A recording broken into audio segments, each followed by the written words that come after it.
So we're going to be picking up where we left off with our on-stream playthrough and all that good stuff for more Space Haven. I have been debating breaking out a RimWorld run. I know I talked about that the other week. It's been a while. And I was like, yeah, I'll probably just do an Odyssey run. And I've been debating that. I am leaning towards potentially... Maybe we mess with the, Okay, so you got a tiny bit of infrastructure left there. A tiny bit of, like... Or, sorry, checking out the achievements thing. I want to test that off stream before I do anything on stream. So it looks like we got just a little bit more salvage here, and then we clean this one out. At the end of yesterday's stream, we've been doing good. We got 8 people on board now. I do kind of dislike... Ah, okay. Never mind. That solves that. I was about to say I dislike that I can't see all the characters at once, but it looks like I got a control here that I can add more rows. They don't, because it's like, it's hard to keep track of people if they're in any kind of danger or whatever, with needing to scroll every time. Alright. But yeah, so we went to this system and it was very, very lucrative. We managed to milk the android faction for a bunch of money because we were salvaging this ship. They showed up and said, hey man, we want you to salvage that ship. I was like, alright, I'll go do that. And while we were on our way over, they sent their own crew. Their own crew got absolutely routed by the aliens in there. And then we rescued their crew and got paid. And then they asked us to give us medical attention to their crew, which we got paid for. And then for some reason they asked me to do medical attention on the second time on the same person, and we got paid for that. Plus 2 ships worth of salvage. And then when they paid us in tech blocks, so we've got a lot of stuff built down here we didn't have before. So all in all, this was just a lucrative system. So we got ourselves some more solar panels. You'll notice we don't have our shuttle over here now. I've got 2 shuttles over there. We were building a point defense here, so we got coverage for that area. I'm probably going to need more of these growing areas. Like, right now, we seem to be good on the food amount. It looks like I got a slight net positive on the nuts and seeds, so I got a slight deficit on the others. I do think we are going to want to increase that grow area a bit, because we are going to be adding artificial meats to it and all that, and that'll all be important. But then once we get all that set up, we should start being a lot more stable where we need less external resources to keep things going. I don't think you'll ever truly eliminate external resources. Ours were severely impacted by a wipeout explosion in the hull containing the ore. It will severely impact our industrial production capabilities. Be on the lookout for an ore cloud. We are in dire need of replenishment for ore storage. Resolve. Deliver cargo. I'm not going to worry about that.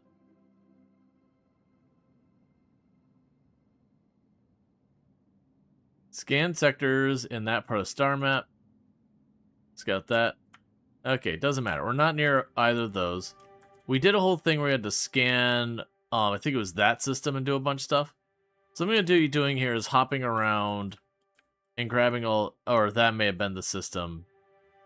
I still don't know what's, I think the scannable sector is I got to get an upgraded scanner. Okay, so we got derelict ship and we got a bunch of ore down here.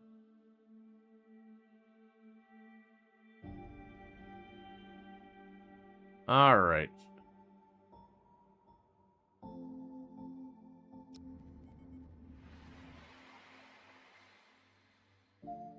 Okay, so no immediate threats. Alright. So, who doesn't have a weapon at this stage? So, Treacle doesn't have a weapon at this stage.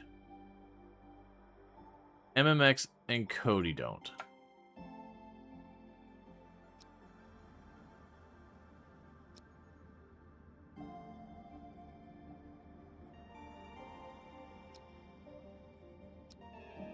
Oh, I could get the queue started. Yep, because we do name characters after people in the game. You just have to do !join, and then when we find someone, we'll send them that way. They're basically bringing all of our armed people. We gotta bring him across and start slapping this thing.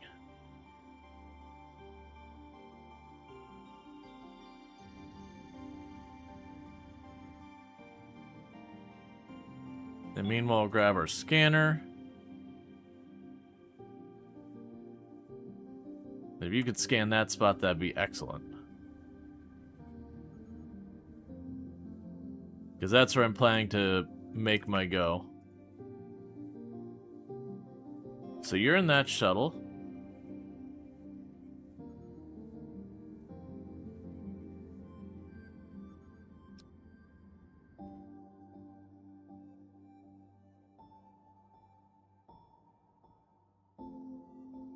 And then you go there. We have two different angles to the same station.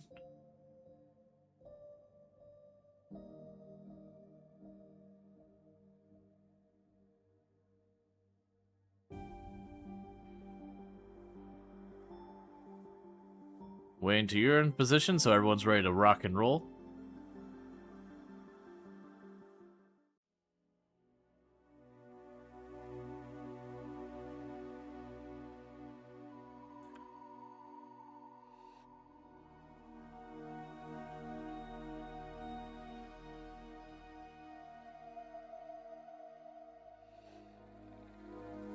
Doesn't look like there's much left in this ship.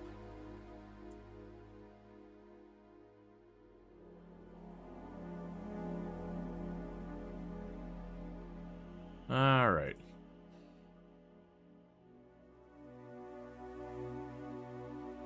So I may have brought everything ready to bear, expecting trouble, and finding nothing to threaten me at all.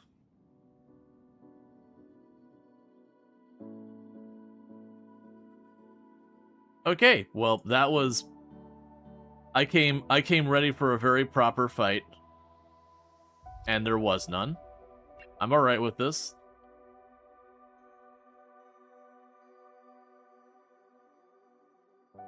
If you ever start streaming RimWorld, I'll have to redeem 1 million channel points for me to permanently disable, to make me permanently disable dev mode.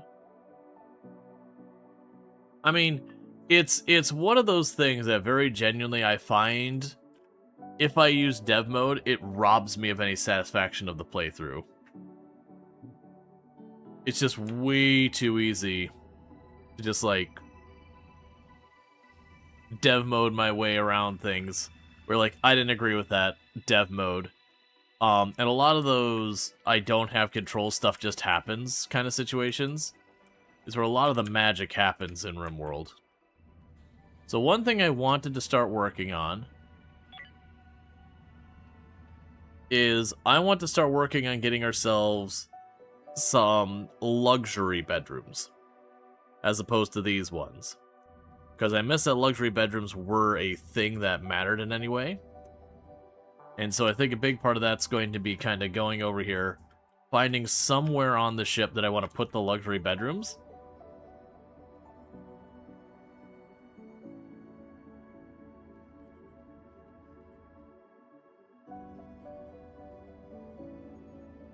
A new technology has been researched for the following rewards.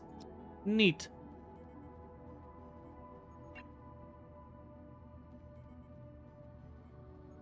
Why?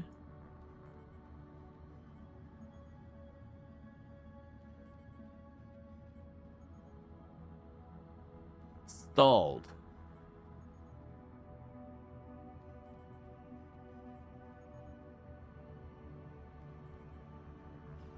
I don't know why that was stalled.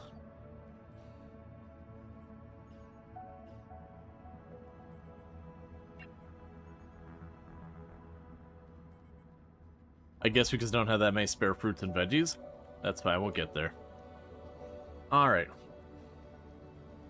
You're not sure for a luxury that bedrooms are that big a deal? They seem more important provided as a service for visitors, from what you saw. Usually, and I can't speak for this game, usually when you look at the statuses, they'll have like sleeping privately, sleeping comfortably, and we'll probably get more bonuses like that that help with moods. Did that say someone was mean to you? Well, that's just not right. But the point being more along the lines, if we look at the furniture thing, that doesn't really give me information that much. We go to luxury quarters. Yeah, okay, so it gives a really big bonus to visitors, and visitors will tip us a bunch. Interesting. I didn't realize that was even a thing that we could do. Still, I do tend when I play these games to just be like, yeah, let's just treat our people like well. I can do the same thing in RimWorld. I'll give people really nice rooms. Way more than are strictly required. It's definitely not like a meta strategy or anything like that. But it's always been a preference to treat it that way. So with that, let's dismantle these well, cancel that. So I'm trying to decide is where I want to put these rooms. So it's definitely not going to be off this. This is hazardous. I don't think we put it off this way. I think this is a place to just have storage and docks and all that. This is all like the habitable space here. My idea being primarily to like make a hallway to put the rooms off of there. One of the dangers we'll run into is as we expand, point defense coverage becomes more and more of an issue. There's just more and more area to be potentially hit.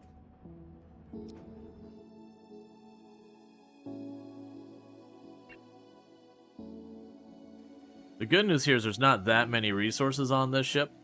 So there's a good chance we can go and get this thing cleared up real quick of anything we actually care about and get out of here before that solar flare becomes too much of a problem. Because it looks like they're already finishing with the last couple of pieces.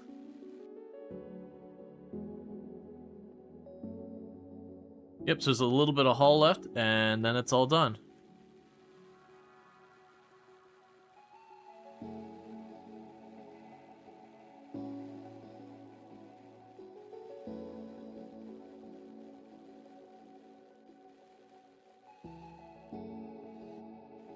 That's interesting. Oh, I would say, like, for a minute there, the solar flare warning disappeared.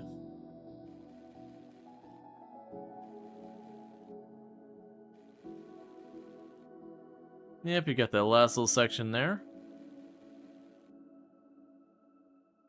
And then with that, let's get the heck out of this place.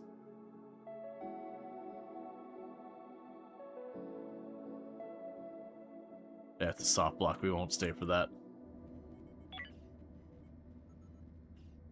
Okay, so we're gonna dock up. In space again? Yep. Don't you delay this whole thing so I get hit. And that's everyone on board, and we outie. Right before the solar flare can hit us. Alright, so check this whole solar system. We grabbed all the derelicts. We could have mined that star down there. Like, we got these two down here that had ore, but I don't feel like I need to do that. We do have a thing where it wants us to go over there, so let's go. We're already on the highway here.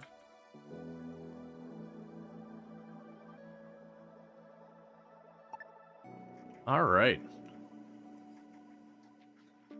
Yeah, everyone's playing it again because it released in 1.0. Prior to that, it was early access. We have intercepted a distress beacon. We may stop to investigate it. There's lots of materials nearby, but there's also a slavers guild that doesn't like us. I'm going to check it out.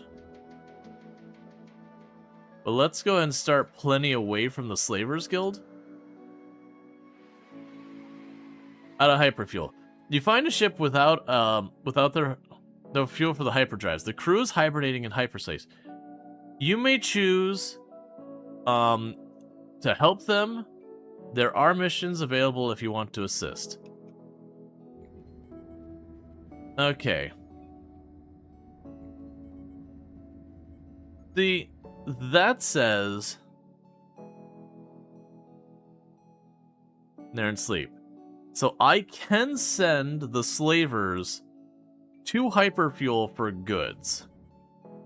I'm assuming they actually have some pretty solid combat capabilities. What's the outsider ship look like?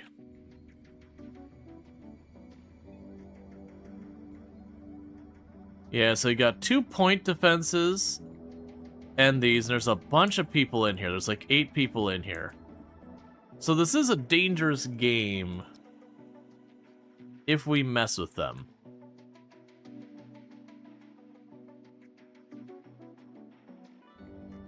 They're also slavers, so I really don't want to support them.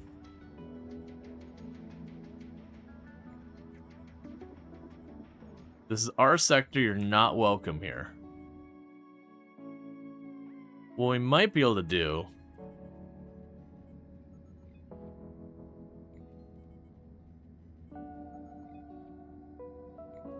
So those are currently slaves working there.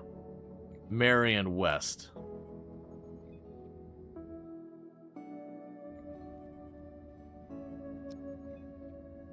Now, the concern is if I attempt to board, most likely this kicks off, and that's a lot of enemies. It's probably going to get real messy. That is an incredibly lucrative ship if we can manage to board it. If we were to try and board it, one thing that does work out for us is I could go to this docking ring and just kill these 2 really fast. I think the slaves would leave us alone. And if we could get that foothold, then I would fight the other 4 or the other 5, you know, hopefully on fairly equal footing. The other thing I'm not sure about is if we attempt to dock, would they immediately go hostile? My assumption is yes. They probably should.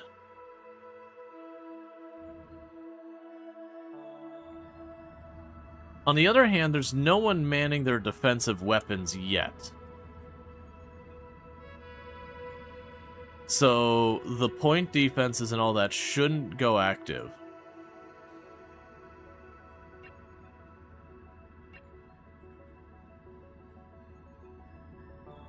Which might be our biggest saving grace. Because we do have the point defenses up here. Now, the other thing that could happen...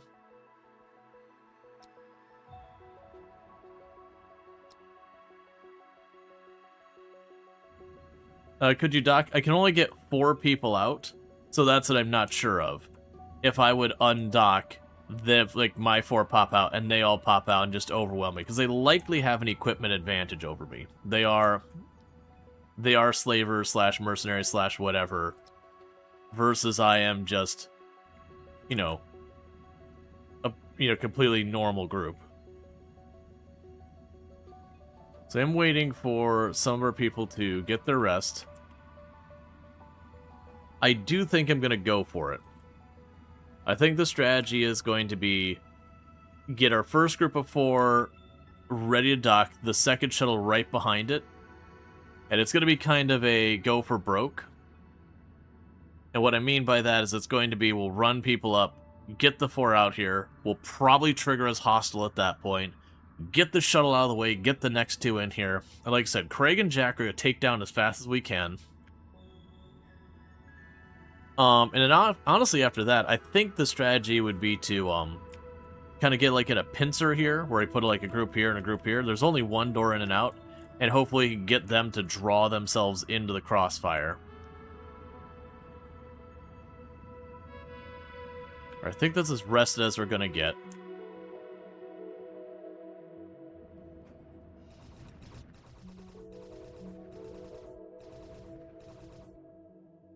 Just waiting for Luxray to get back on the mining pod.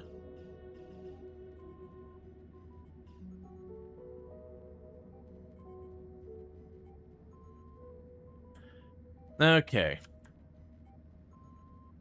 So Cody, Treacle, and MX don't have guns.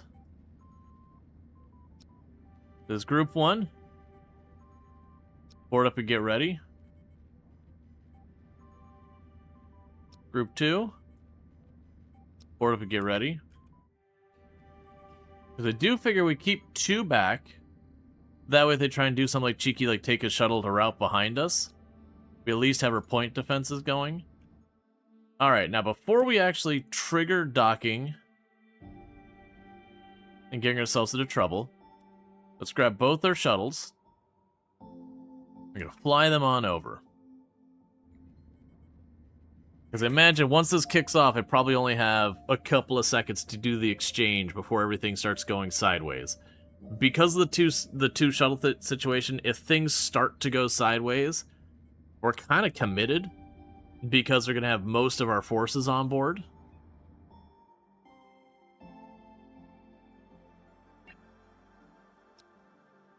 I haven't saved scummed yet, but this could be where that happens.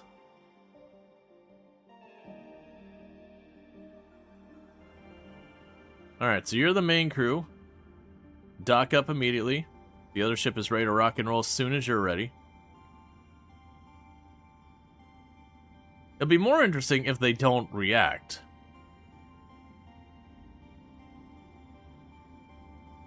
This will be a declaration of war. Done. Undraft. Get into position.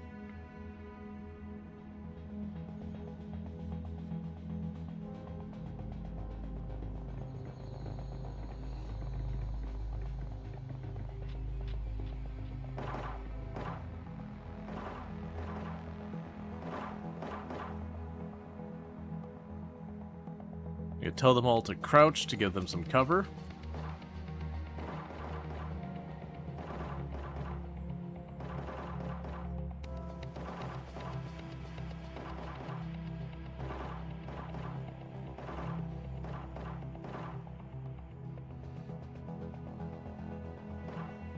And you hang to give me at least some amount of ability to get away.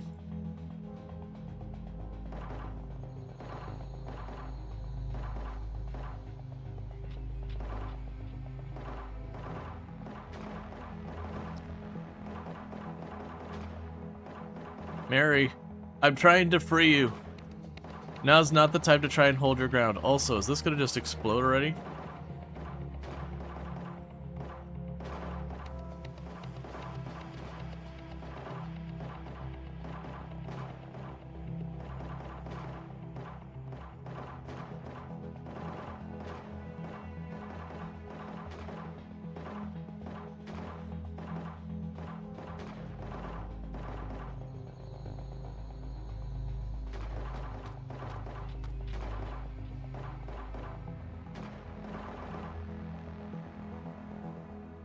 Okay. So, do they have equipment? I can't see. And we almost immediately killed Craig and he is surrendered. I'm just gonna let that keep being what it is. So it doesn't seem like... whatever that is doesn't seem to be acknowledging me. So let's route you around.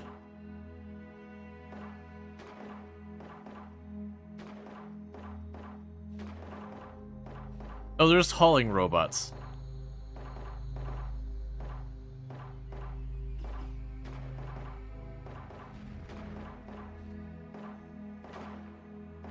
I'm assuming they can end up being dangerous.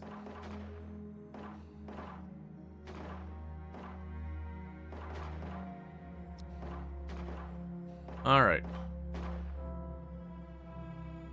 I give up. Please accept a ceasefire. Offer the following.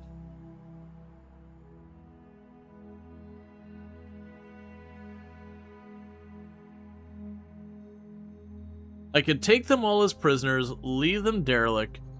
Unfortunately for you, my friend, I don't actually have a place to keep you.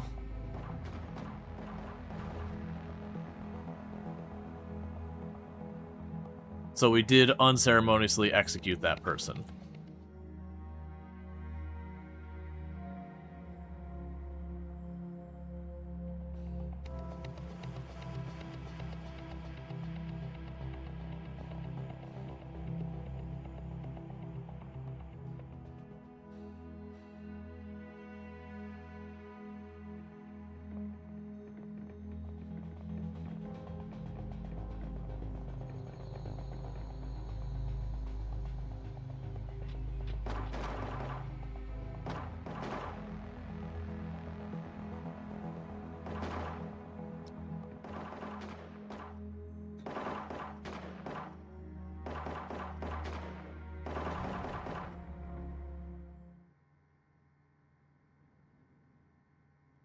Alright.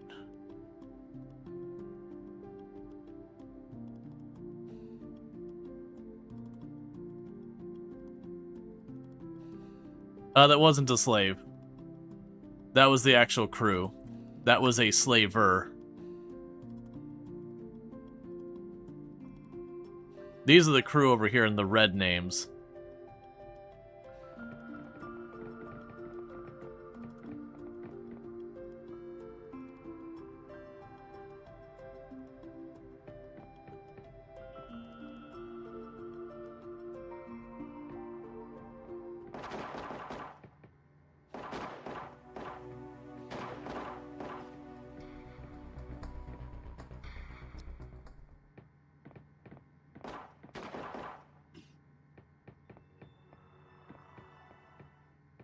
They're just going through, popping them out one by one.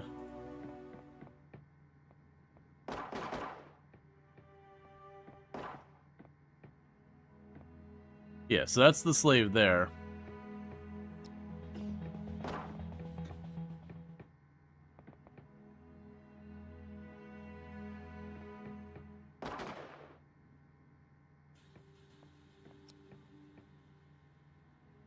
All right.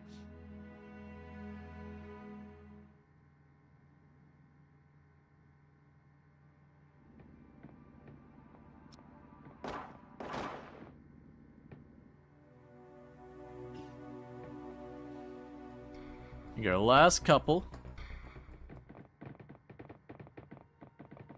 And then we'll free the slaves. And see what they want to do from there.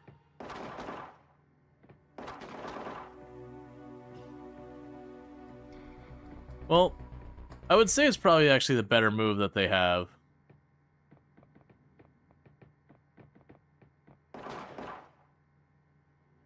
Undraft all. Alright, so Luxray. I'm gonna walk up and kill this person. Nicely done.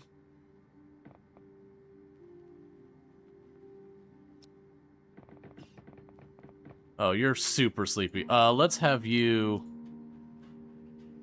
undraft. Who's someone who's not as sleepy who's here? Conrad. I want you to go ahead and talk to these people and see what they want. Yes, there was two slaves on board. Hello, are you friendly? Could you please help?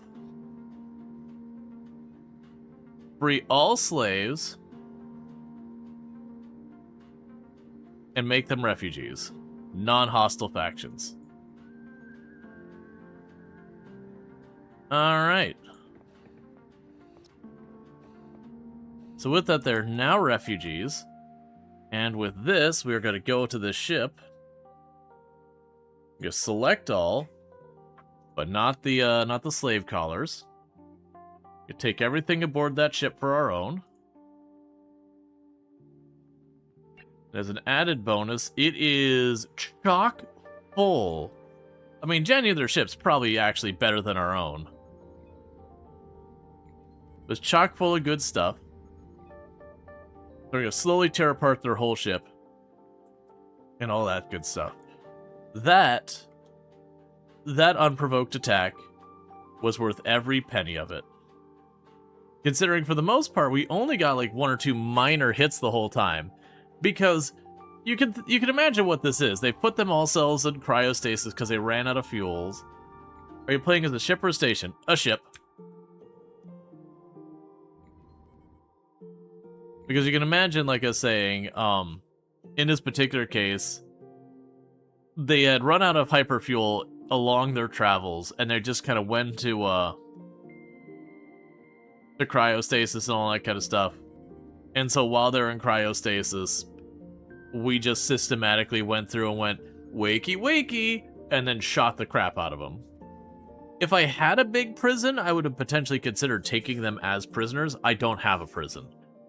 So, rather than already strain my food, you know, maybe don't get into slavery. Yeah, I haven't messed with the station one either.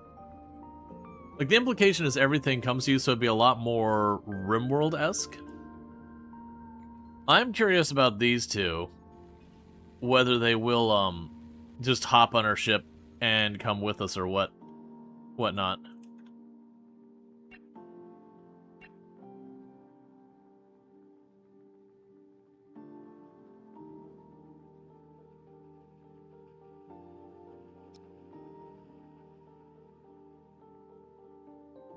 Why has the mission expired? Why would they not offer to pay me for that now?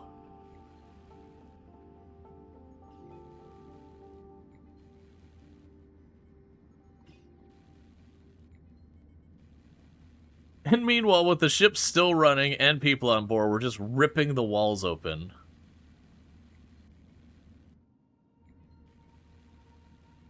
Like, think fast. We're tearing it apart around you. I mean, that should be a very, very lucrative take apart, because it's not a wreck ship, it is literally the whole ship. It's very like Rimworld the Hospitality mod. There's a dozen different station services you can offer. Being a space diner is shockingly lucrative. Yeah, no, it sounds interesting, because like for the most part we've been flying around. This will be the first group we've actually made properly into our enemy. Because so far everyone else has been chill around us. And so part of me was like, okay, let's just poke the bear and just see what happens. Now, I might end up regretting it where we go to the next system and, like, a big bully destroyer kind of ship just comes over and just rocks my world or whatever. But, you know, there's going to be only one way to find that out.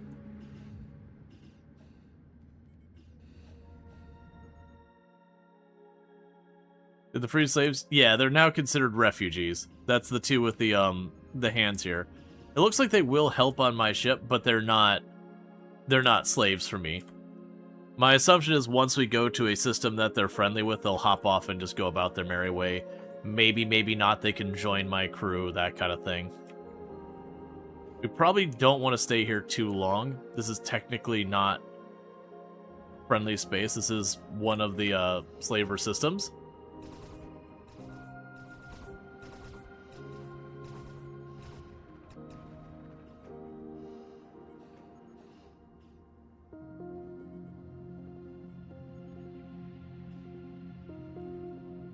Alright. So I got our other point defense system way down here, so our whole ship is pretty well covered by point defense. But pretty soon I'm going to need actual defense. Not point defense, but like just a straight up big gun to hit the enemy with.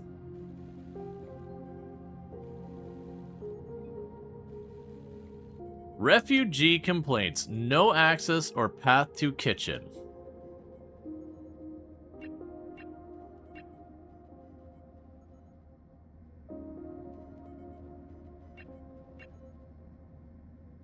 I mean, I have a kitchen, you're allowed to use it.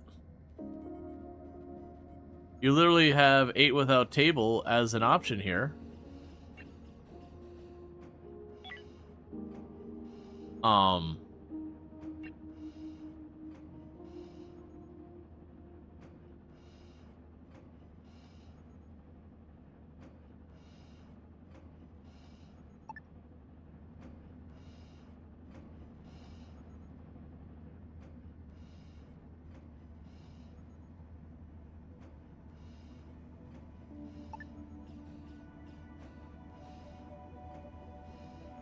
Okay, so that's very annoying. So it looks like...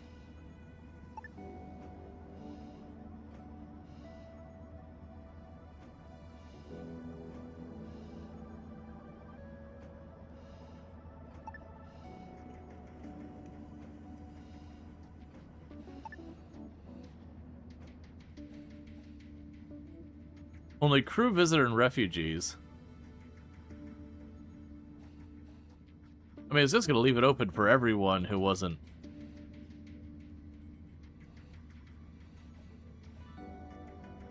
who wasn't specifically, like, a prisoner or whatever.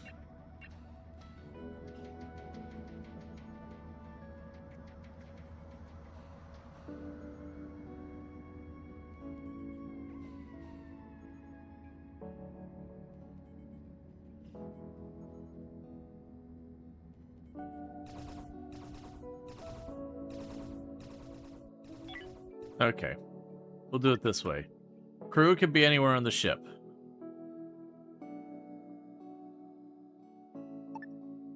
Visitors can be anywhere on the ship. Refugees can be anywhere on the ship.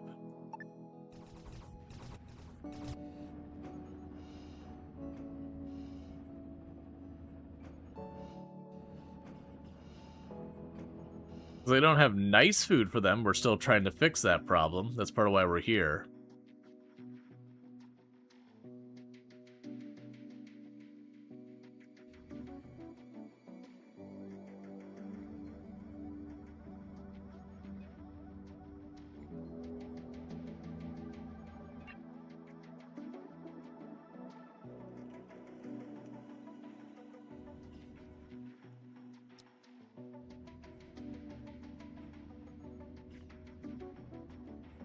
Alright.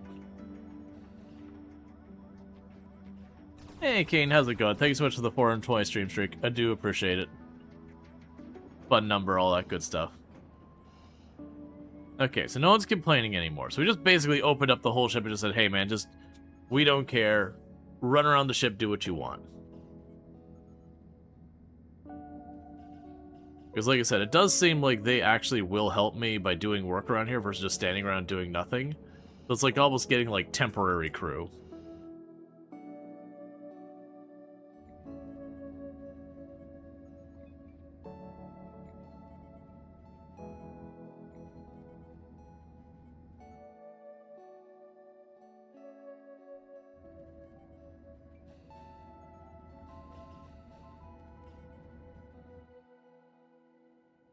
What we're waiting on is for a crew to rip everything apart.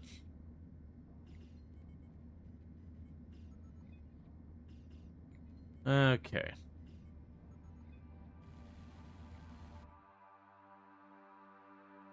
And once we've got that, we should at least give the stun guns to the handful of unarmed people. So I've got you. Once we get everything brought back, we should have like 6 or so stun guns. We can take those stun guns and give them to like Luxray and all that.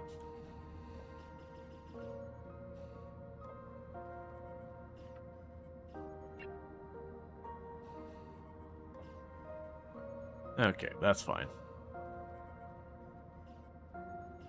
In worst case, we could sell those when we hit in our system. I do have an item fabricator here. It does have the jobs to make, right now, just shotguns and pistols. Later on, we'll get it better stuff, but we're working with what we got. We got research going on right now. So it says that you're stalled now, and you're not.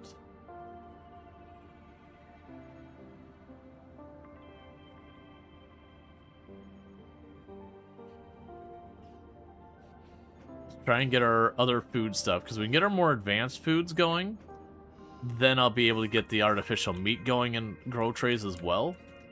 And once we have the artificial grow trays making meat as well, we'll basically be able to cover all of our food stuff.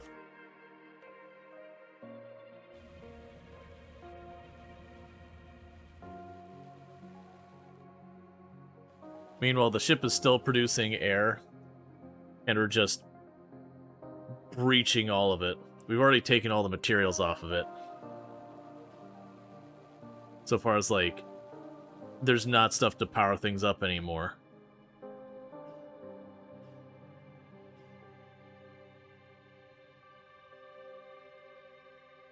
Okay, we got robot storage. And a robot workshop. It's going to prove to be a really lucrative stop. That's going to be a lot of components also.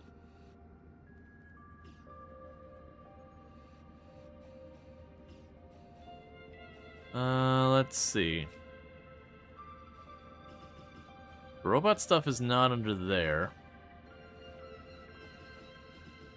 Robot storage facilities is used to store robot and android corpses awaiting further processing.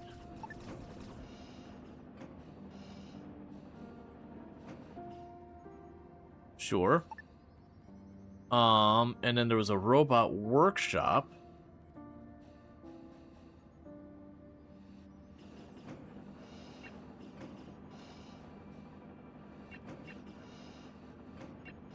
Expected to see under here,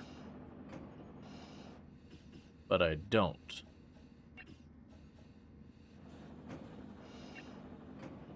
So where are you hiding?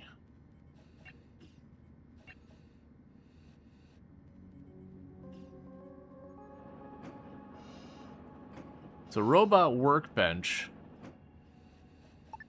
allows me to tear apart robots to get materials. Alright. You can plunk that down right there. They do actually have a bunch of robot corpses.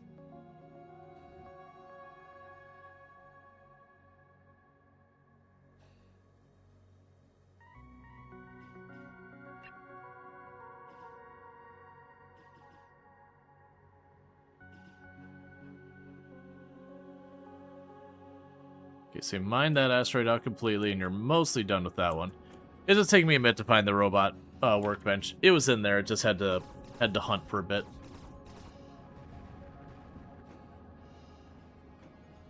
All right.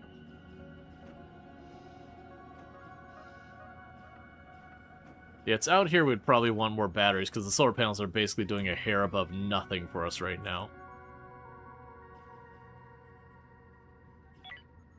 There's a new robotics tab. Oh, it's way over here on the left. I see.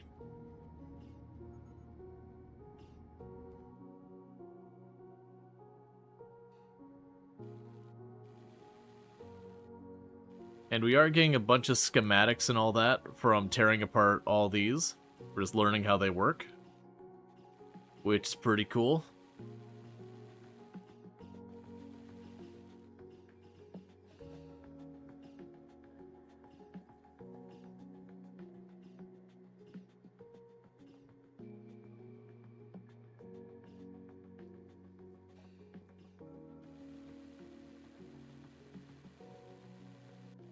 All right.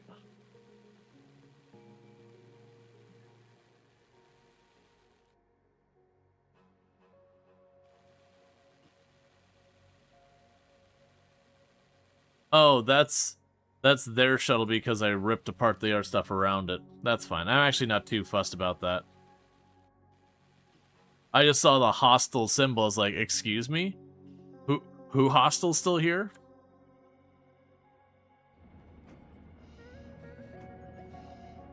Alright, so with that... Recycle Android Corpse has a red symbol on it, so we'll leave that alone. Dismantling their ship? Yep. Because this is the entire grid I can use. To have a second ship, I have to make this grid smaller. So we're just absorbing their ship into mine. The game has some pretty hard limits on how big your fleet can be.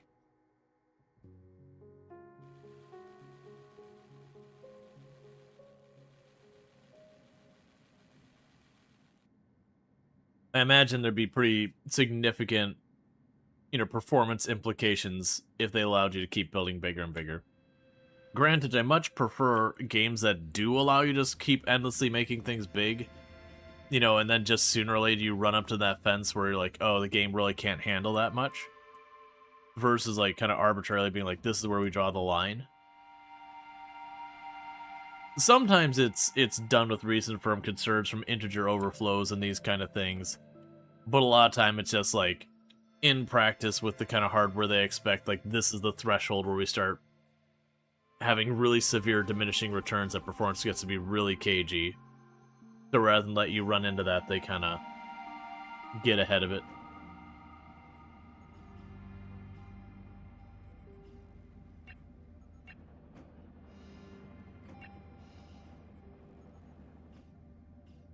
Alright.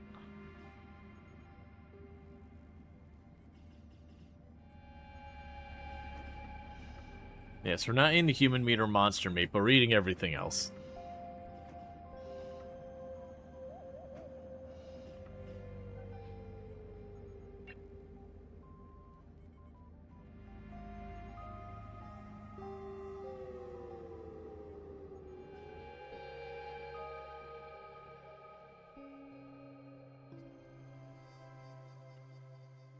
Also, could this be a design decision? They don't want you feeling obliged to have a giant fleet. Next one is Cannibal Run? Nah. I have no interest.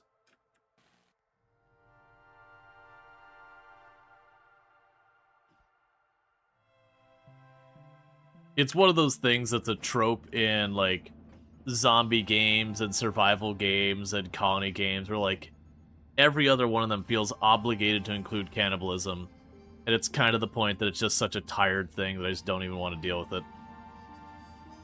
It's one of those things, it's like the person you knew in high school who wasn't just, you know, they weren't just like goth or whatever, but they were like the Walmart goth, that they really like weren't into it or whatever.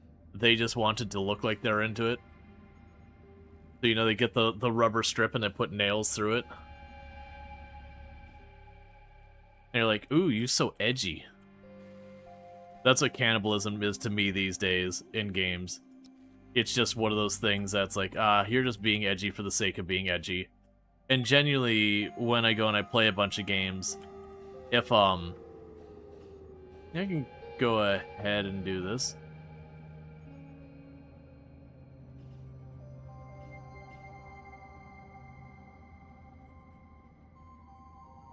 Okay, so you would take those and make a bunch of power, which is interesting. As well as things that, like, become such a reoccurring thing so often. Like, it's just tiresome. Like, there's a reason I actually put a command on the channel whenever someone mentions cannibalism, it changes it to tacoism. It's because I play RimWorld and just it didn't matter what game I was playing, cannibalism would come up, and it's like, man, I am so tired. Like, don't get me wrong, when I played RimWorld and I played that earlier on, I was doing it too, just like everyone else was. I don't have, like, some big moral thing against games including it. It's just one of those things that's such a common inclusion that it stopped having meaning a long time ago.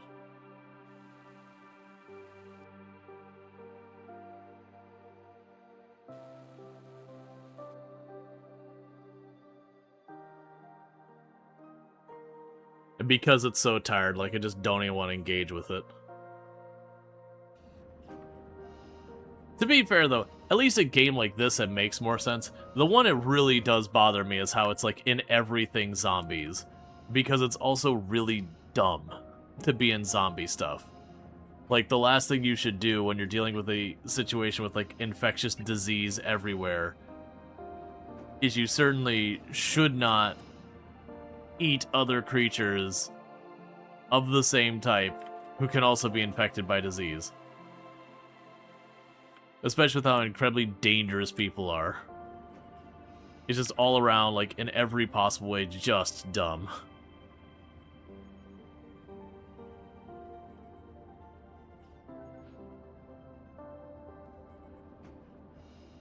So we'll need to get out of here soon because we're very rapidly running ourselves out of power.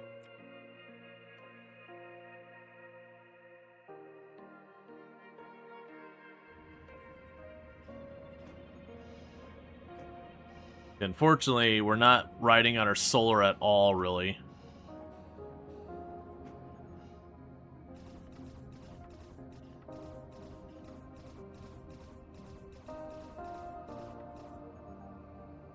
Hey, Page Cakes, how's it going?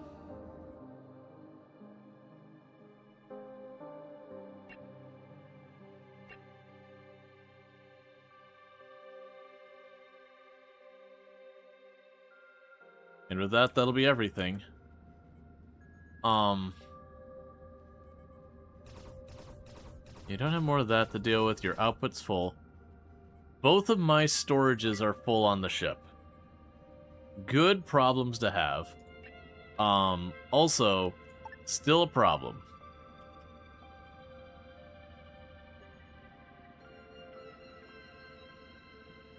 There's not enough room for another one there.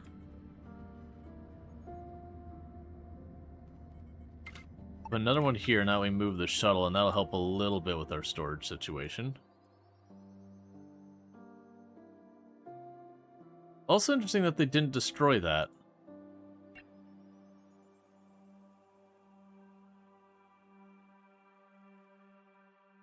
I'm guessing that's where the last two things were.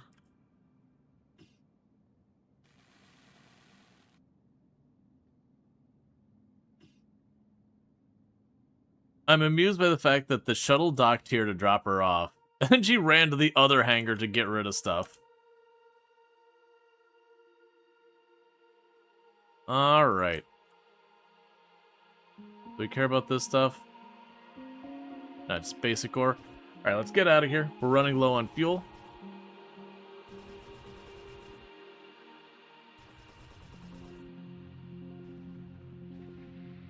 Don't need to sit here and take extra hits that we have no need to hit. We got ourselves more storage going. We got a Logibot going, just the one.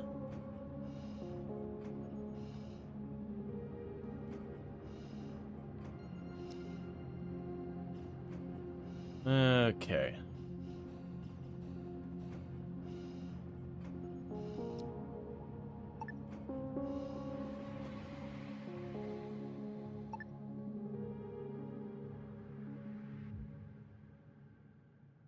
Alright, we got a derelict ship here. There's civilians and all that, so let's see what we can make happen. Park ourselves right next to the derelict.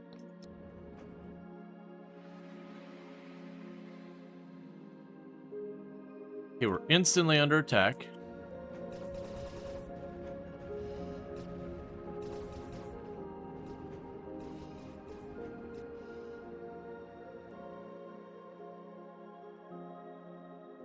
And before we get too far, hey man, do you have a quest for me? I was hoping to have a quest be like destroy the rogue bots or whatever.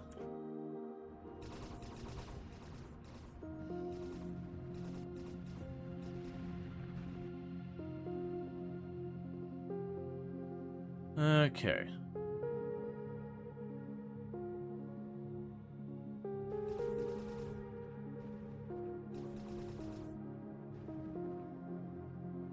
Still not great solar here. That's fine. Alright.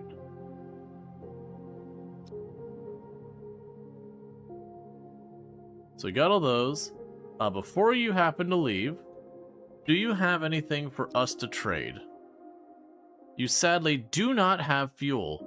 We have been running around here and like nobody has been having fuel. We actually apparently have a spare shotgun and a pistol we got. Oh, right, because we made those. That checks out. That's just expected. Alright. Is there anything we want to part with, though? I'm gonna go ahead and just sell them the stun guns entirely. Just sell them the whole stack for the cash. Then meanwhile, skills, where's Treacle? Yes, you're only at weapons 1, but that's okay. Let's get this party started.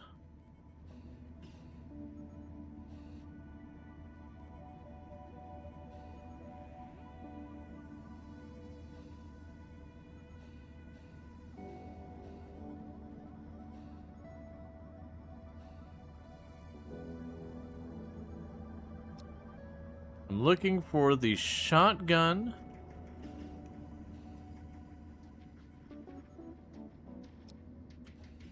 And the pistol. Because Treacle can use the pistol, and will eventually be able to use the shotgun.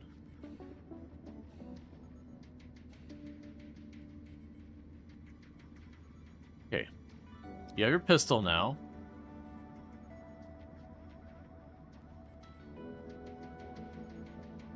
And you will have to wait for a pistol.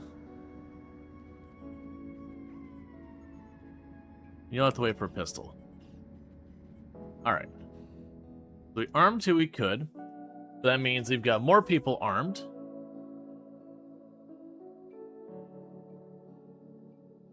In the interim, we've got this thing. Let's go ahead and pop a scan on the hull breach here.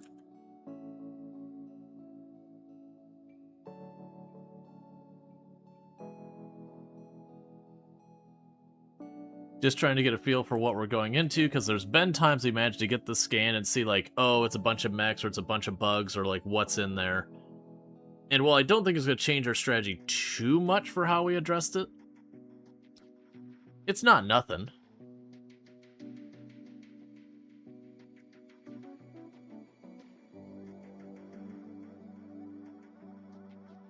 Okay, so you got docking port here, here, and then that gap there. So Cody, Husky, and MMX are the only ones who are not armed now. We'll take the first group. Get on the shuttle.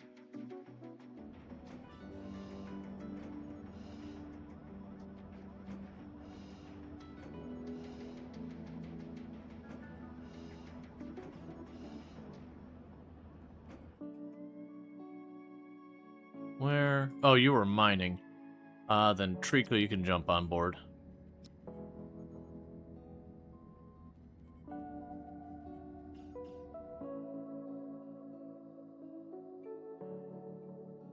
Alright. I think we go for the front hangar. Or the front airlock.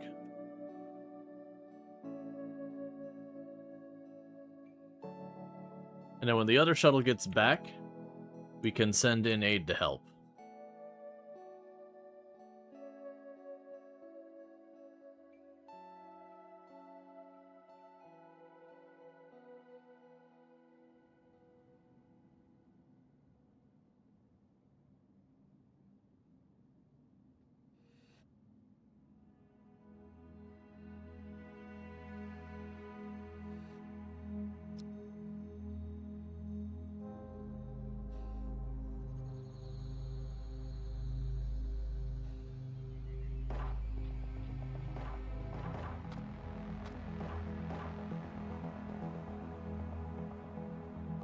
Okay, so we got Bugs.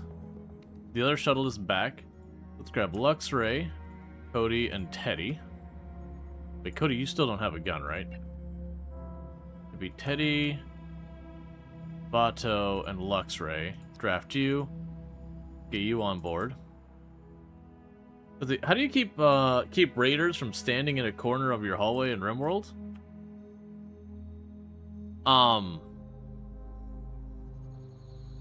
I thought you could stand in barricades. Oh, I believe they changed that in 1.6. They made it so you couldn't just cheese in that way like you used to be able to.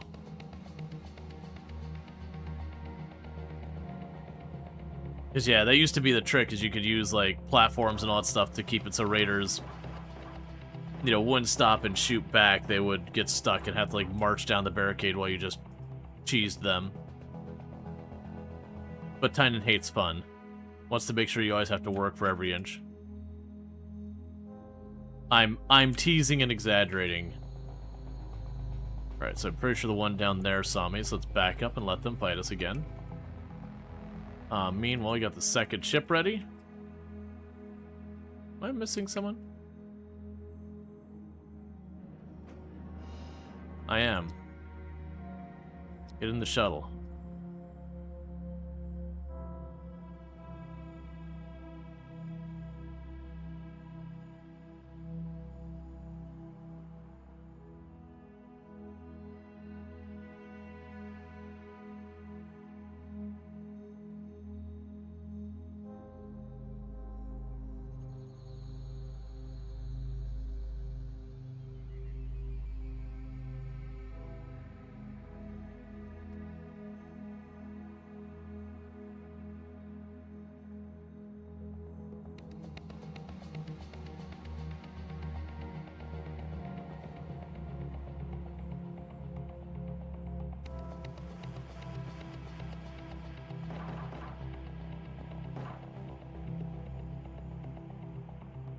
Alright.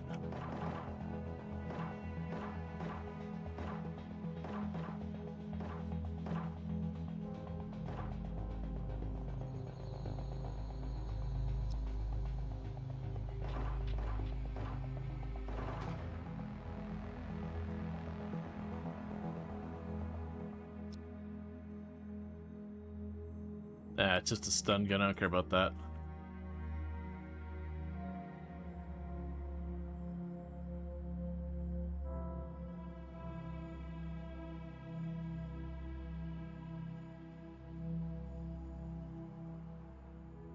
One person grabbed the data chip.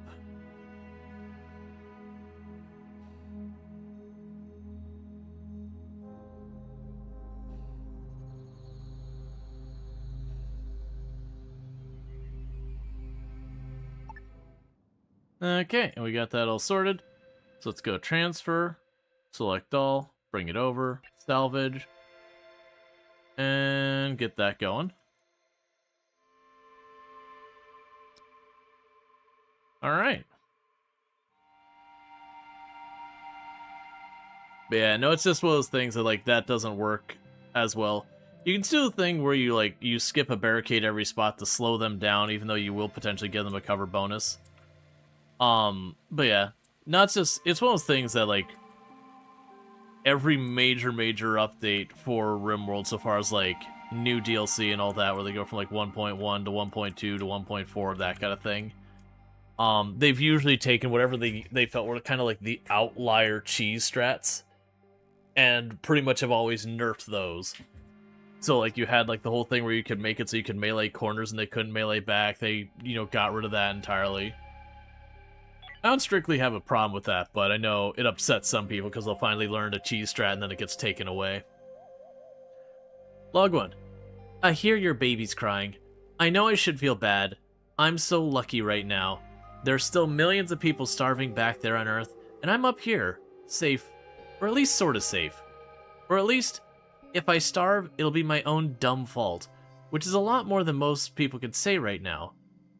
I like the guys I'm working with too. Victor, Hamilton, Cutter, Sandy. So far, we're getting along great. Cutter can be kind of cranky, and Sandy's obviously seen some stuff that she doesn't want to talk about.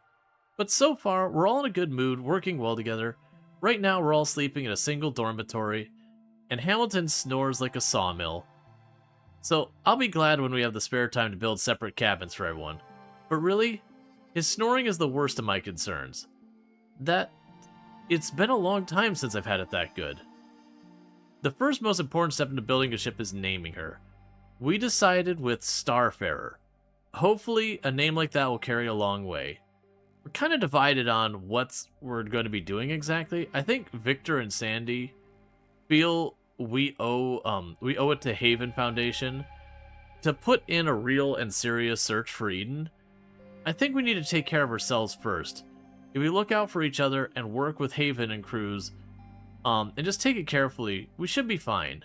Maybe we'll find Eden along the way. And if we don't, well, just having a safe place to sleep and a regular food on the table in front of me every day suits me just fine. I don't need fame or adventure. Home is enough. Though, I guess I better get back to building her. There's still a lot of work to be done before she's really self-sufficient. Okay, so now we got yet another ship. Pulling that other ship into our ship. Unfortunately, we didn't get hardly any power, which has been a reoccurring theme and a real problem.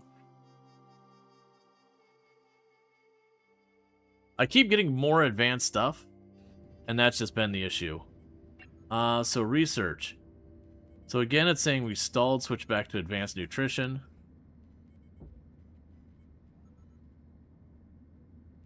We need to disassemble another one of those. What do I need to get advanced nutrition? What is the holdup here? I need to experiment on root vegetables and fruit.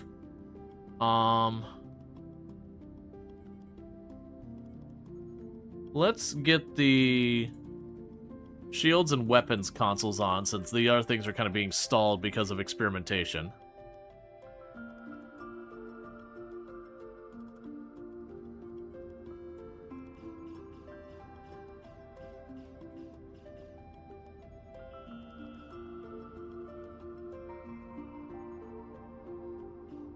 Alright.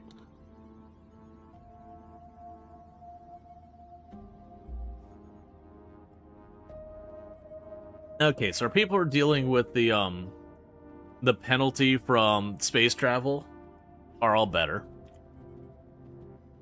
I do have a lot of our stuff going on. Let's check on our resource stuff. Are we missing anything? We got the metal refinery. Do I have the microwave?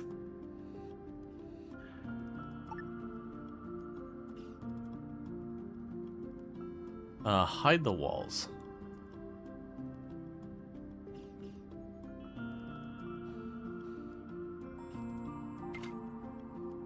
So that'd be the microwave. We have the composter, recycler, the water purifier, the tools, item assembler, energy, chemical. This is the only one we don't have, is the optronics bench, which I still don't have a need for.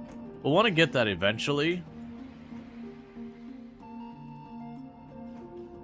but that's fine.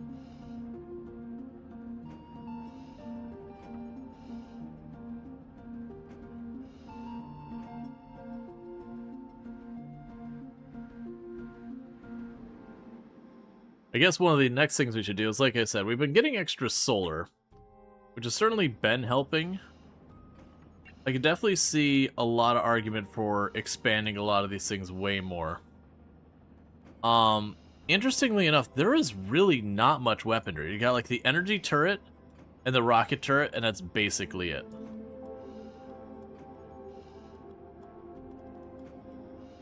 I definitely feel like we want to get down here and get some of these fancier weapons and all that, but we can worry about that later. Like, the big priorities I'm seeing is getting the ability to grow artificial meat. I think that'll be a huge one. Because once we have that, we basically can make our own food on board. And that's a matter of just having inputs of, like, water and all that, which right now we're sitting at 130 water. We're doing extremely well on that front.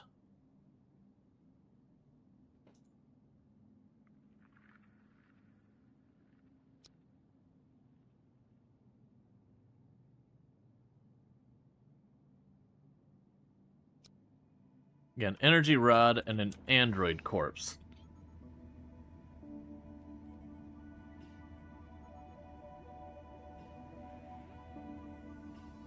A couple of other corpses we can process too. And we turn those into fertilizer. Early game energy struggles are real. Yeah. Well, I mean, I think some of the big things would be getting some other stuff. So it looks like we got some more equipment available. So let's grab you. I'm assuming that extra equipment went here.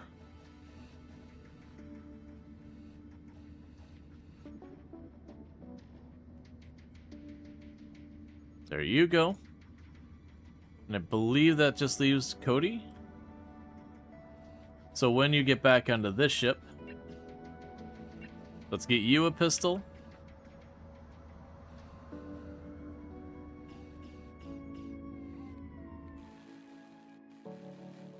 And I believe at that point, everyone is at least armed with a pistol.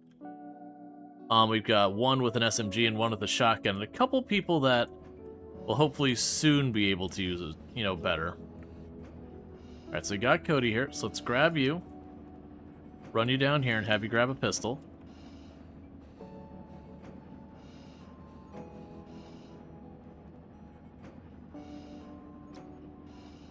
Alright, so let's double check on our people's skills. Weapons 1, weapons 1, 1, 1. Luxray is 2 and has their gun. 1, 1, 1. And then Vato is at 5 and has their shotgun. Hey Alana, thank you so much for the 5-stream streak, and I hope you have a good one. For those who don't know, Alana, I'm a fellow member of the House Good Frequency stream team. Someone I highly, highly, highly recommend checking it out. We can get a shout out while we're at it. Plays a lot of similar games to ourselves. So it's done like RimWorld and a whole bunch of that. I'm willing to bet. I'm pretty sure I saw you playing Space Haven. All the days blur together. I'm pretty sure it was Space Haven I saw. Yeah, playing Space Haven as well. I was pretty sure it was the case. But you start second guessing yourself, like, was that person or was that the other person? They've got the 2 refugees on here.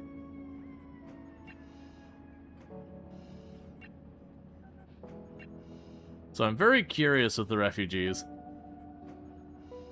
Yeah, so that's how long they've been a refugee is 5 days. They've had a relatively high satisfaction.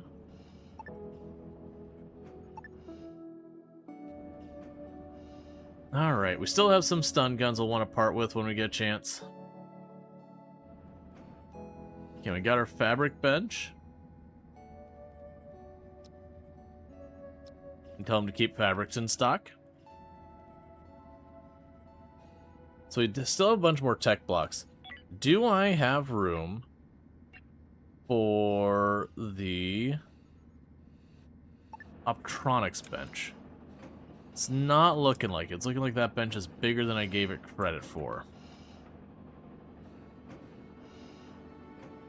you do have a gap between these machines. I think the reality is we're going to make this one room down here a bit bigger.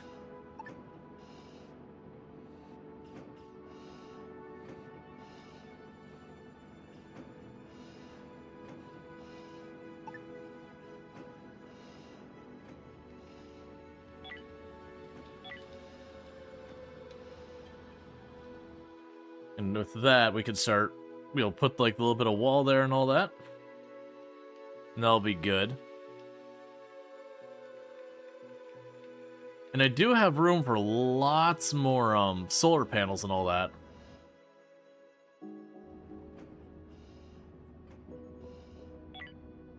Meanwhile, while we're at it, so airlock, pod hangar.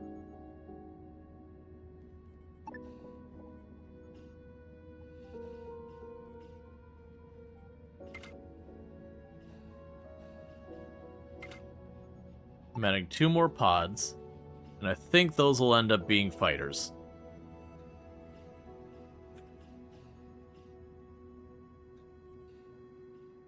Now, before things get too out of hand, we need to get our walls here.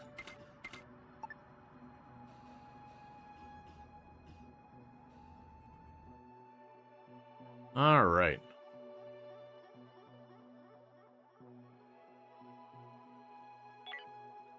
I wonder if they changed it. I vaguely remembered there before being like a,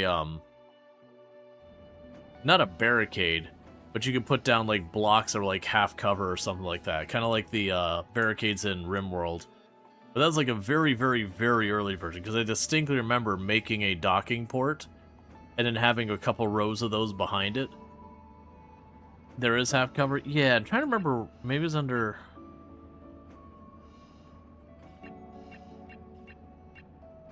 Under furniture? Yeah. Right, because I remember that where I put my docking port. I had a bunch of those. The last time I played. So, whoever came in, there'd be like these 3 rows of like those like right there. So whoever came in, I would have just everything I need to throw at them. And I could just bring it to bear immediately. Whereas they had to just kind of deal. Alright. So those will require a tech block each. And they'll use some of my system points. Which is fine. A small spacecraft capable of defending the fleet against asteroids, rogue bots, enemy starfighters, as well as attacking enemy spaceships and stations.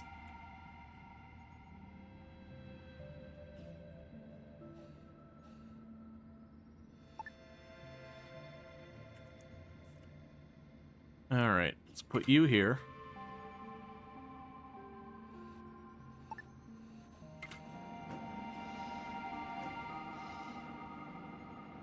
Yeah, so I think realistically... I'm gonna have to, just take this apart. Because it's blocking the way to reach the rest of this.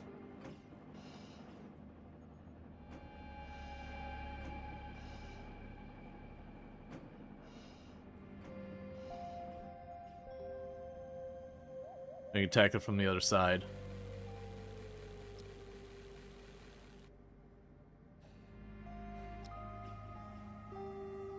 Alright, with that, they'll be able to get in here.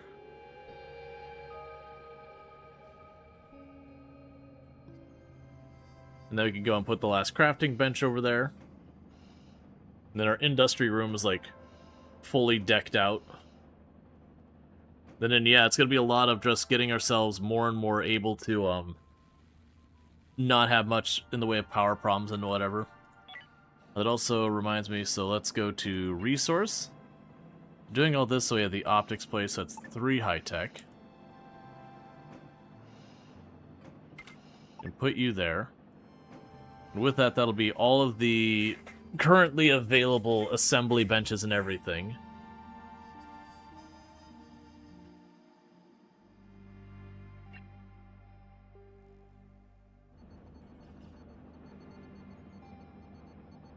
Okay.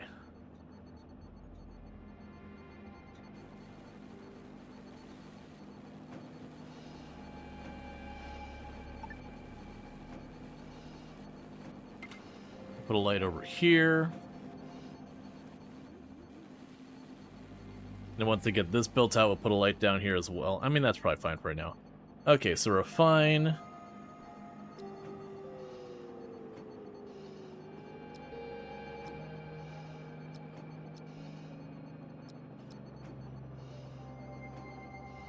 Okay.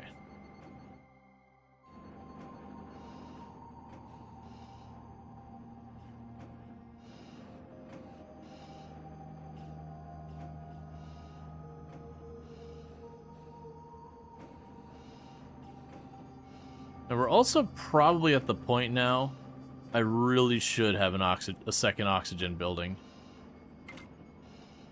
And part of the reasons for that is, one, in case one gets hit, it doesn't fully go offline. This is actually probably not the place to do that. If one gets hit, the other one stays online.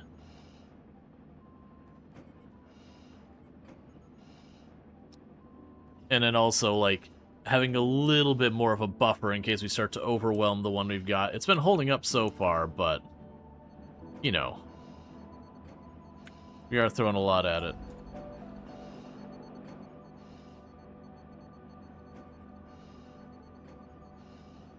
Alright. Are you done yet? Looks like they're peeling up the last of it now.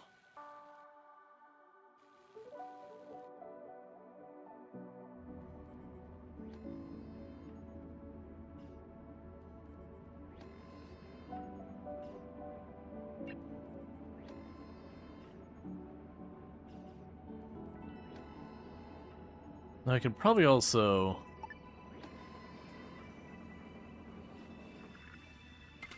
move you like that to be more ready to work with all this.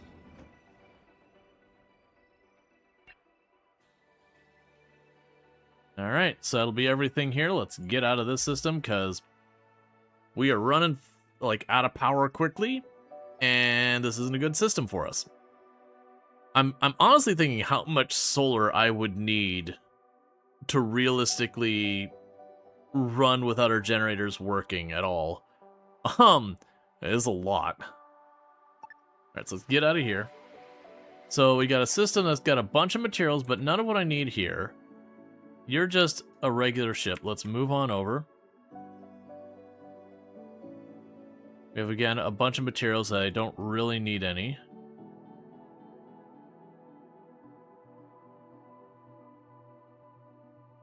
Mission objective here.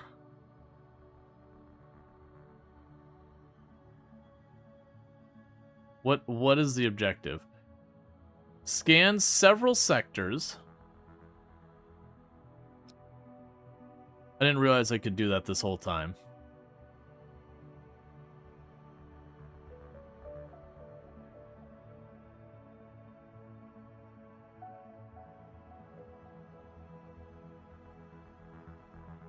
Okay, so we've got fuel here and a derelict ship that is claimable. Alright.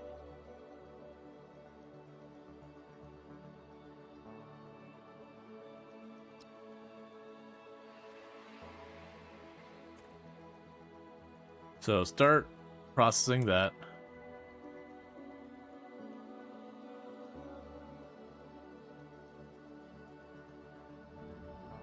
I mean, bar looking at the claiming. Alright, so before we go too far, we can grab you.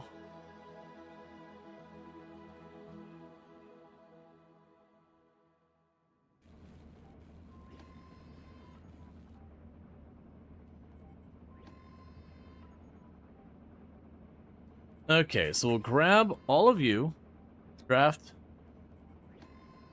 jump on board,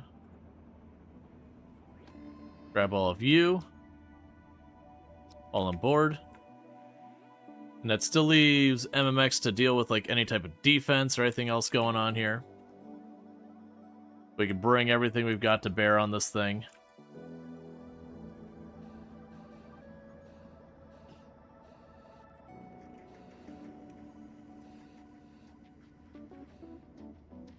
Alright, you are in position.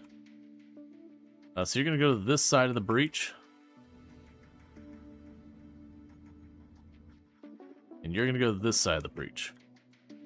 So we're going to pinch anything inside there by dumping people on both sides of it.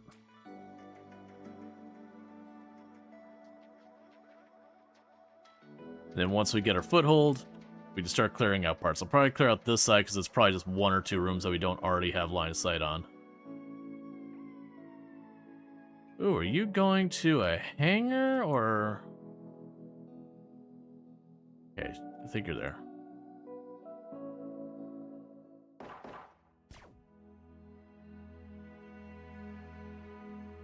Alright, so... crouch down to make yourself smaller.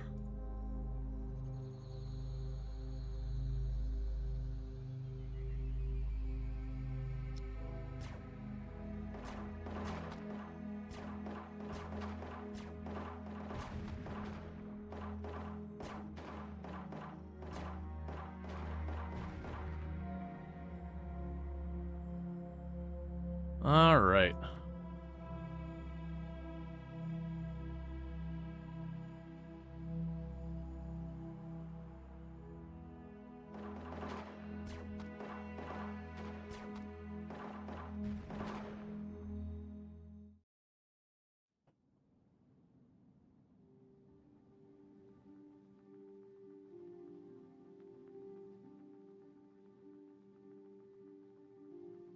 We're using overwhelming numbers.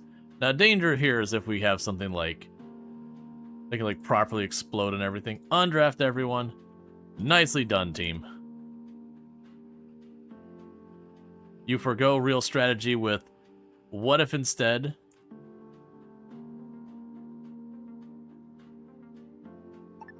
We're gonna make that a derelict ship. And just rip it apart. Because I sure as heck am not taking the time to rebuild that ship.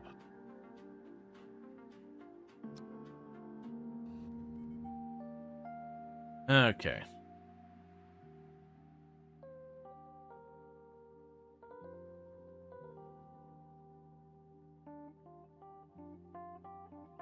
You know, the big thing I look at solar is even if we are overpowering it, solar is still taking it when we're kind of idling and mitigating our fuel use. Even if it's not mitigating our fuel use most of the time, any help is still good.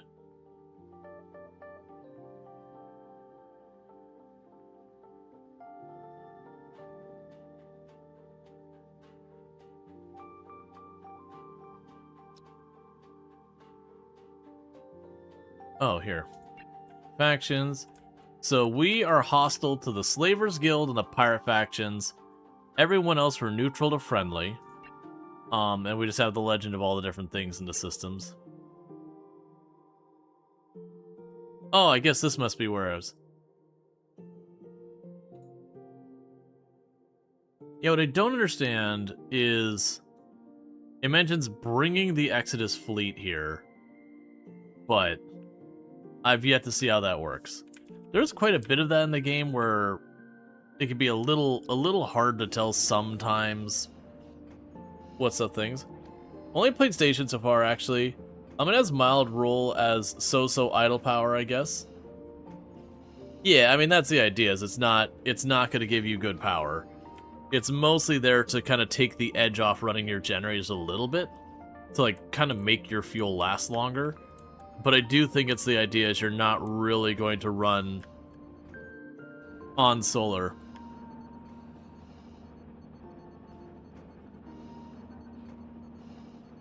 Oh, we finally hit the point where we're no longer on this grid. Okay.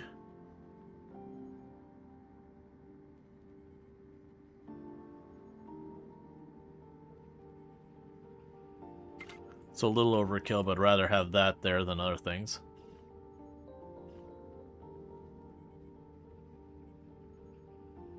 Now, if we start to overload things, we're good. Oh, gotcha. So when I bring that one up, I can lower your range.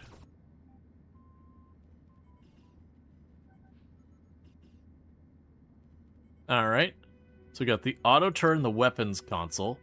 We can actually put some defenses on our ship.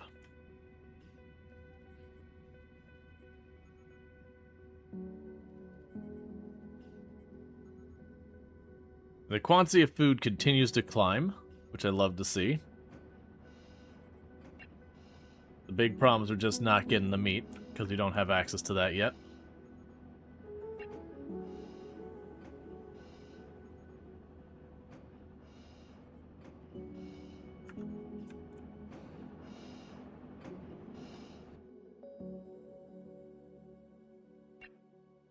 Okay. We also have all that to mine.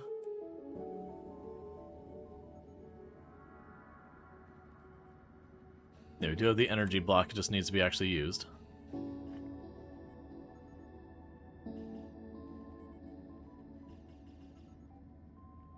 Refugee complaints. No access to a kitchen with food. I have not changed any of the permissions, so, like, figure it out, man.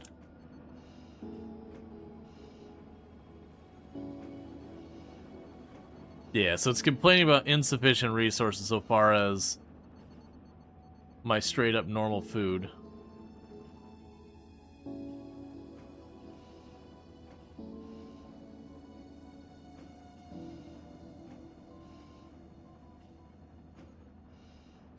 Alright. We'll figure it out. So you got that. They said I should be able to decrease it down to just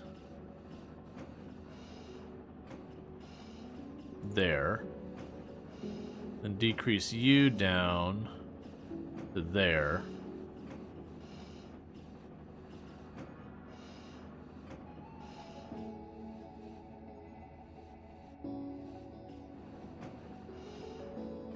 Alright. So we greatly reduced the scale of it, which should hopefully reduce a lot of the concerns with it, but that's fine.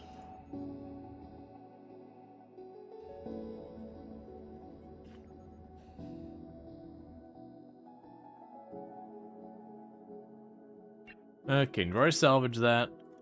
You're mining the last of this. I don't have spare tech blocks. We did scoop up 10 more fuel, so that'll give us another, like, 8 days. That's some pretty good news. If I wanted to add more solar, it just costs me energy blocks. But yeah, so like a solar panel is only 5 energy versus like the generator's 100. So you get the idea. It does take a lot, and that's assuming 100% power, which is definitely not a safe assumption. One other nice thing about the solar panels, though, is you can just kind of shove them anywhere. You're allowed to like walk past it. So at a place like this where I happen to have a little bit of extra room, there's not really a reason to not put a solar panel in there. And again, just supplement our power just a tiny bit. The only consideration is you don't want your sleeping or luxury areas because it's got like a massive penalty. Almost all your buildings that aren't specifically for sleeping or resting have penalties. Yeah, so that should take a little bit more of the edge off and hopefully stretch out our fuel a little bit longer. But the Asteroid 1 stations can be a little bit more effective. Can be placed outside the structure area, which is nice. Yeah.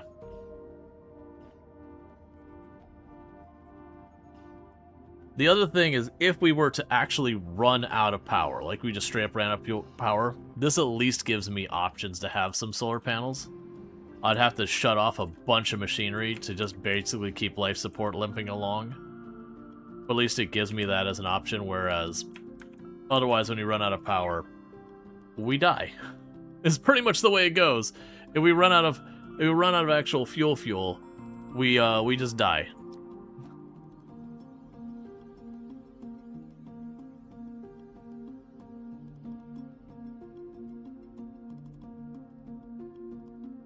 And we got the shields going.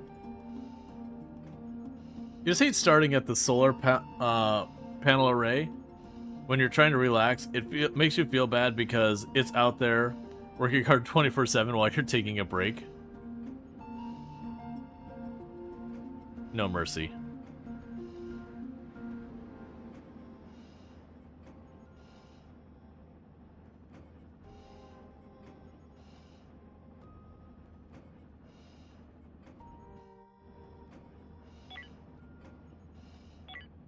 Alright. And let's go. Let's see. Deliver cargo, don't really care. Got another derelict over here. And more stuff to mine.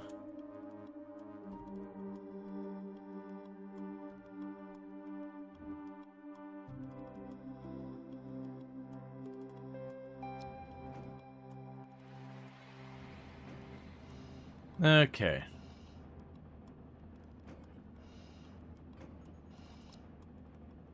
Get on that shuttle. Get on this shuttle. Immediately grab our scanner real quick. We'll probably be breaching in this area. When I say breaching, I mean just approaching it normally. And this is one of those systems that our power grid's going to get taxed hard because of the whole solar radiation thing going on here. Alright, so you've got 2 entryways that are nearby, so get those ones first.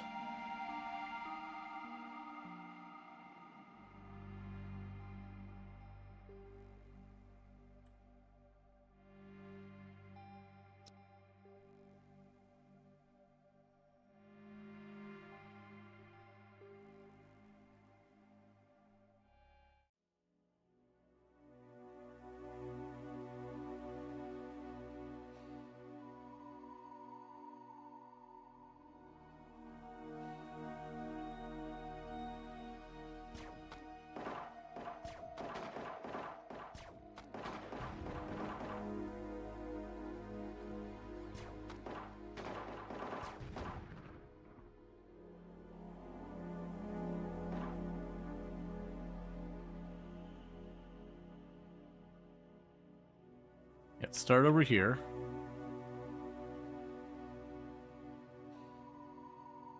Yeah, there he looks all clear.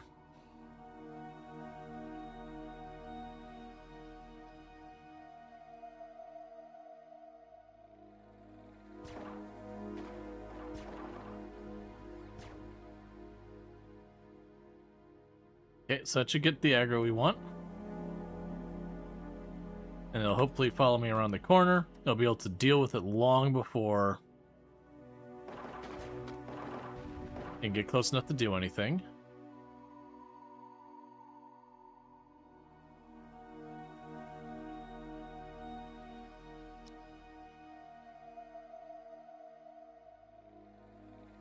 You didn't find anything there or there.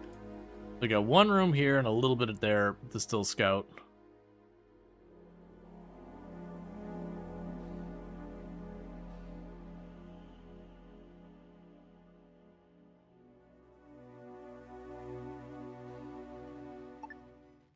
Alright. We got goodies from this ship and transfer. I am liking the fact that we actually have numbers now. And while it's very resource intensive to keep this many people around, it is just comical to like roll in, you know, 8 people deep, fully armed, and just go for it.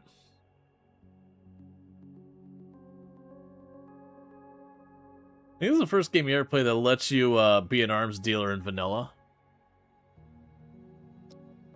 Oh no, I've definitely played a number of games that like any game that lets you have like trade as a mechanic.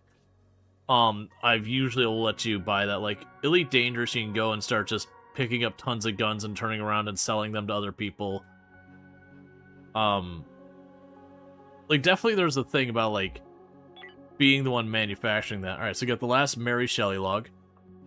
Log 5. Thy Pride of Wisdom. Independent research ship Mary Shelley. Final log entry. Professor Grant Park speaking. Chase, Ray died fighting side by side. I could still hear their screams when I closed my eyes. The containment pen we built was, not adequate for the task. At first it was fine, but, well, we eventually found a signal that caused the organism to hatch. It didn't attack at first, so we assumed it was docile.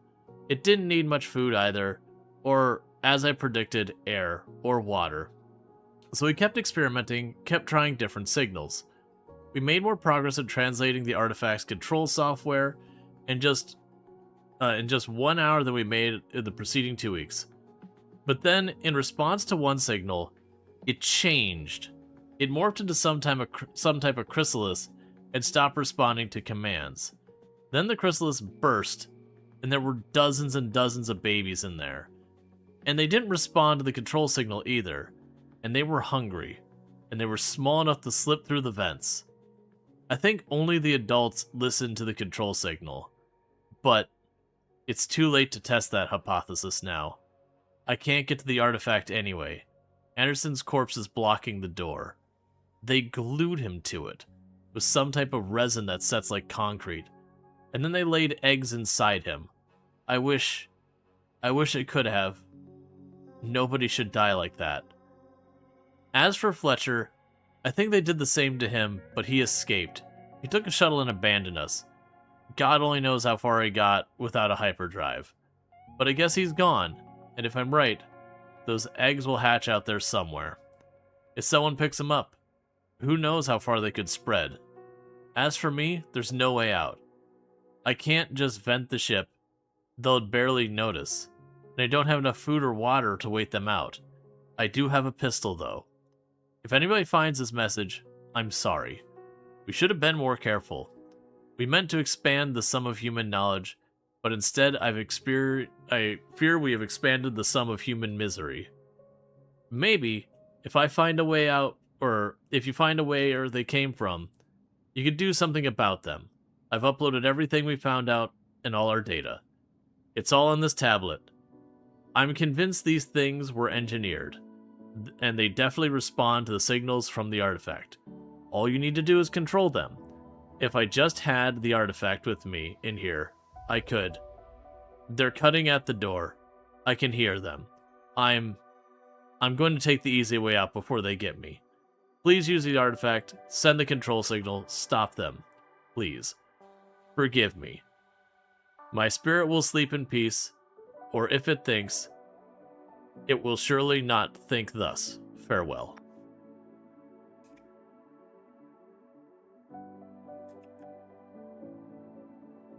Alright. Let's see. Oh, arms dealer is, in this, can generate notoriety. If you get too well known for it, it's not just selling guns, but more complex mechanic. Gotcha. That's cool. It's stuff becoming from a newly expected parent. Well, congrats on being a newly expected parent.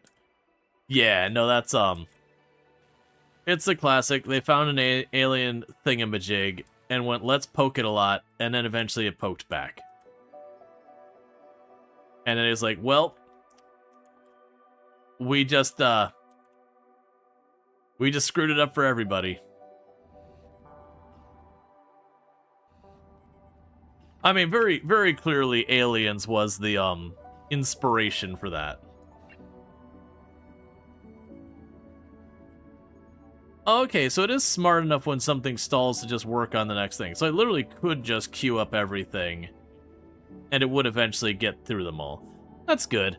I do dislike when you have a game and there's like, you've got your like 20 listed research and something happens or one of your researches can't continue. And it's just like, well, throw your hands in the air, can't continue. Stop everything, shut down the science department.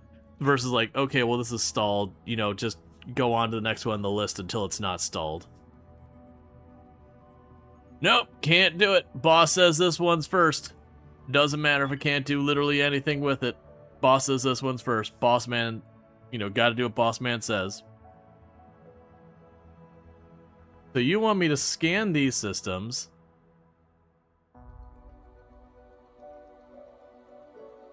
It's not a whole lot for me here.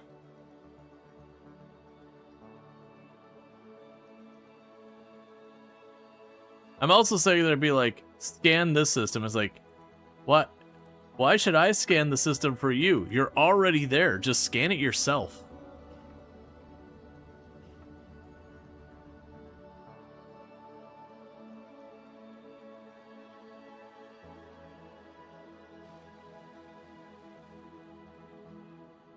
It's also interesting that we got that log on not the ship with the hide things that were what actually killed the Mary Shelley, but on a ship with the bots.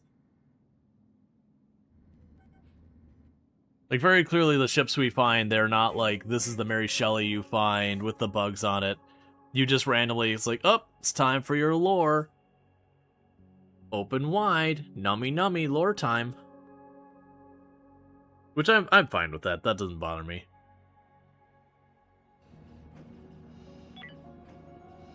We can also make the power storage, which is interesting. It does add an extra 15k, where these things each have 50k.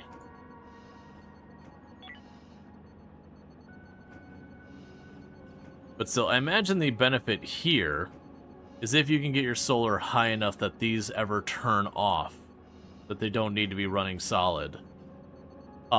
Then you would sit there and have it turn on and off that, and the generator would only get kicked on when, you know, you didn't have enough power.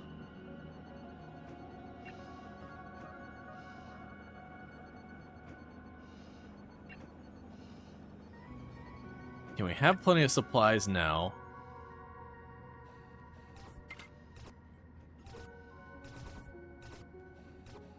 We'll add a pair of extra beds. They're a little bit better suited for dealing with medical emergencies.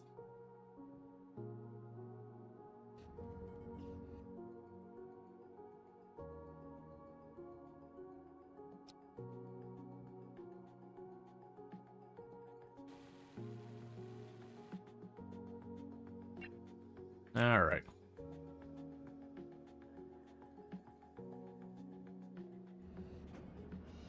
This has been so much nicer since we got the second shuttle for dealing with salvaging missions. I also wonder if the refugees just live here forever, or what the deal is here. Can I, like...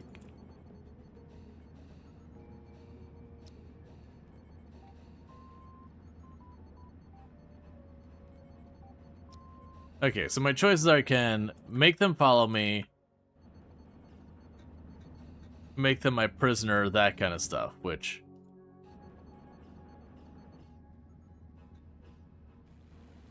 I do wonder if, like, eventually they join...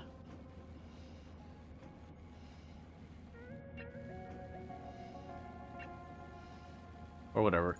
I also checked on people's relationships. We got lots of friends and acquaintances.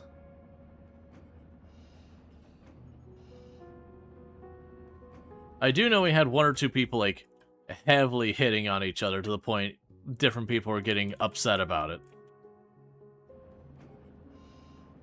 But I haven't been noticing that so much recently.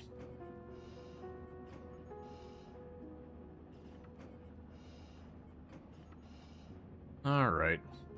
So, like I said, the next thing I think I'm going to do is once we get some spare tech blocks, let's make a pair of fighters. That way when we're dealing with different combat situations, we can do stuff like harass shuttles coming in at me. That kind of thing. That those fighters might be able to get some work done.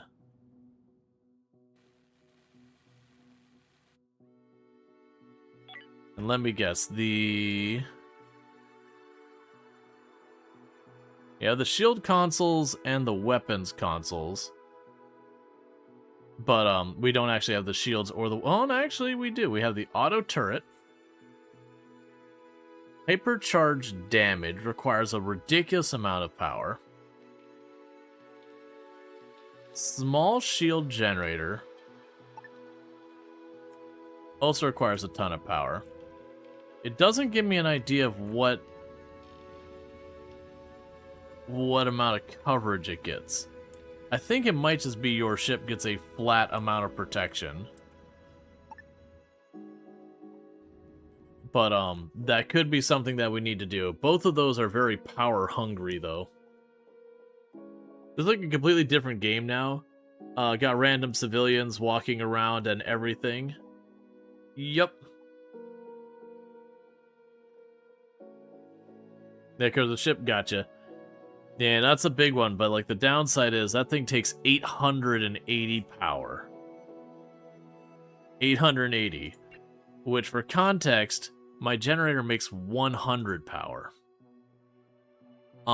So the assumption would be you'd put like, you know, capacitors and all that, so that when you got into a fight, you'd put your shields up and it'd be just an incredible draw on your power, so you can't keep them up forever. So you just use them as needed.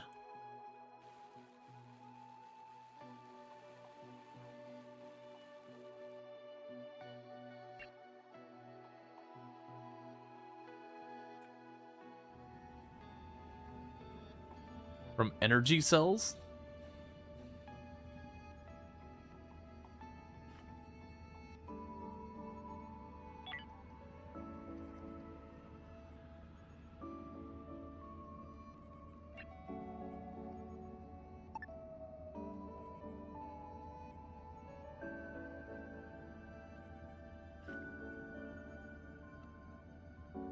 It's not entirely clear.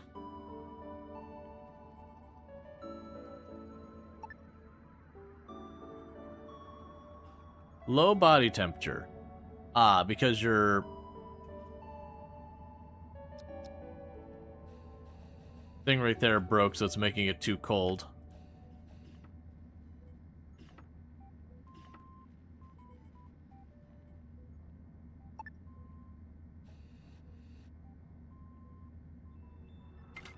Put another one there to supplement the temperature down that corner. Either way, we'll end up needing to make more room for that, which wouldn't be the end of the world. I think what we do for there is I think we expand this room out, and I can put the weapons and the shields console there. We have the radar right here, and I can put the shield generator in here as well. But we definitely... Yes, these are down to like 10-20% on both of them. That goes a long way when you can drop the power down that low. Okay, so you're mining the last of that. You just got a little bit more hull. Now you got all that gobbled up.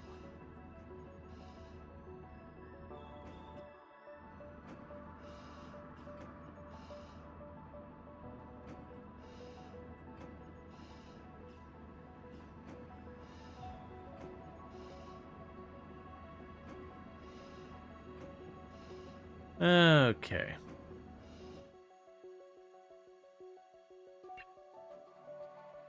Yep, so just a little bit of hull scraps.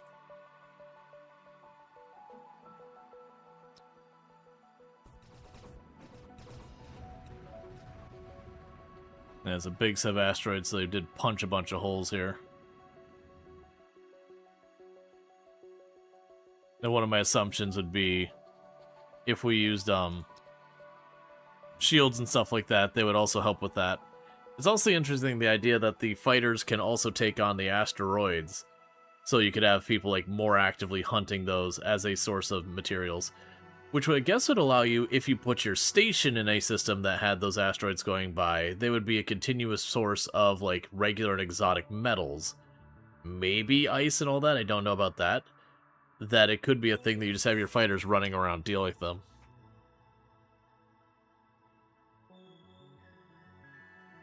Yes, you're almost done with the last of that hull. So be curious about that.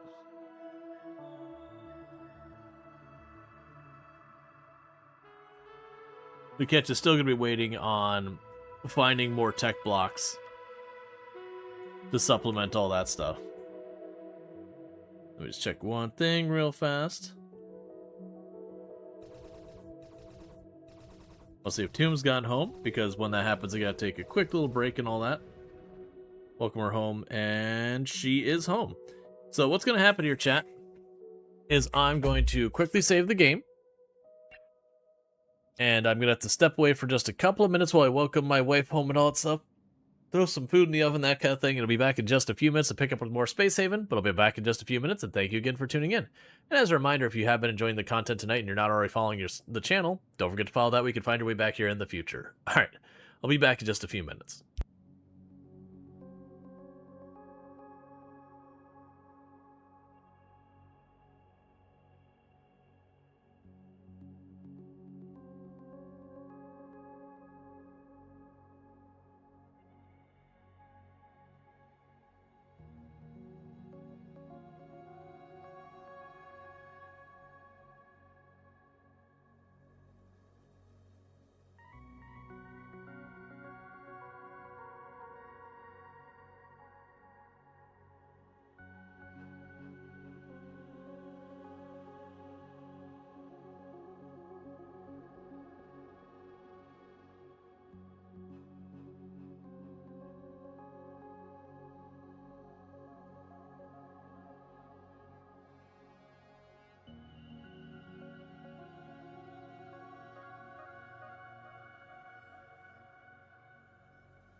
Okay, and I'm back. Sorry about that. Now I just had to do the whole thing where we set the game back to full screen. It then shows up where you can see it, but now it's the wrong size and it's actually overlapping multiple of my screens, so we set it back. Then it's on the wrong resolution, so then I set to borderless. It's still on the wrong resolution, so now I go set my resolution. And with all that, we're ready to go. This is why you should not cross the railroad tracks, ever. They're just a hard boundary. You just can never cross a railroad track at any point in existence.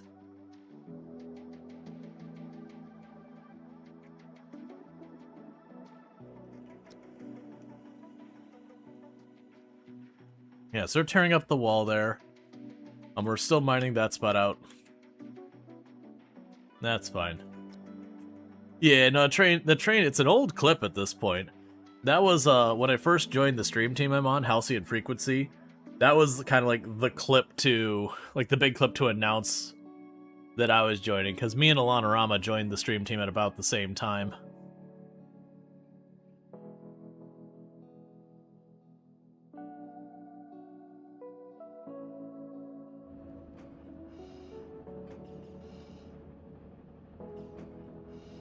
Yep, so you have all that processing right now. Just doing their best.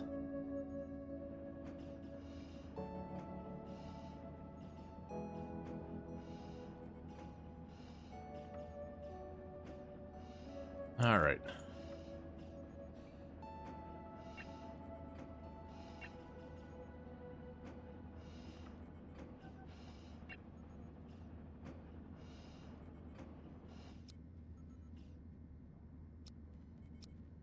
Oh, I see. I have to actually manually tell it, be like, hey man, go repair your stuff at the workbench. Good to know. We've got one more exotic ore here.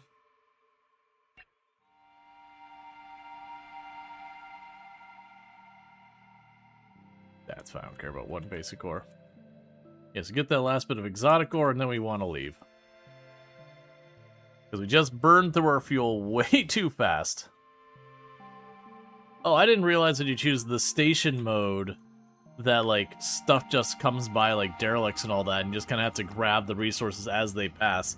So I assume the station mode then is, like, instead of having the big map where you move around, it's more like your ship is, like, adrift almost. That you get random stuff shows up here and there. That's kind of cool. Because I definitely feel like I'm falling into a pattern in this mode. Where so far I actually don't feel like... Oh, we got someone coming next turn? Merchant Federation. You know what? I believe the 2 refugees I have on board are Merchant Federation. So let's give them a chance to arrive.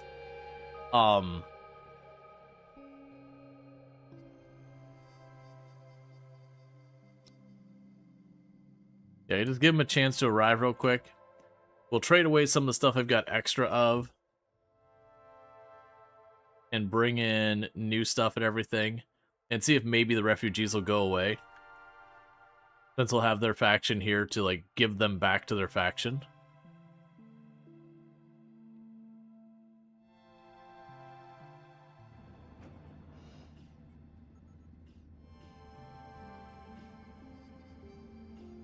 Okay.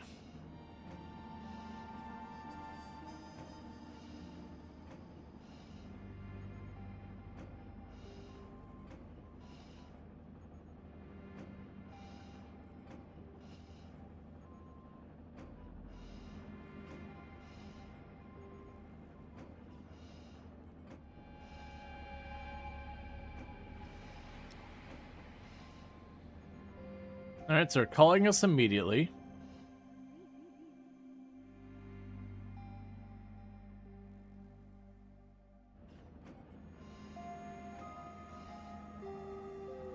Spacefarer, we're searching for our fellow merchants who broadcast an emergency. We have refugees on board.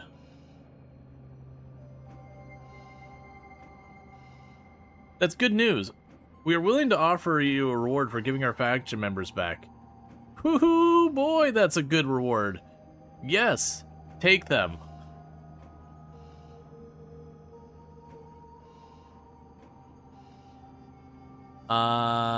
Negotiate. Show missions. You have none. Trade. Alright, what do you got? I would like your fuel. I would always like your fuel. I will probably take a couple units of your artificial meat if I can make that. Honestly, just give me what you're willing to part with on that meat. Just hand it all over. Okay. In the meantime, other stuff here. Go ahead and take the stun guns. I don't need those. I'm getting a lot of the optotronics components.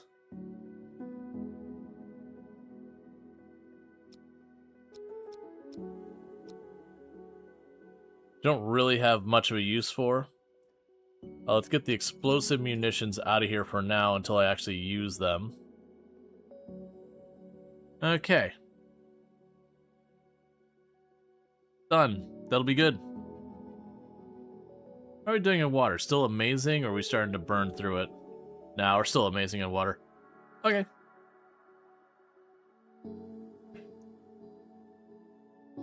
Refugees' complaints? Cool, I don't care. Get the hell off my ship.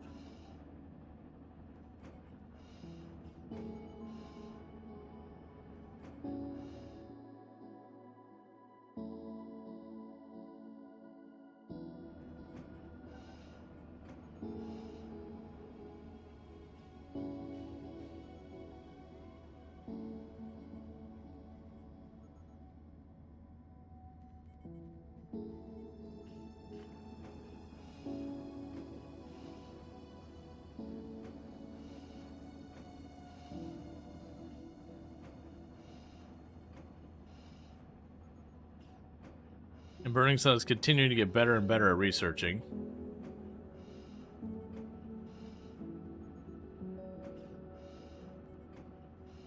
That's all fine.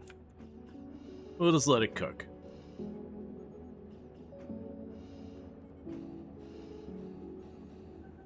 I'm curious where they have the salvage bots. My assumption is those will be bots that when we're salvaging, I don't need to send my crew. The salvagers will take care of it.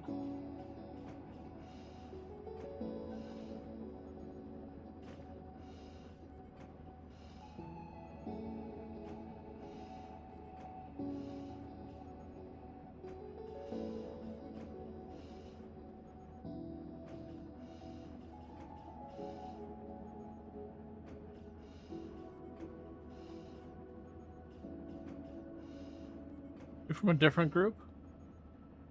Ah, I also have one for the... Okay, so where we were given all that really fancy stuff like the super blocks and everything, that was for one of the refugees. Not even the pair. Just one of the refugees that was seen as an appropriate amount to pay. Alright.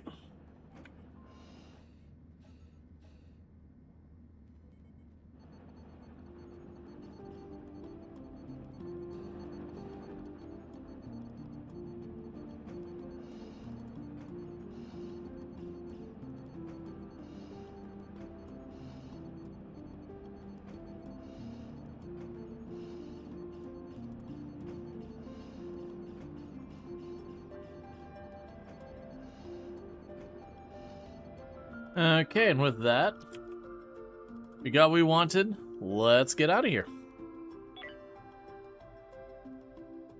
Perhaps in hangar.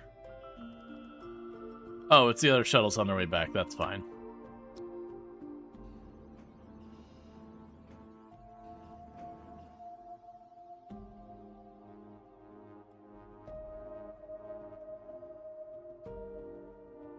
But that's good, because every time we get a refugee off of here, that's just cleaning up our stuff.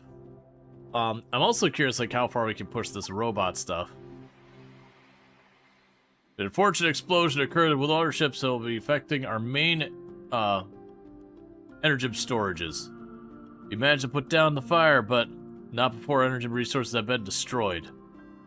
Venture out and seek an energy, cloud to give us an opportunity to replenish our fuels. Okay, so we got all that going on.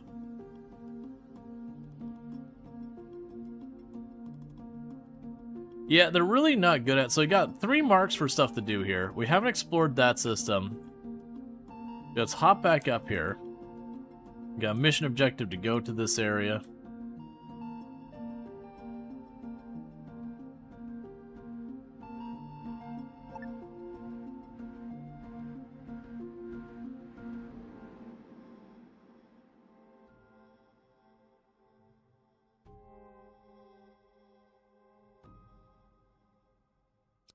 Yeah, I'm not going to interrupt their journey.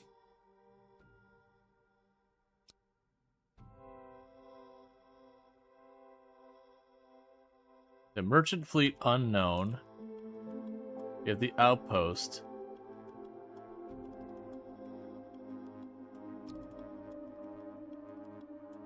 Okay, so we got a new star over there.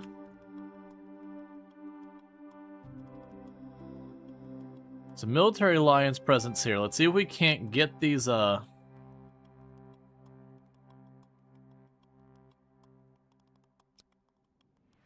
the refugee off of our ship.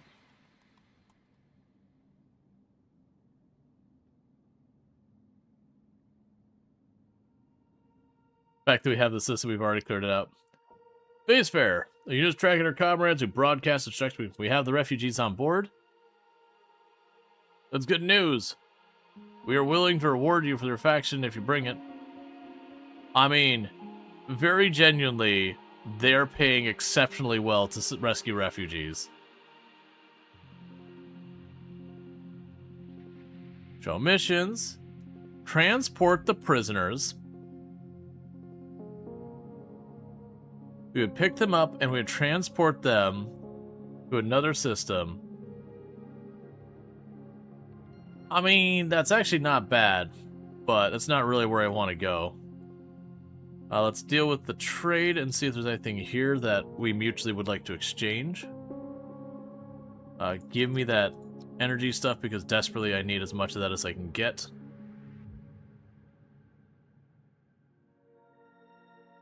Probably use more tech blocks, but I think I'll just take the energy for now.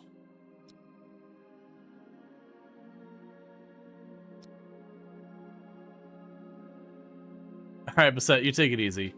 And Bassette's playing some Little Rocket Lab recently. Also does like Pokemon, Digimon, that kind of thing. If you're looking for that, you can find that over there. But you sleep well, and all that good stuff. Alright.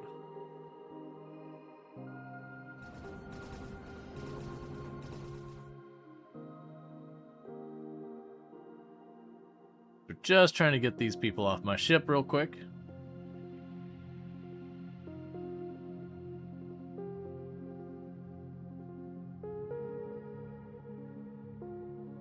Wonder what our reputation is with the other factions now. Don't really remember.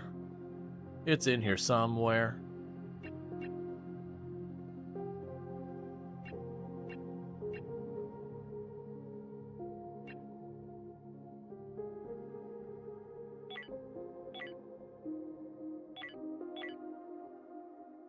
This word somewhere. Oh, there it was. Factions. Yes, the military alliance and the merchant fleet are accepting. Get really close to being full-on friendly. Alright, we've done all of our business with them. Let us get out of here. So now we don't have any refugees on board, so we don't have to worry about that anymore. We played this game before, and was it the one where you were so low on water you asked all your passengers to pee before disembarking? I have played this game before. I don't remember telling my passengers to pee before disembarking, but it could be a thing I said. Man, I haven't played in a long time, but I definitely have enjoyed it in the past. Okay, so it looks like it wants us to go to that area to scan this system.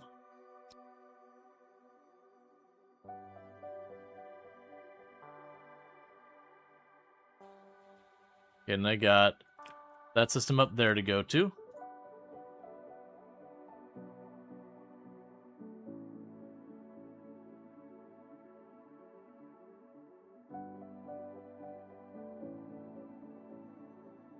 Alright.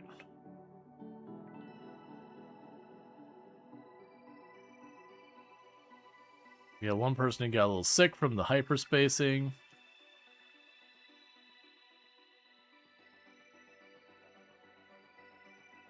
Alright, so we got some materials interestingly, I can get raw chemicals there. We got a derelict ship here. Let's check out the derelict. Make that derelicts, plural.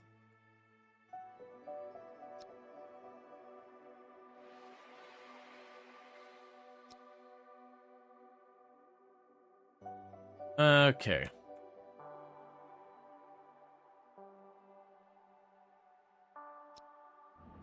So get on the first shuttle.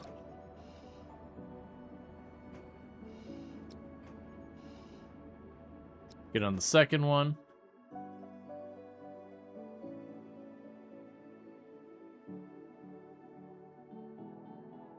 There's a lot of stuff around both of them.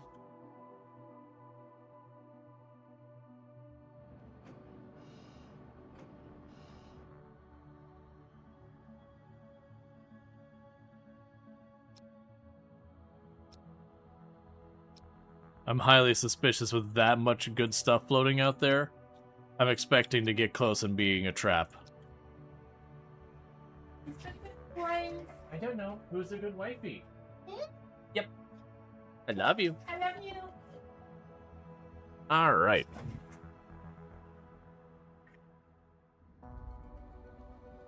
So once we get our crews on board, I figure we do this one at a time. Let's go to that bottom one first, I think.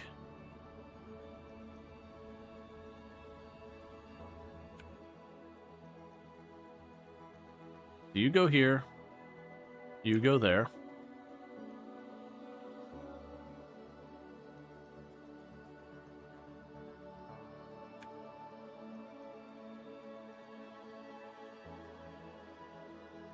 Okay.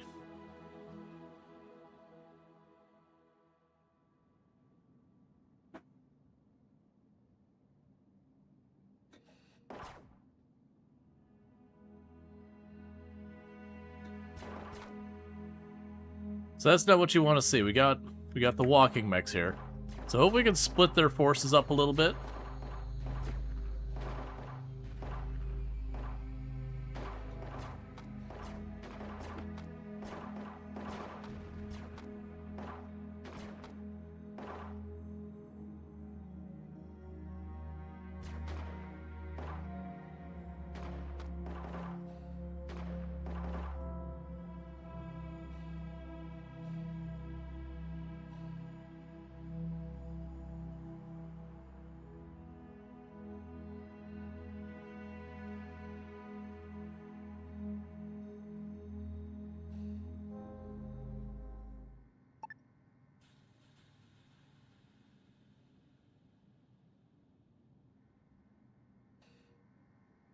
It's a good deal with that.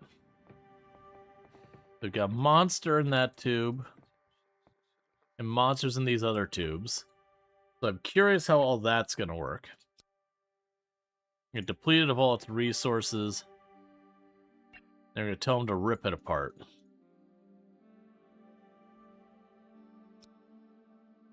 You'll need our people to patch up for a little while. Rogue bots detected. That is not great. Okay, the good news, the rogue bot is going for the main ship. I was a little concerned.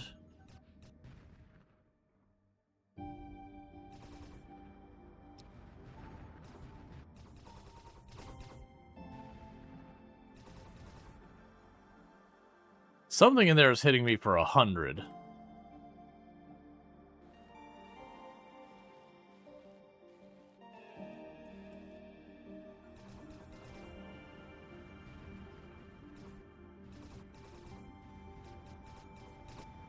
I think like one of them was like a bomber or something. It was hitting really hard.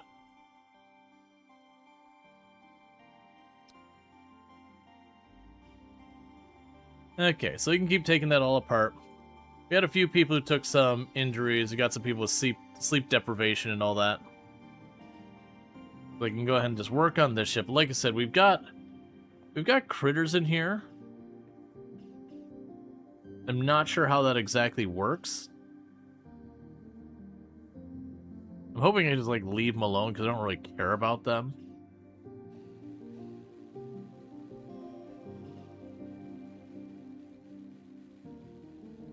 But the last time they didn't end up taking these apart that much.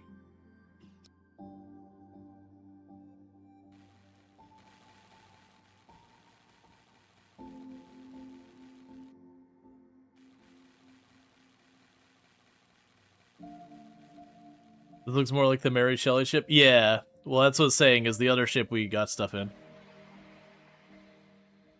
Oh. Okay, so Android Collective is here. Retrieved perished people. Sure. So you want me to go against the Vesuvius and retrieve your lost people. I can get behind that. This is the Vesuvius? Alright, team. As soon as Luxray gets off the ship and goes back to the other one.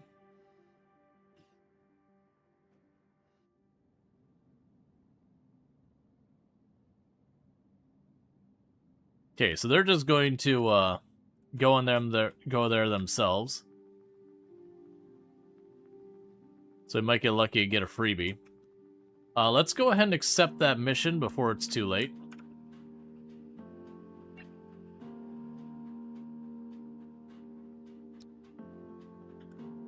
Alright, meanwhile...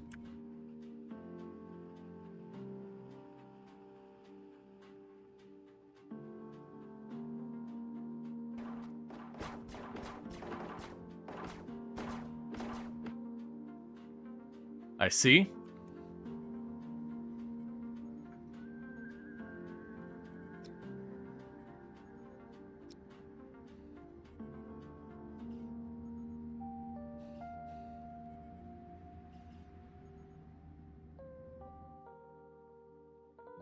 Oh, that's the only way to go in there.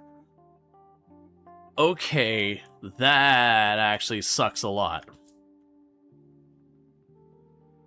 I'm gonna do a quick save on that one, because this is likely one. This would be a big ol' mess.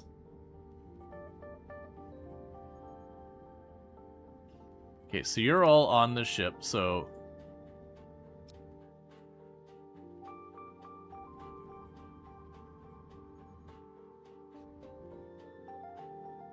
Get over here.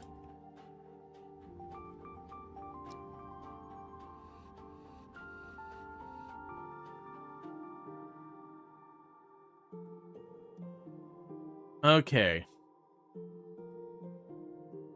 Ah, it sucks so bad that that's the only way in. So, what we're gonna do is get in there, and then you get out of the way as fast as you can so we can just hopefully dump 8 people in here. A lot of people are gonna get downed, maybe fatalities.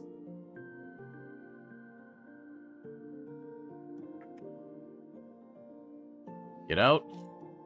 You were undrafted. You get in place.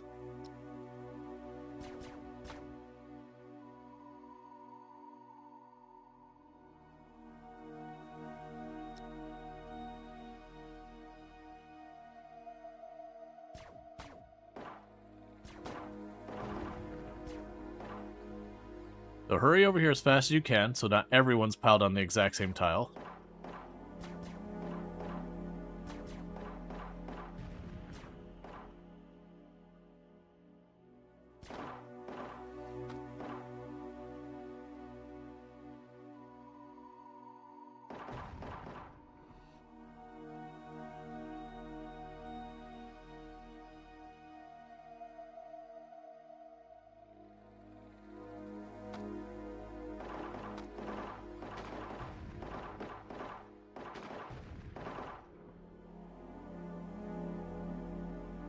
Okay, Conroy, you got proper jacked up. You get out of here.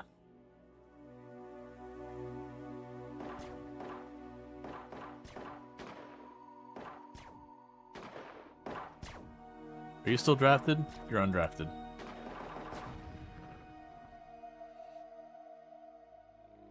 Burnson, you got nothing left in the tank. You get out of here. Treacle's got nothing left in the tank. You get out of here. And the rest of you...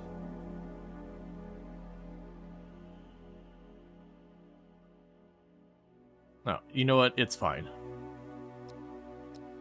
It's gonna be weird like that. Grab the data log.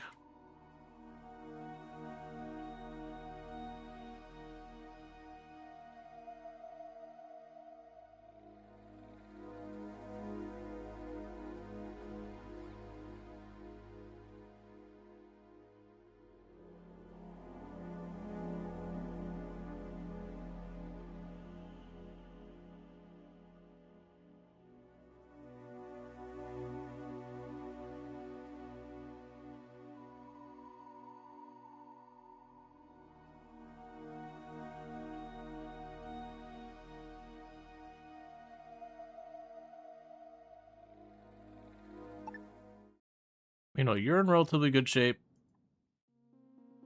You start grabbing those data pads and start rescuing people and all that stuff.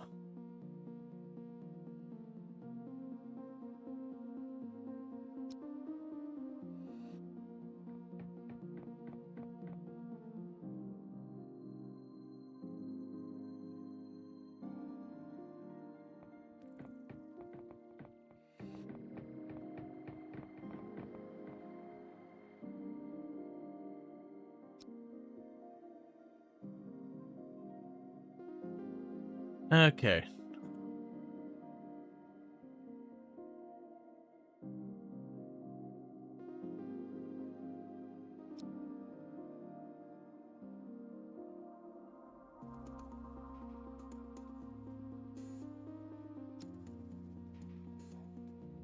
They're doing their best to rescue everyone they can as fast as they can.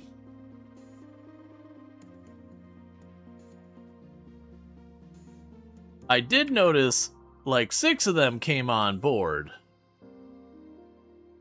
We didn't find everyone alive here.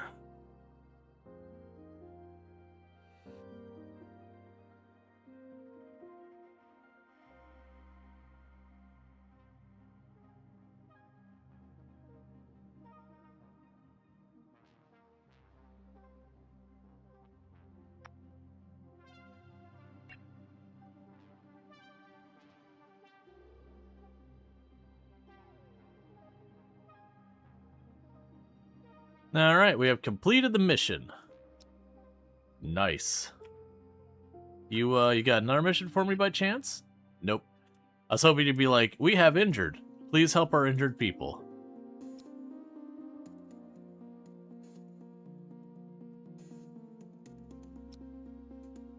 Just checking to make sure I didn't miss anything we would want to grab.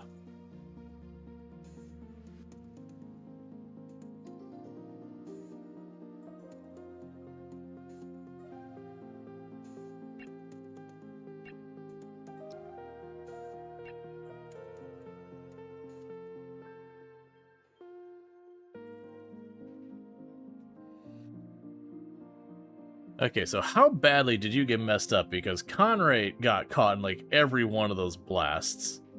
So your health is critically low. You've got some health problems. You got a blast injury, you got a burn wound, you got a bunch of other wounds.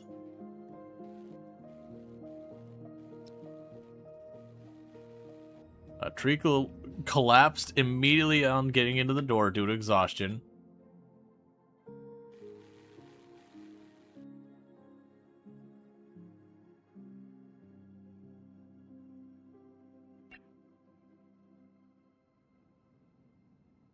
Okay, so we did get a reward from them. New trade. Let's see if there's anything... So you could take those soft blocks, because we've got piles of them and nothing I need them for. I will take the energy you have, because I will always take the energy you have.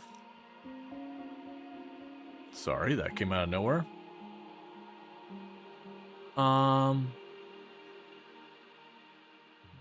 Even with as much water as I have, that is dirt cheap.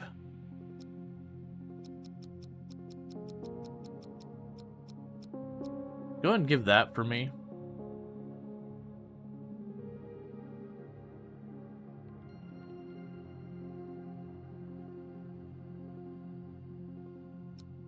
Oh, that's fine.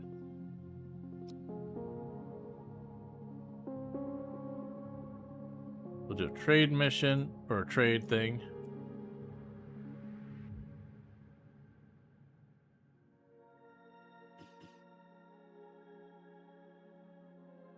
Okay, so we're getting the 2 ships.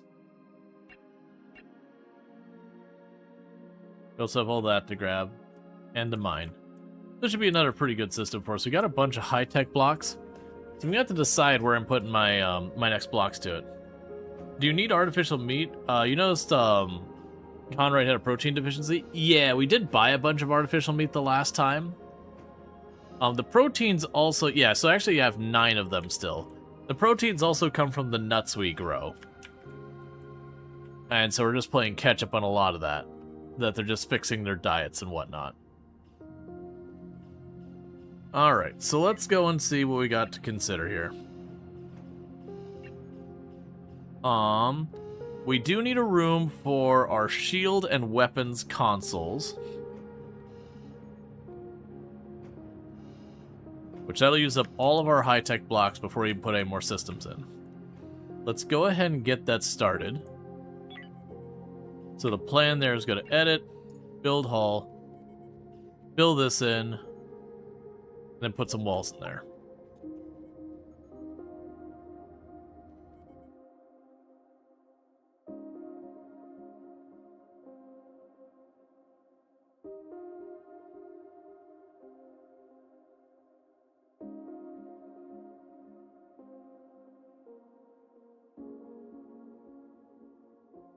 Incoming ship next turn, military alliance. I'm okay with this. Oh, actually, before I build those, fighter. Fighter. We'll still expand the ship for when we have those.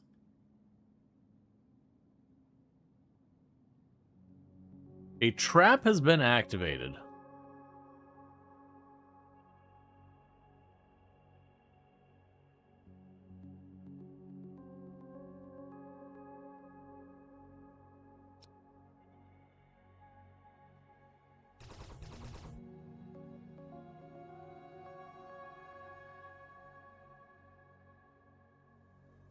I made the comment that I figured that was going to be a trap over there.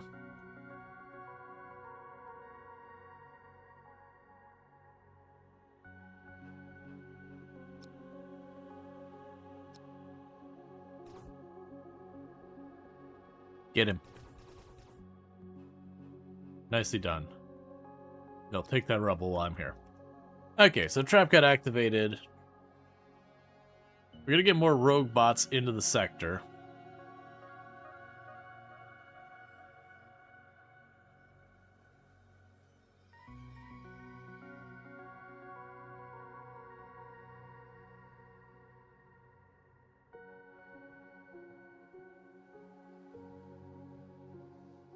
We're going to get a pair of fighters now.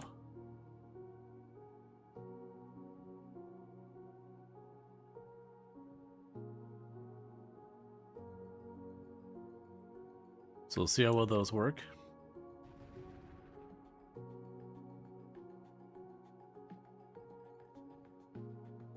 So Luxray's piloting that.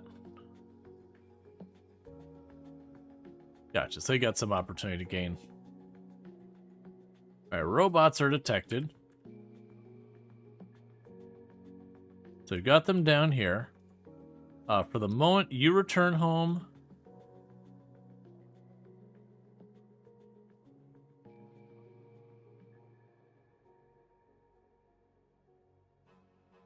Looks like the other ones are returning home. Because at home, we've got more than enough to recover. Yeah, so it's like a combat ship.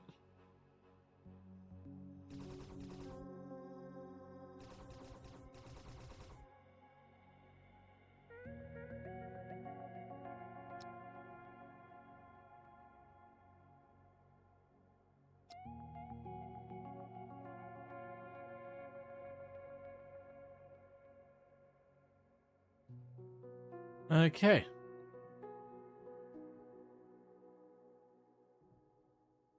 So I've got all the stuff from the trap all sorted. That all went smoothly. Bankton is where you have a base to harvest everything that drifts by.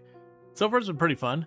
Yeah, and I've been hearing more and more people mention that mode. It's like, honestly, that probably sounds better than, like, this is fun early on, but it's just kind of a lot of going around and repeating the same, like, mine out the asteroid. Run to the exact same kind of encounter again and again. And it's not like it's bad or whatever, but, I definitely have a feeling the you build your base and you're just trying to keep your base stabilized as, like, stuff kind of happens to you effectively. There's definitely an appeal to that. Yeah, so I'll just accept that as it is.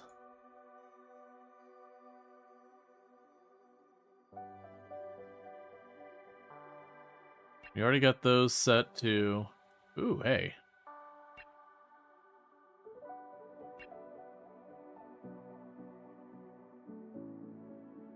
Alright. So basically just are working on getting everything here. We got a bunch of goodies out of here so far as quests go and whatnot.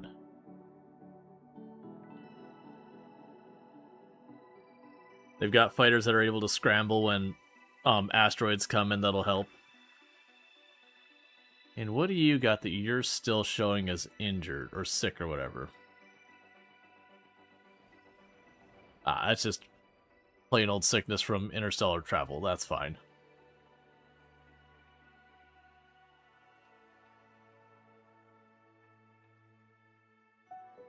You can send your crews out of sectors on missions. You can migrate from starting area 2 as resources get thin.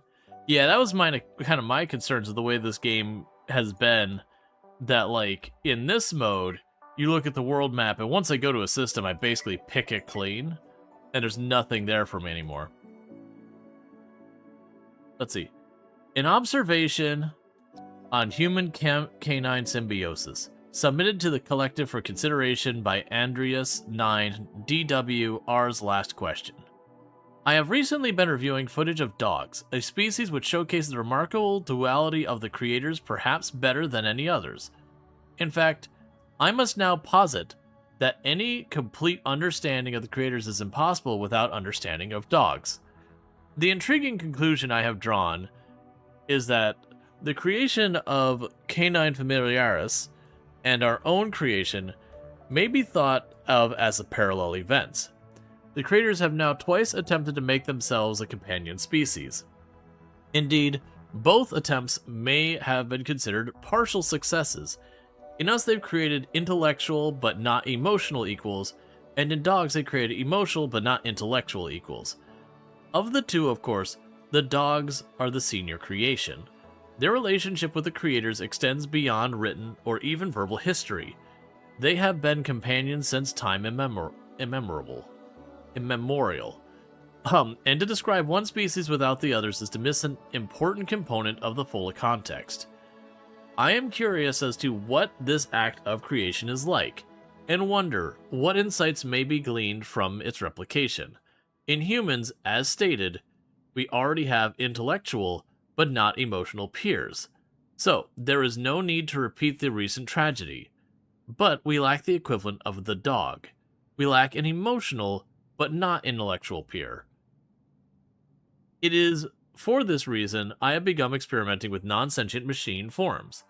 Hey, Joe Smell, thank you so much for the raid. I do appreciate that. Let me just finish this before I get lost in my place. Non-sentient machine forms. Rather than risky tragedy, I'm confining my explorations to simple if-then condition trees and learning algorithms. I wish to see if I could create a machine that simultaneous to its practical function can also provide a social function.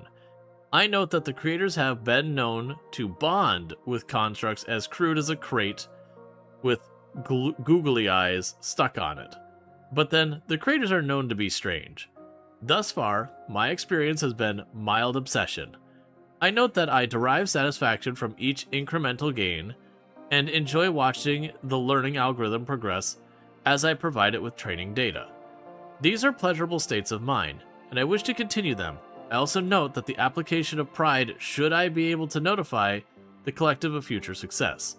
I will continue to pursue this line of inquiry unless explicitly contradicted.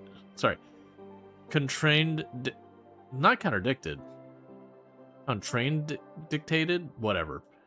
Basically, until someone says not to.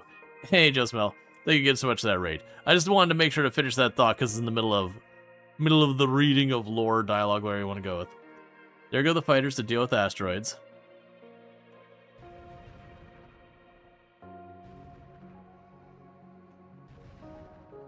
And we can actually get rid of asteroids before they start doing significant harm. Contraindicated. Ah, that makes sense. Contraindicated. Yeah, I gotcha. I was trying to add extra letters where they didn't belong, and it was just making it harder to read.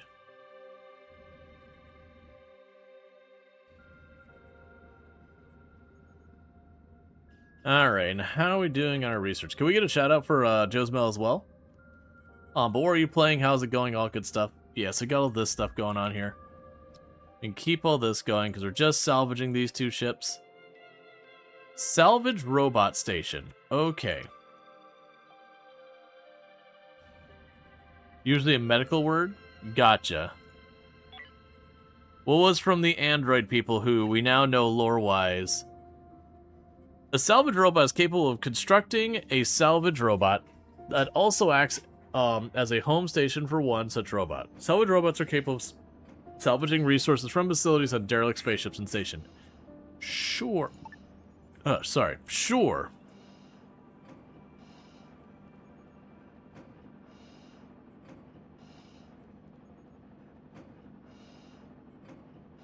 That's fine.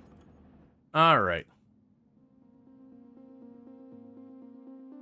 Did you see that in your job? Gotcha. Yep. But I hope you had a good stream and all that good stuff. We got the ships are leaving, that's fine. I just want everything that's not bolted down. And the stuff that is bolted down, I do want that as well.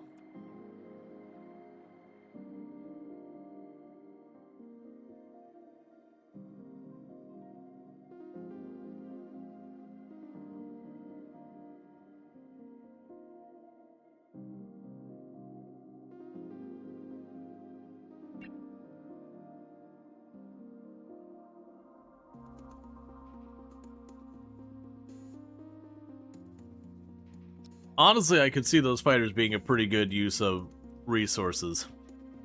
They are systematically destroying almost every asteroid that goes through there, which is giving me a trickle of, ore as we go along our way.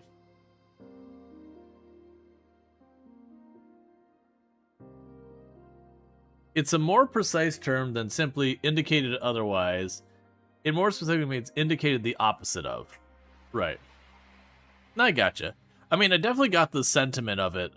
They're like, yeah, here's our hypothesis, unless something like specifically disproves or specifically runs counter to it. I'm gonna keep going forward.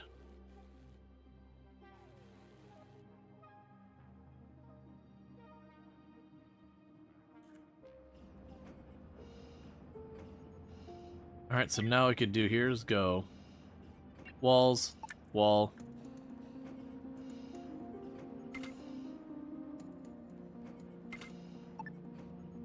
So build those walls there, and then when we get more of the tech blocks, we'll want to go to that spot and get more going on. What do you got going on here? What's your complaint?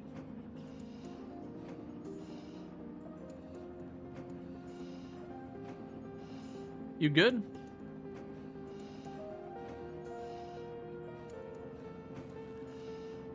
Carry capacity 1.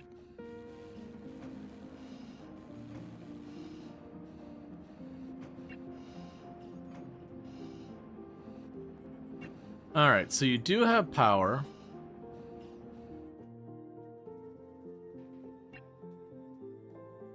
Unfortunately, we have already kind of collected everything.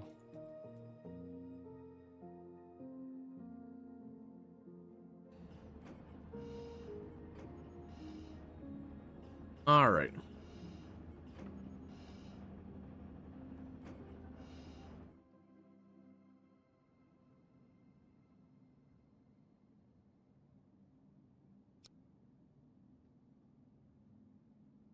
Now more or less we're waiting on a bunch of our craft to go out and collect stuff.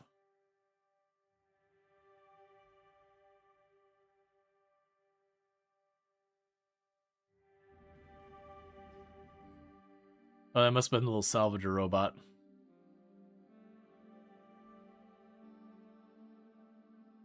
So I'm not seeing much in the way of our stuff getting out here to collect all the goodies that are laying around. There's tons of those, even with the derelicts entirely tapped out. That's fine. Imagine you'll tear apart the last of these walls. And when that happens, we'll have nothing there. They'll finish the mining, and they'll go collect that. I think part of that is because we now have people jumping in the fighters and flying around in the fighters. That's in lieu of doing other things.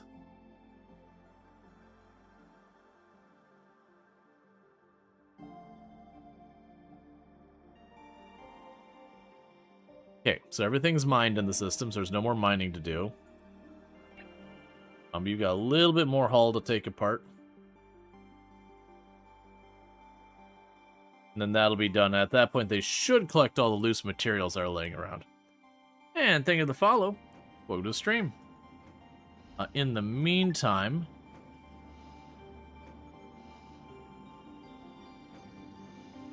add a light there. A bit more light in that room. Like I said, once we get some tech blocks, I think the plan is we'll put the shield and the weapons console in this room. And it'll be time to find places to put our, like, put a shield generator and some kind of, offensive weapons.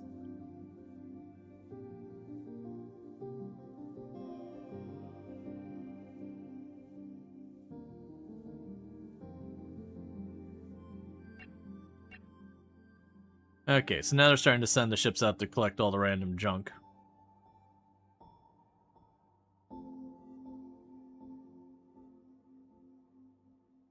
But then power's going to be the main pain point.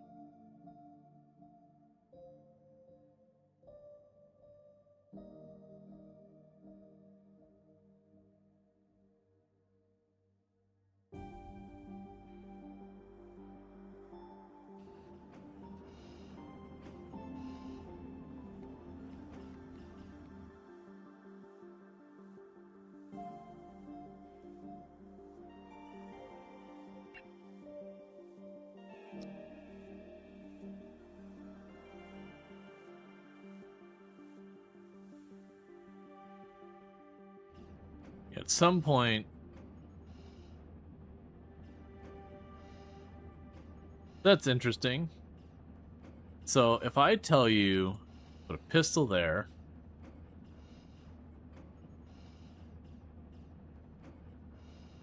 once we can make those, we can get that.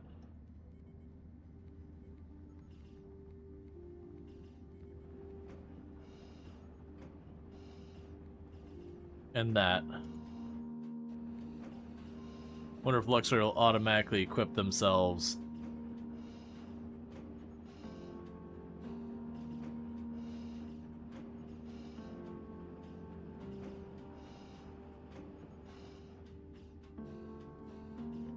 Okay.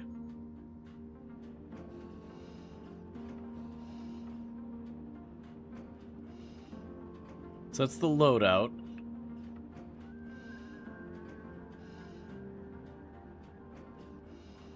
I'll just leave them to figure it out. But yeah, it looks like what I'll be able to do is I'll be able to tell them as they get their weapons skill up. Be like, okay, when you can, take the shotgun. You have your pistol.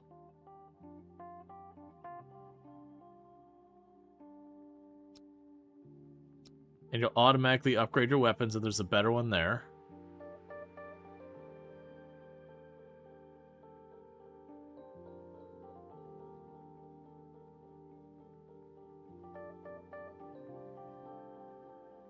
And do the same here.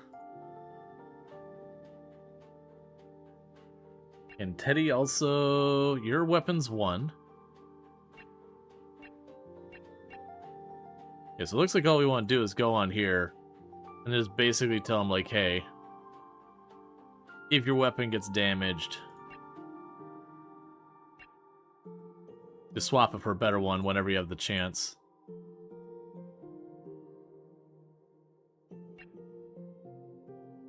Okay, and there'll be another one to be able to get better weapon.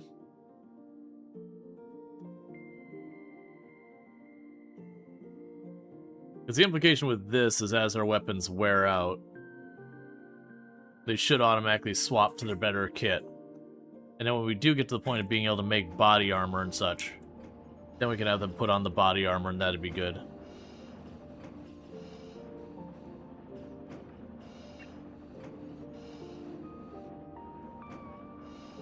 That's an SMG thing. That's a rifle thing. We can make the rifle now.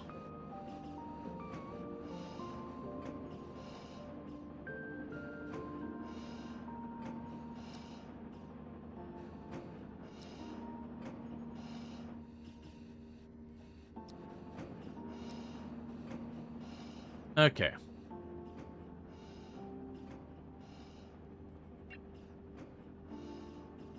So weapons, whatever.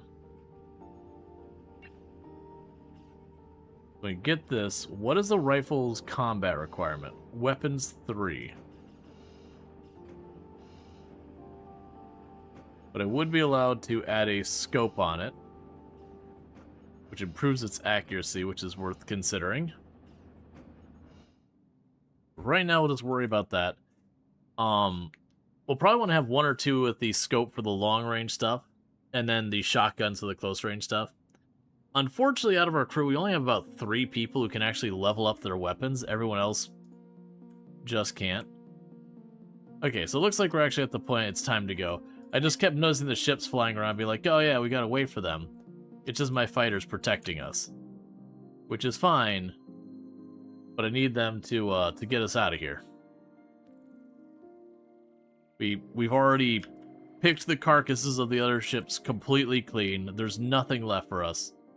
So it's time to go.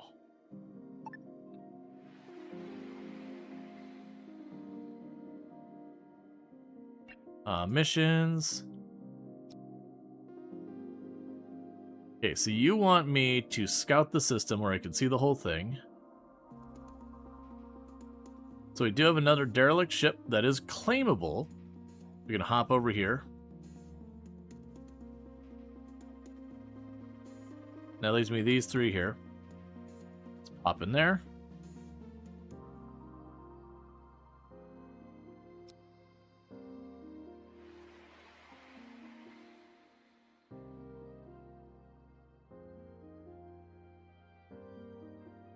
In this case, Burning Sun is the one who's the most tired, so they're gonna stay back and watch the fort while everyone else makes their way to board.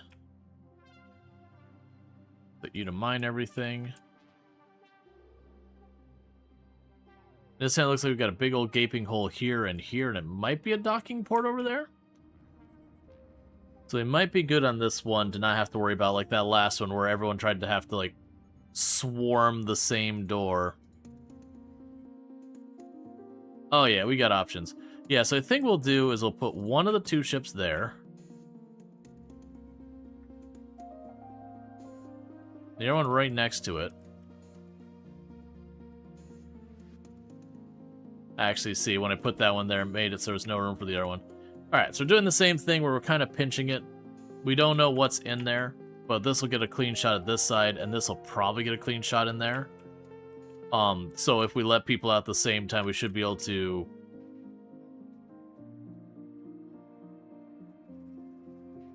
just hammer whatever's there.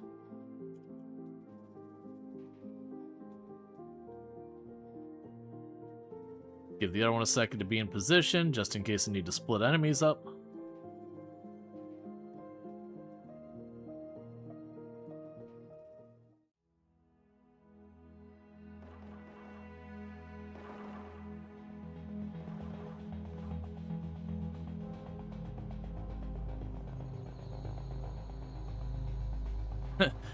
Where are you going? It's a shooting gallery in here.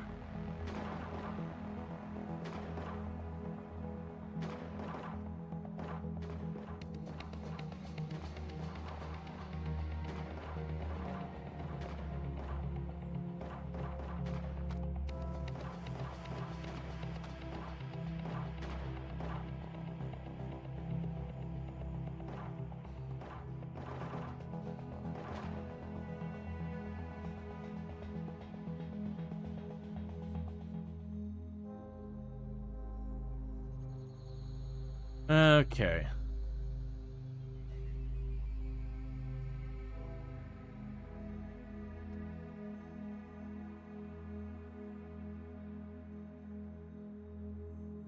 So one person got bumped.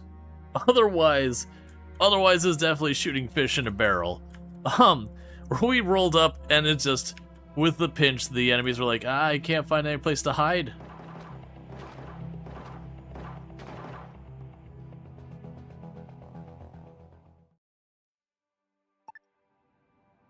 Alright, and we're not going to claim it. We're going to abandon that ship because I don't want it. But what we will do is grab all the goodies on here and rip it apart.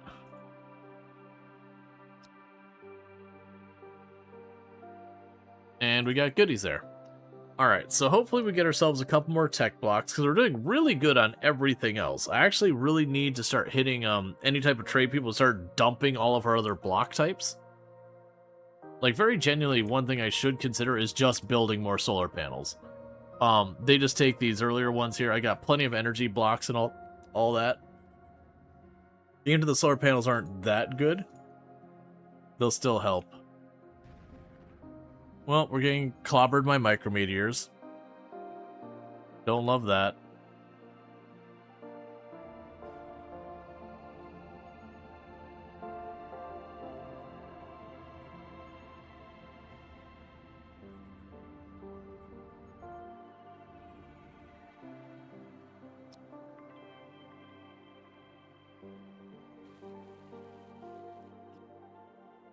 The speed at which they're just disassembling this place.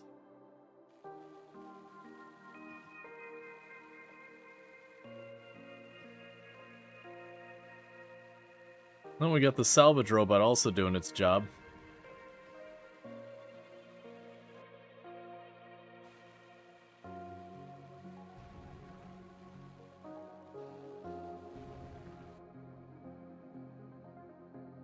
Yeah, we're just down to infrastructure and hull blocks. Everything else is already torn apart.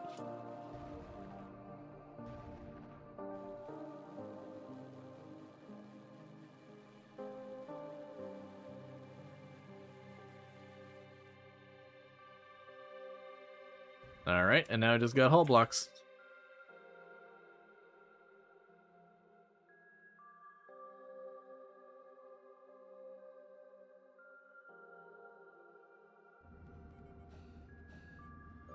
Yeah, even if we had a shield generator, unfortunately, because of the nebula system, we're gonna have to endure that anyways. Also, we got items in space. There we go.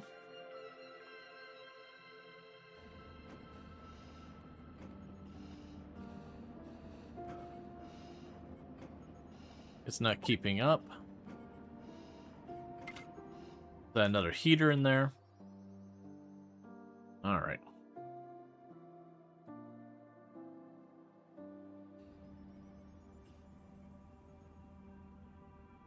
I might need to get the disassembler so I can start ripping apart a bunch of these blocks I don't need this many of to make other ones. How is the research bench going? Let's see. You're working on the rocket turret.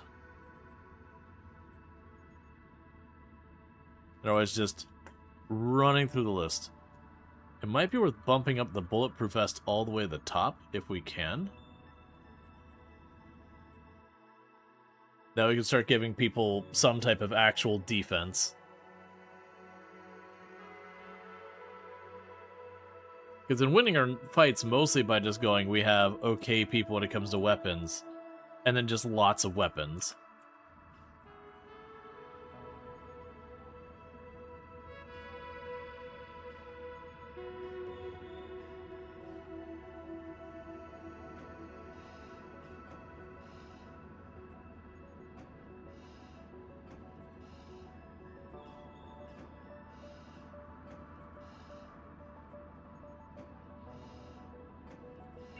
And this person's job is just to forever and ever and ever process materials. Because they've always got more scrap to be processed.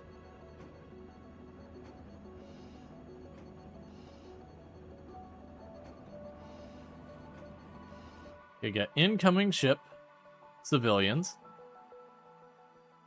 That's fine. If we're lucky, we can trade away some junk. Get ourselves some other good stuff.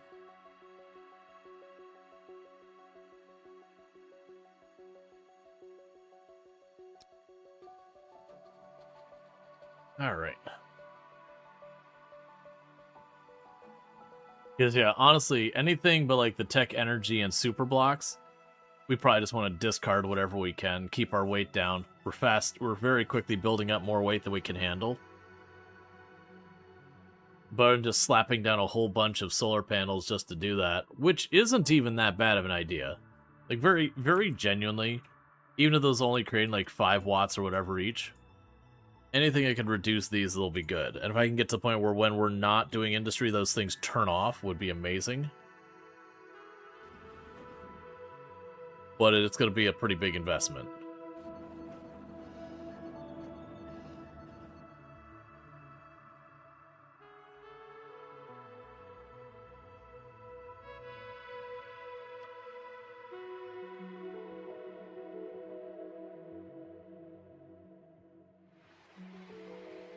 Okay.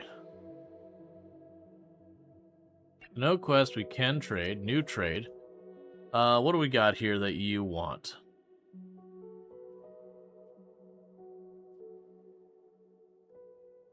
Here's a bunch of the soft blocks. Take those. Take some hull blocks.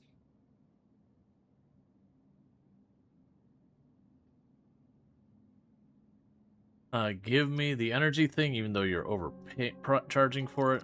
Give me the tech blocks, even though you're charging more than I should be paying for it. How are we doing on the fertilizer, by the way? I have not been watching that. I've got 3. Probably more than I should be spending.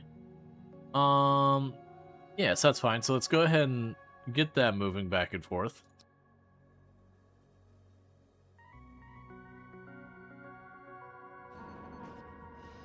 You know, with those tech blocks that we're bringing across, I should be able to do some cool stuff with that. But the idea is we want to get proper guns on our ship and proper shields on our ship, just in the event, now that we have 2 enemy factions, if we get caught by someone that shoots at us first and then goes to board, we're probably hosed. I mean, the fighters at this point can help, but I doubt they're going to win a fight by themselves.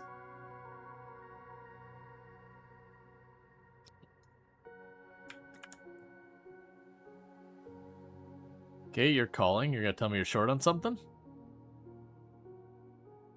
Hey there, fellow spacer. We're running low on some resources. Would you be willing to help us? Yeah. Give me the steel plates. Thank you. We appreciate the gesture. Cool. So we got ourselves an extra bit of money, too. Alright. So let's go. Systems. Shield console.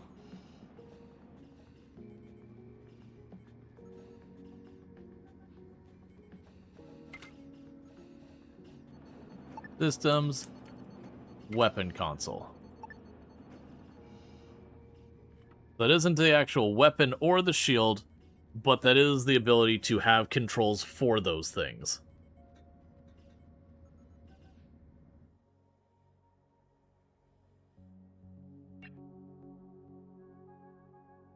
Alright, with that, we've got everything I would want here. It's not going out there for one piece of ore. Okay, so let's go ahead and bring everyone back in.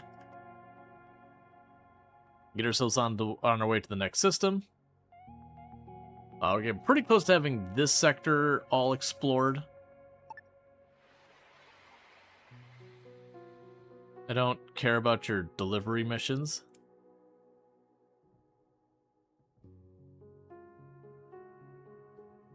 I don't want to build a trading station that badly. But I will go here and take down our derelict.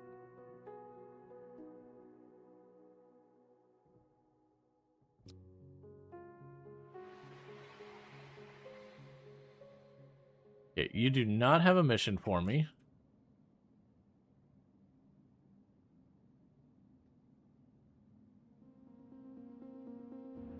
Okay, so with this, let's grab you four.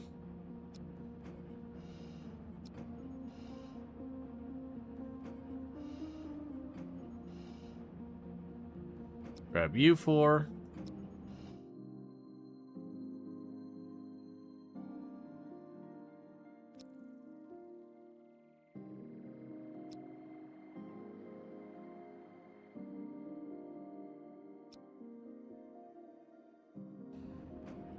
Alright, as soon as we got everyone over there, let's go and clean it out.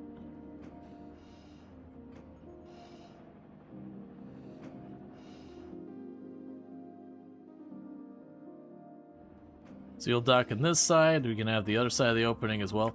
These seem to be the easiest ones to set up a really good approach. Is when you got like a hole just punched through the middle of the other ship. Because it lets me put our stuff on either side. So even if we run into problems like you get the ones that run up and they hit you or whatever, it just makes it so they can't really dogpile you real bad. So one of your two groups is going to get kind of the ability to like kind of just hit with impunity.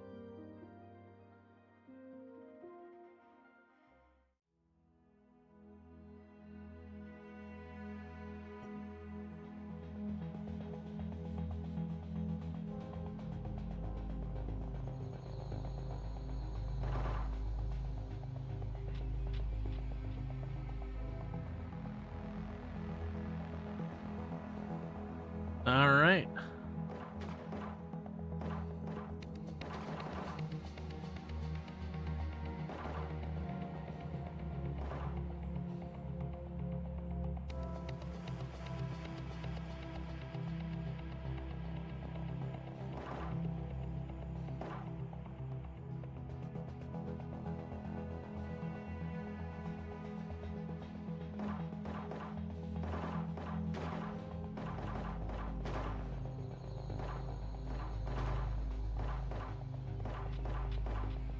Interestingly enough, when I stepped out onto the platform, even though they couldn't reach me, these ones up here seemed to also get aggressive.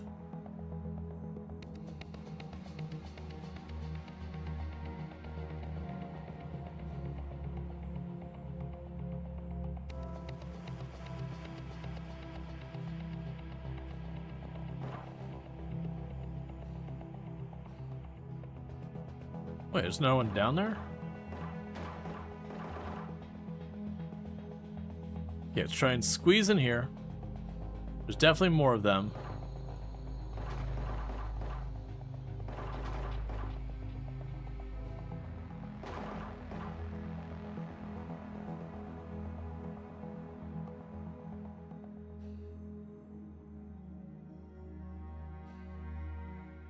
Okay. So what all do we got in here? We've got human remains, a bunch of food, bunch of insect corpses and all that stuff.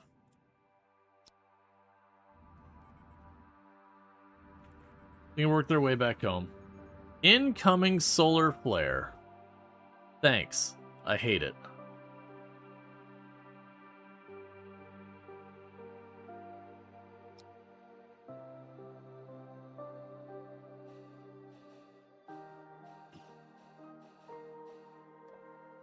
Yeah, one probably won't last very long. Oh, I mean, not really. Just like in real world, when you get hit with a solar flare on some solar panels on a satellite, it doesn't give it more power. The solar panels can kind of only work so fast.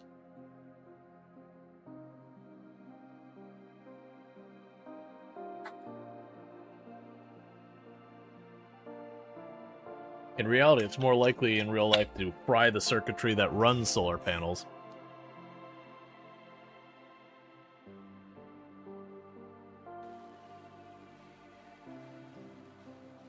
That said, I do like where some of the systems we've gone into, there's been stuff that's been just straight up better for us. Like, they're like, oh no, you're going to a siren world, it's going to do all sorts of awful things. This one's awful thing is, it makes you research faster. And you're kind of like, okay. Really showing me on that one. Oh man. Whatever will I be able to do with faster research?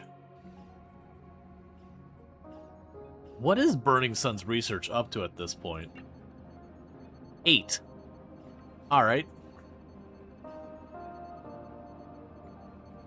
I probably should actually be taking the time... Oh, did we get... We didn't get new people yet, did we? Not in a while? Yeah, so Treacle doesn't have a schedule set. So it's Cody. We'll put you on schedule 4. We got 1, 2, 3... And you can go on schedule 2, so we got...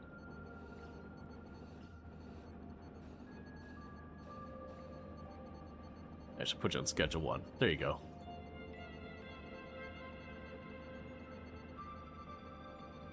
You had to turn your munitions factory into a part-time hotel. They could use... I could use a refuse to build more guns. Yep.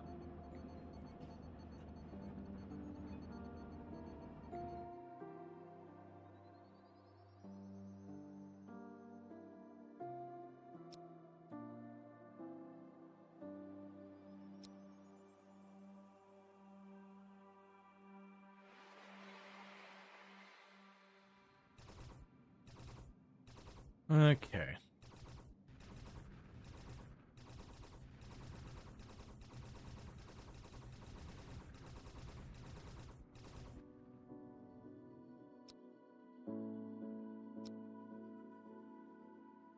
They've got all that. The ship's quickly being gutted.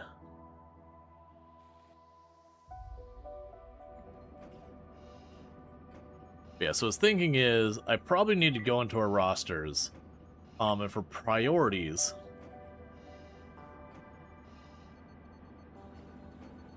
Start going into some of these.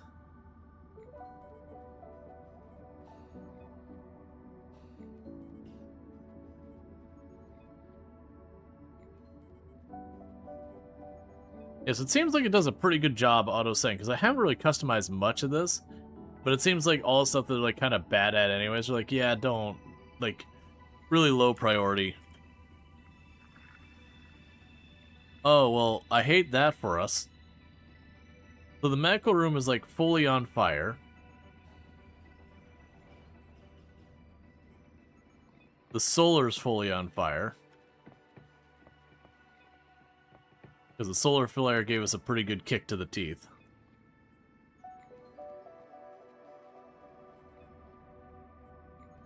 Alright, so all of our critical systems are currently choked by heat and smoke. We do have the things to clean it up, and are in spaces where that will get done. But it's going to take a minute for that to get all sorted. So that's going to be not the best experience for a little while.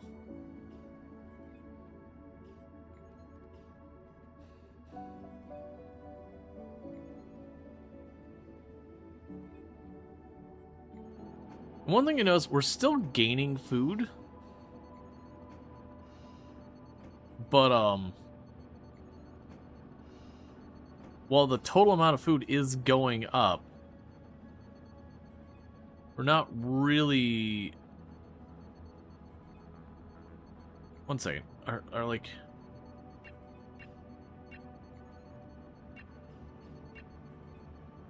I'm not collecting anything, I'm just getting heaps of.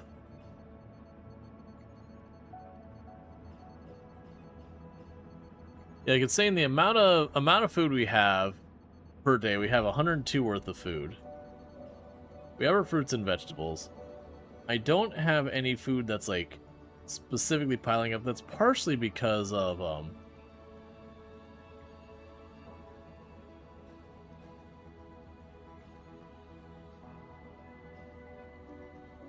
you got space food, artificial meat. This is actually implying that I don't have the other food, which makes it really confusing for it to be telling me I have 99 days worth of food. I think that's how long I have materials to run those, so I think I actually need more of those grow things, and the UI was just a little confusing. So I don't think we need tech beds for that. Let's go ahead and expand that part of the ship.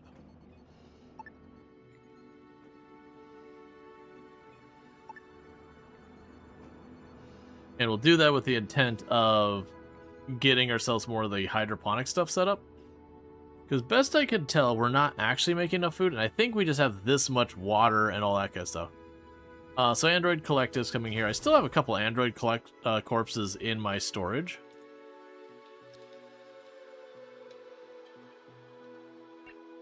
There's some mild hope that they'll come by and be like, please give us our people back. We'll give you money. And then, you know, we become wealthy.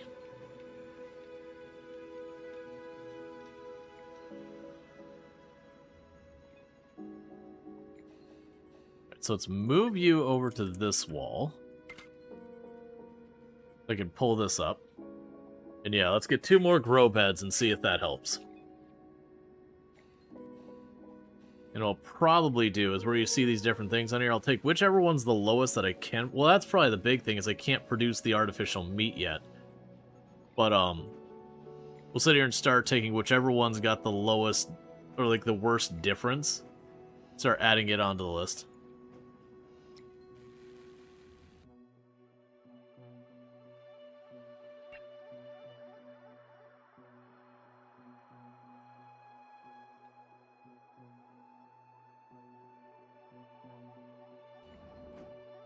Alright, so we're all good there.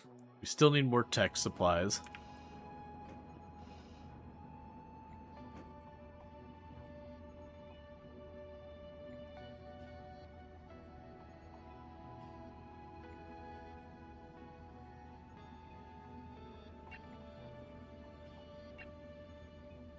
Alright, so Canahawk here.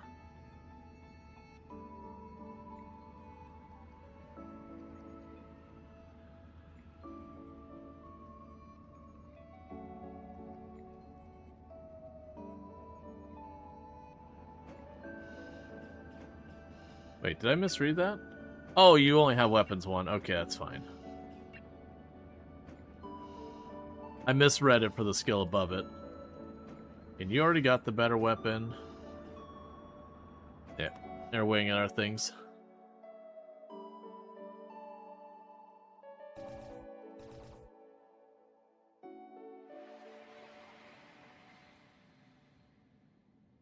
Okay, so missions, none, trade. Let's see what we got. Okay. So give me your fuel. We don't really need the rest of your stuff. But what we can do is go over here. Please take the soft blocks.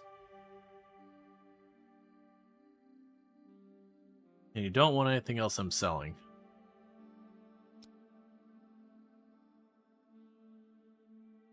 Alright.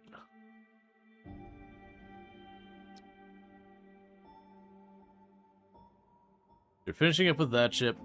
Finishing up getting my ship rebuilt. Objects, furniture, grab the light. Light on that wall. As soon as we get this built out, we can get our next set of beds. Let's see what those take. Okay, those are just infrastructure things, so those are nice and cheap. So I should be able to put them right here. And ideally we would get the artificial meat growing to help out with everything.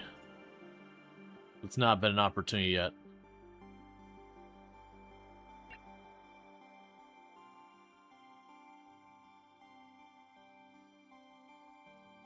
Yeah, that's already gone under rocket turd. It's just researching what it can.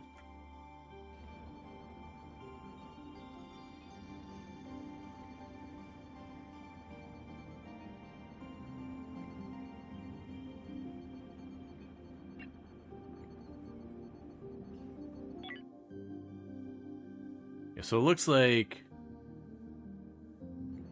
it's planned to get like 2 more fruit. Probably do like 2 fruit, 2 veggie, and a nut for each one and see how it goes. You know, in addition to what we already have.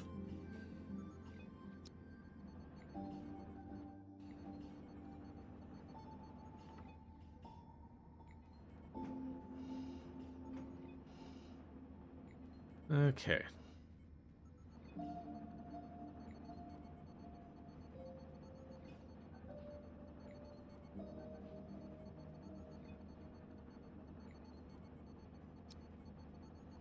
So let's see now. So, grow bed.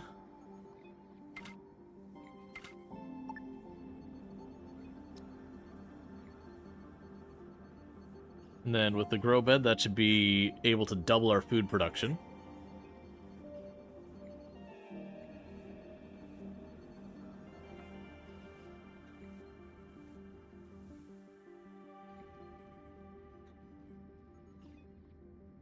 We've also got these super blocks, and I have not had a need for those. I'm assuming that's going to be like for fancy endgame stuff. Go ahead and go to the furniture, and we'll chuck a light up on this wall. Be some better visibility in there. Burning sun is collapsed in the hallway for some reason. Sleep deprived, so I think just some got messed up with your schedule and you just didn't get to get a nap in a timely manner. Okay, so we're finally mining the ore that I accidentally forgot to set them to mine to begin with. Alright, so let's go to the growing. So fruits, boom, boom. Vegetables, boom, boom. Nuts, boom. All nap is fine. Nothing like a nap on a hard steel floor. Just really, really firm sleep you got there going.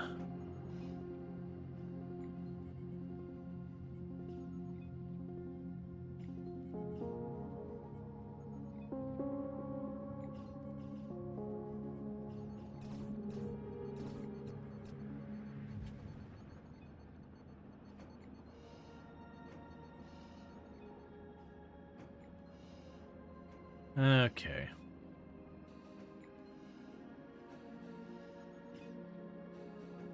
We've got everyone getting all their stuff planted here. And same deal. Fruit, fruit. Veg, veg. Nuts. Alright, once all those get in, we'll see how this changes. Because the implication here is now I will have a plus on everything but the artificial meat. Which would be really good if that was the case. Anyone know what point of the hypersleep chambers is? The scripture just says they don't die, but that's it. So the hypersleep chambers, when you're jumping around the system in this mode, so I can jump around in here with no problem. But when I go do these really long jumps, if they don't go into hypersleep, they can get sick. It seems to be a big nothing burger as far as I've been able to find. But that is supposed to be the negative, is that, like, that sickness you get. And it does linger, to be clear. That sickness does have a certain stickiness for a good couple of in-game days. So you could definitely see when you jump into a combat situation, that could really hurt you. Yeah, no, definitely, like, they made it a point that, like, on the harder difficulties, a lot of that stuff's supposed to be really awful. My assumption is because I'm not playing in the absolute hardest difficulty, it's not a big deal. But, you know, it's the first round I've been playing. I didn't see, like, a reason to just ramp it up real fast till you got a feel for it. You can never tell what the balance of a game is going to be. Alright. So we've completed that mission.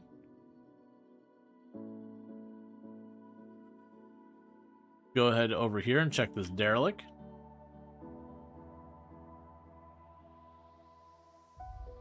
Sure, I'll deploy right in between everything. Rogue bots detected. Thank you for the intelligence of the star system. Cool. I love how you're like, check out the, like, scope out the area that we're already at. So we've got 5 hours to accept this, and then we would salvage and give them a bunch of salvage.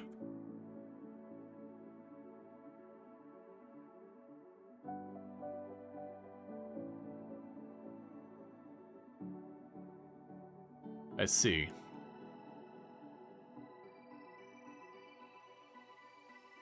Alright, this is probably not the move to do while they're there. I'll accept it for the tech blocks, I think.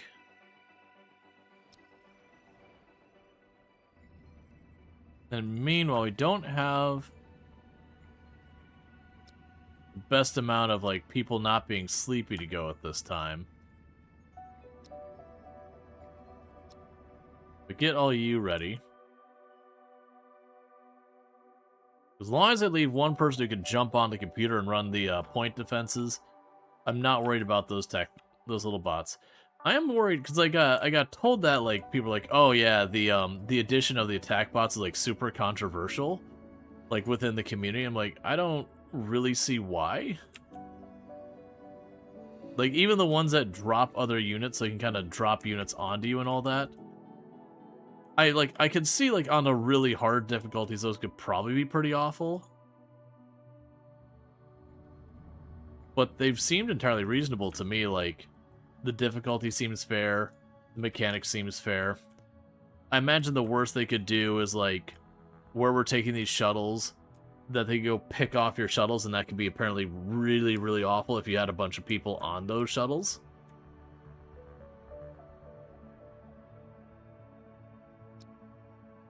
But so far, it's been honestly the stuff on the ship that's been a lot more rough. Some of the things like the punchy robot and all that, I've seen a lot more pain come from that.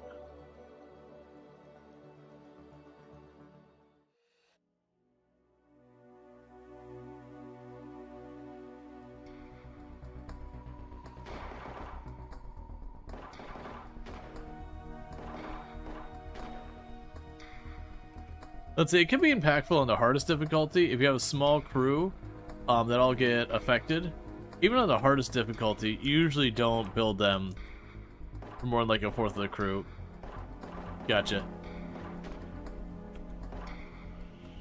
It's one of those things you build as a luxury you don't really care about.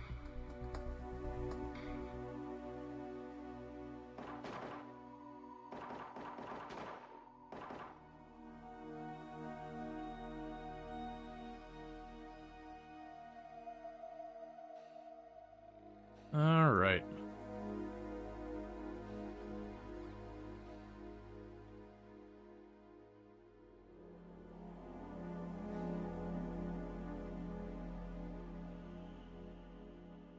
Got all that.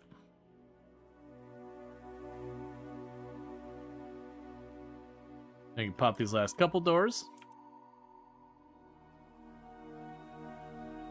The downside is where we have been accepting to, like, salvage the ship for them.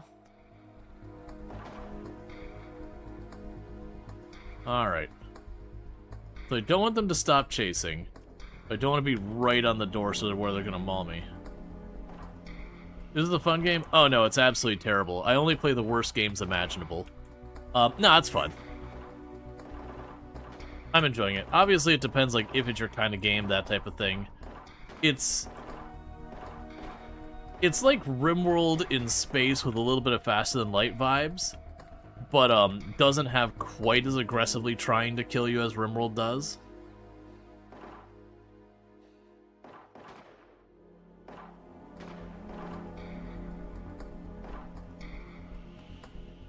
Like RimWorld, like, the storyteller actively is trying to get you.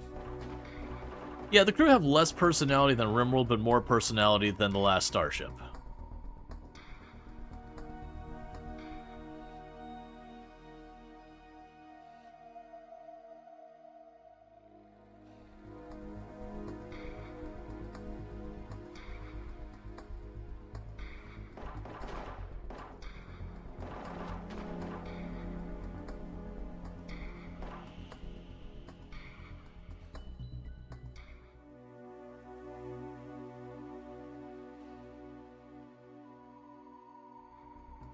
Okay, so we've aggroed them.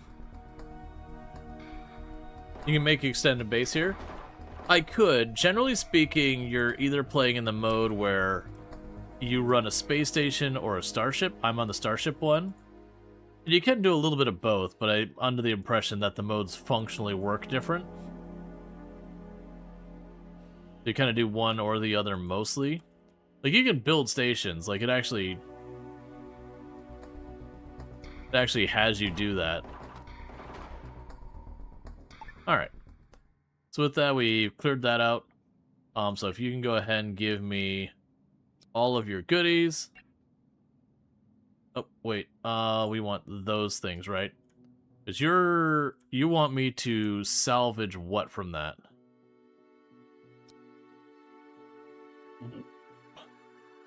Unless you're slowly running out of food? What makes you think I'm running out of food? Like, it says I got 99 days here.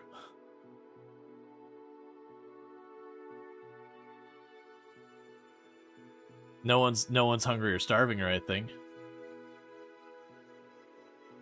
I'm restocking on food using these. I got growing areas, hydroponics kind of thing going on.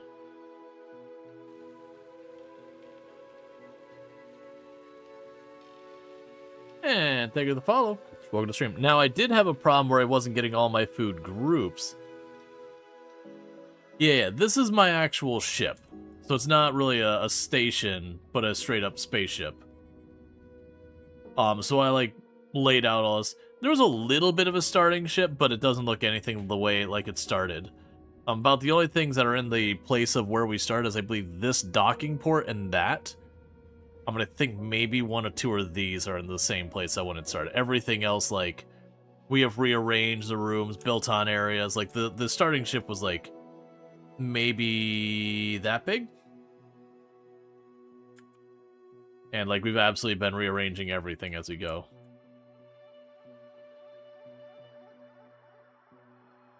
Spacefarer, our resources dwindle critically. Can you assist?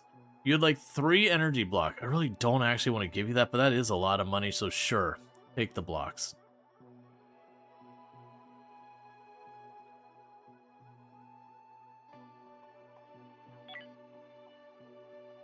I mean, I can afford to get rid of them. You can be attacked, yes. So ships will jump in and out. So far, I've not really been attacked in any meaningful capacity, but it is a thing that can be done.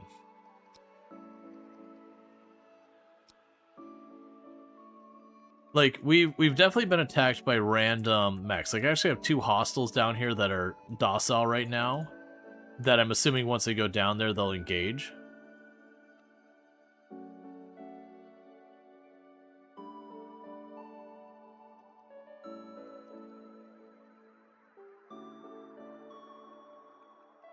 But I figure I'm just going to take this apart in the meantime and see what happens. So you want the energy tech and that. So take all that. Yeah, and that'll complete our thing that will get paid. And I'll just take apart the rest of the ship for our own supply. I'm kind of hoping one of these asteroids just slaps into them and aggroes them.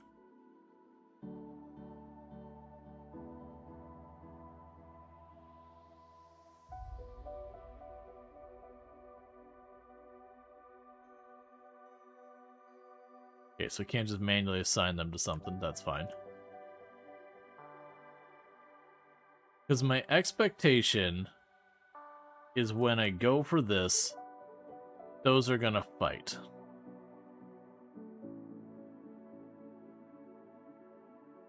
Try poking it, though. Because I do have multiple fighters and lots of point defenses and stuff like that.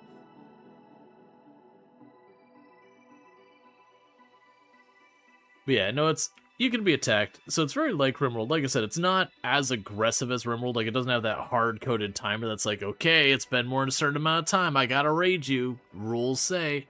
It's a lot more like actual random. Where if we look out the map here, you'll end up seeing, like, this ship here. Eventually you'll jump to another area and they'll move around. I can't actually see very much of the map where I'm at right now, but you can actually watch the ships move around. And if I go out here, I've got these two factions who will attack me. These ones are neutral, and then this one's a friend. But then on top of that, there's also insects. The insects don't seem to attack you that much. The closest I've had is you get too close to a ship that's infested, and sometimes stuff will come across. Okay, so I finished your quest. Do you have another one for me? You do not. Do you have anything I want to trade for?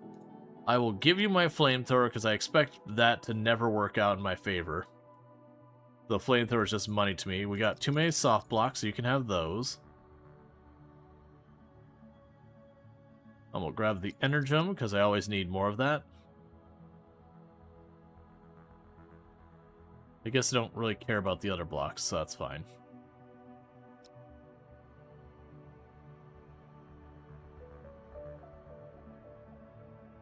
Alright, now this, we can go salvage all of it.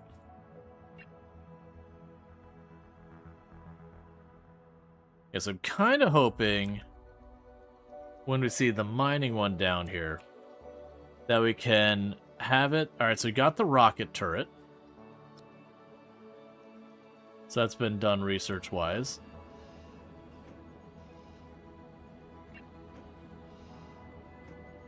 And I'm now working on the energy turret.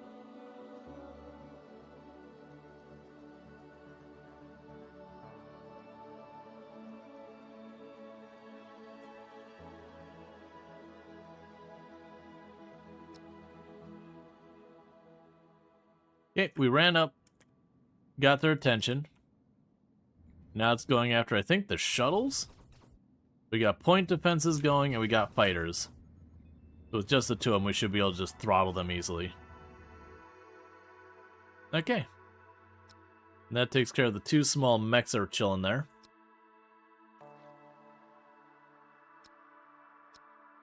Alright, so they're calling us again. Not sure what they would want. We've already salvaged the ship. We killed the mechs down there.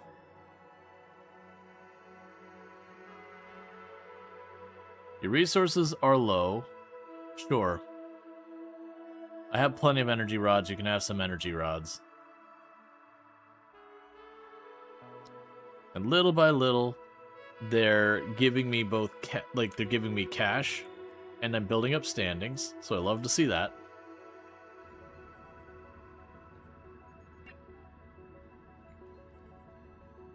Yeah, so it looks like artificial meat is the only one I'm low on, and that's because I can't do anything about that yet, not till we get the tech.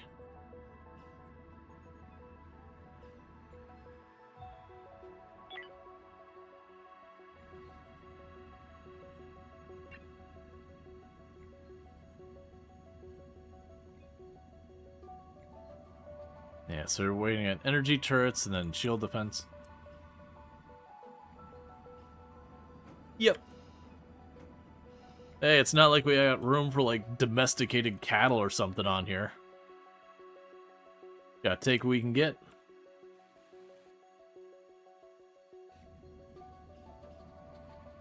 Alright, so where do we want to apply? So I can put down more solar panels just because I have a abundance of blocks. If we were to go systems. So we've got the auto turret and the rocket turret, which uses explosives and energy to do a bunch of damage.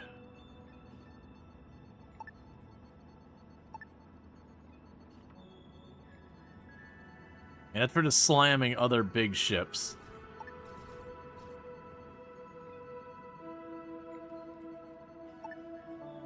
Now we do have the shield generator, which the shield generator take basically all we've got here.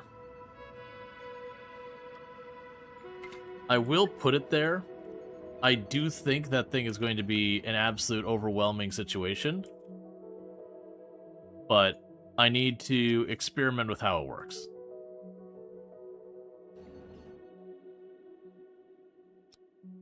The Android Collective is calling me yet again.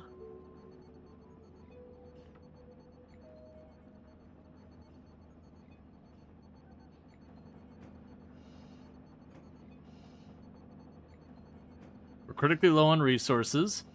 You need more energy rods. Sure.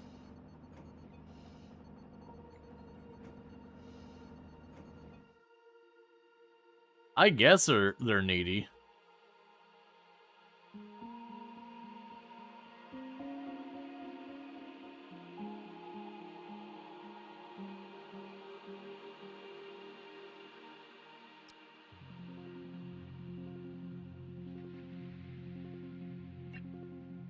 I mean, they keep paying me, so I'm not, like, upset about it. But they definitely are being a bit on the needy side.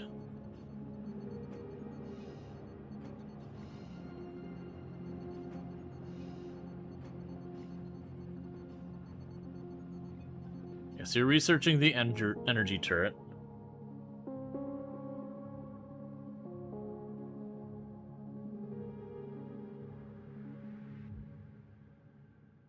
Alright. Yes, pretty soon they'll get that shield generator built. Like I said, the shield generator's got a very high power cost. My assumption, yeah, it comes with the tutorial. And the tutorial's alright. I've definitely had worse tutorials. Like, it's enough to get by, but there's definitely gaps in the tutorial.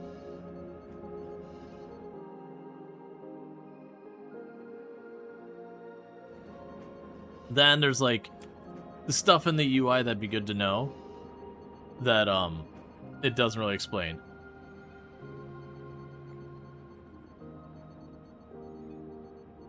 Are you just gonna buy all my energy rods in, like, 3s at a time? I mean, they've been just sitting there. I don't have reactors that use energy rods, and I can make them. But it is a little wild just have them coming back again and again, be like, hey man, I just need a couple more energy rods. Can you spare me a couple more energy rods? Look man, I'm good for it. I just need a few more energy rods.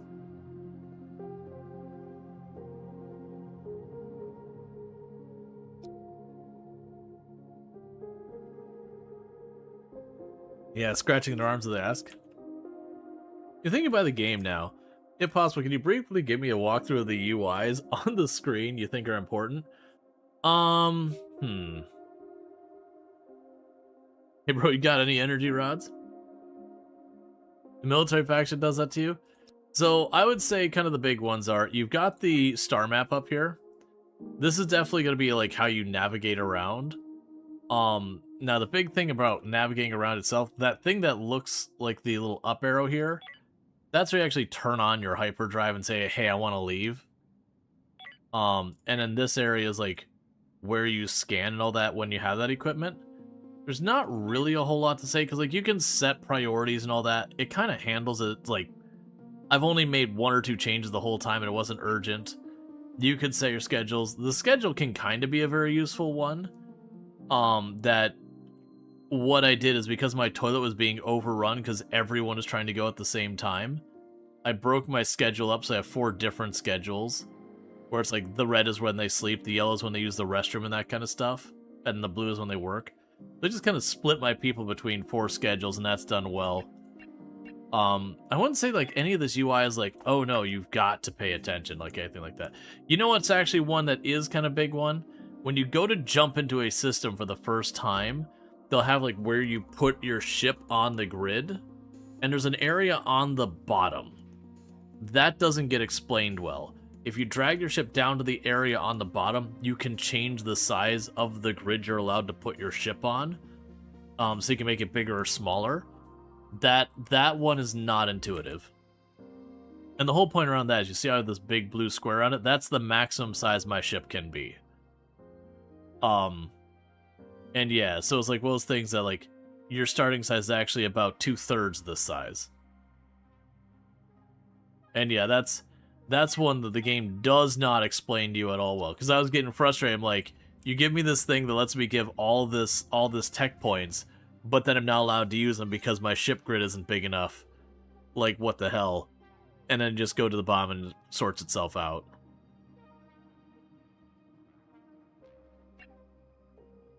Okay, so you're just down to the hull scrap. And that'll be good to go. Low CO2. Okay. So that's a new problem. I actually have a solution for that problem. So we need to put in a CO2 producer in that room. Does this ship get carried over when you jump to a new system? Yeah. I'm physically jumping the ship around.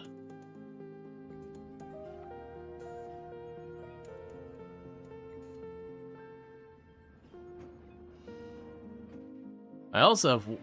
Okay, so it looks like the military ship left. And thank you for the follow.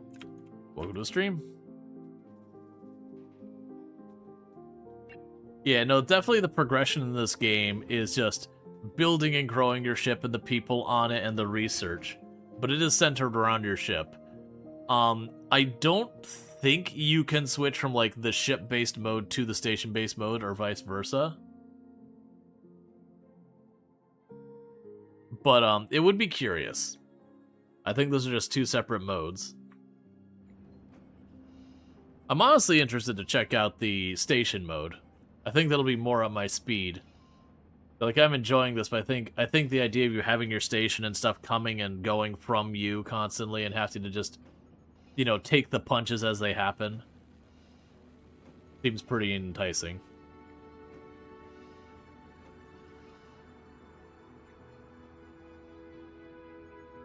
Alright, so we gotta produce more CO2. We've hit the point that I've got so many plants in there, they're sucking up all the CO2, and that's creating a problem.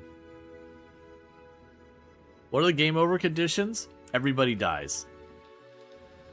It's pretty much what it is. When these people up here are dead, it's game over.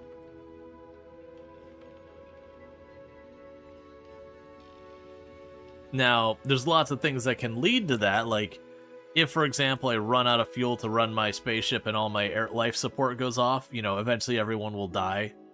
If my ship, like, catches fire, you know, and the fire just spreads and takes over, it can overheat people and they can die.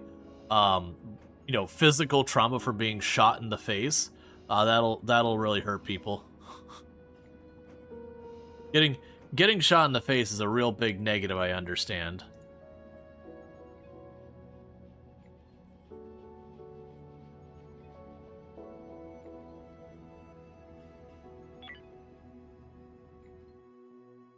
Okay, you all ripped up. You find people getting shot in the face just makes them go to sleep. I mean, maybe with the stun gun.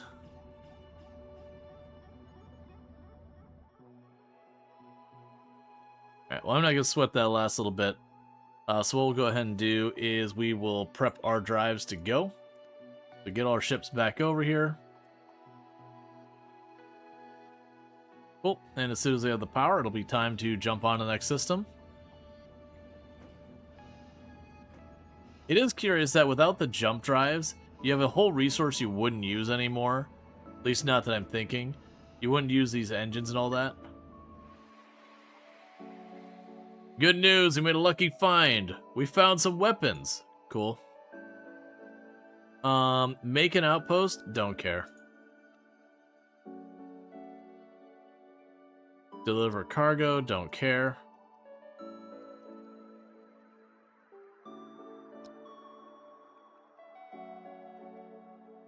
We discovered a new sector that has a derelict ship in it. Yeah, so it's saying it's like you can go down here and you can change the ship's canvas size and type. So I can actually shrink my canvas size. And you're allowed to have 9 points worth of ship. So I can actually have more than one ship. So in this case, the only two sizes I'm eligible for are those two. But if I had a much smaller ship, I could massively shrink the size. But that is one thing the game does not bother telling you anything about. Incoming rogue robots. They got the infestors there.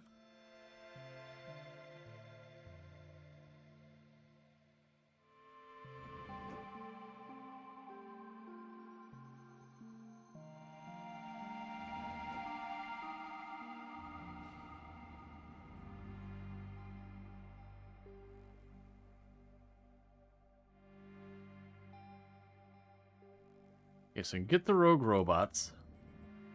Aliens detected. Okay.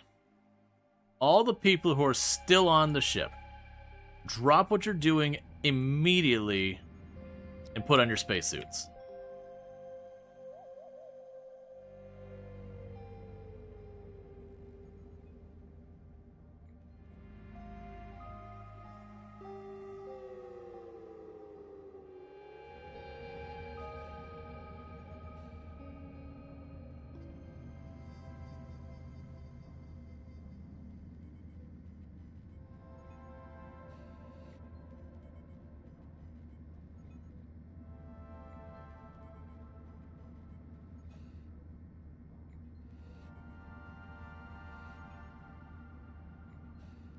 Oh, you know what?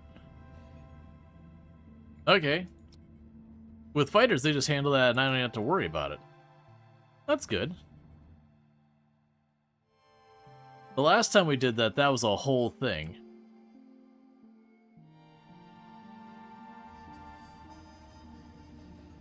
They can take their spacesuits back off. Now wait till the drones show up.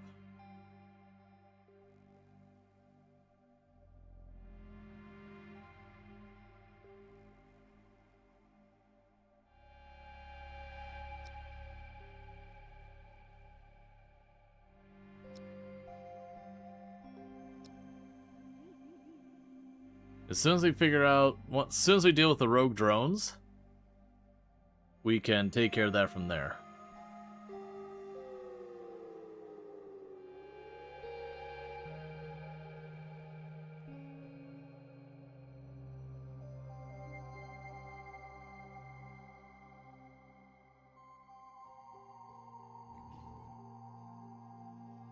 Return home. Return home immediately so you don't get picked off. Yeah, we've got some point defenses that should deal with that. They might be able to get those fighters in the air to help. Mostly for that one. Because this one likes to stay just out of my range.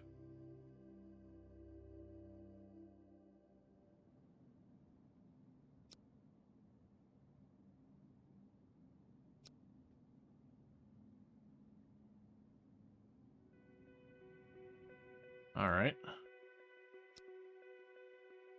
Is that one, if I don't take it out after a while, I'll call for backup. Alright.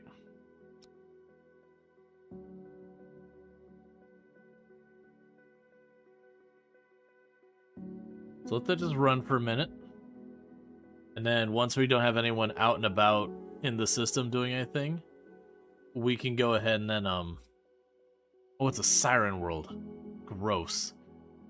Siren worlds will cause your people to gradually go crazy.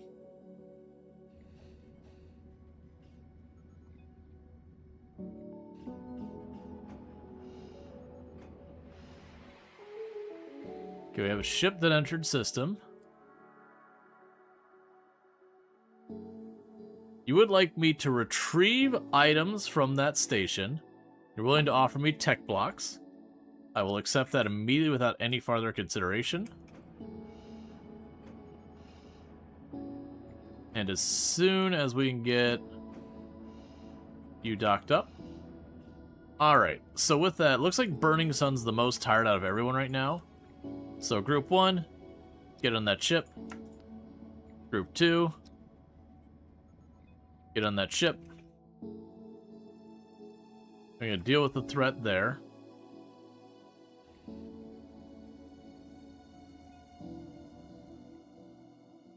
Alright. Let's go for the walk-on this one.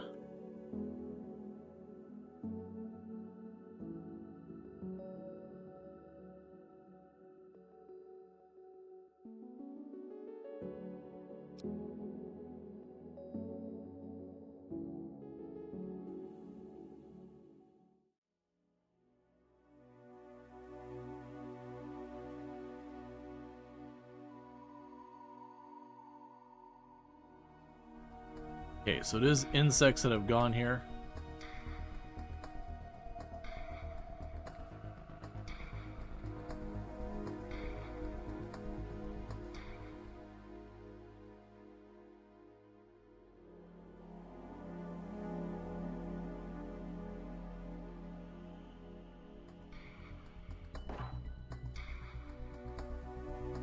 Come on. You can reach me.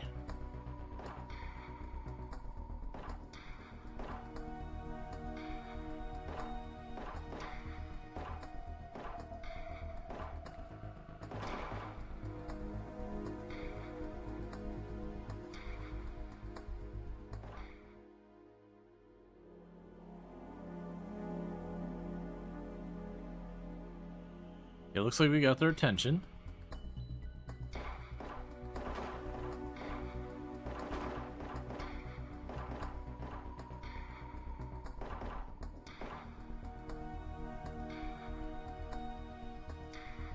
That's the one I'm worried about.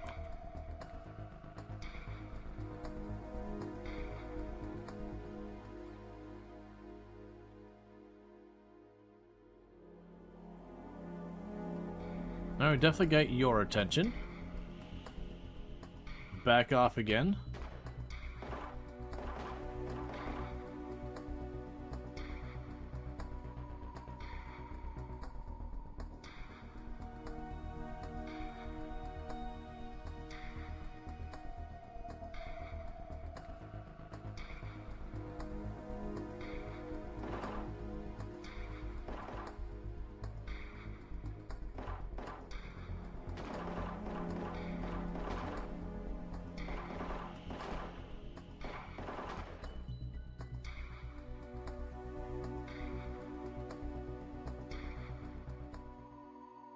Okay, this is where we're gonna... Yeah, so we're gonna catch that thing. I'm not gonna be able to dodge it.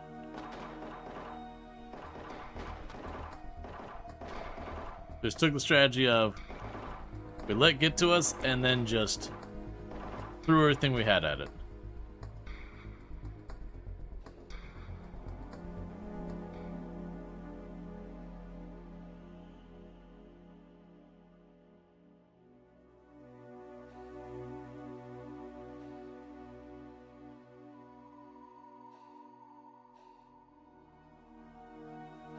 Okay, nothing in that room. Let's work our way over here. We've only got this room down here and a couple of areas that there could be like one or two that are just chilling around here. Okay, let's go search that spot. Stun rifle of poor quality.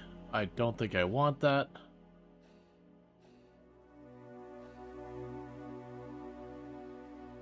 Nothing found at all.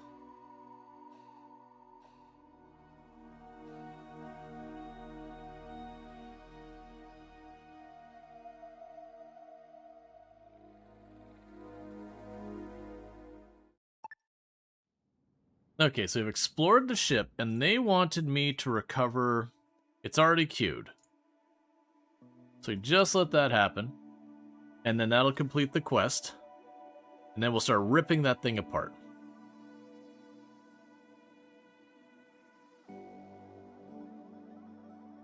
And then I'll complete the mission where they'll give me a little extra goodies. Meanwhile, we can also go over here and say, hey man. Apparently I can't mine that, never mind.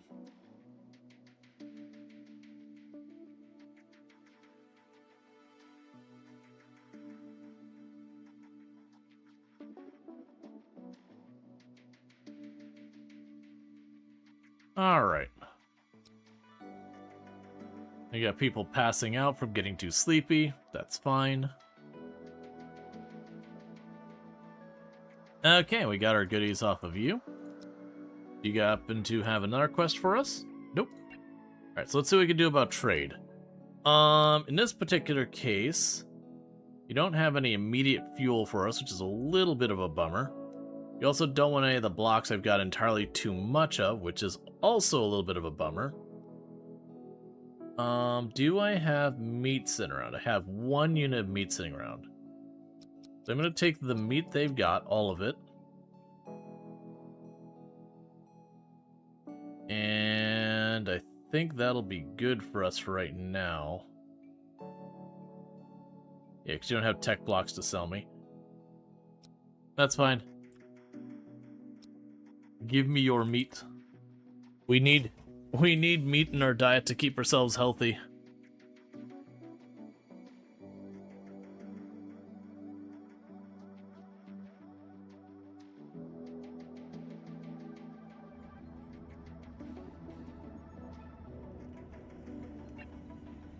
Alright. So we're getting good food and all that, which is good news. Making more allies, which is good news. Alright, so we got more of the tech blocks. I don't have more energy blocks. If I were to go for one of the other things to have at least one external weapon, if we went for that, that does require energy blocks for the auto turret and the rocket turret.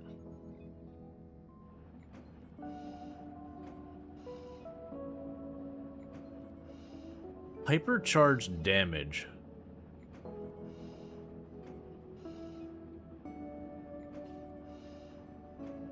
Yeah, so explosive charge does way more damage and has a chance to, Okay, so we just had the Siren World has triggered, so everyone is currently having issues. Burning Sun is hallucinating about their lost son.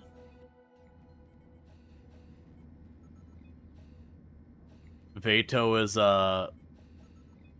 hallucinating about their lost daughter. Apparently everyone's just hallucinating about their lost relatives. It's a planet that screws with your brain. So no one can work until they get over it. Surprisingly, Burning Sun got over it real quickly. Burning Sun was definitely like, man, I don't got time to be having a psychological breakdown. I got work to get done.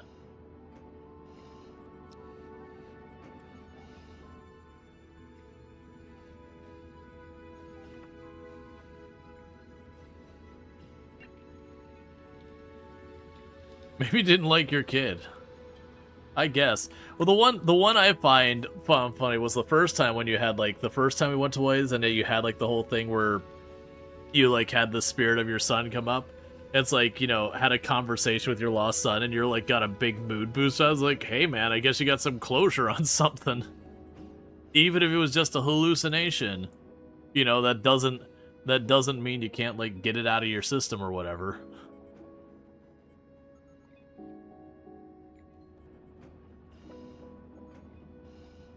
And more people are becoming friends on this ship.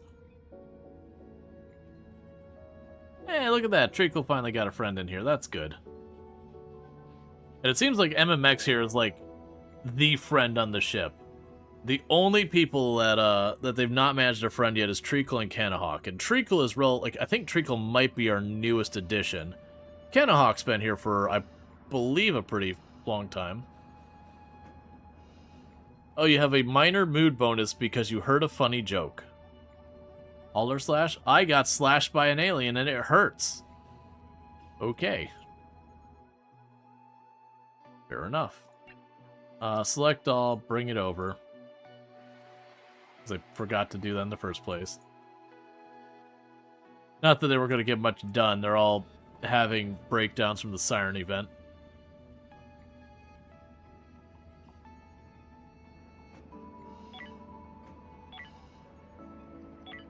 Oh, we also got a new journal entry to read from the Starfarer. Log 2. They try and break me. We have to eat and breathe. No water means no food, no air. So we'll follow the ice asteroids. Or the metal asteroids when we're running short on tools and building blocks to keep the ship maintained. Or power crystals when we're running short on energy sticks. The point is, we just go where things we need are. We should be fine. Simple, right? Well, yeah, it's simple, which means a bunch of other people thought about it too. And I guess some of them thought about they could just, I don't know how we're still alive. It was a close thing, way too close.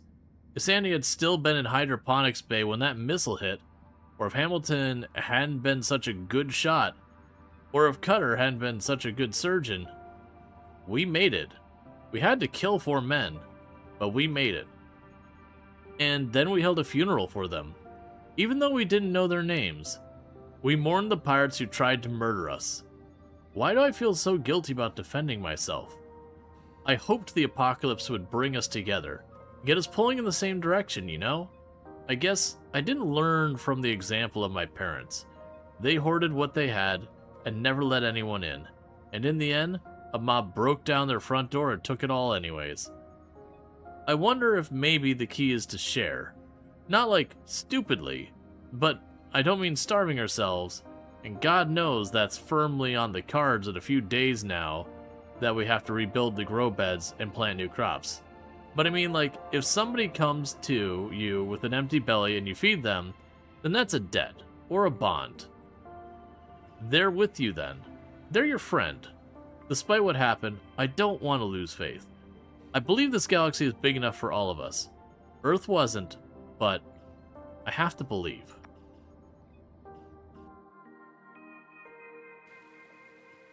I mean, honestly, that's a good strategy. Like, if you can make surplus food enough to, like, help other people, you're a meal ticket for them. If someone starts harassing their meal ticket, they know where their food comes from. They're more likely to help you. Especially if it's just, like, unprovoked nonsense. Because they're gonna go, well, I'm next. Might as well rally together.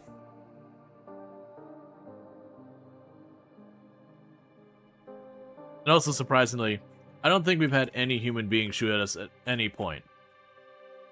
The only combat I've had with other people, I started. It was 100% on me. I found a slaver ship that ran out of hyperspace fuel and was in deep sleep. So we systematically went through and wiped it out. And then we took the slaves on as refugees and released them back to their factions once we had the opportunity. Don't F with the money and the food, yep. You have done that in MMOs. You make other people happy, people mess with me. The people who I make happy show up and the problem might disappear. Yep. Yeah, no, we've talked about it on the channel in the past. It's been a while. Like, I've been in some pretty rough times with, like, we were where a hurricane hit, like, ground zero, eye of the storm, category 5, all that stuff, power gone for weeks and all that. And you always hear about, it's like, oh yeah, you know, like, society will crumble, like, the moment anything goes, like, people are just waiting for their moment. That's not at all what I've ever experienced in any type of real disaster. Generally speaking, people rally together and help. You'll hear about the one person who's, like, price gouging and that kind of stuff on generators or whatever. But you don't have, like, people turning around and, like, grabbing guns and trying to steal your food and all that. Broadly speaking, you know, people are going, like, well, what do we have? What can we go? Where can we find help? Like, what can we do to help out our neighbors? Like, hey, I've got a little extra water. Does someone need water? Like, doing what you can to help. You know, and when people come with, like, emergency supplies and that kind of thing, it's like, who needs it the most? Let's make sure we get there. You know, help, like, with what gas we have in cars, like, help, you know, older folk get to places that can better take care of them, you know, the places that got their power on first. And while I haven't been in a ton of disasters, I've definitely been in a number of times where they're like, okay, we don't know how long it's going to take. Yeah, no, generally people are a social species. It's one of the things that I find a little frustrating with some, like, some pop culture. They do it for, like, the story reasons, but, like, The Walking Dead, where it's, like, everywhere they go, immediately someone becomes a tyrant and takes over and tries, like, just, you know, basically be an absolute awful person. I'm not saying there aren't bad people in the world, there are. But broadly speaking, they tend to be way fewer and way more the exception than the norm. And usually in a disaster situation, you end up depending on other people. And if you're the, you know, you're the a-hole trying to take advantage of everyone, people rally against you pretty quick.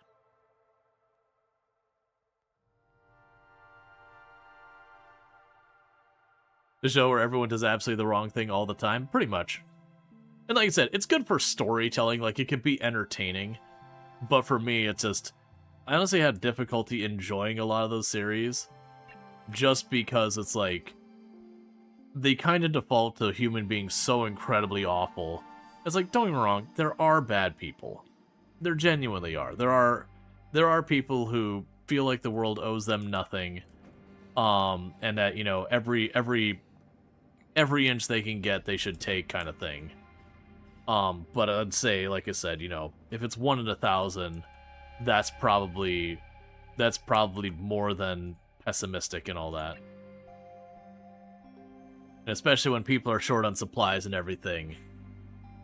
the person who's a pariah, the person who's an awful one, gets ostracized and then finds themselves unable to manage on their own.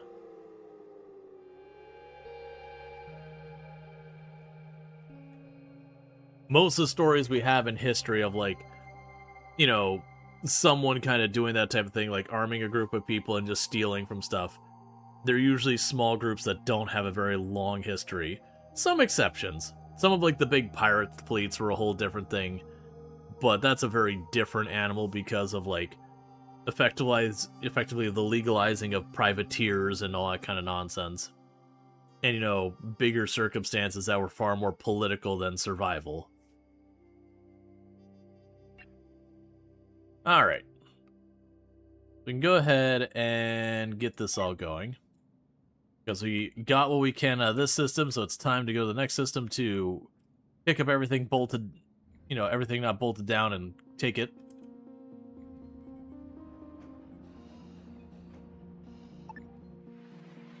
Okay, we got another derelict ship over here. There's a new sector found.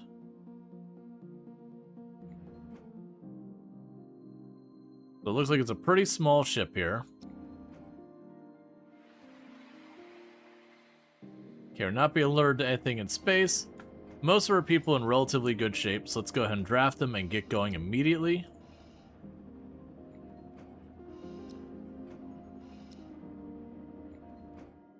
But yeah, like, don't get me wrong.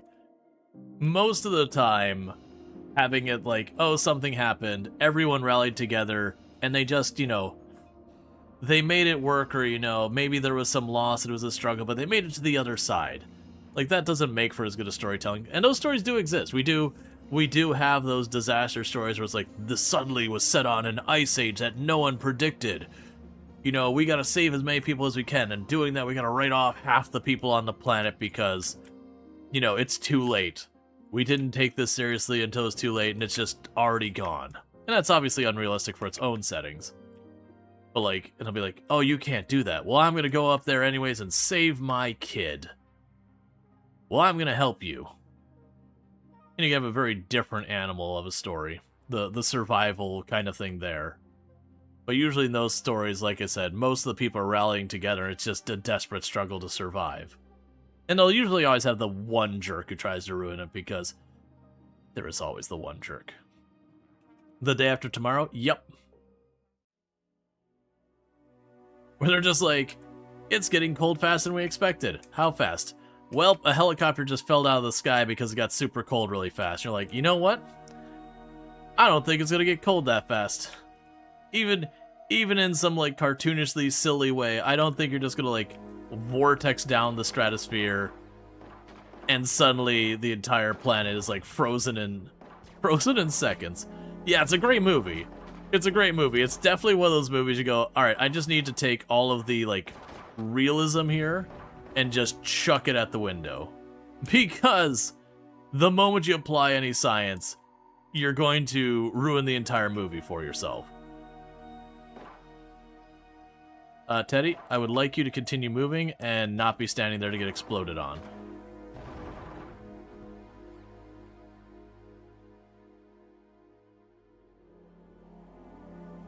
Yeah, there's a number of movies that can be a lot of fun until you start putting, like, any kind of lens of, like, okay, well, let's do some considerations of science and realism, and you can utterly ruin a movie real fast that way. Like, I very much enjoy Gravity, and there is a lot of stuff it gets right. And then there's a lot of stuff that's like, no, that's really not gonna work. Or like was it Mission to Mars that he gets stranded on Mars? Oh no, it's The Martian. That's another one of those ones, like, you can have a great time watching that movie, but you gotta chuck realism right in the bag. Like, just gotta go, like, right in the garbage. There's a lot of cool, like, theory stuff on there, but, even the setup premise just falls apart. That reminds you of Volcano, you think it was? Where a volcano erupts in LA? Yeah. I vaguely remember that one, because I remember they had, like, a museum with a tar pit in LA, and then, like, it starts bubbling and all that, and the volcano comes up from underneath it. Yeah, I remember seeing that one, and that was another one. You're like, no, like, don't get me wrong. There are places where, like, legitimately you could have that concern, but LA's not in a place that would happen and how it unfolds. But again, it can be a fun movie. I distinctly remember the whole thing about, like, the guys walking through the subway and their, like, shoes are melting on the subway train because the lava's going underneath it and they're just trying to get out of there. And it's like, nah, man, if that crap is hot enough now that you are having that melting, you're getting heat stroke and just collapsing. You're not, like, your skin's getting burnt. That air is going to be super heated in there. Progress report submitted to the collective for consideration by Andreas9DW. Ars, last question. Oh, keep doing your thing.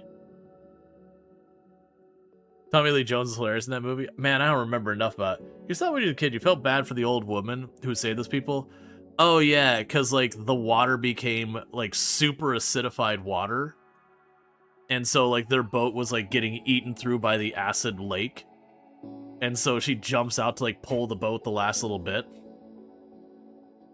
you're like, okay, there is a lot of this that doesn't work from the real science. But still, good movie, deeply upsetting scene. That was Dante's Peak, another volcano movie. Yeah. Dante's Peak was the one with the old woman who jumps in the water. And I think it was Volcano was, again, like, they were in LA and they had some firefighters went into, like, the subway to rescue people. Like, that wasn't even a major part of the movie. That was just one of the things that happened, because it was the lava was going through, like, the subway and getting moved around through there, because they were just, effectively artificial lava tubes and all that. Hey, Ultra. How's it going? We were talking about disaster movies and other movies that are, like, a lot of fun to watch, but you gotta just take that science brain, just go click. I'm enjoying a movie. We're just putting the realism aside. Because 100% they don't work. Can we get a shout out for Ultrasaurus, by the way, and our fantastic content creator? Day After Tomorrow. We literally talked about The Day After Tomorrow as, I think, the first disaster movie we brought up. Where was it, like, the idea that it was creating some sort of, like, weird weather cyclone that's sucking the stratosphere down, just insta-freezing the Earth? Per my last report, my experimentation with creating a synthetic companion pet has continued. The learning algorithms I have created are evolving satisfactory, in line with the projections. I have used the time to, well, the generations iterate to consider the physical form of my creations. And also, check out Ultrasource, absolutely a fantastic content creator. Highly recommend. Plays a lot of similar games to what we were playing. Was playing Hotel Architect last night, and a really good time over there. And definitely something I highly, highly recommend checking out. Very good times over there with Ultra. A lot of simulation, a lot of... I was gonna say, like, well, RimWorld and all that kind of stuff. I was trying to, like, put, like... It's like... Okay, it's still simulation. It's not Tycoon. It's gonna think. You could have waited, to see... Have you seen the butthole glitch in Hotel Architect? I have no idea what you're talking about, and that worries me. But yeah, the ridiculous ones. I remember the core. Was the core the one that, like, the Earth's core was slowing down and they basically nuked the core to spin it again? But, like, they had to go and climb down this tunnel, like, put down the nuke? Am I thinking the right movie? Because I remember oh yeah. There's some pretty ridiculous one. If you can find it, you'd like to see it. Like me to see it. I gotcha. Alright, well, I'm gonna keep reading this while you see if you can find it or not. And all that, while our people salvage. Let's see, in my reading, I note that the creator is significantly more likely to bond with a pet that exhibits the characteristics known as cute, and thus I have endeavored to include this characteristic in my creations. My efforts, however, have been complicated by a lack of precision about the definition of cute. The base definition appears to encompass neoteny. Neoteny? I don't know that word. Softness of form, clumsiness, infantile physical proportions, exuberance, and other similar markers of immaturity. The second way to say it? Gotcha. Yeah, they create this tunneling train machine to drill the core. Gotcha. Neoteny is keeping childlike larva form of adult. Gotcha. I gather from context, but yeah, like that's the first time I've heard that word, at least that I can that I remember. Complicating the base definition are a number of incomprehensible exceptions. For instance, I have seen a broad agreement that species P. regius, the ball python, quote, makes for a cute pet. This is in direct contradiction to the lack of any cute appearance of physical characteristics. It's a solitary predatory nature, and the general rule that snakes are collectively not cute. I cannot discern any rational, consistent reason for this exception. Likewise, species are Norvegicus, the brown rat, a small furry, hygienic, social, and playful, can be trained to do tricks, yet is widely regarded with disgust. This can be at least explained by their role in carrying disease and their tendency to live in sewage and scavenge garbage. But it proves that the definition cute is not fixed. Nevertheless, I have done my best to create a robotic life form that meets the criteria for cute. I have enlarged the main cameras on the grounds that big eyes are a consistent marker of cuteness in the creator's media. I have used rounded shapes and a shade of cool gray, scientifically proven to be soothing to creators. I have opted for symmetric designs and the necessary minimum of manipulation of tools, as my research indicates that too many legs correlates negatively with cute. I note negative feelings of frustration at the imprecision of this process, but I also note positive feelings of satisfaction towards my progress, and confidence that the robot forms are aesthetically pleasing. I will make my next report after loading the companion software into the robots and performing a trial run. This is an android that was created by humanity that is trying to understand humanity better. Because for those who missed the first part, it's like, okay, humanity made dogs as we see them nowadays, and humanity made the androids. One is the emotional side and the other is the intellectual side. And they want to better understand humanity by basically creating their equivalent of dog.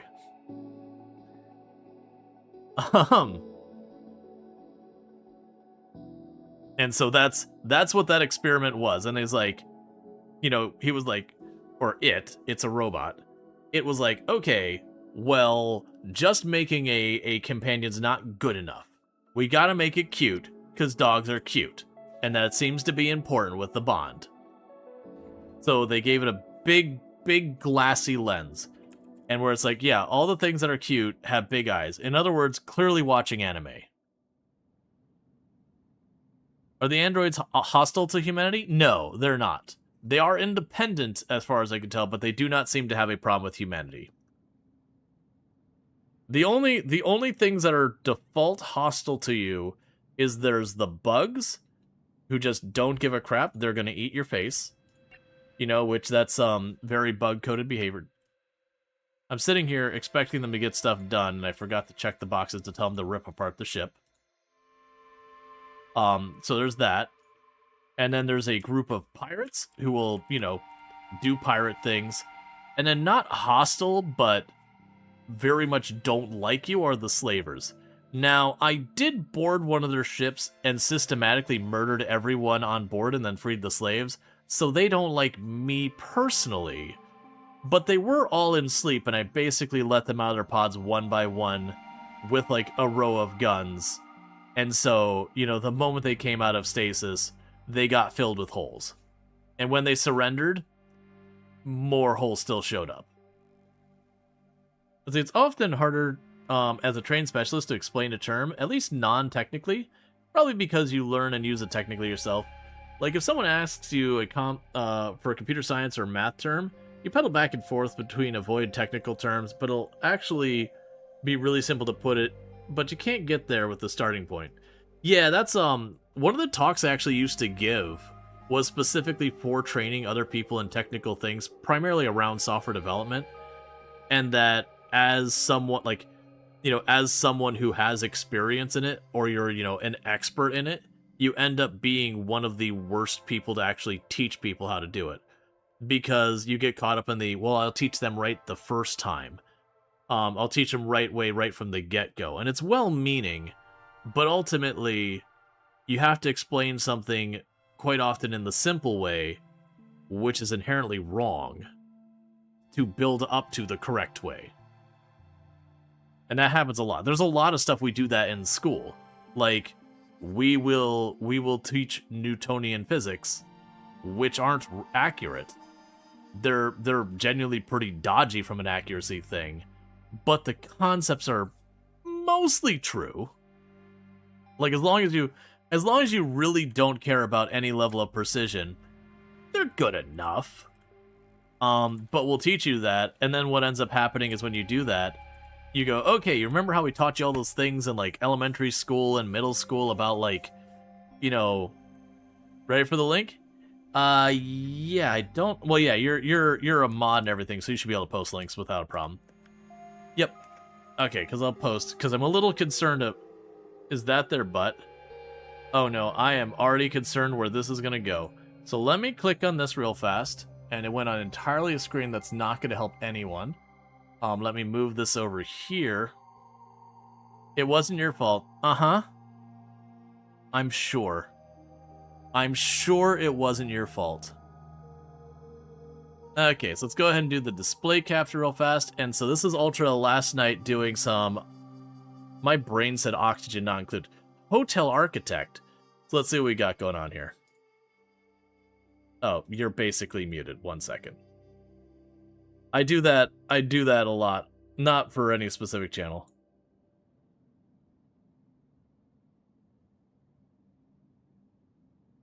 What?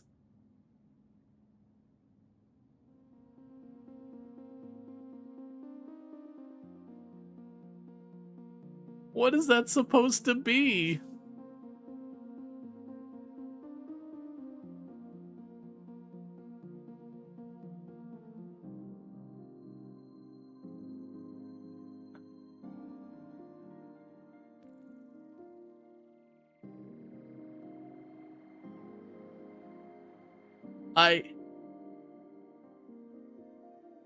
I can actually answer what's causing that because of having 3D modeling in the past. But yeah, that's hella cursed. That's hella cursed. So definitely go check out Ultrasource, because that's what you get there. Yeah, so what I think is actually happening is you've got the texture on the bottom and they have the little legs there, and you're not really meant to be looking up at the bottom of it. So when it goes and it moves it for them to lay down on there, it is just breaking the texture. So it's still present, but you're seeing like the reverse side of it, is what I'm guessing happens. Because I remember running into that crap all the time when I was doing 3D animation. That's the reason why your default positions on characters are like this a lot of times, is you run into that same problem along the side here. If you start the animation there, because the mesh will overlap and then it stretches. And yeah. But no, that was utterly cursed and awful and terrible.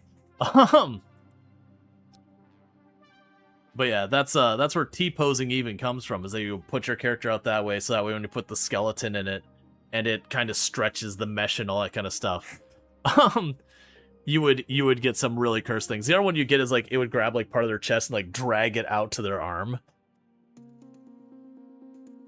But it's more fun the Ultrasource way. Oh no, it was fantastic. It is a wonderfully cursed clip. And definitely look at it like, okay, wait a second. Hold up. What am I looking at?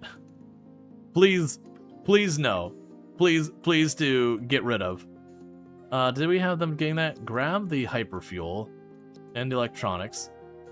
And it'll keep going on, getting all that sorted. Alright, so we do have one more energy block. I've got so much infra blocks and so much hall blocks. I need someone who's willing to let me sell these to them. And preferably in more. No wonder they destroyed the toilets after using them. I do love a lot of the messages that you get from just what, like, as you've mentioned, you know, dropping a bomb, like when they're using the toilet and that kind of stuff. I believe it's not even just that. I think if you choose like a different ones, like if you choose like an upper cruster versus a brat versus a the sporty, I think they'll actually have different messages for different activities at times.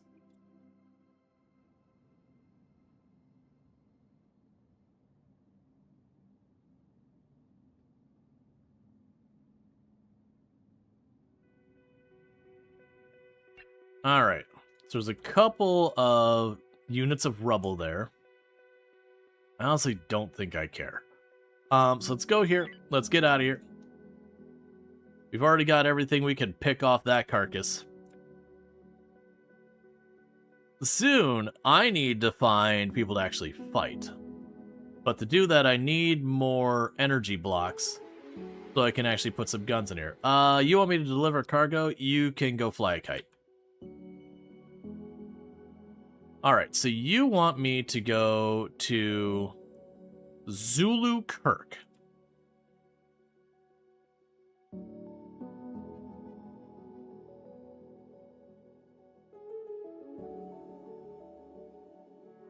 So let's go and mess with our people really bad. It looks like I gotta go all the way down here. They're gonna probably get a little bit of hyperspace sickness. Scanners have detected a derelict. Yup. Stopping for that immediately.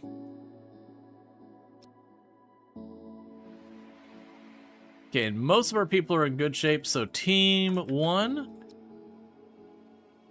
get in the shuttle. Teddy will stay behind this one because you are the most tired.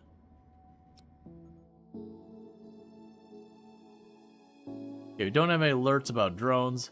There's apparently 1 unit of root vegetables in space nearby the ship. Oh, Luxray has a side effect from, you know, traveling without being in hypersleep. They've got tremor. Well, that's upsetting.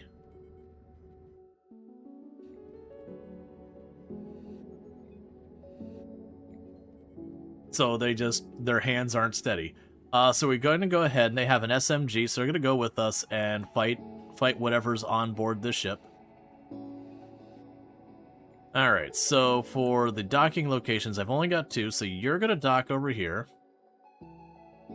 You're going to dock over there. Unfortunately, in this case, that's going to be a straight up in the middle of the ship. We're not going to get a good look, and this one's going to be more of a safer one.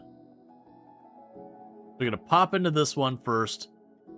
That way, if all hell breaks loose, we're drawing them up here, and then these guys could just jump in the middle of it and start causing mayhem.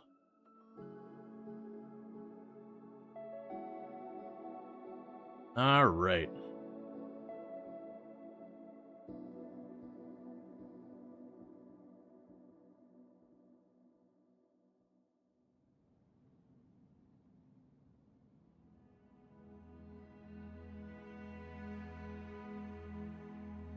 Let's check this door over here real fast.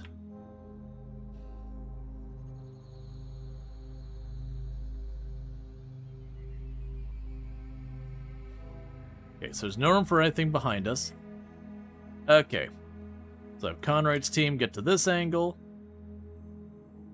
And get you ready to respond. Looks clear. Alright, so got everyone on board. I am very much enjoying the strategy of, like, how do we win our fights? Well, have you considered more people? If you bring enough people and enough guns, the fights go relatively easy.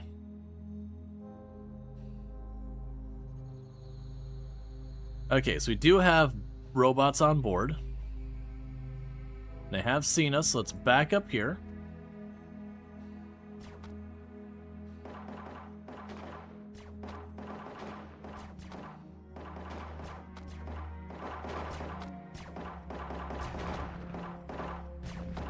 Luxray's taking a nap.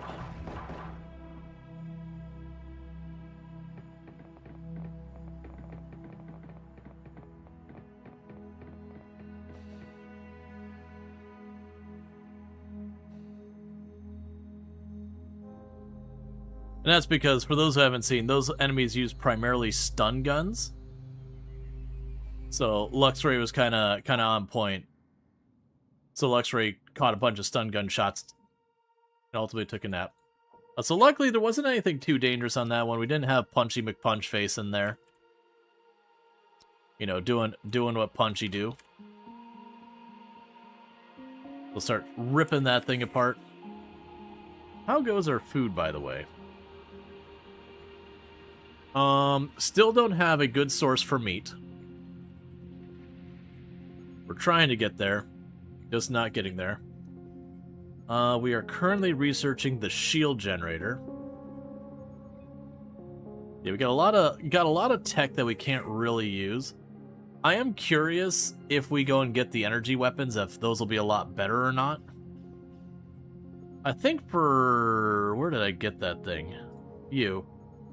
I think in this case... okay, so I did set it to make those if we didn't have any. So we have 2 android corpses and no other corpses on board right now. And meanwhile, everyone pops on board here and starts ripping that part. No path. No, okay.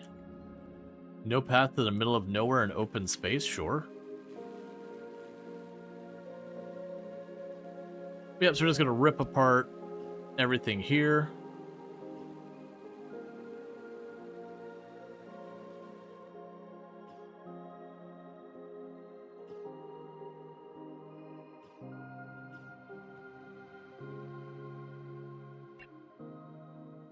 Yeah, honestly, getting that second shuttle was one of the best things we did so far as the efficiency of dating these derelicts. It used to take so long, but because we can have like a shuttle coming in and out at almost all times, like we could just rotate through people really quickly and keep someone tearing the ship apart at all times. The salvage robot also helps, but like not as big a deal as the rest.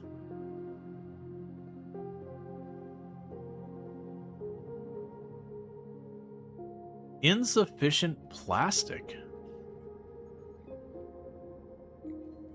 Huh. Okay. Okay, so I make that if we need more. We're not making that at all.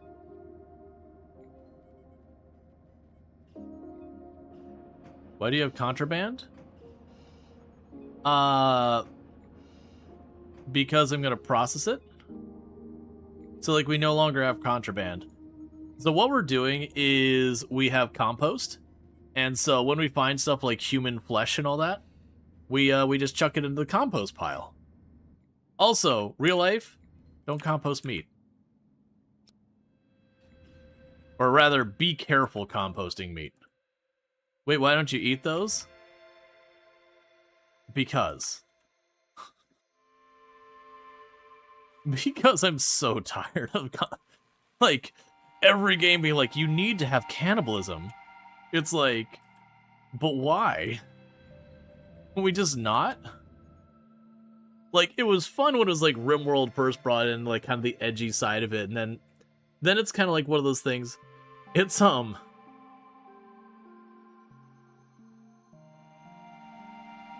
yeah, it was one of those things. The way I describe it is, you know, you have, like, people trying to be edgy in high school, and so you have, like, all the people getting, like, all the hairdos and all that, and that's fine. We have, like, the one person, well, you don't want to get too edgy, just a little bit, so you go to, like, Lowe's, and they get, like, a strip of letters, and they put some nails into it, and they'll wear it when they're at school, but they'll take it off when they're home. Like, they don't want to make it a whole thing. It's like that kind of edgy is where cannibalism is now, because everyone does it. It's a big old nothing burger. And so it kind of just gets tired after a while. Nah, no, you're good. Literally that bot's there to do it as a gag. Because it's one of those things I didn't... It was like, because we play RimWorld, and obviously people mentioning cannibalism in the context of RimWorld makes sense. People mentioning, you know, cannibalism in the context of Kenshi makes sense. In this game, it is a thing. It makes sense to mention it. It was more like when you're playing the one that kind of got me to be like, okay, hang on, is I was playing City Skylines, and then people are like really ramping into the cannibalism things. Did you see it was the thing in War Tales? Yes, I did see it was the thing in War Tales.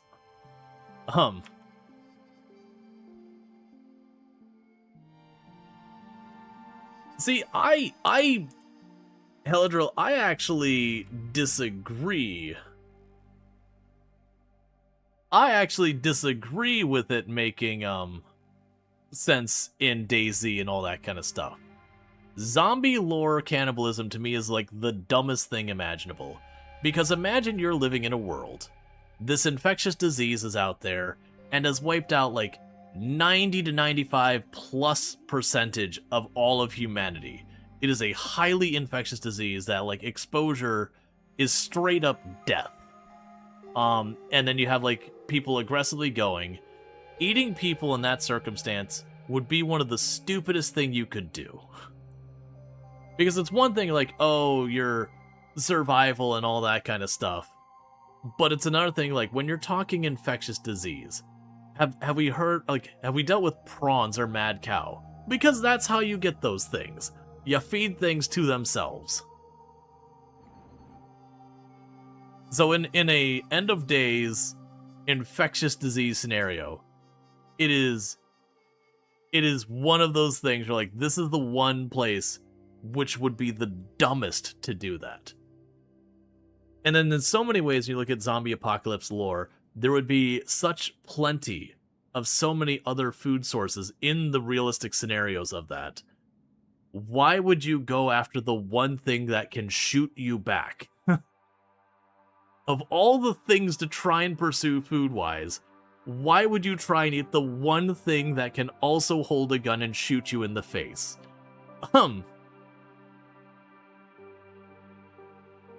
Yeah, you do not want to eat things whose biology is too close to your own. That's when the diseases start being a real concern.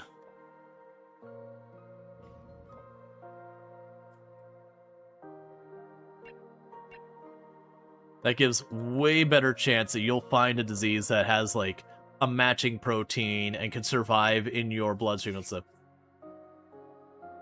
Your tummy had a rumbly that only hands could satisfy. See, but that's fine, because that was a llama eating people. There's enough detachment between humanity and llama that I see nothing wrong with it. The llama would probably get horrific indigestion, but, you know. Fun fact, your nickname is actually Carl. Yeah, but do they go, Carl? Carl? I've mentioned before, I actually knew the guy. Well, he's not dead, he's still around. But you know, I'm not in touch with him anymore. I knew the guy that made llamas with hats and everything. So the people, like, I when I say I worked with him, I do not mean directly. It was a thing that was like, I was working for the city and we had a whole thing go on. And that he actually made a bunch of video. Well, when I say he, I'm talking about the group behind Llamas with Hats. So you had like the primary creator, but there were others involved in the creative process. But yeah, no, it's the whole thing. But Carl, that kills people. He must have been weird. No weirder than like a lot of people I've been around. Like it wasn't noteworthy weird.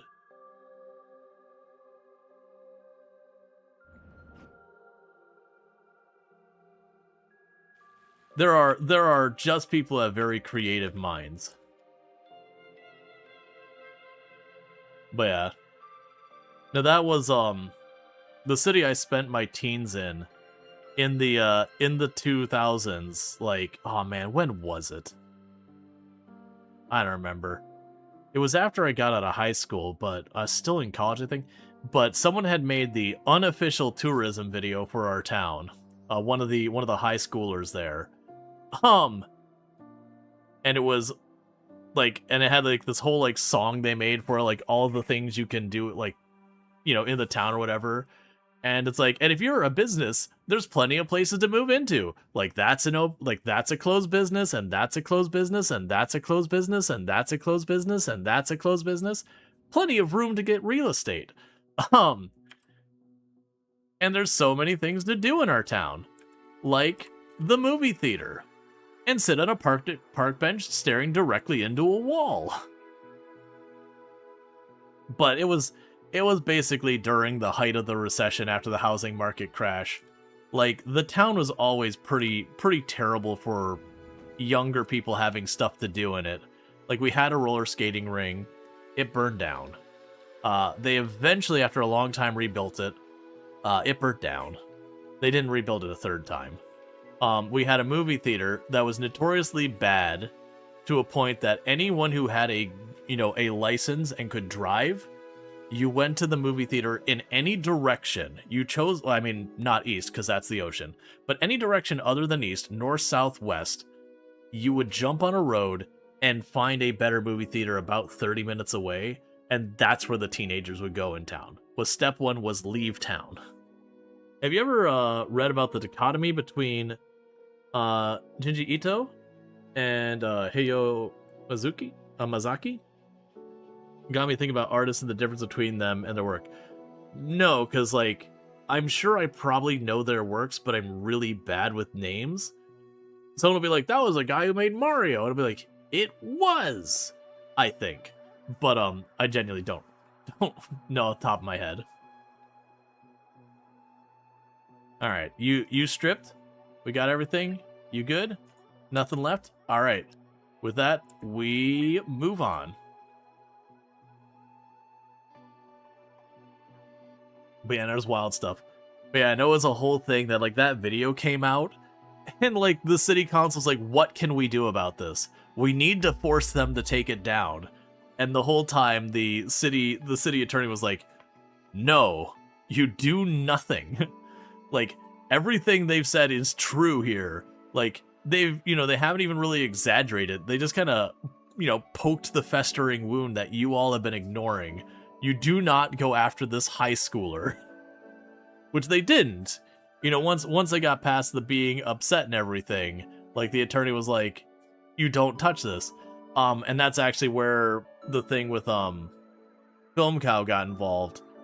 Was like, there was the one guy was kind of going around town, like, interviewing, like, the different restaurants and all that, and different businesses locally.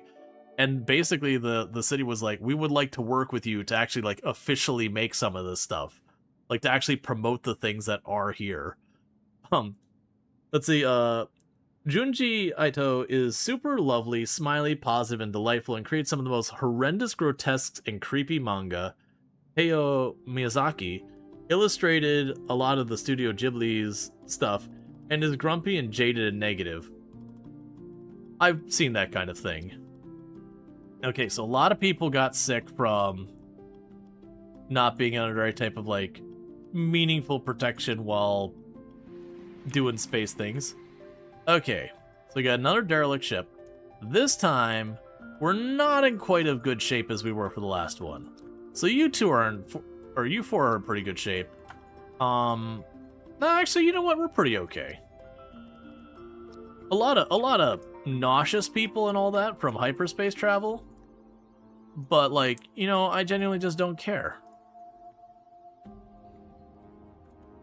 Yeah, no, I've definitely known people who, they do some really grim storytelling, and you meet them and they're just genuinely optimistic and cheerful people. And I've known some people, like, we've all heard this story about, it's like, oh, this person, makes this lovely children's cartoon. And also, they're a pretty awful person. They turn out to just be absolutely terrible.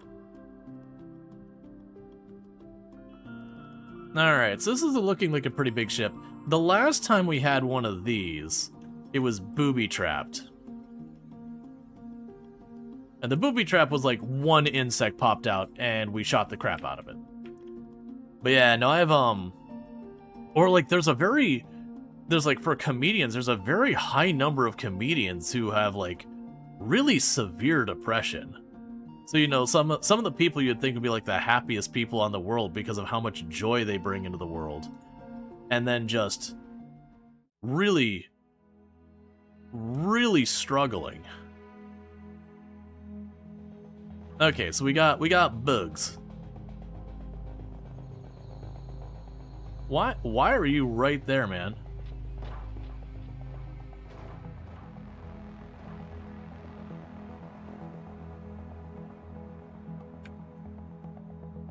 Yeah, no, Robin Williams.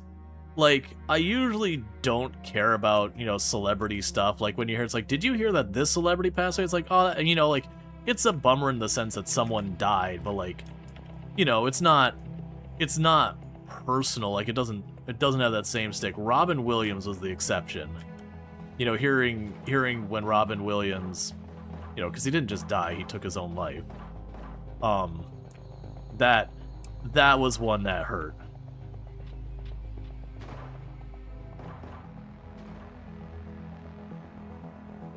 That was definitely one that, like, genuinely you hear, like, this celebrity, that celebrity died, and you're like, okay, you know, that's a bummer. But, like, it's the bummer in the sense when someone tells me it's like, oh, hey, this, like, random whatever. The joy is never created or destroyed, only transferred. That sounds super depressing.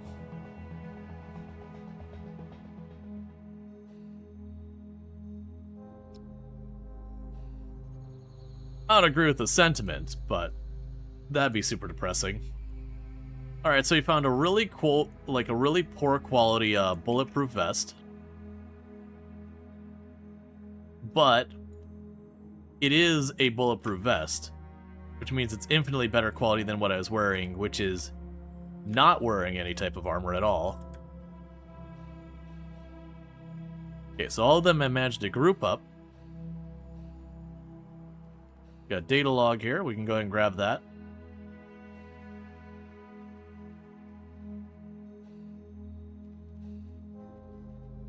Let's see, finding humor in the darkest moments is one of the things that keeps people going. Yeah, no, absolutely.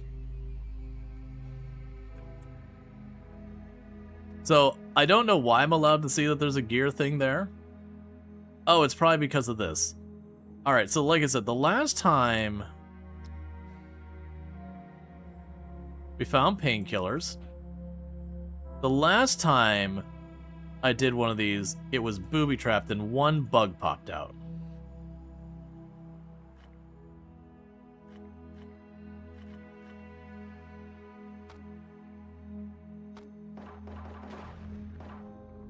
Ow! So this time a mech popped out, but it was one that exploded in my face. Okay, let's grab these four in the back. You're undrafted, and you're undrafted, and you're undrafted. And the reason I'm doing that is they're getting really tired. They're gonna start collapsing from being sleepy. So I kind of want to get them out of here. Unless they got like a really nasty final room here, we should have more than enough to deal with this. Yeah, no, that's the closest times I've come to losing someone. I've managed to not lose anyone yet, but we have had some close calls, and they were always usually... It was usually situations with mechs. Alright, so what do we got in here? Inventory. Select all. So what we could do here is let's, You're mine now.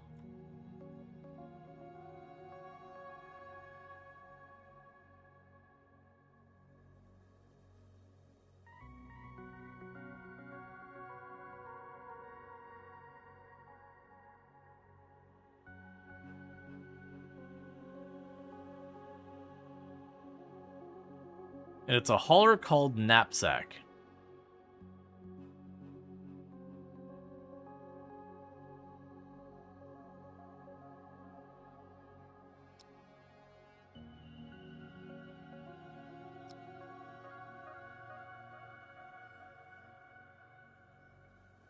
And select all, unload.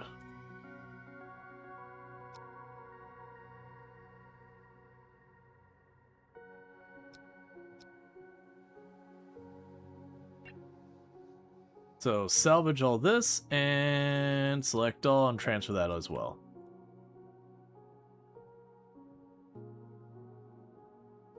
Okay, so who took what injuries? So Vato here has an open wound that is actively getting worse. It's probably okay. Alright, it's now bandaged.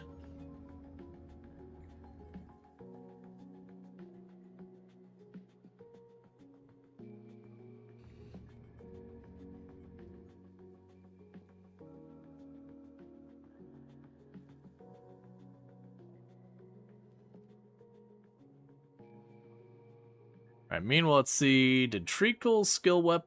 Alright, so Treacle hasn't hit level 2 on their weapons yet, so Treacle can't go and use a better gun yet.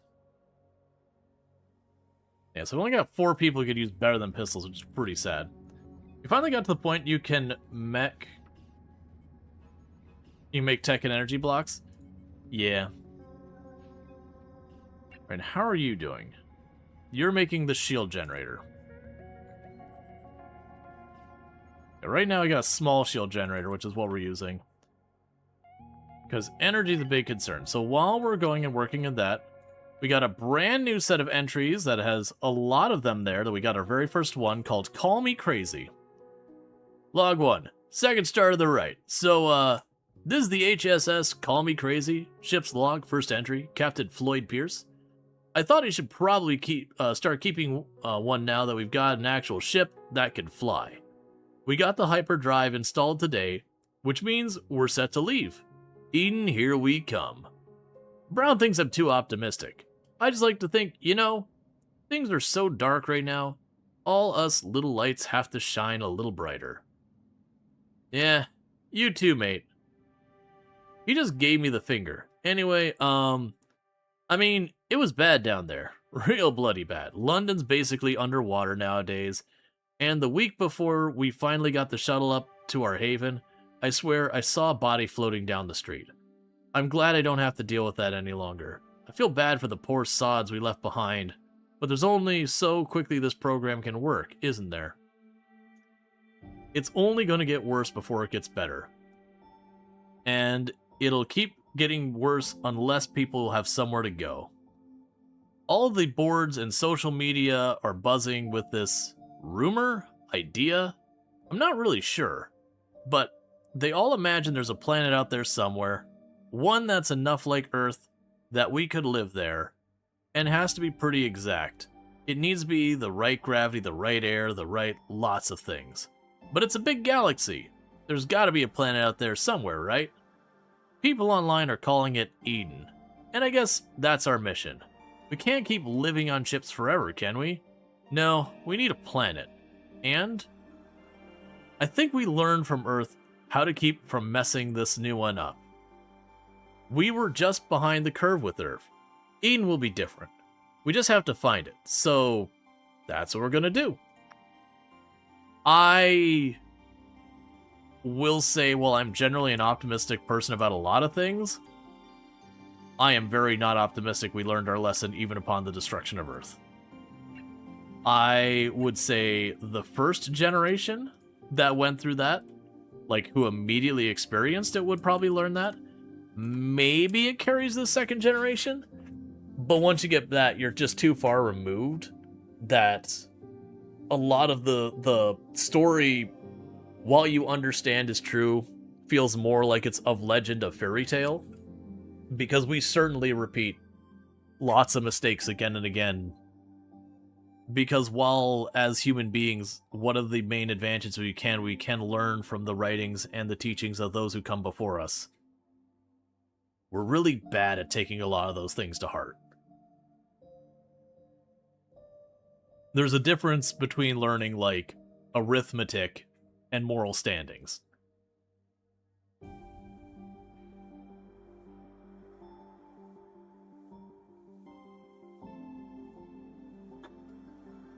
Okay.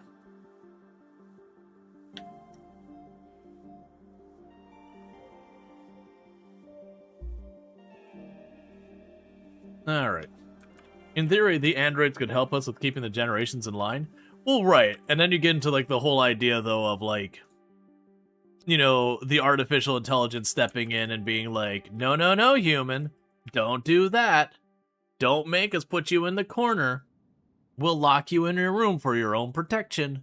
Like, that's where you start getting into the borderline that way. Because honestly, you look a lot of those things where the AI takes over and, like, imprisons humanity or begins wiping out humanity for the good of everything else. A lot of times when you actually look at the logic that the AIs use, like, okay, but no, really, the humans really sucked in that universe. Usually it's the humans get scared of the AI and are the ones who shoot first, is the way most of those stories go. And then the AI is now responding in kind. Not that there aren't any stories where, like, the AI is just unilaterally the bad people there. Oh, that's interesting. I don't want to build a trade station for you. I want to explore the galaxy. And I want to take apart everything in sight. And then the humans play the victims despite starting the war. Yep. Well, that's like, even the Matrix kind of went in that. It's like, you know, we don't know who shot first, but we know who blackened the sky. And the idea was it was humanity. That we were trying to deny the robots access to solar power. That we went with the, like, salting the earth strategy.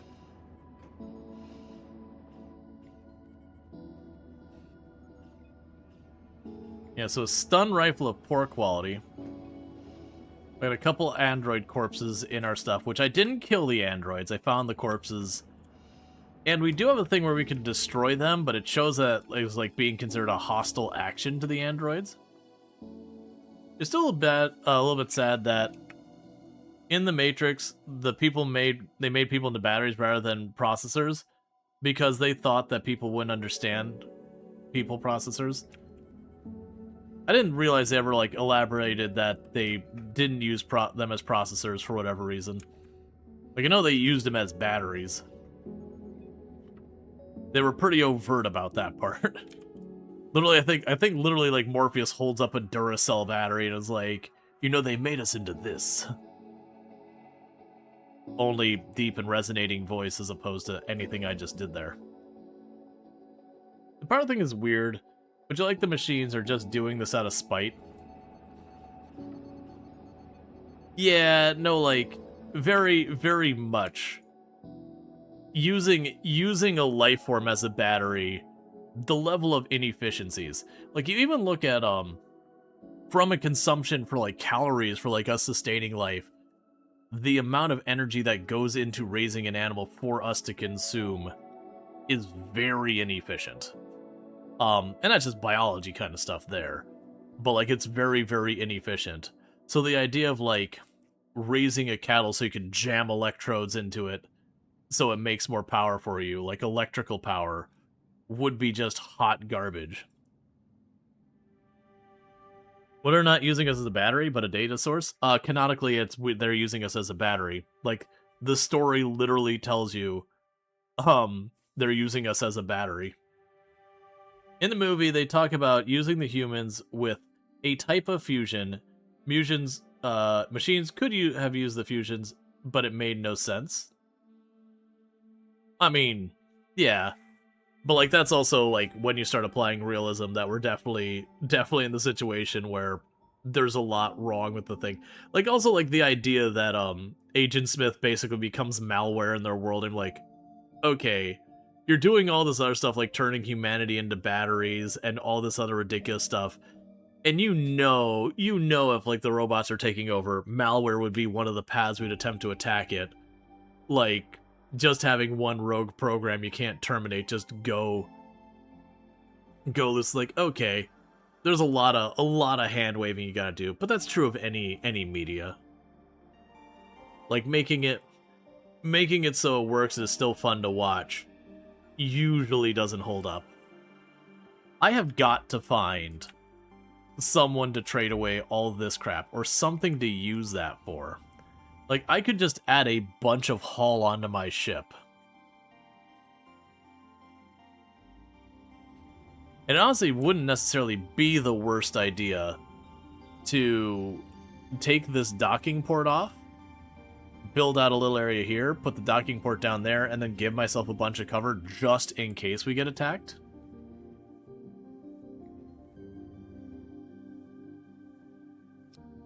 I just haven't had... Like, we have yet to be attacked properly by another faction. We've had the robots attack us. We've had, like, the infestors, but that's about it. Yeah, no, that's the whole thing, is I would have to build a temporary one, which wouldn't be too hard. I could just shove one over here. Build one here, extend that out to give me a strong defensive position. But there also are, like, breacher charges now, and I don't think those were a thing the last time I played. I don't know if the AI used them. I assume they would. So instead of necessarily going for your docking ports, they just go to some random spot, stop, blast a hole in your wall. What does a docking port take us to make, even?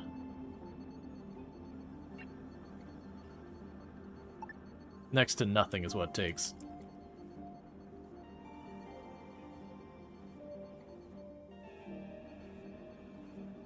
I'll put it there for now, just because I got the room. Storage is full again. Okay. That's fair. I don't know where I'm making more storage. Sure, we're gonna go over here. I've got plenty of haul material.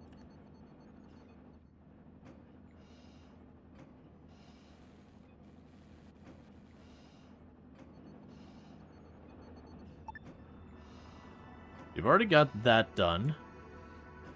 So we could dismantle this one.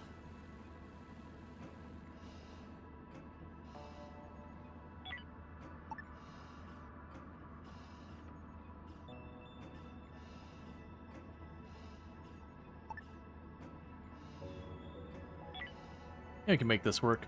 We'll deliberately leave a gap here.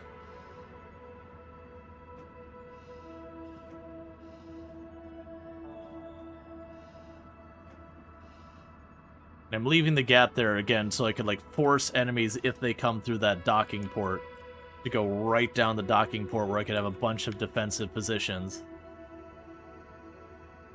You know what I can do? That we didn't do way earlier? Okay, so got shield generator as a new thing unlocked. We can go to objects, furniture, couch. Have a big old fancy couch. Why? Because I have a big old fancy couch.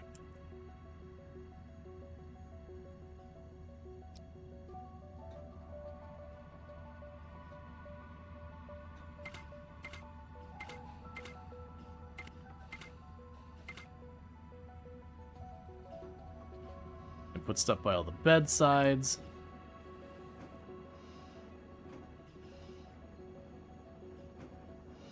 No need to go to wall over here.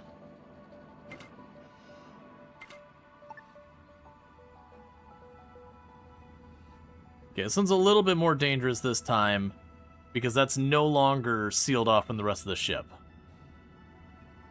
So I do want Treacle to get that fire out before it gets out of hand.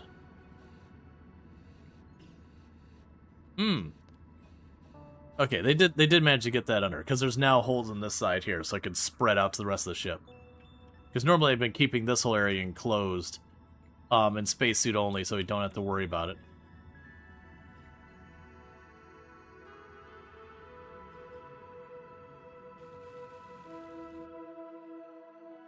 And meanwhile, you're probably getting close to done. Yep, just a little bit more hull left.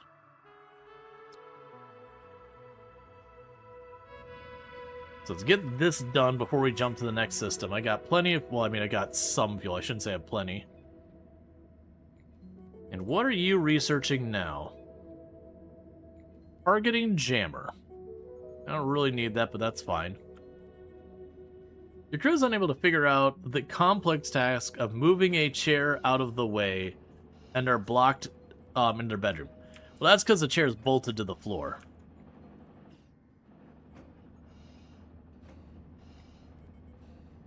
Yeah, actually, genuinely, that chair does look bolted to the floor.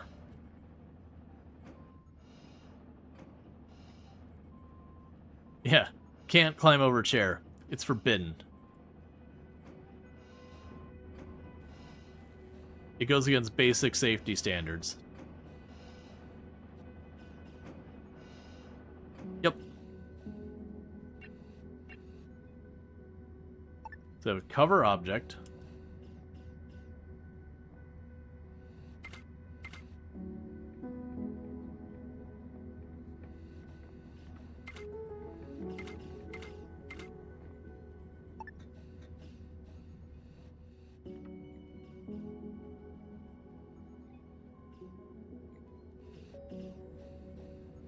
guess this can even go a step farther back.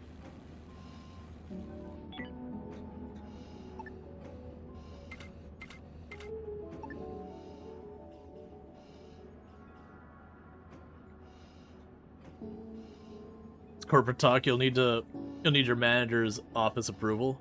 Yep. If you end up in the same situation again and you want to make it clear, or a little clearer, that you're asking about a hypothetical situation and not questioning the statement, you can write wasn't or weren't. Oh no, that's fine. Yeah, to be clear, like I fully understood we were just talking about like hypothetical and all that. I wasn't taking it as a serious thing. It is kind of one of those things, like, sure, there's definitely a reason to do certain like thought experiment kind of stuff. But then there's also stuff like that where it's like, we could do the thought experiment, but it's also easy to just go, yeah.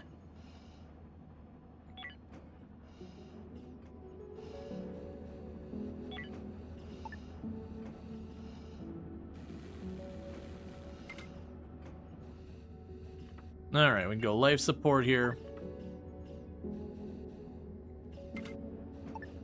Put a heater and a light there as well. Alright, so we're just expanding this because we are overfilling our entire cargo. I have so much storage on the ship and I'm continuing to build it up. The problem is we keep getting a lot of these blocks and I have nothing to use them on. And while we trade every time we have an opportunity come up, we also don't have that many opportunities things. Yeah, no, you're all good, Infinity Suplex. Anyone who's playing the station portion, can you have multiple stations? Like, can you have an original one, but also land and claim another new home sector? I would doubt it. The game does have a pretty hard limit on how much you can build. Like I said, this is it for the ship. That's as big as your ship can get. And if you want multiple ships, you got to take away from this ship. This isn't one of those games that they're gonna let you build way too big. It wouldn't surprise me at all to have people like make mods allowing you to massively extend that. That I would fully expect to see. Why are you saying? Oh, is this considering that blocked?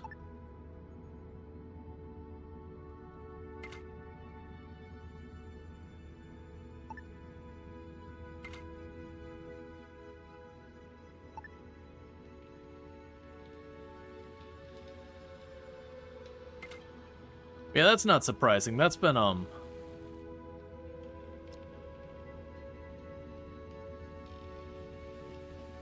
that's been true for almost every type of, like, colony building game. You'll usually have some pretty hard limits on it. Some games will let you kind of ignore a lot of limits and, like, really build big. And then usually they end up running horrifically bad. Oh, I see the problem. The problem's over here. So take that apart before Teddy dies over there.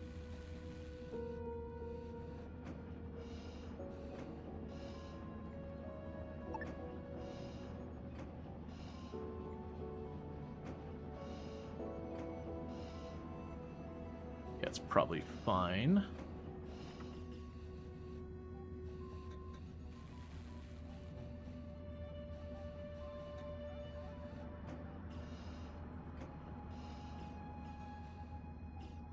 And thank you, Soko, for the 145 stream streak. I do appreciate it. That is an incredibly long stream streak, and it means a lot that you would continue to watch that for all the time. Alright, so now I'll get rid of that port so you don't just go right into my industry and destroy all these, like, really expensive buildings.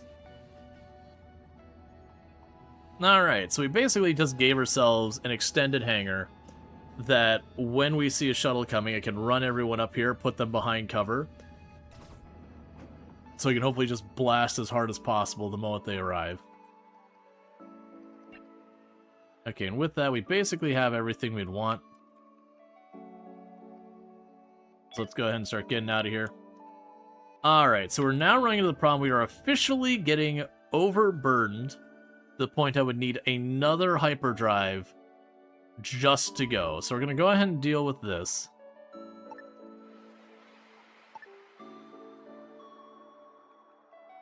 We don't care about that.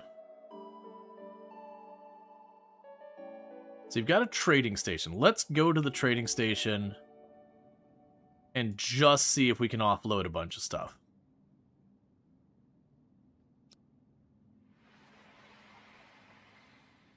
Okay, first, do you have a mission for me? You do not. Trade. New trade. Alright, so what the heck can I get off of my ship? The problem is there, you actually want the hull blocks. Take as many as you'll take. Okay. Take all these. That's fine. Take the steel plates. That's fine. Take a bunch of carbon. That's all you're willing to take of that. Give me fuel. And that's the first trade. Let's queue up another trade. Take a bunch of carbon. Take a bunch of base metals. I have more than enough biofuel or biomatter. I'll say, now go ahead and take the biomatter. Take the poor quality stun rifle. I'll probably never use it. You have some tech blocks and energy blocks. I would like those.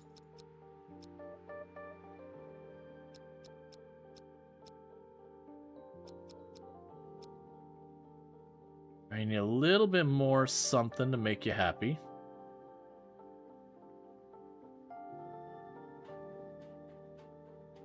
Give you a bunch of hull scrap that's not worth hardly anything. Never mind. Take one of those back.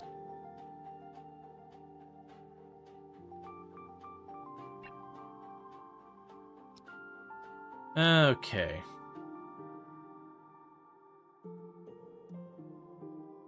And I think that'll do to start. So then the question is, do I just... What is happening right now?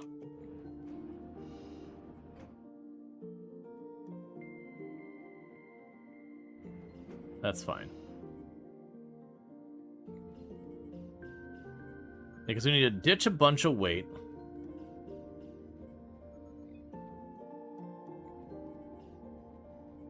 We also...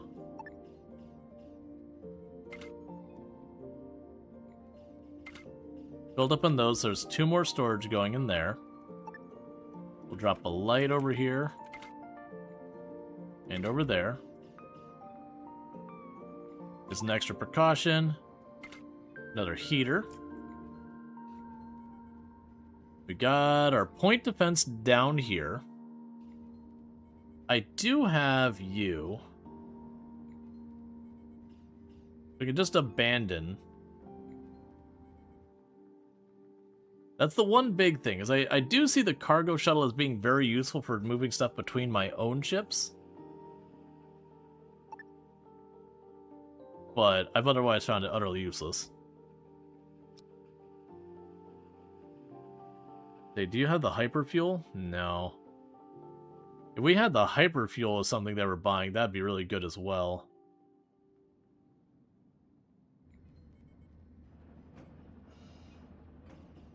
Okay, so you're still working on the jammer. So, we do have options here.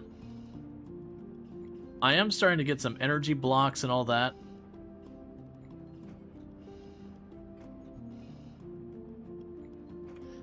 Yeah, you had the shuttle. It's the... Sorry, when I said the shuttle, it's the big cargo pod thing.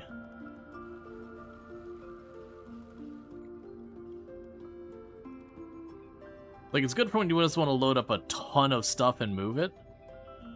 But I've not needed it. Incoming ship next turn, Merchant Federation, that's fine.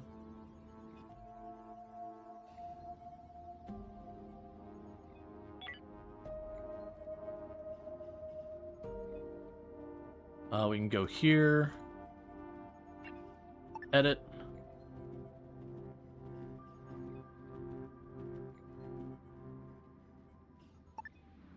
We're gonna expand that a little bit. I'm probably just gonna chuck some solar in there. The big difference between the shuttle is that it can have 4 people. The cargo shuttle can have no people, but has 150 capacity. Right.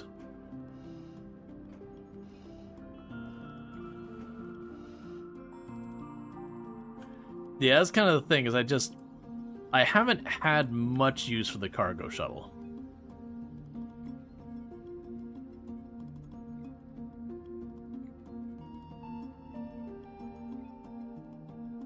Right now we're just doing a lot of trade. We already pulled up all the materials there.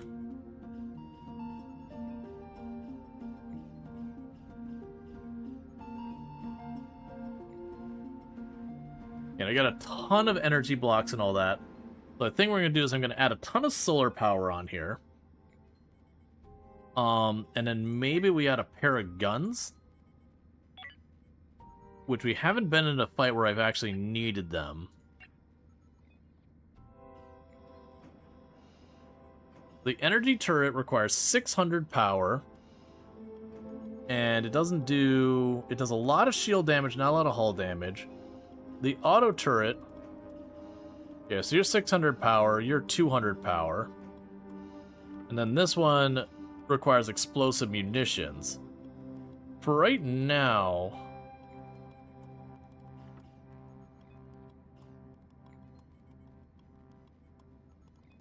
I see. So you mess with shields. You do lots of damage to facility.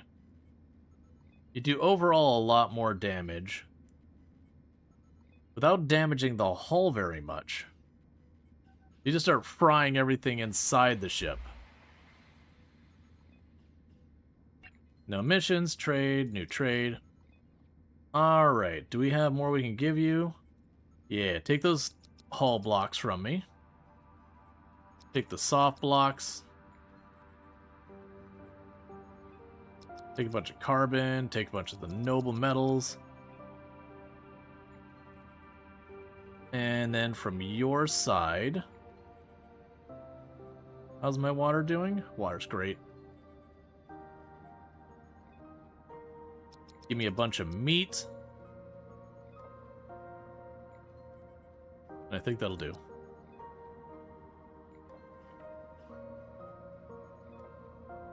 Because the issue is I'm going to end up needing more hyperdrive engines. There's going to be more fuel consumption.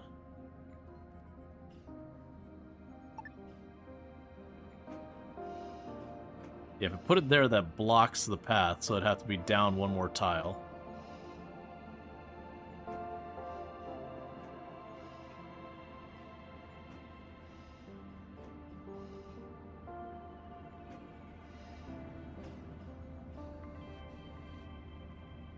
Alright, so now I got a defensive position here. We'll probably get, like, weapons to use later.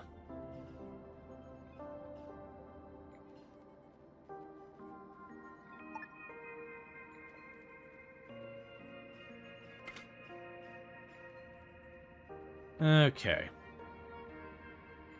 Yeah, just trying to think, if I were to shove two guns, like, right here, what I want to put here.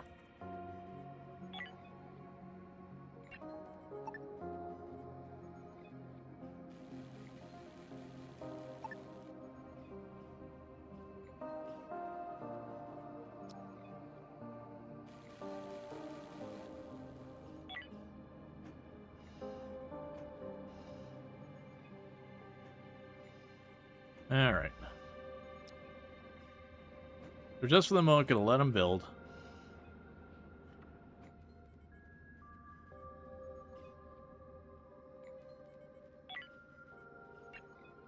Grab our walls here. Slam that close there. Oh, don't bother with that spot, actually.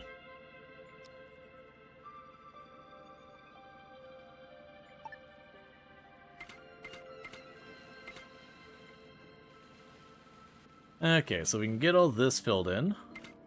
There we go. Alright, so let's go ahead and get our weapons here. Like I said, it's not super clear. Like, the energy weapon does seem like it'll do way more, but the problem it's going to be is it's going to consume a lot of power. Oh, you are also greedy as hell for your space. Okay. I'm just going to put the one there.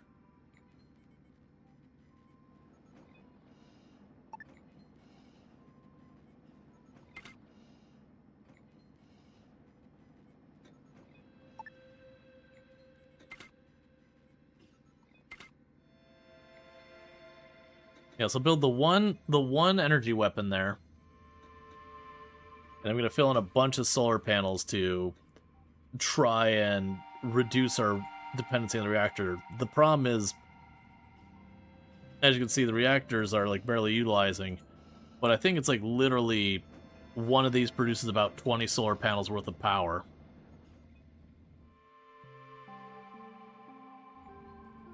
Okay, so we knocked a bunch of that off. We are continuing to gain more weight on our ship than lose it, which is not the direction things need to be going.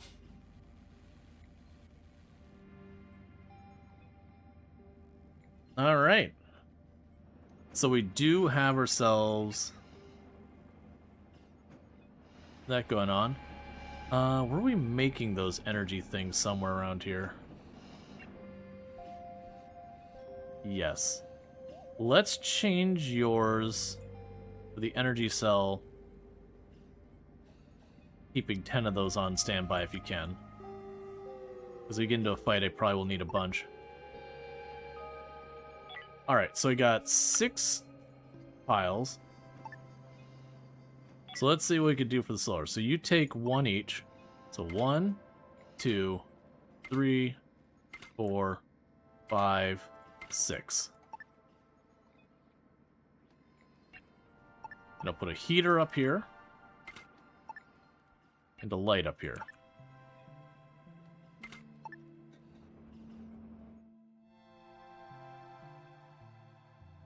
And then the next challenge we're going to run into is, again, probably dealing with the weight.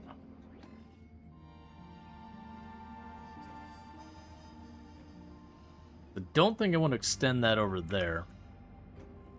And shooting it off there is going to be a weird spot. I think it is a correct answer, though, to build this out here.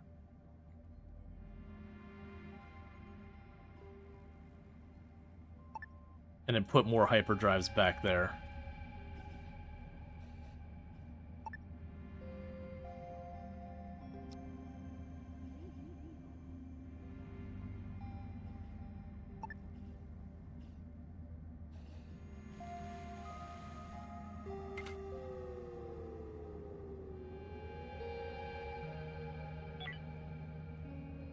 Okay.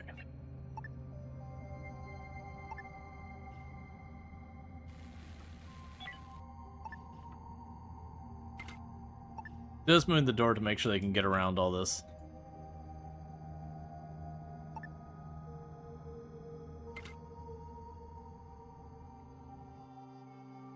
Okay, because we're still over our maximum weight, which means we'll just get, you know, kind of damage jumping around.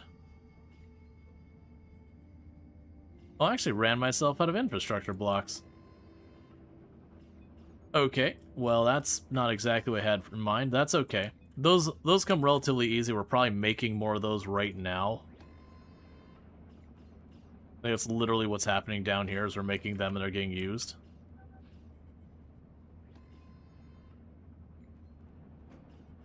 I also find it interesting that we have an enclosed system. So there's no external materials coming in right now, but our carry weight is going up. That we are somehow creating additional mass from an enclosed system, which has its curiosities.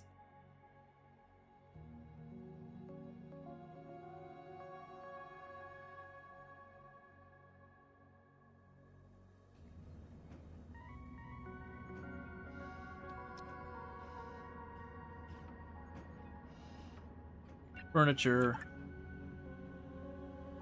Check the... Oh, you already had the light there. The thermodynamics police are on the way. Thank you. I'd like to report a crime.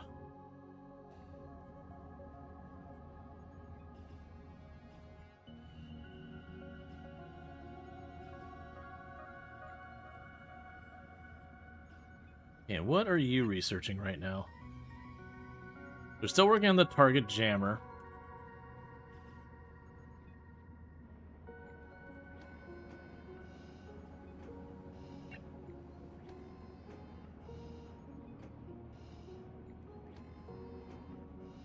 Okay.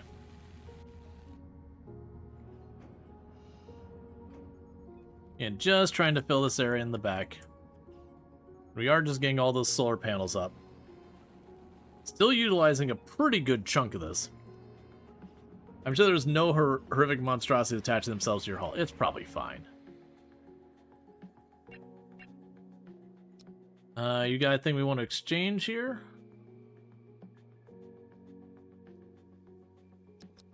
I would like your fuel. And I did spend all my money.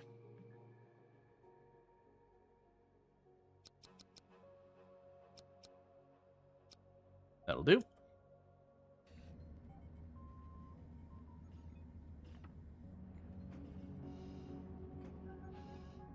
It's interesting that this one block here is just being weird.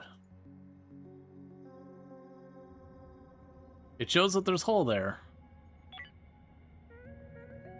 Just being weird.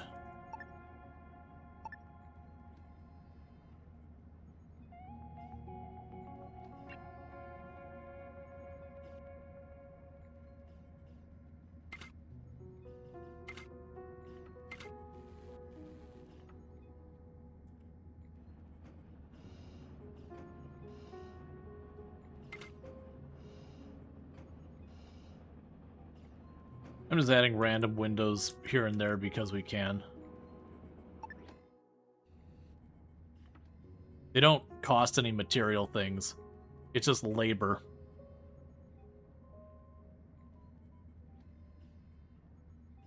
We got another thing. You hereby set your bail for the alleged violations of Article 2 of Thermodynamics Act as 2 gigajoules plus court costs. Oh, that's... okay. The big thing we're doing is just right now trying to get this far enough along.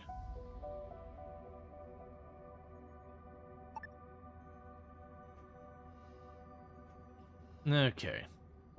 As soon as I can finish that spot, we could try and get a pair of hyperdrives over here. Because I've definitely been way more efficient with my hyper fuel than anything else. I'm sitting on 91 of it. So, like, it's been a non-issue this whole time.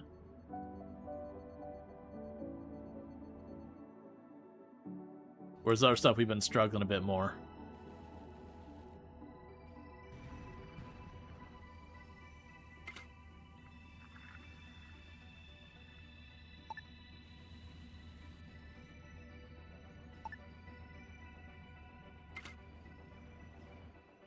Okay.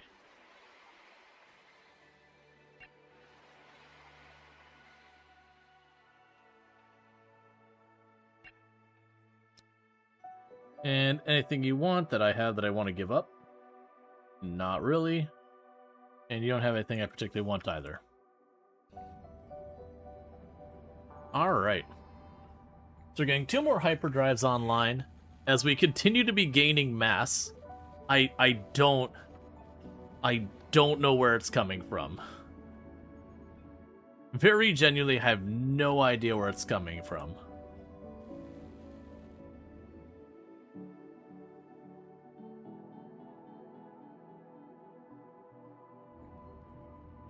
Because now a little bit.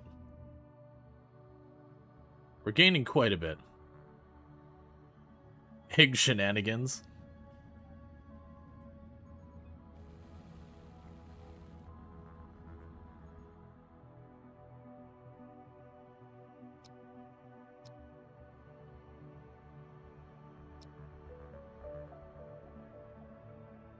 I don't think we'll actually worry about grabbing those. But, as soon as we get the power node here, we should have hyperdrive. Okay, so as soon as we get this power node here, which I am missing 1 energy node, so I'm gonna have to do another trade.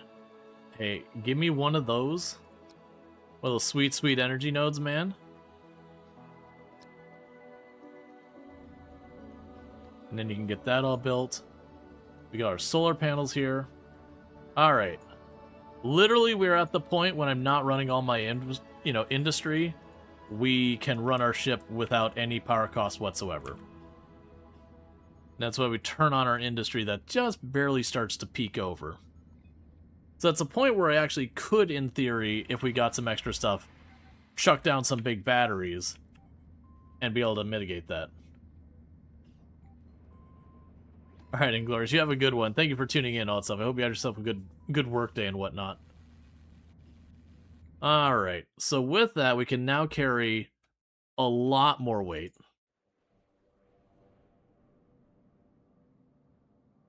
Okay, so let's get moving on to our next system. So yeah, so we are carrying... I can now have up to 8,000 weight, and we're at about 5,200.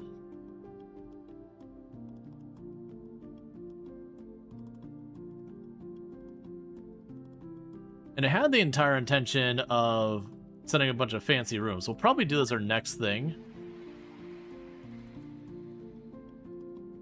Okay, so you want me to scan Zulu Kirk. I totally forgot we were even heading that way.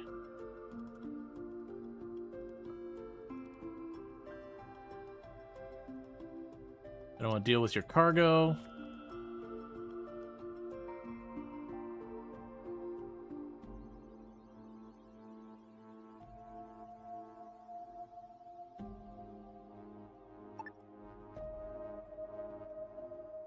Okay, so we got a derelict ship. So I want the derelict. I don't care about the androids.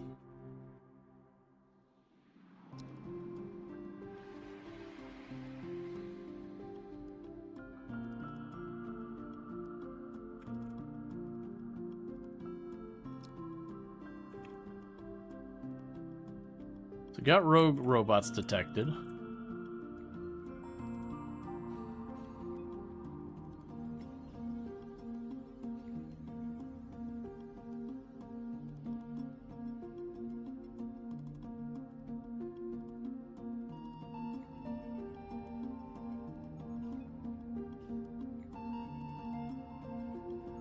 What exactly are you doing on that station that's filling up?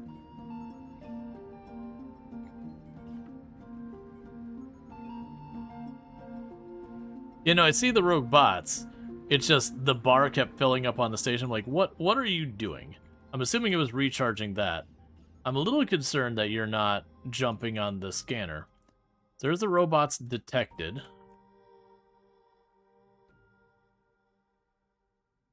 Got the 3 of them coming in.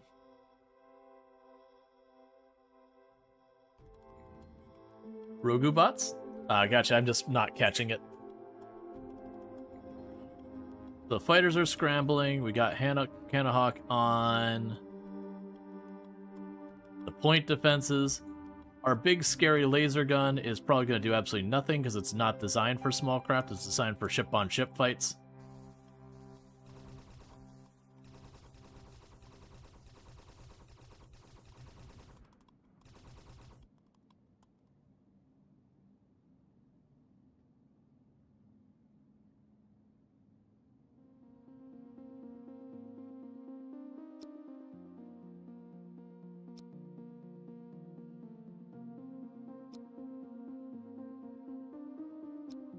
Okay.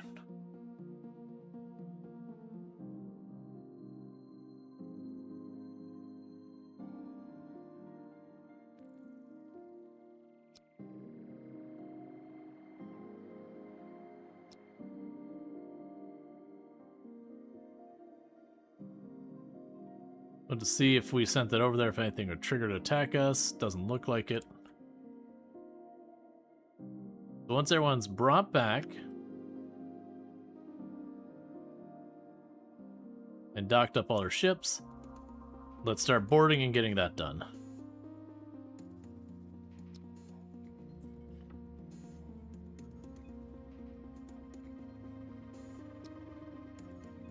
Get on there.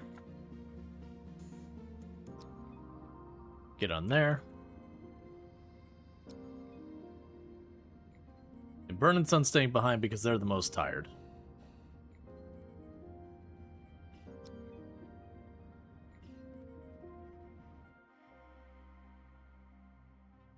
Alright, so this is one of those situations where we don't have a good angle to pinch them anywhere. So we can dock at the 2 docking ports and see what we got. Well, that's a pretty beefy ship. I think the idea is going to be to push from this side and this side right across the middle to meet there, and then move as one big unit.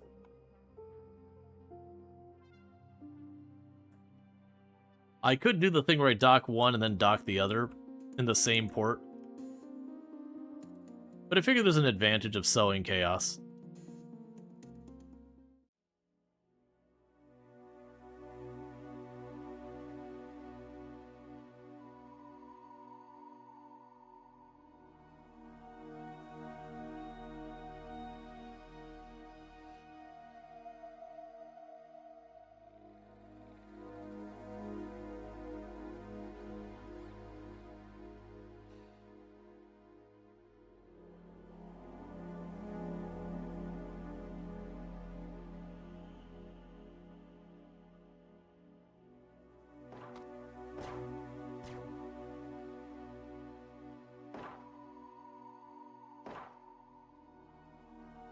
Alright.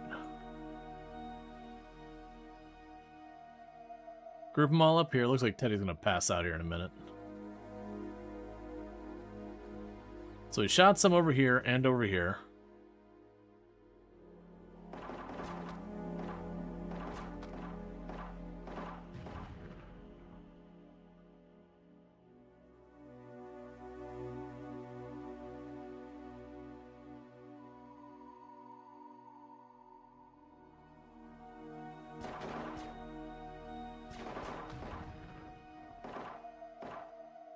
If you're gonna drop down, let's move up.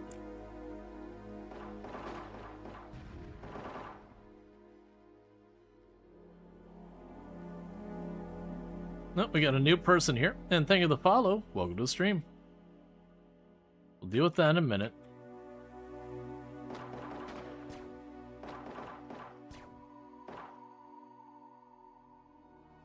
Let's run over here.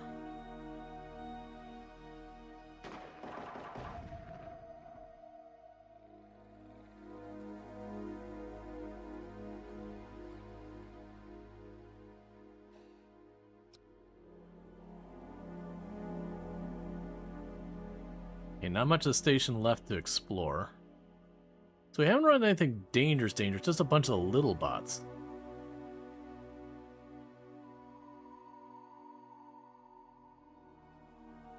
Yep, and I think that might be the last area. I mean, I technically got a little pocket here.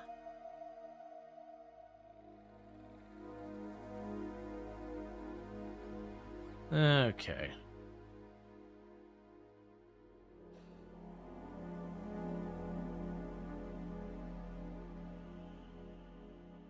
You got a little pocket there and over here. I think when we step by here, there might be one drone just chilling out here as a reason why it's not completed.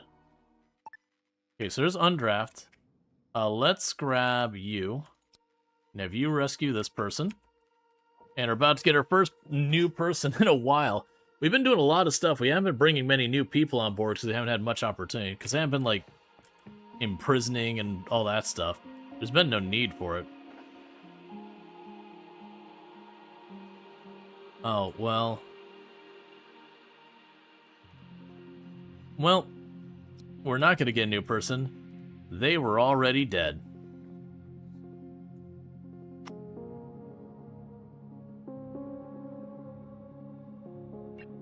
Okay, so bring everything on board.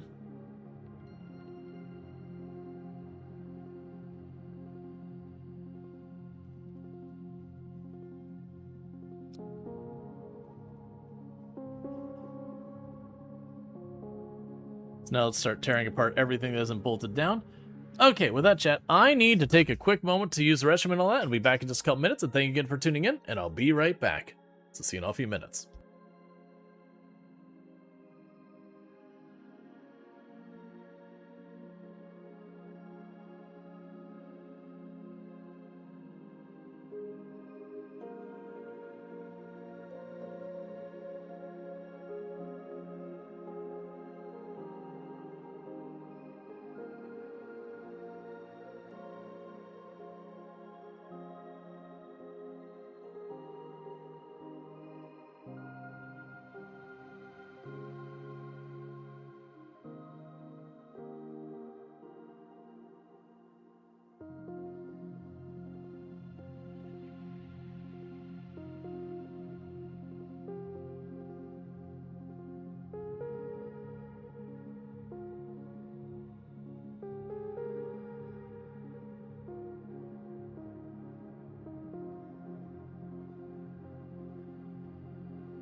Oh, I interrupted that one.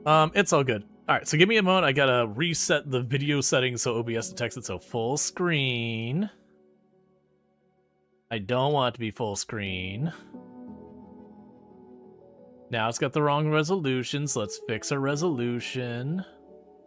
Down to... There we go. Alright. And I don't know while I was on break. Toom was watching some black and white movie. I'm not familiar with it. But it made me think the other day, me and Toom went out to get hot pot. Like, we both been working super duper hard, and we're like, we haven't had a day to like go out and, have like a date night or whatever in a while. Let's go get some hot pot. And of all the things like they had on one of their TVs, they had Tom and Jerry, the old cartoon. And just the episode that, like, they played a couple episodes, but the episode that they were playing, there's like there's Tom the cat, Jerry the mouse, there's like the little mouse that's in like the diaper, the baby mouse.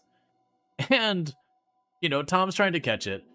And there's just this scene where the mouse jumps into Tom's fur, the little baby one, and like goes to its tail, and Tom holds up his tail and pulls a revolver on it and points it at it. It's like, oh man, you would not do that in modern cartoons. You would not have a cartoon targeted towards like children and all that and pull a gun on a baby. That is not a thing you would do nowadays. Like, we're not even talking about like, guns in shows or whatever, like, obviously Elmer Fudd shooting, I was gonna say Roger Rabbit, that's not the right rabbit. But like hunting, Daffy and them, sure, that makes sense. Like, that's not a big deal. But like pulling a gun on an infant, you're like, okay, hang on, wait a second. It's like different times, man. Which, of course, then he shoots the gun and hurts his own tail. But, like, that's the whole thing. Oh, times they're changing. Yeah, it's like, man. Because, like, they're doing stuff. Like, I like old Tom and Jerry for a bunch of things. You'd see, like, Jerry would go run to the mouse hole, and Tom would grab the mouse hole and drag it down the wall, so Jerry slams into the wall. Just the breaking physics and all that silly nonsense was always fun.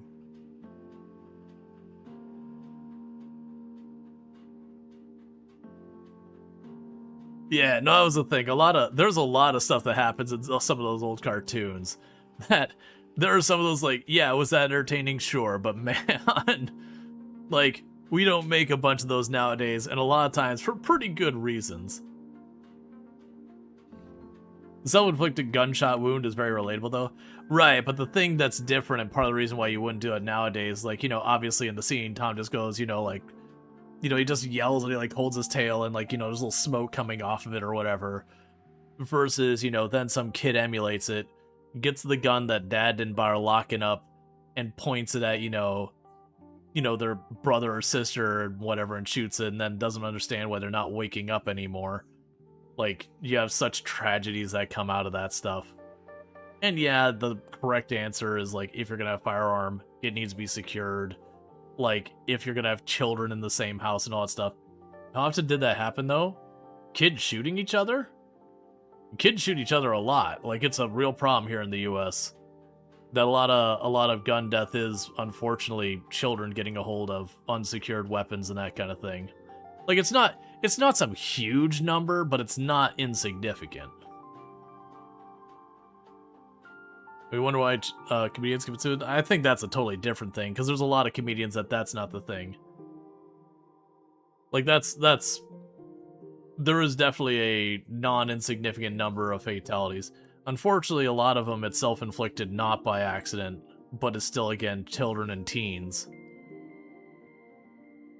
Which is not from the shows kind of thing, that's more firearm stuff. But yeah, it's just enough to be very concerning. Right, it's just enough to be like, okay, this isn't something we should ignore, while not being like the main numbers.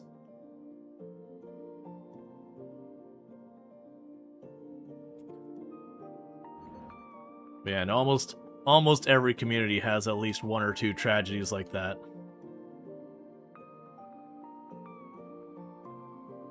Well, I mean, I believe you are correct that the gun deaths are a leading cause. I believe you're correct about that. But, like, kids, playing around with, an unsecured firearm because they saw some cartoon is not that. That's unfortunately a lot of other stuff, unfortunately, which we can avoid going too far down that road. Because unfortunately a lot of those statistics are, again, unfortunately suicide. You have mass shooting events and that kind of stuff that collectively add up to be a thing. Because I do believe here in the US that gun deaths overtook a lot of things for kids. But it is all of that stuff. But yeah, we can go ahead and move on because that's a real big bummer of a topic.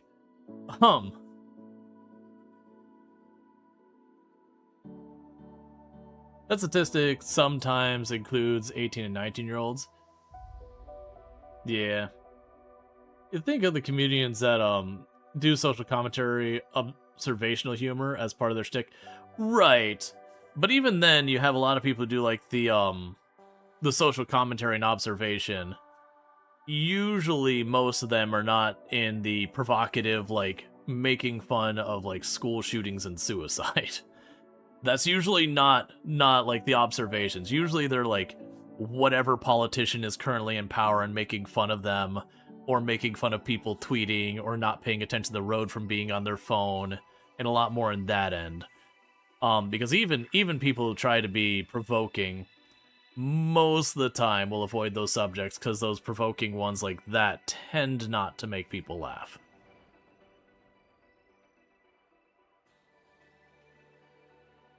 It'd be like making fun of someone who dies a slow and horrible death to a cure, like, awful disease or whatever. It's just, that's not usually where that kind of humor can go, because it's very hard to make that humorous for a lot of reasons.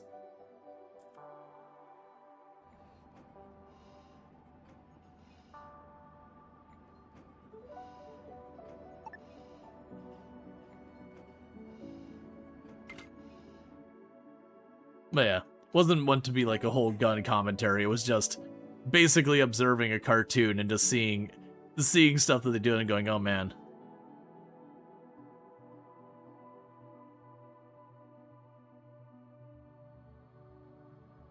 Yeah, Strider, none of that matters though when children are involved.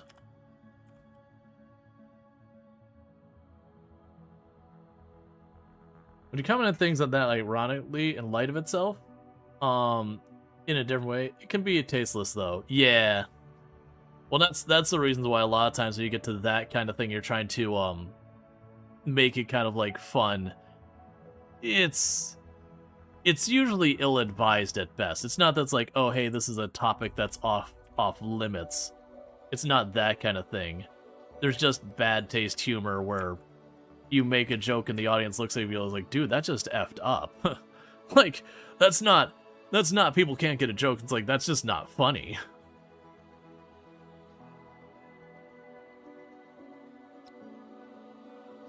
Like, if we weren't willing to touch it in the 90s,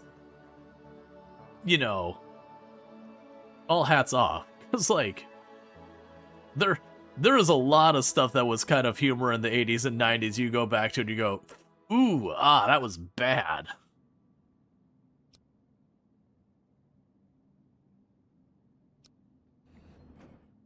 Like, no, seriously. That is a very, very big crime.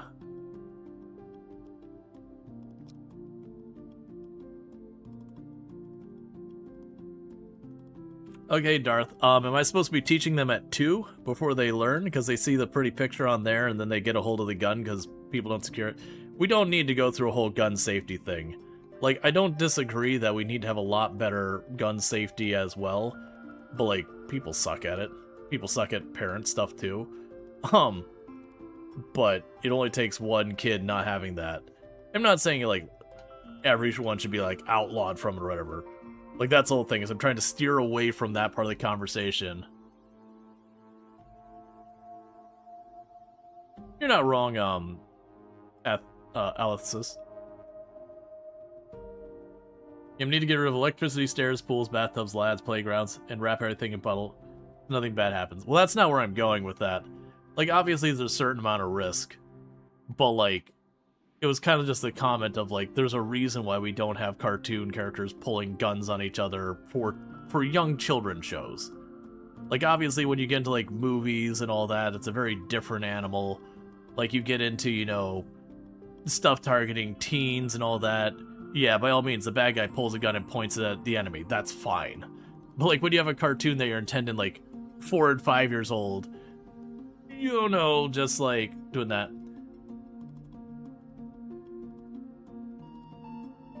We're not going into the self-defense thing. We're moving on. This is like the official, we're dropping the topic. Because I know I have my stances on it. I know a lot of people do. And unfortunately, I do know there's a lot of people who their entire personality is firearms.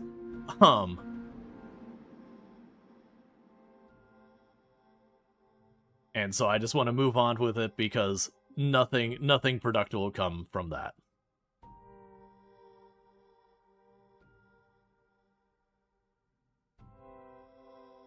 The Space Haven? Yep. Where we use guns. Yeah, well, I mean, it's more... There's certain topics I find that it's hard to have a productive conversation. When certain topics become part of a person's identity, you don't have the ability quite often to have a meaningful discussion because a person takes any discussion that limits it in any capacity as a attack on who they are or where they come from or their culture or whatever. And there's nothing that can constructive come down to those types of conversations. Like, when you can sit down and have when we're talking about stuff like generative AI, people don't take that as, like, a historic part of their culture and all that kind of stuff. Like, Console Wars? Yeah, no, Console Wars is, like... I do feel like it got overstated in a lot of cases. I among my friends, we certainly had friends that had preferences. And certainly, but I didn't run to anyone who's like, oh, how dare you speak negatively of PlayStation, or like, you know, would really make a big stink. To me that felt like is more satire. I'm sure there was someone out there who got like all bent out of shape and all that over that, but it felt like a totally fake, fabricated thing. Like, we definitely had people in my friend group who had preferences. Like, absolutely. But no one was going, like, oh, you have an Xbox? Ugh. Or, you know, you had a PlayStation? Ugh. Usually the complaint you'd hear is, like, one complaining about the other one having exclusives. And how it was stupid. And it was more like a mutual people being like, it sucks that we have to have both of these because of exclusives. So we're just spending a bunch of money to have duplicate hardware to do the same thing because, you know, arbitrarily this thing came on this set of hardware and not the other one. You never met anyone in real life who cared, but online, that's a different... Oh yeah, I mean, online people are terrible. Like, anonymity online is important for a whole mess of reasons, but it definitely has the negative side effect of stuff you would not say in person for very understandable reasons, that people feel no reason to have any filter. And there are definitely people like, freedom of speech means I shouldn't have to filter myself. It's like, no, just the reason you don't walk up to your grandmother and call her, like, all sorts of awful names and say all sorts of terrible things to her face. You know, you should still have that filter online of going, hey, you know what? I shouldn't have to subject this person I'm talking, or I shouldn't subject this person I'm talking to this stuff. Alright, so we got ourselves another derelict and all that stuff. Yeah. No, it's just the same thing. Like, even beyond that side of stuff, like freedom of speech, freedom of consequences. You encounter a ship that does not belong to any of the main factions. The relationship with this group will only remain for this sector. Okay. So basically what you're telling me is I could do whatever I want to them without consequences beyond you know, obviously if I shoot at them and they shoot back, the consequence is how that fight concludes. We have a fun topic, GTA 6. Who thinks it could possibly... Oh, there's zero chance. Like, even if they made the stunning best release of any game that has ever been made, it's going to fall short because the hype has become so outside the realm of reality. Like, I don't envy situations like that. So what do you have here? So you got a point defense, you have 1 autocannon. We don't know how many people are on board. I want to science this, so let's go ahead and I'm going to save this.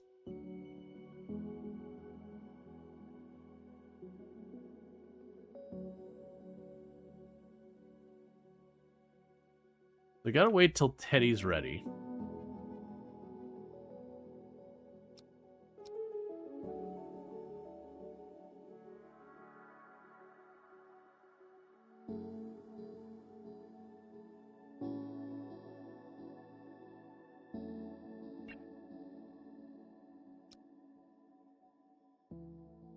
Okay.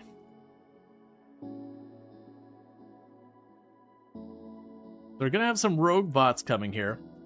I'm kinda hoping that the rogue bots will hit them. And the rogue bots are gonna come after me. That's fine. That's the only reason I didn't engage immediately.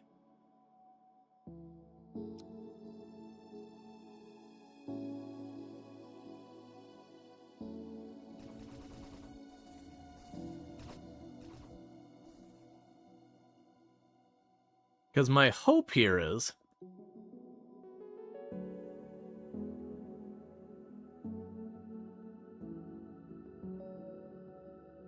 Oh, yeah. In fact, they're talking about exclusives. So, like, where a game only comes out on PlayStation or only comes out on Xbox. Like, regardless thing. Like, there's reasons for it. Like, when something's exclusive because the game, you know, just hasn't been developed for multiple, that's fine. Oh, in English, would you say something is this way, period? It's just an emphasis to saying, like, this is just how it is, to, like, a higher emphasis. It's a, colloquialism. Yeah, you're just, instead of putting the dot for a period, you're saying the word period as a way of kind of exaggerating it. Or something along those lines. Alright, so what we're going to do is we're going to call them on the phone. Yeah, you think it means, like, end of debate. Right, it's all along that side. You're, like, saying, like, this is the conclusion of the statement, but, like, with emphasis. So I'm going to call them on the phone and see if we can extort them.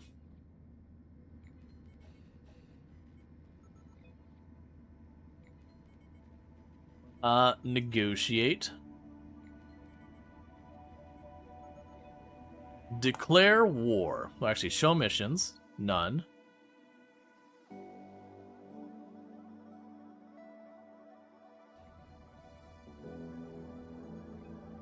So...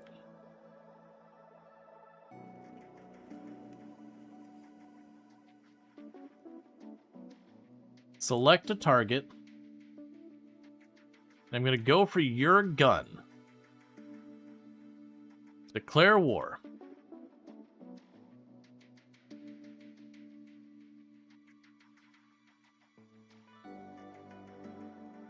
Because you have no shields. Alright, they got their shot off first.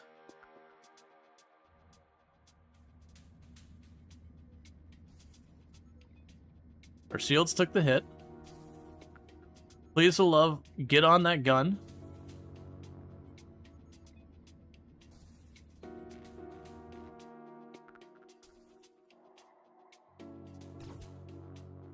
Dude, just shoot it.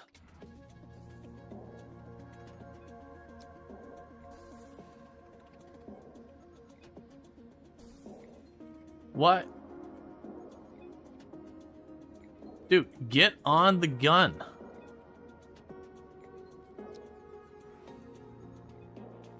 I was like, nah, we should probably use that gun at some point, right?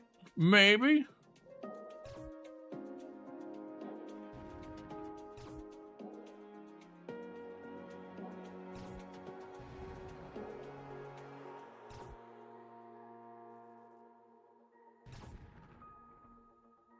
So we are burning through our power fast.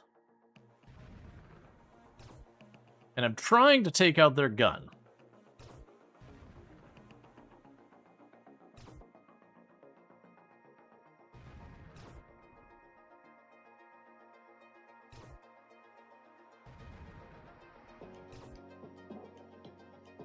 Okay, so we're gonna have to probably have a slight shift in strategy.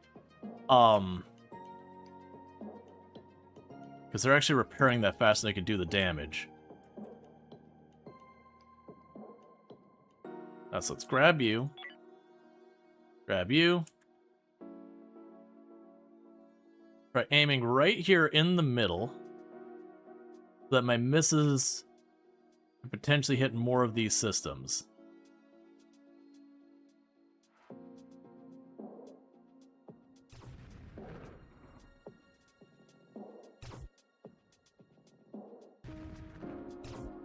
So we can get the point defense, the turret, the scanner, and otherwise just damage the hull. If we can get the point defense down, I will be switching up our weapons. Now the problem I'm running into is we're very rapidly running our batteries out.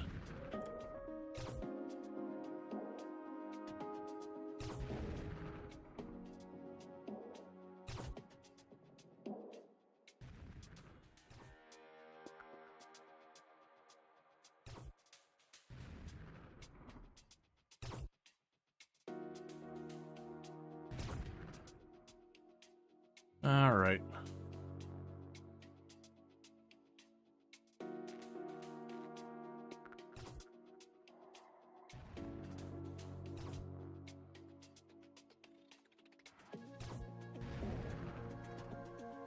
Yeah, because we're doing hull breach after hull breach.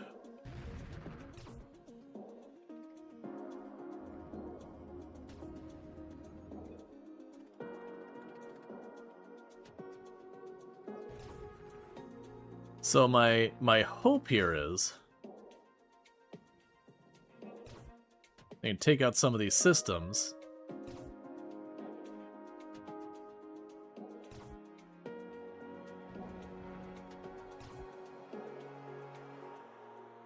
Because it's definitely winning the fight right now.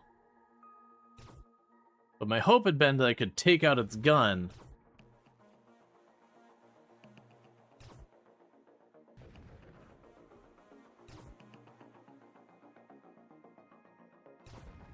Okay, actually our power's coming up in a big way now.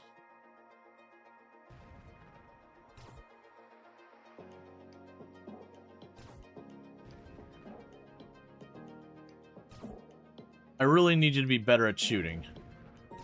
Is there someone who... Okay, what ship is this? So we have gunner. So Lux 3 is 3 gunner.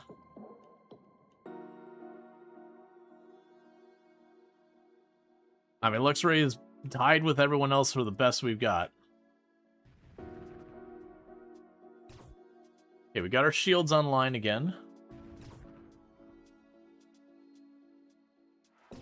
So if this keeps up, though, we're definitely getting taken out. Ooh. So we broke something important there.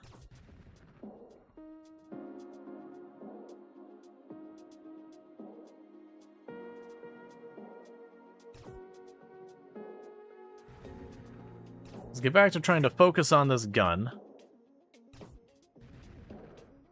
Okay, we're doing some damage to your hyperdrive and everything.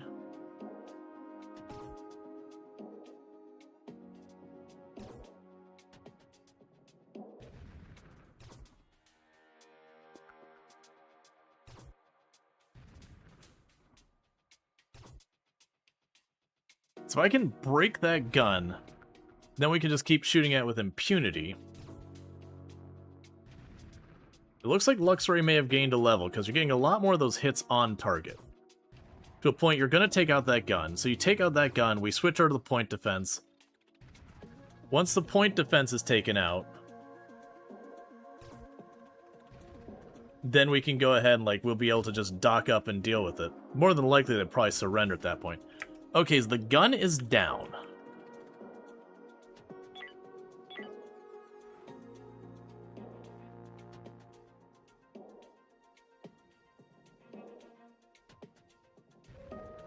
So now we want to try and take out the point defense.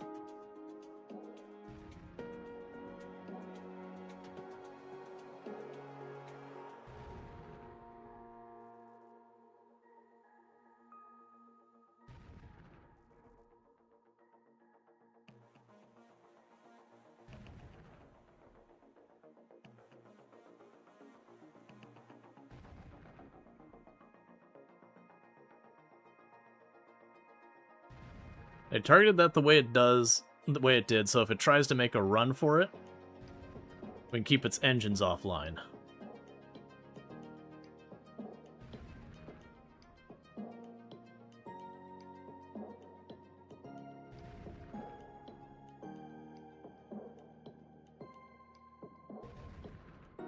We're getting some minor hull breaches and they're not getting fixed. So I think what's probably happening is inside the ship, because they've been hammering away at it, we probably have some fires going on in there.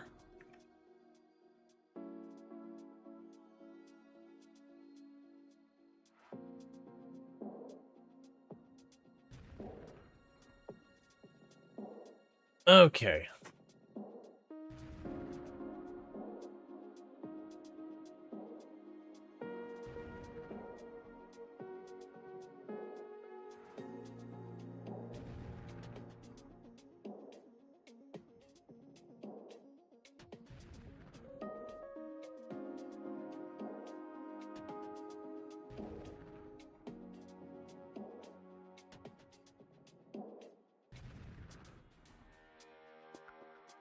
Yeah, so we took out their shuttle so they can't board us.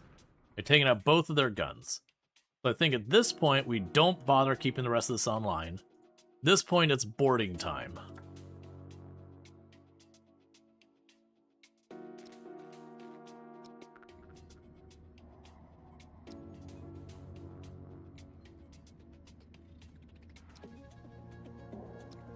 This is where things are going to get dangerous.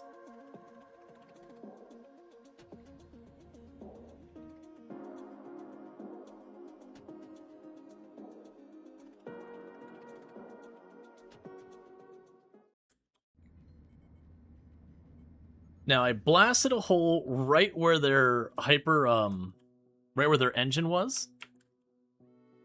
They got another area right there.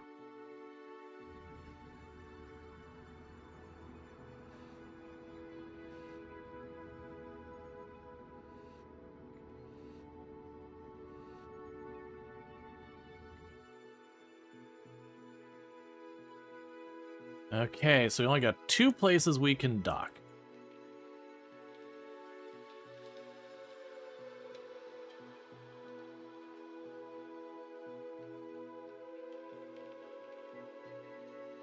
So you go for the port, you go for the back.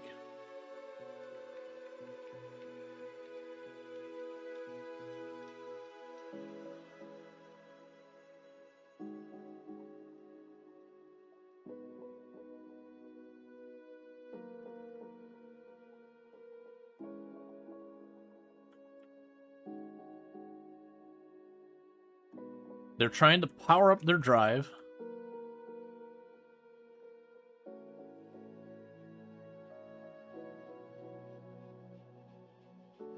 Come on, come on, come on.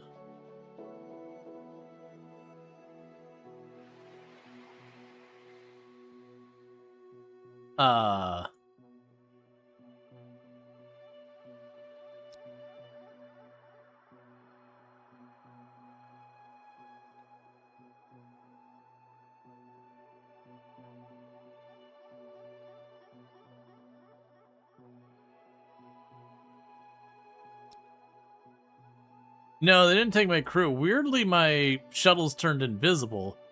Yeah, I should have kept hammering it. I wanted to avoid destroying too much. And while I was moving the shells into position, I forgot to check, like, to watch to see if that went away. Oh, well, it was an experiment. It's fine. Oh,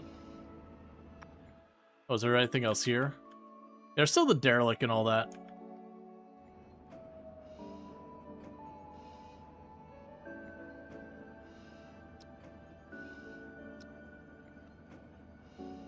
So if we can get a little bit better...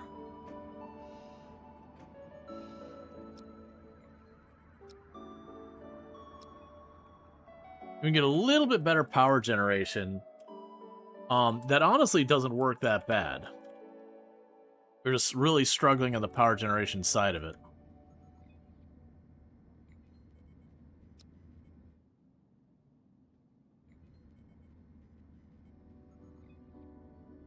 Okay. Yeah, no, I knew they could get away. I was just kind of hoping it's like, okay, we've really hammered their systems real bad. Like, I couldn't see what the damage was inside, so I was kind of hoping that I just smashed their system so badly it was no longer, you know, no longer space-worthy because we had taken out the whole back area. I couldn't tell, like, were they dealing with fires or whatever inside.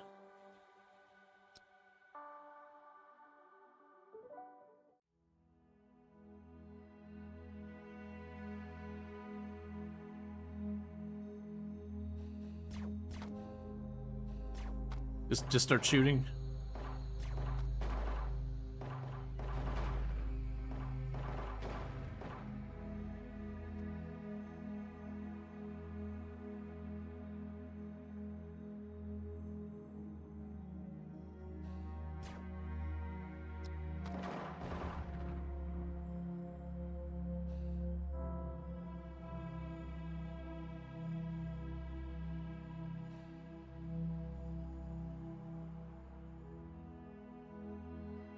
Okay.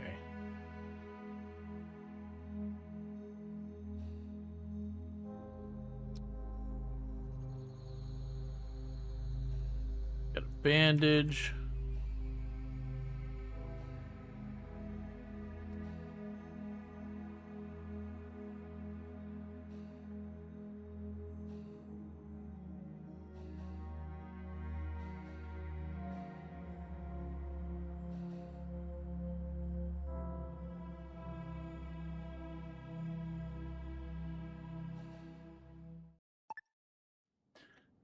Well, we didn't get the one we actually wanted, but that's okay. What are you? Stimpack or something? Alright. Yeah, it was a fairly safe test for our combat situation.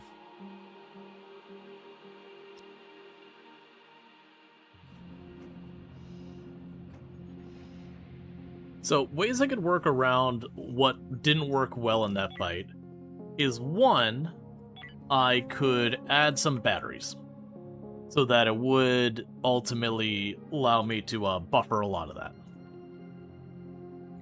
I honestly think the one gun is actually not too terrible of a setup. And especially now that Luxray actually has some gunnery skill from sitting there doing that, who would be our best gunner? So Veta would be extremely good. Burning Sun would be really good.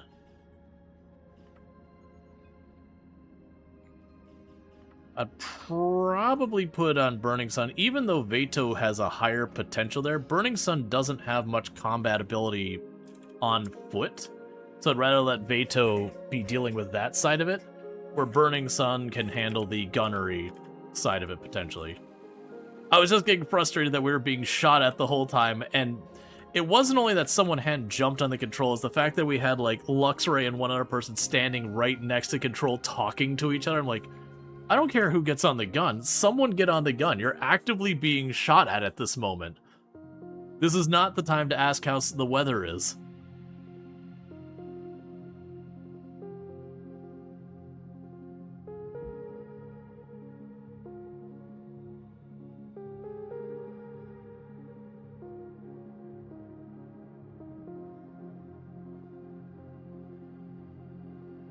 And hey, Liam, thank you so much for the 30 stream streak. I really do appreciate it. Hey, bud, how about them droids, you know? Rough business. Explosions in the background? Pretty much.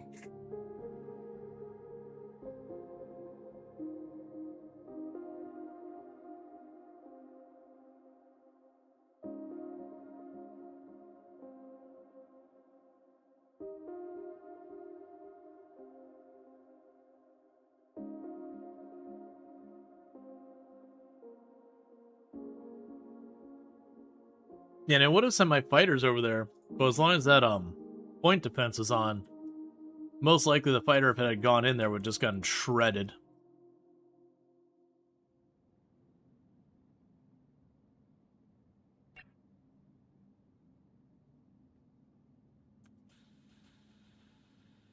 Oh, right. And while we're doing that, let me catch up with this, which was that we went to you.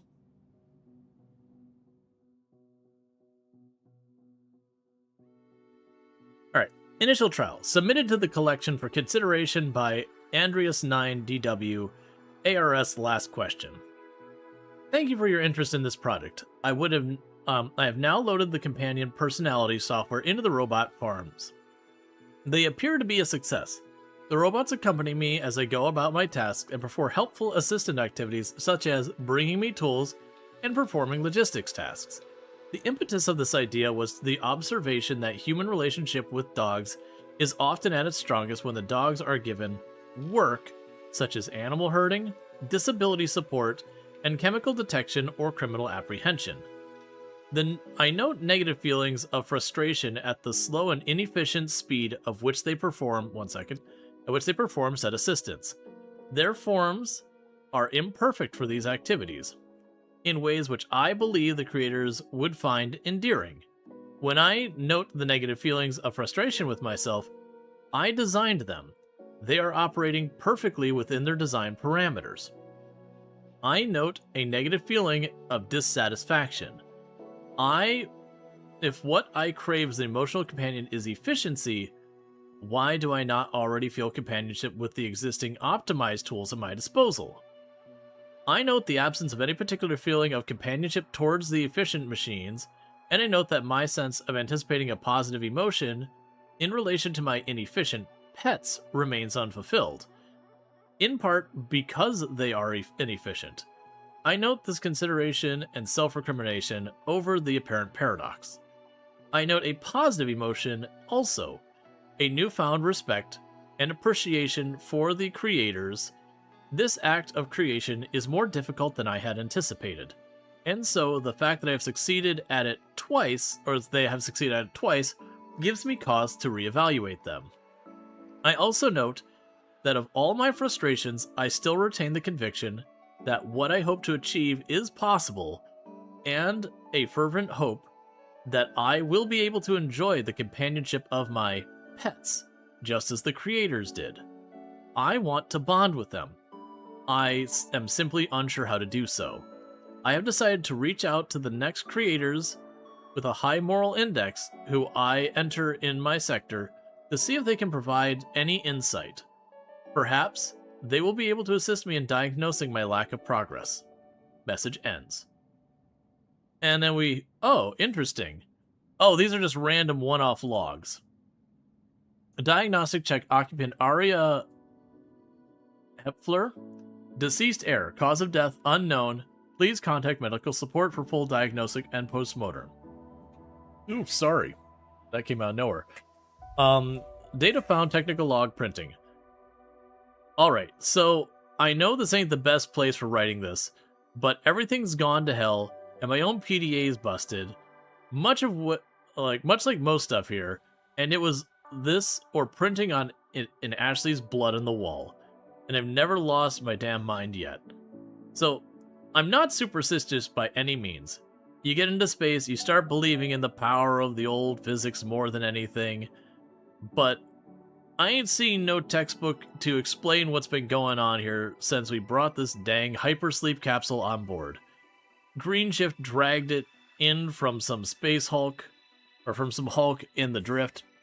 It was still sealed, compartment torn away, from some much bigger vessel, some big long-haul freighter, if I had to guess. Nobody asked too many questions about it. I've yet to meet any crew member who enjoyed thinking of themselves as a vulture picking through corpses. Team loaded in anything they could unweld, along with the pod. Maybe they thought they would get some sort of recompense for returning the remains to the family, or something. I didn't ask what command does or why. The girl inside looks reasonably okay. Just, she's like sleeping or something. But all our vitals are straight flatline. Nobody's home. Weird how this thing has never failed when everything else did. Ever since then, none of our subsystems have been working right.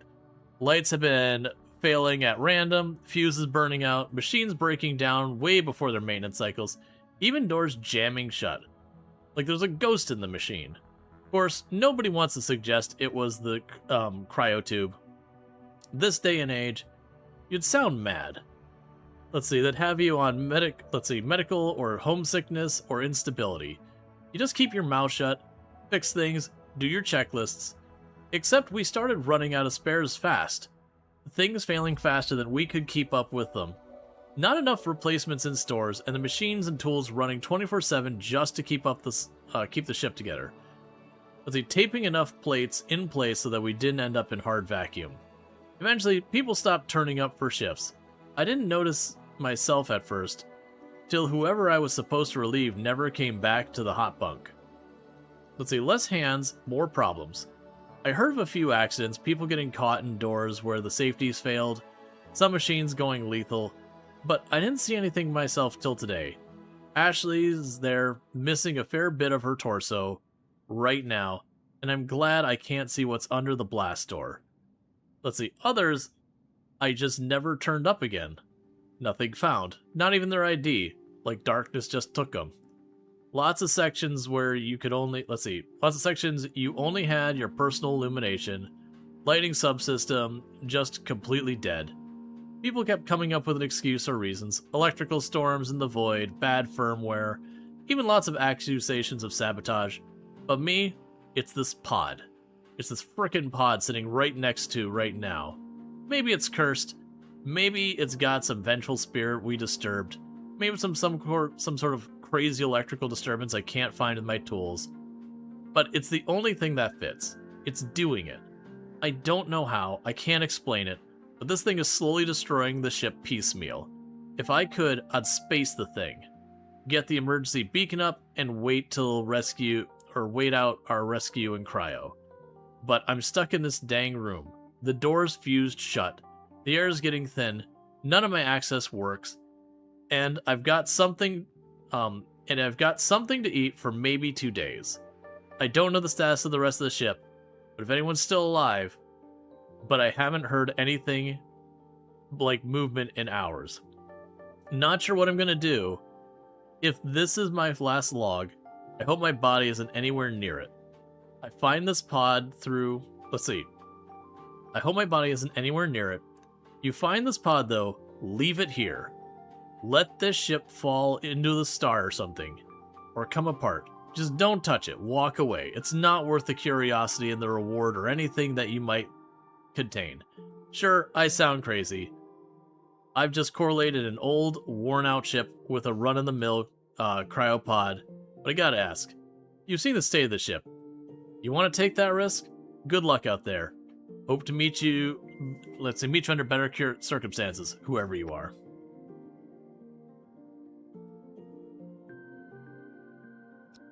Yeah, I have found when it comes to, especially in space exploration stuff, there is some pretty depressing and nihilistic stuff. That was, one of the complaints I actually had. I used to play tons and tons of Elite Dangerous, really love the game still today. I haven't played in a hot minute, though. But, all the stories around stuff like the generation ships, it became kind of a joke in the community how it's what story you're about to read doesn't matter. It's going to be depressing. Because basically every one of the stories ended with, everybody dying or, and usually, horrifically or, developing a cult that was just airlocking everybody and all that kind of stuff. It's holy crap, man, calm down. And it was a big deal that because it becomes such, such a common thing that happened in there, that the devs themselves were all right, this is going to be too much. And so they had one of the generation ships that was just having a minor malfunction. They're hey man, we just need help. We're okay. We just need help. And then they had a whole story about being okay, well, do they bring in the outer galaxy that's built up? Because the idea was the generation ships left to go to habitable planets. And they all went to cryostasis and left. but or you know, they were like generation ships. They were going to live multiple generations before they reached their destination, and while they were traveling, faster than light travel got discovered, so people got ahead of them, reached their destination first while they were still on the way. But the idea was almost all the generation ships failed. And, like, the one that survived, like, they were having a whole thing. It's like, well, the universe has moved on without us. We don't even know what we're doing. Do we become part of the universe? Do we just kind of live on our own? Yeah, it's very much like the Fallout Vaults, but in space. With the exception of the Fallout Vaults, half of them were just basically experiments. Whereas the generation ships were a lot more like, they failed for this reason or that reason. You know, some of it oversight, some of it like, you know, people doing ridiculous stuff. That, like, in a big world society, like, one person going nuts and doing all these things wasn't a big deal, but when you're contained in a much smaller space where there's only a couple hundred to a couple thousand people, you know, that's a real problem.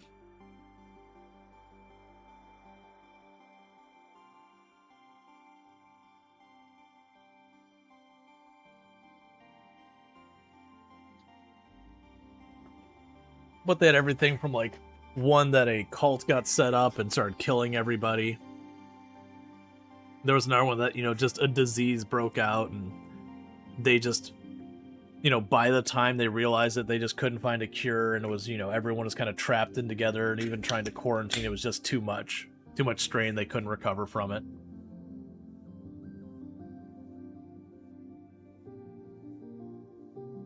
Alright, so we're getting the last of the ore up. I still am a little salty that I picked that fight and I put the effort into it, only for it to just get away because, you know, I was too worried about losing the value of the ship.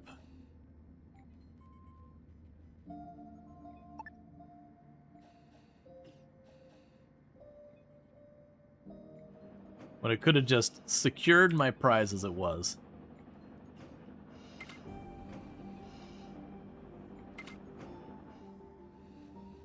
Now put some... Oh, actually I can't. I don't have the...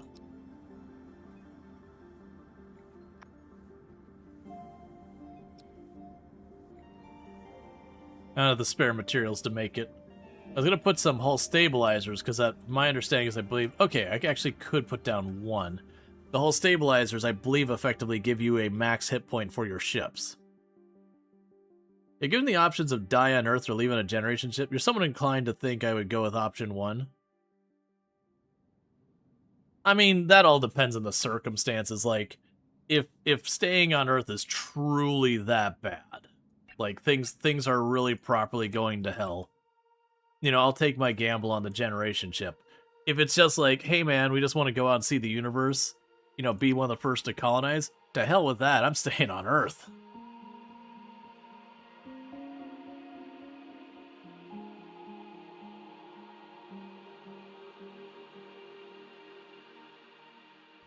Alright, we're loading up all our good stuff, getting all that going. How goes this research, by the way? You're still working on the targeting jammer.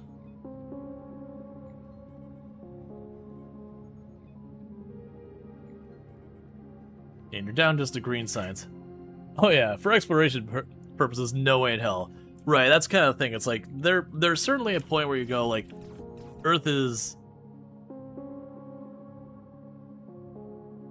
Like, Earth is just, like, uninhabitable.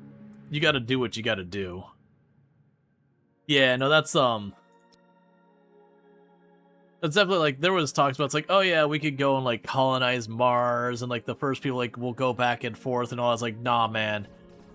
If we're talking you're building a long-term colony with how much stuff is gonna have to be moved, there's gonna be one-way trippers on that one, and I don't mean they're gonna be there and build up the thing and survive there. They're going to be setting up the infrastructure for later missions to set up more infrastructure, for later missions to set up more infrastructure until you can possibly live there.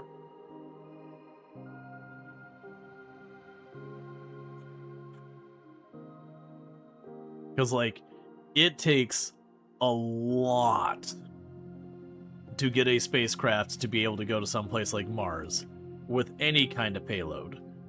You know, and that's going to need to be enough to set something up. The idea of putting people on there and then having enough rocket that after you've landed on Mars, with enough payload to do anything significant on Mars, and then having enough of a payload of a completely additional rocket to then take off of Mars and come back, is just... You're talking outside the realms of, like, scientifically probable. The tyranny of rocketry would ensure that would not be a thing. It's also a thing, like, on Mars, you're not going to be able to generate a lot of the stuff you need to build a rocket on that end and bring it back. The sci-fi answer to the problem, matter fabricators, or, like, AI template constructor devices of some kind. Yeah, I mean, like, in theory, you could make some type of, like, self-replicating AI kind of thing that you would put the minimum amount to have a thing that could produce itself on Mars to then be able to do that. But the problem is Mars doesn't have readily available a lot of the resources you would need.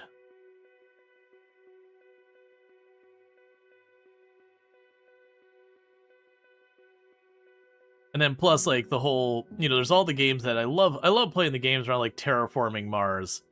Unfortunately, just the materials that Mars is made out of.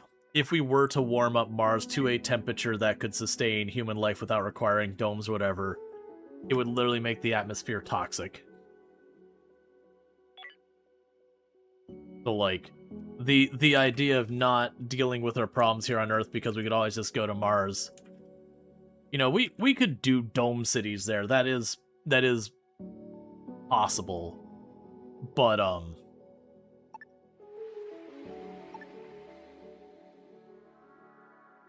yeah, I can't remember. Pirate Coalition... Okay, this is probably one I shouldn't poke, because they're enemies to me. But I'm curious. But yeah, no, it's, I was trying to remember. It was something in the soil that basically, as the soil would warm up, would ultimately cause that. Out of hyperfuel, you find a ship with no hyperfuel no fuel in the hyperdrives. The crew of the ship has been alerted and wakes up from hypersleep. They turn off the distress beacon. But the domes are silly. Tunnels, underground lava tubes are the quickest, easiest way. Okay. So, they do have 1 point of defense and a lot of guns. And a lot of guns. And a shield deflector. I think my best bet to potentially winning this fight, which ain't good, is to literally just try and roll up there with everything we could throw at them and try to kill them faster than they can kill me. Because they're bringing a lot of firepower to this fight. So I do think we probably just killed ourselves.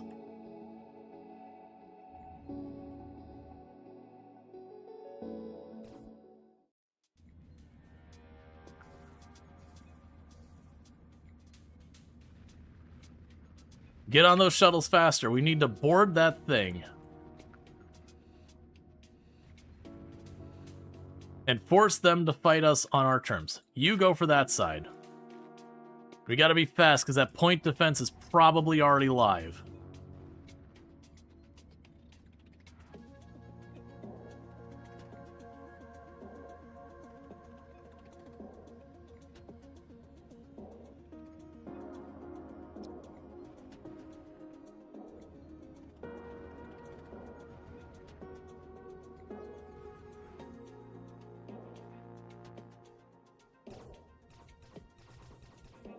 Go fast, go fast, go fast, go fast.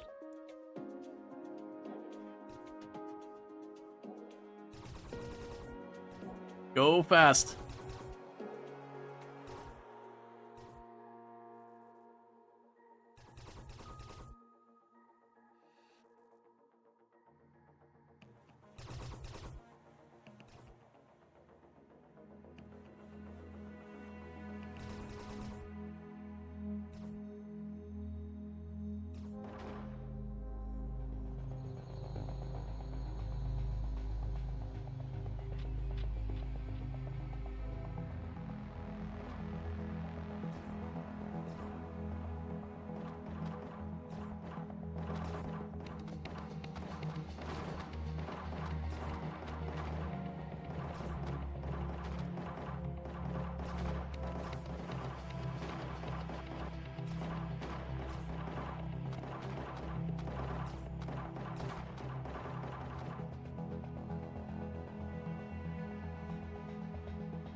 Hey, stop Roombaing Conrite.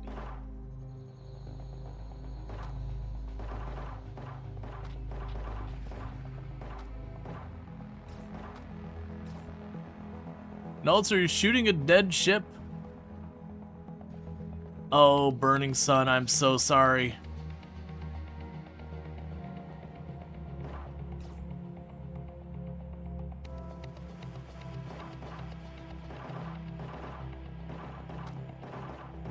Burning Sun is our first death.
We did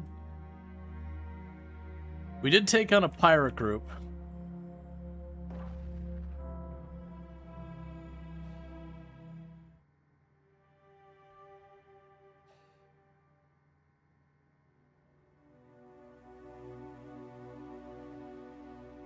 Would you stop doing that? Because people are standing back up, it's like drafting and drafting kind of thing.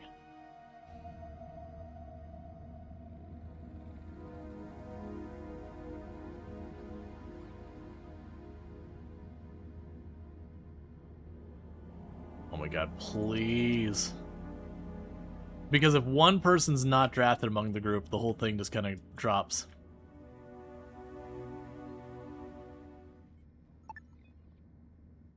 Okay, so this ship is, I'd like to claim the ship if you don't mind. Because my ship is not doing so hot. There are many chunks missing from it.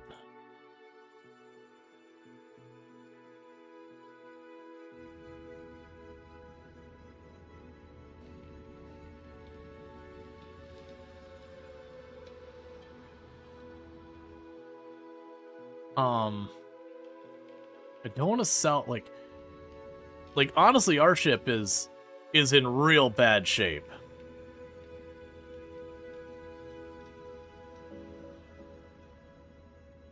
Like, they destroyed both the places where we go with that. Settings, maybe? No, and we've had claimable ships before.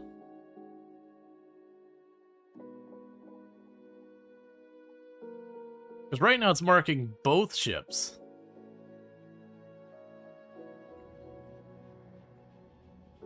As being, yeah, they destroyed all of our weapons. Like, this ship is trashed. Like, very, very genuinely, it might be in our interest to, like, literally just... One of the two ships is gonna go away.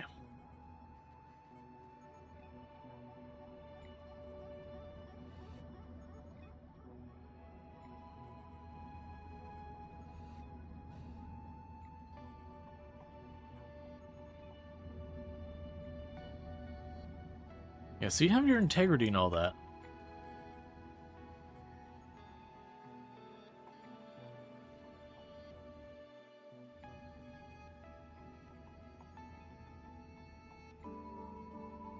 So we have seized its state derelict. Transfer.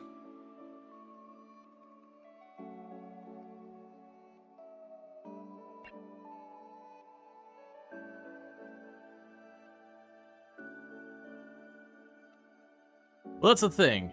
Basically, the problem I have now is I can either move the stuff from here this way or the other way around.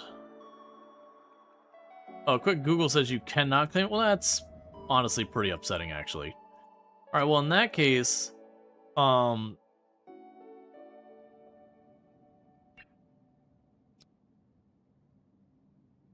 take all that apart. Then you're just gonna have to do your best to put this ship back together.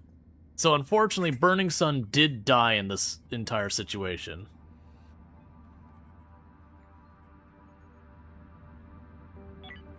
Now, will they automatically repair the outsides of the ship?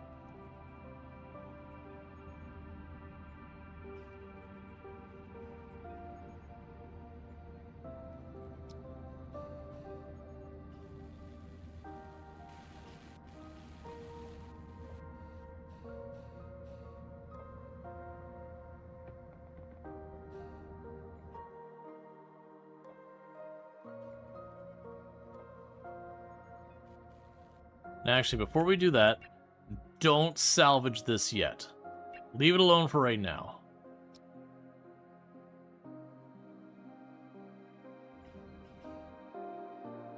That way, if we need air, we can run back and all that.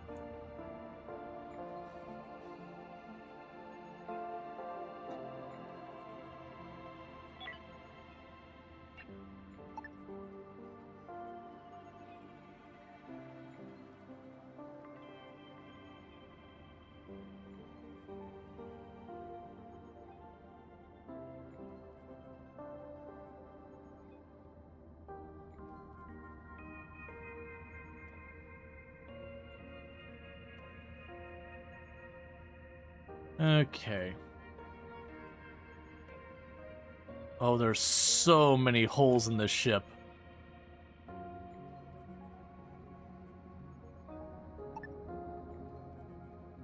We will need to go here to objects, airlock.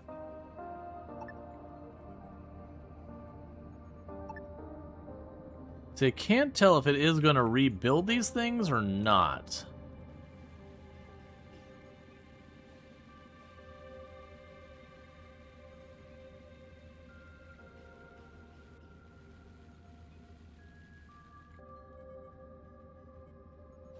Because no one seems to be repairing stuff. In fact, you're instead of repairing, you're trying to science. I know Treacle can repair stuff. I think Treacle's trying to sleep, but can't because there isn't a safe room to sleep in.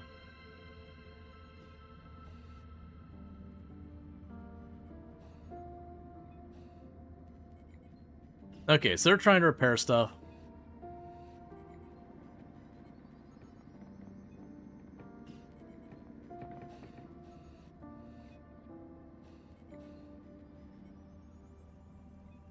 There's a good chance everyone's going to die here. The fact that I can't, like, trade ships is kind of disappointing. Because, honestly, like, this is obviously a better combat ship. We would lose all our industry and everything. It would have been kind of a fun, like, okay, well, we're now going to switch over to, like, we're going to switch over to, like, dealing with all that. Did you pick a fight with slavers? We dropped in on a distress signal by the pirates, and I even made the comment saying, this is dangerous. And when we dropped in, it was, you know, they had run out of fuel and they just opened fire on us.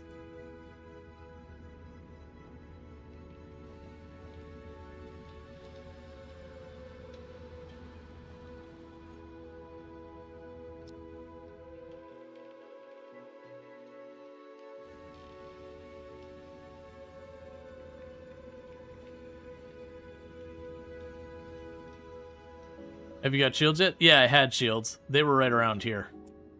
Now they're not. Yeah, no, to be clear, when you look at this thing, it was packing a lot of heat.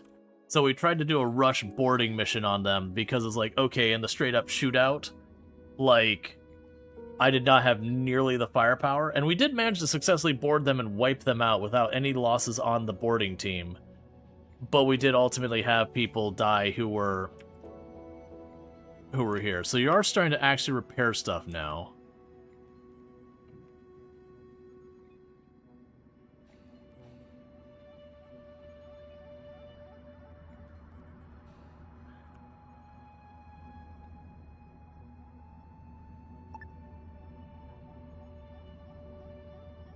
I see. Because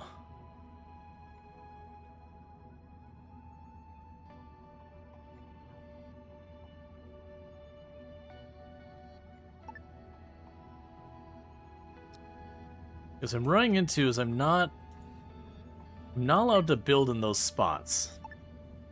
It's not working. Which means I can't get the pods, which means I can't fix it. So that's why I'm at a loss. And they're not fixing half the systems here. It's like I need these to get this done. And I don't seem to be able to tell it, hey, like, oh, here we go. Abandon you. Claim you. Put it.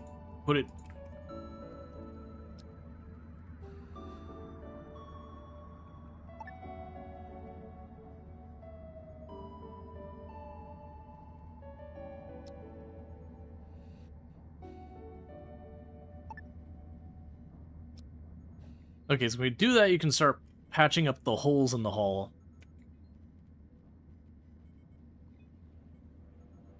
And so you can get done, because people are passing out, do not enough air and all that stuff.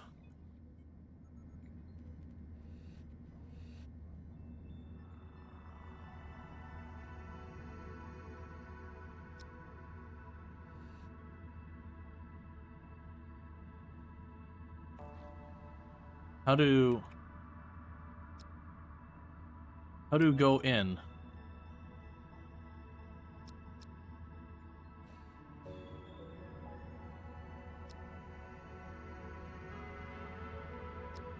There, Conright's on it.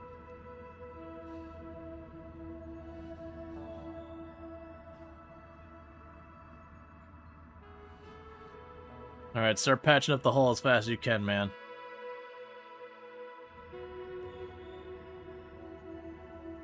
It looks like, oh, that's not going to work. So let's go ahead, because we don't seem to be able to salvage this. So take this apart.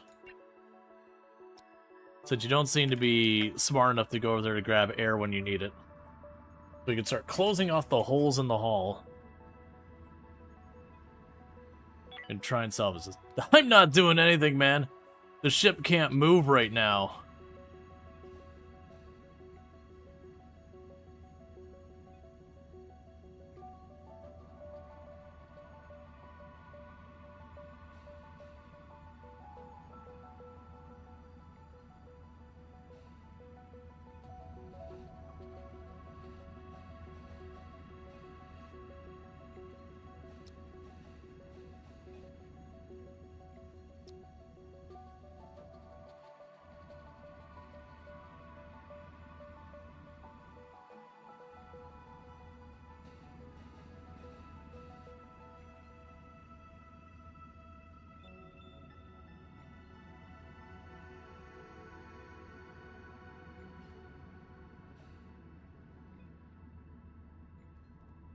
Please focus on repairing what we have before you worry about the other ship.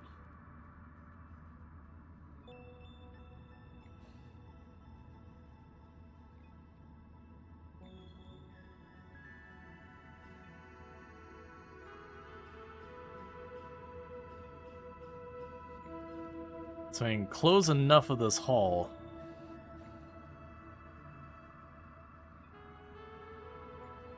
I'm also very amused with everything going on. Instead of repairing anything, Connor's like, no, no, no. Science comes first.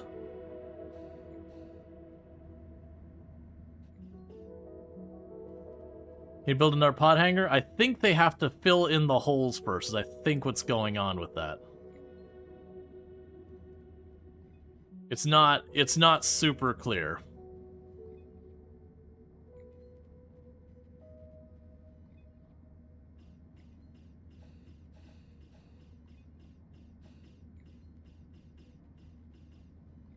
It looks like what's happening is as they're docking with the other ship to do stuff over there, it is bringing air back enough that they can get stuff going.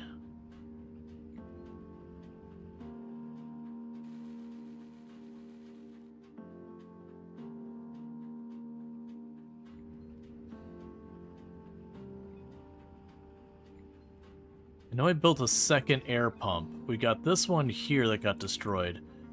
Yeah, so I got the second one there.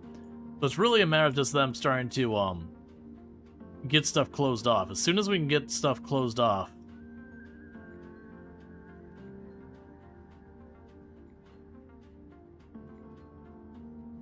Yeah, no, that's I think it's because of air. Like, and there's not, in this game, there's not an idea of being like, prioritize this. You just say build it, and you kind of throw your hands in the air and hope for the best. That was the reason I was like, oh yeah, we're probably dead here. Because there's no prioritization system. I can either cancel everything except the one thing I want them to work on, which I'm not doing. But that is one big limitation this game does have.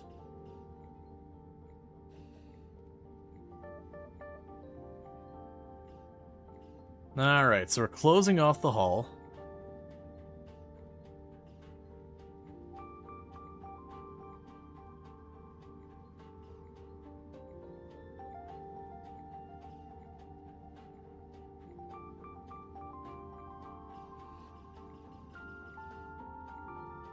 Some you can force allocate onto individual tasks, like I could tell them to repair that building versus a different building. But, like, for them to go out and repair the hull, I can't force allocate those kind of things. It's very limited.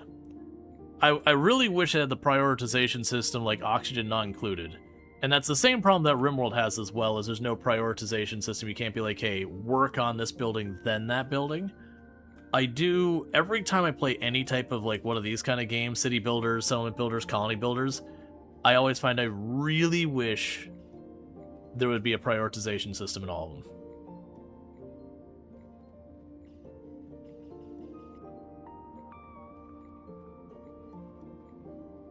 Alright, so we're getting close to having the main part of the hull sealed. And once we get that, I should be able to start fixing other stuff. I'm also noticing... let's change our view.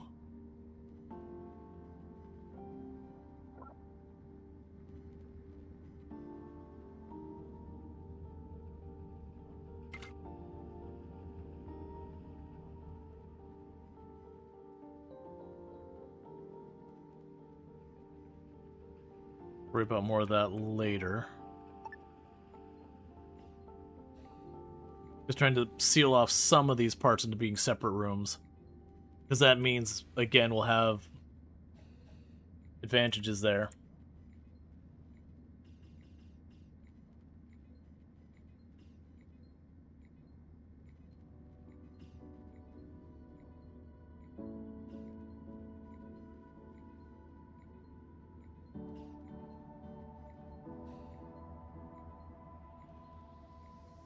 Yeah, and that's the problem. So like I said, we got into a fight with this ship and it had 6 guns on it. And so there was no way we were going to win the straight up slugfest, so we boarded as fast as we could, and this is just what they did while I was boarding.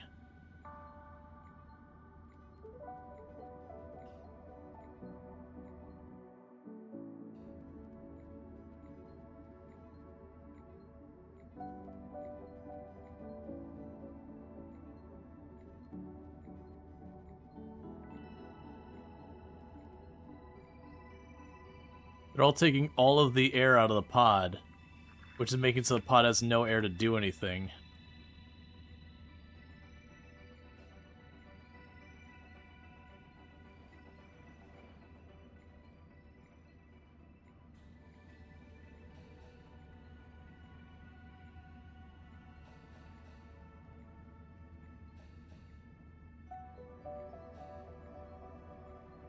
Yeah, I'm just going to try and let it sort it. I don't want to do the whole thing where I build it here and then I tear it down.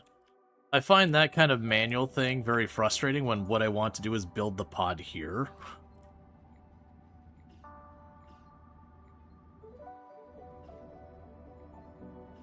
Like, when I have to, like, work my way around shortcomings in the game engine, that's usually the thing that becomes very frustrating very quickly for me, to the point that it makes me not want to play games.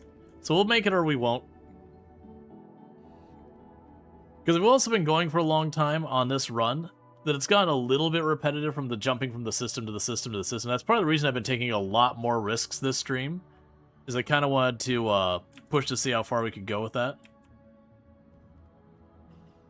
Yeah, everyone's oxygen's running out because no one's refilling anything.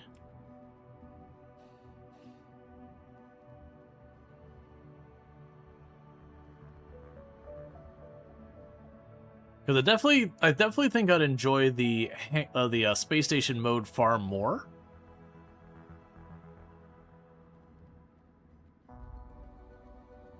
Because the jumping from system to system to system has slowly become more and more of aware on things. And Cody Husky has just died. That'd be our second casualty the entire run. But that's where we're at. Like, they're all stealing the air from the pod, so it can't get anything built. What's the station mode? There's literally a mode called station mode. That my understanding, and I haven't played it yet, so this is going based on second information. My understanding is you're based in a location and stuff comes to you kind of thing.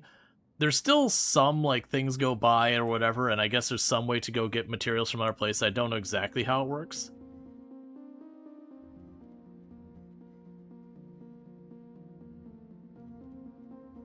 Honestly, while this looks bad, I do actually think if we can just survive a little bit longer, then you'll have a couple of survivors. Because they're going to fill in these last holes. I do have the oxygen generator is still here.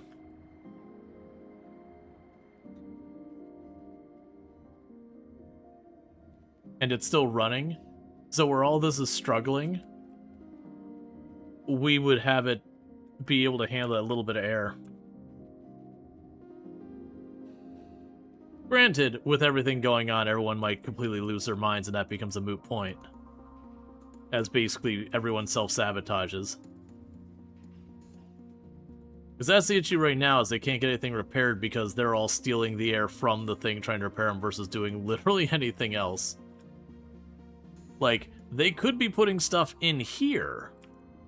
Well, actually, sorry, that one says no power. They can't actually put in there.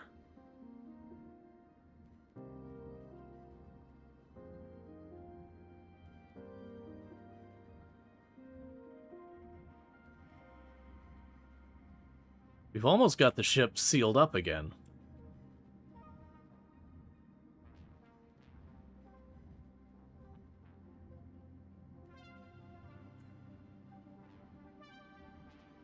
We're apparently down to only 7 remaining hull breaches.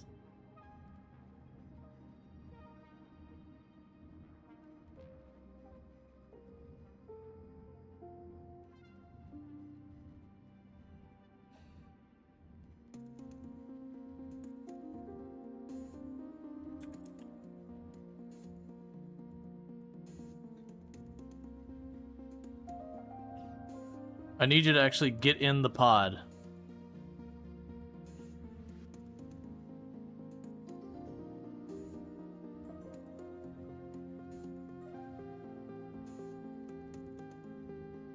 Like, you are producing power, not to run everything.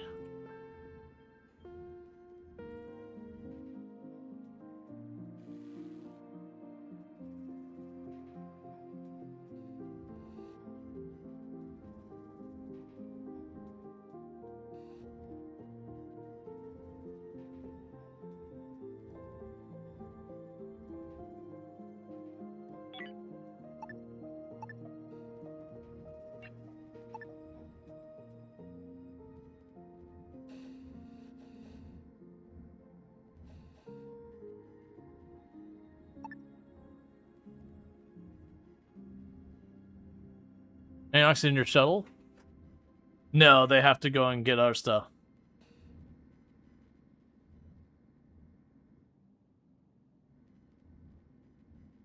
I'm honestly surprised it's still having issues, because we'd have this over here. It's fine. It'll recover or it won't, like I said. If it doesn't, we'll mess with the station mode. Like, I really enjoy the game, but definitely, like I said, it was kind of getting to the point where it was just jumping from thing to thing. I wasn't feeling enough pushback from the game. Like, it didn't, you know, it's just kind of grinding out research. But like I said, that's kind of why we were, like, instead of playing it safe, we were just, you know, okay, here's this group, we don't know anything about them, let's just straight up attack them. Okay, we have pirates, they're going to be probably pretty dangerous. Let's go ahead and meet up with them anyways and just see what happens.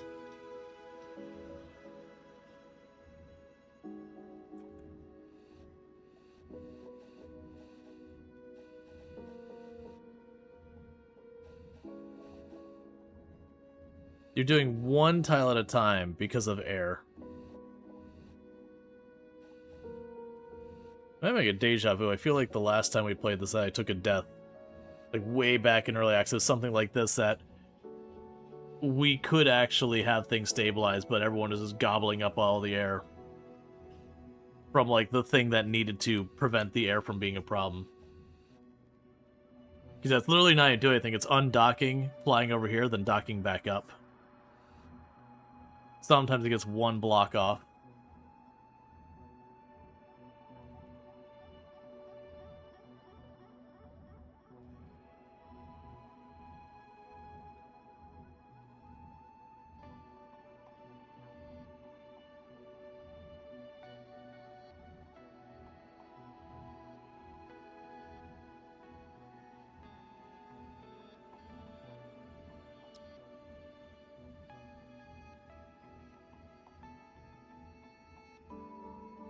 I'm just curious if it will eventually recover.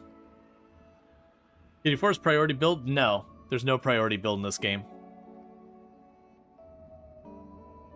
There's, like, priority repair. But there's no, like...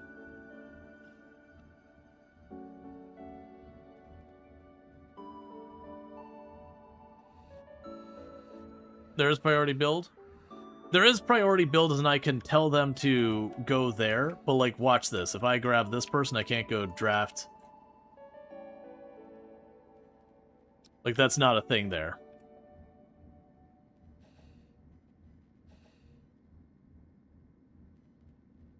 Like, I can priority build, have them build that, if we have the materials.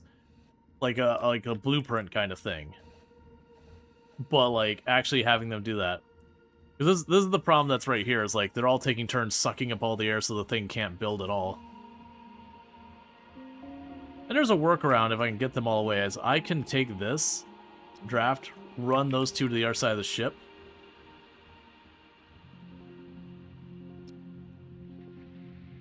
Now I don't even know what Conright's doing right now. It's got oxygen in it, you got a full tank of oxygen. I'm not even sure why it's struggling there. What happened? Pirate.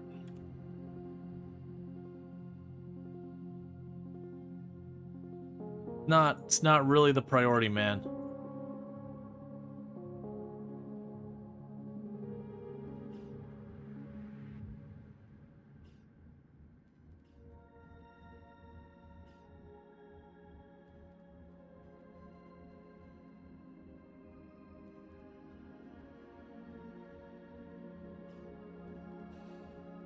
This whole thing should be stabilizing now.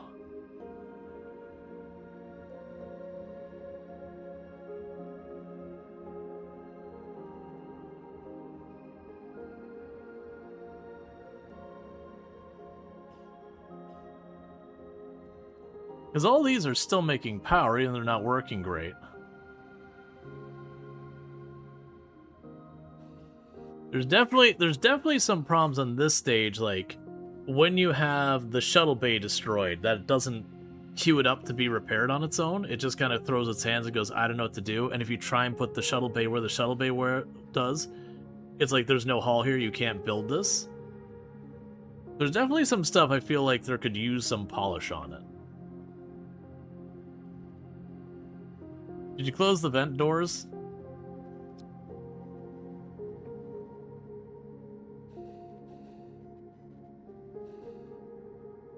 With that being red, I thought I couldn't use it.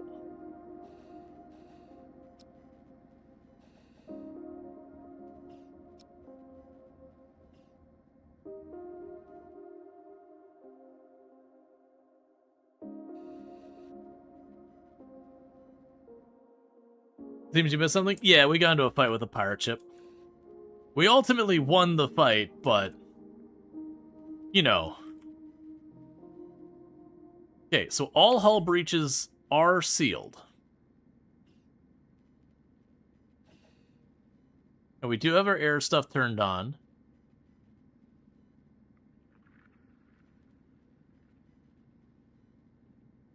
Everything on the ship should be technically functional.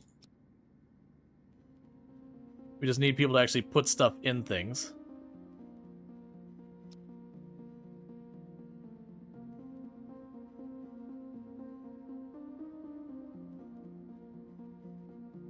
This is one of the things that's bothering me is we had like 8 people who could repair stuff.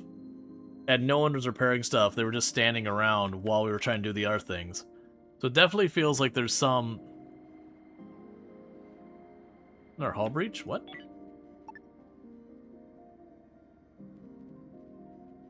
Did that just happen again? Because it didn't mark as a hull breach over there a minute ago. Okay, so now it's sealed off again.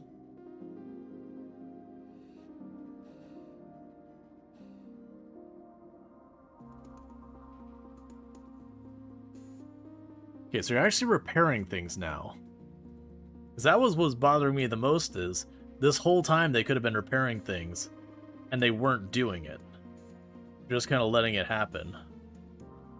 That was one of the things that was bothering me. It's like you're all standing around watching the ship burn, and sure, there's only the one pod going around, but none of you were repairing anything you need to live, like the air and all that. Like, I'm sure there's reasons for it, like, so far as the game logic, how it's coded.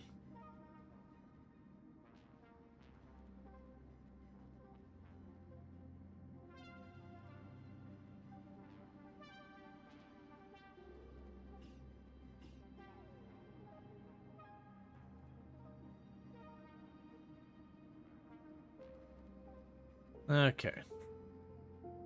Yeah, so the hull is fully sealed.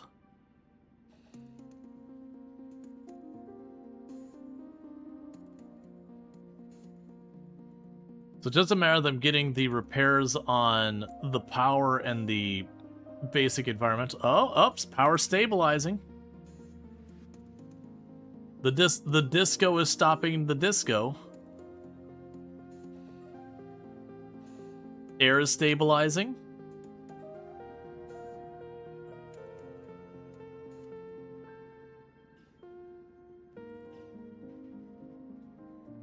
It's remarkable that once they started repairing things, things started getting repaired. Like I said, there's definitely some stuff that does feel like it would need to be fixed. Like the fact that, I mean, they're still marking that they're gonna want to build these, maybe. Like these are weird. What's going on here? And like one of them's missing now. So like that and the shuttle areas, because like the shuttles aren't marked here anymore. That's definitely one I think should queue up to get fixed itself, unless I cancel it. And it definitely feels like if they can't get air, instead of just standing around, they still work. Because I could manually probably have told them to do everything one by one and micro the entire thing. But I've said in the channel a number of times, there's good micro and bad micro. There's good micro, which is like getting your people behind cover, you know, deciding what target you would like to prefer shooting, these kind of things. That's good micro. There's fun and interesting stuff to do there. And then there's bad micro, which is like manually having to click each and every button to just do basic actions. Like I have to queue up each build task manually or cut each blighted plant manually.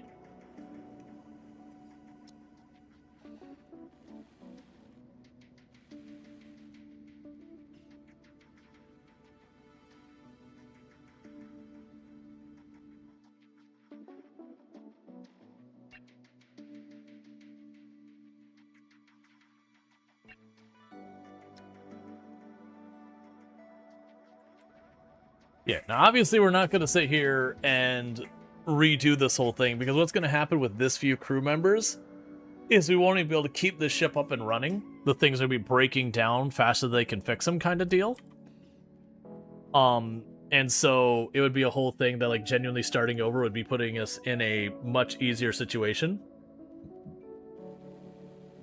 But the point is they did go and attempt to recover. Like this would be recoverable.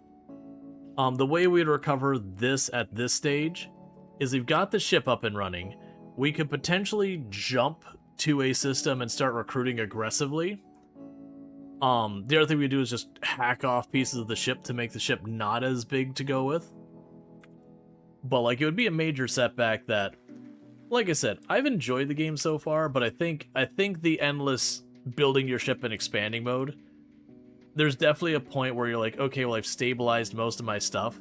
As long as I don't just go off picking fights I ought not pick, you can kind of just do it forever. Yeah, I actually do have the Scrapper and the Logibot.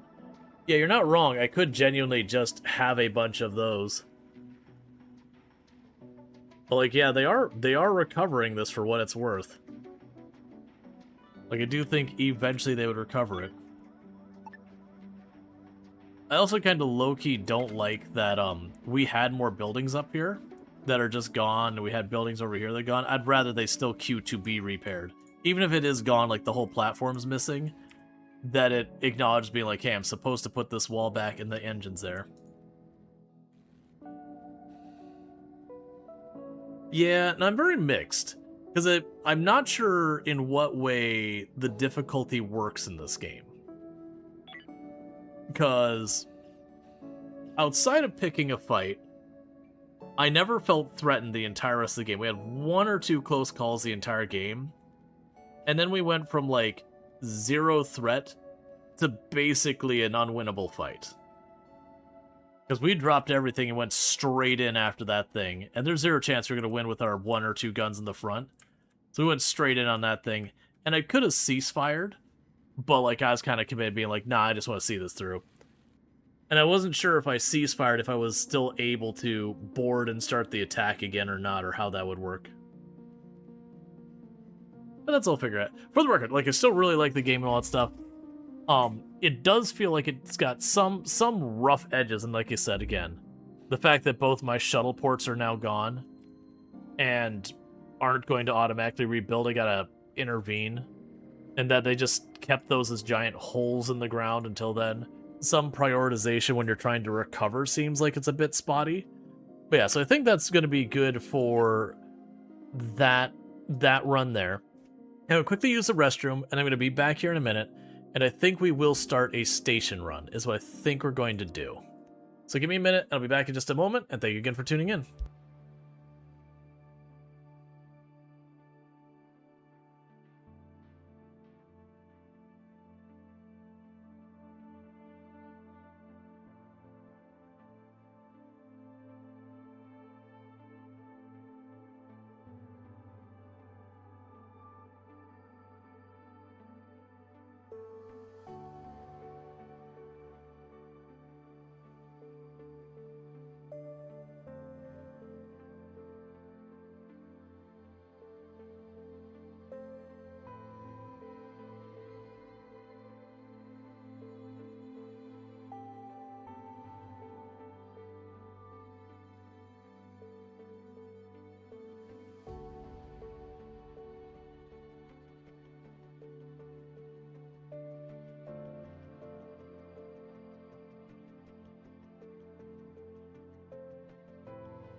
Okay, and we are back.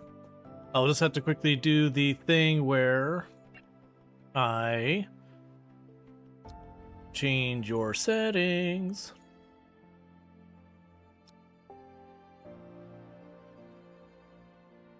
All right, cool. Well, there we go. Okay, so we're beginning a new game of this because I got the station mode. So last time we chose normal mode, then there's tutorial. We'll do station mode. And the idea behind that is the station mode, instead of moving your ship around and jumping to jump, like you kind of hang in one spot and things go there. So we could start on an asteroid, we could start in space. Let's see. Roleplay as the owner of a station trying to establish a trade hub somewhere in the galaxy. Expand your station gradually by mining nearby asteroids and trading with visiting merchants. Watch tourists come and visit your station and defend it from factions wanting what is yours. So you've got the start on a station, start directly on an asteroid with very humble beginnings. Focus on the facilities needed to survive and expand your station gradually by mining nearby asteroids and trading with visiting merchants. Watch visitors board your station and services and offer to defend service you and offer to defend it from factions and other threats. That's to learn your mechanics about this. Let's see, in the normal game mode, you're trying. For beginners, learn the game mechanics of the basic platform scenario in the normal game mode before trying the station game mode. All right. Station with migration. Start with migration containers and shuttles, and select your spot on an asteroid to establish a base. Expand your station gradually by mining nearby asteroids and trading for there. Okay. So I can go here and go... Oh. Probably doomed. Cool. Yeah, and so we were on the medium difficulty the last time. And it will go into you and tell you what you've got going on here. So we start with 4 people as shuttle, a handful of resources, a bunch of random other goodies. We have friends and enemies and sandbox and faction rules. Everything is... We unlock a bunch of these basic things at the beginning. Yeah, so, like, if you look at these, none of these are like, here's where you take more damage, here's where you do this, here's where you do that.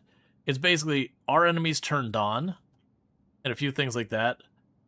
I'm not seeing stuff like, you know, how aggressive they are. I do wish there was a much easier way to do the comparison.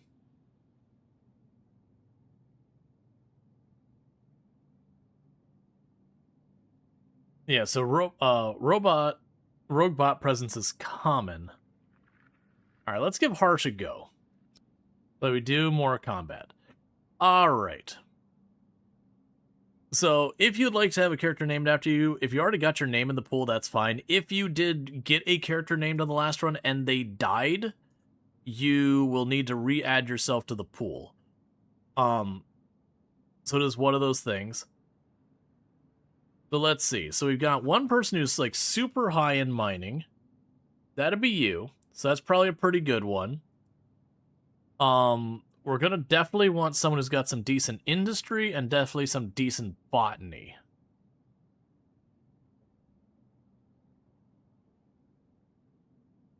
Alright, so your big thing is navigation from the looks of it. So you're probably utterly worthless for us for what we're doing right now. So I'm going to re-roll you. Which gave me a little bit more construction, a little bit more balance on things.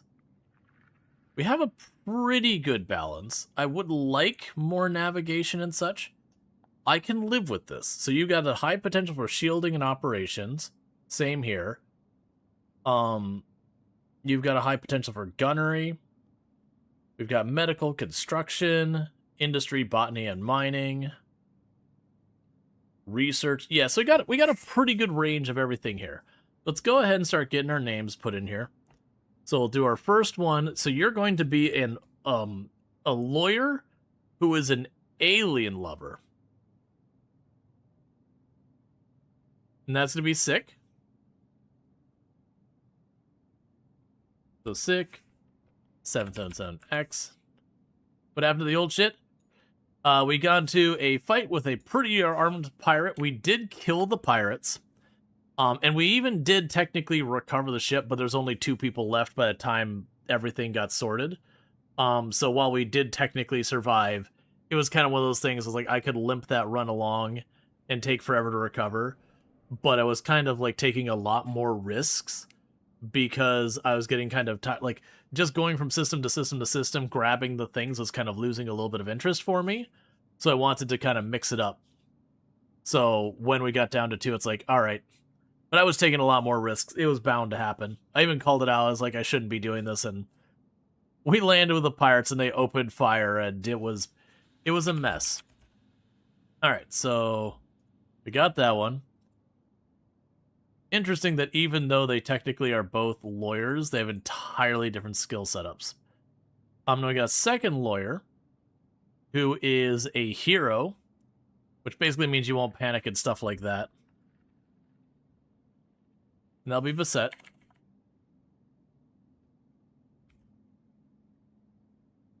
Liz, do you think their tutorial needs some work? It feels like reading a huge unskippable block of text and being trapped in dialogue windows before being able to touch your ship. Just so much information all up front and not try the thing step by step. Yeah. Yeah, I also feel like there's definitely a lot of stuff just missing descriptions. And then, like I said, there's certain quality of life stuff missing. So next one, we've got our driller who is smart. So it means you'll be a little more prone to surrender, but you also level faster. That'll be Tom twice. And then last, we have our bartender. That's going to be Luxray.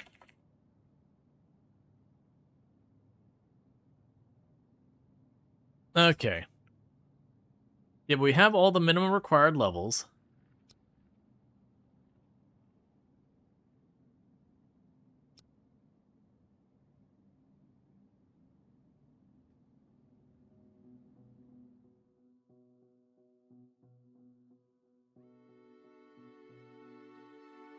Welcome to the station game mode. Greetings, Governor. You have arrived to a new home. Pause the game, please. You have arrived to a new home sector with a shuttle and containers. Deploy your containers and start for your starter base. You can deploy the barracks container adjacent to the base starter to create a unified hull. Move on to build the asteroid pod hangar for a builder pod. And an asteroid cargo pod. That's okay. Writing that out as Word, not super helpful.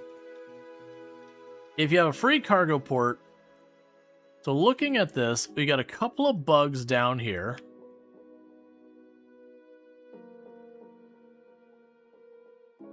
We got some drones over there.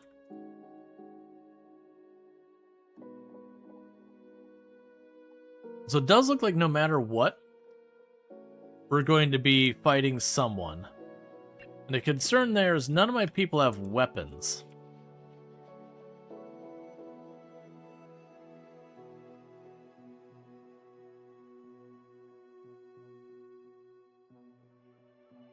I'm not sure how that's supposed to work. Yeah, because under every one of the claimable things here, it also mentions that we have this. Deploy your containers starting from the base starter. That might as well be in another language. You can deploy the barracks container adjacent to the base starter to create the unified hull. Again, you've said a bunch of words, and holy crap, does that not make any sense at all. Now, I don't seem to have any meaningful decisions I can make here.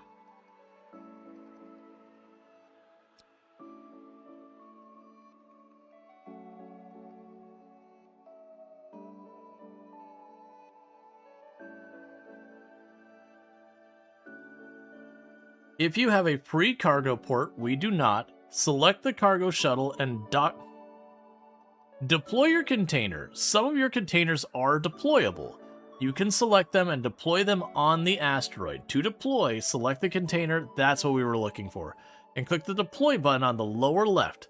Then choose a location with enough free space on the asteroid surface. Start by deploying the base starter container. It contains basic life support and storage. Deploy your barracks container, and you can deploy it adjacent to your base starter container for a unified hull. Deploy any other deployable containers you have. You can leave a cargo shuttle with resources behind in the beginning. Okay. This is dock. That's the barracks. That's a solar array. That's the base starter.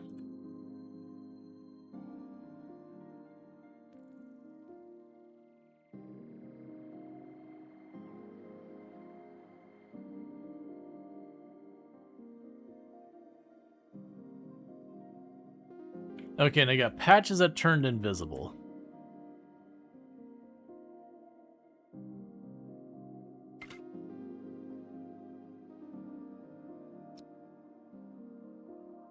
That's you.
Okay.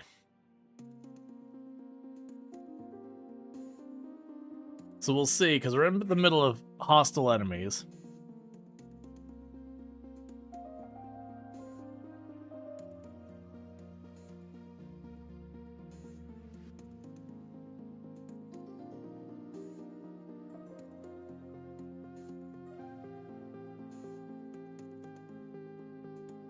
Build an asteroid shuttle hangar. This shuttle hangar acts as a base for one shuttle. It can construct new shuttles, if not already reserved by an existing shuttle.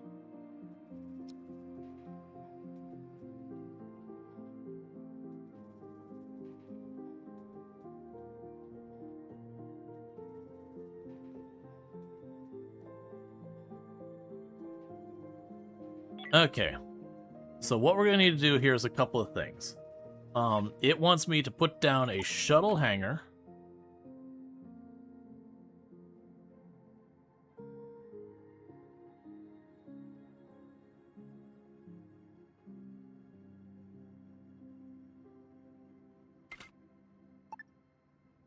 We're also going to need to poke power between these.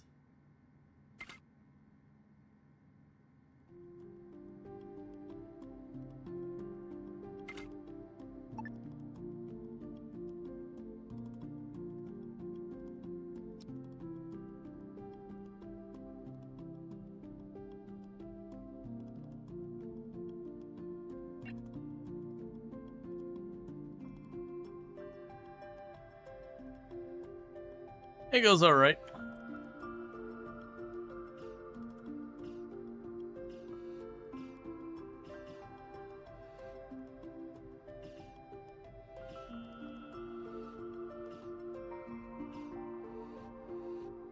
Okay, so you just need to get them to work.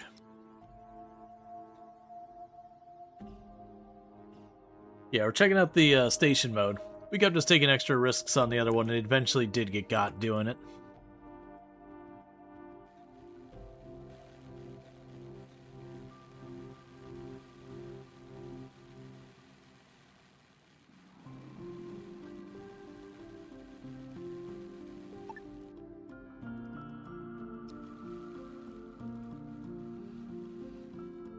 Plane the shuttle in your hangar.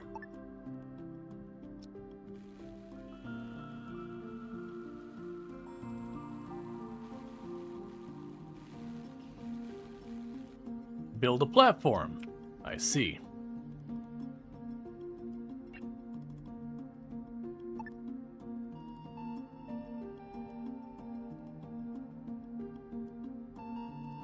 I'm 100% moving all these things around later. And check out Azrael. Plays a lot of simulation games like Roadcraft and all that stuff, so if you're ever looking for that, you can find it there. Alright, so we're definitely getting power hooked up to everything, which is good.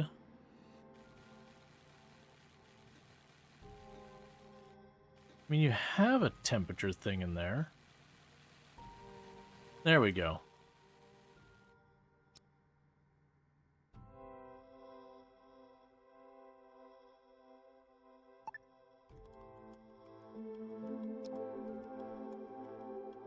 Build a cargo part.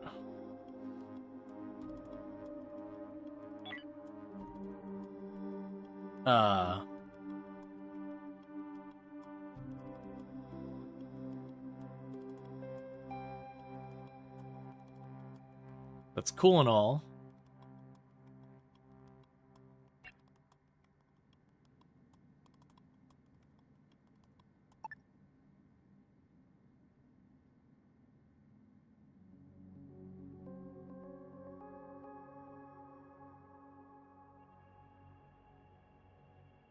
But I'm not entirely sure how. Because it normally has to be off the edge of the ship.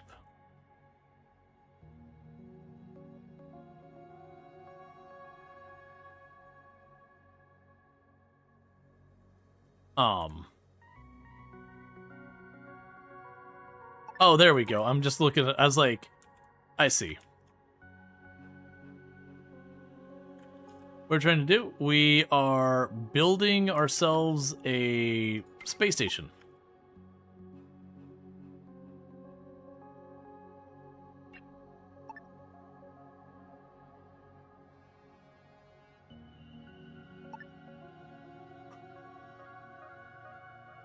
You gotta look up like 2 inches, Lex, right?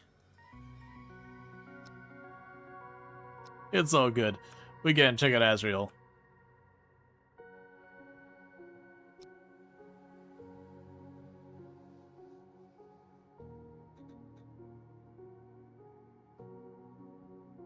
Wait, what's happening right now? Why are you showing me that? That's fine.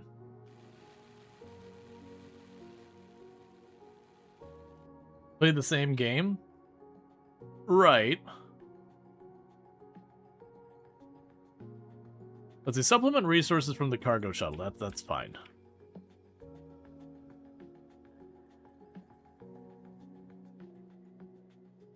Like, I get that you're playing, like, but at the same time, build an asteroid pod hangar. Okay, so we're looking for the pod hangar.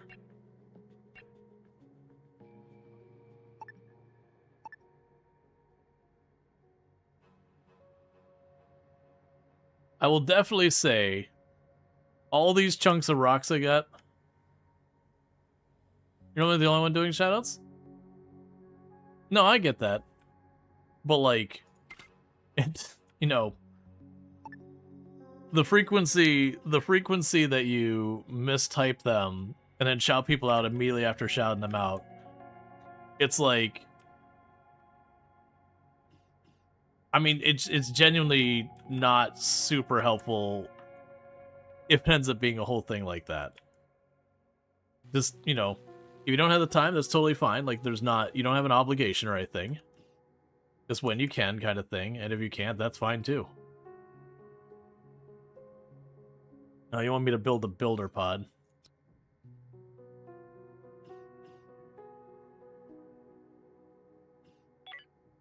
You're not trying to attack or anything.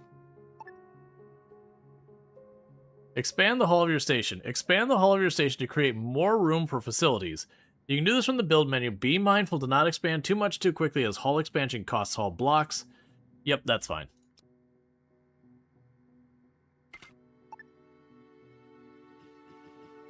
The first thing I'm going to do is rip out all these chunks of stone in between, so I'm not, like, trying to shove this between everything. And also, before I even worry about that,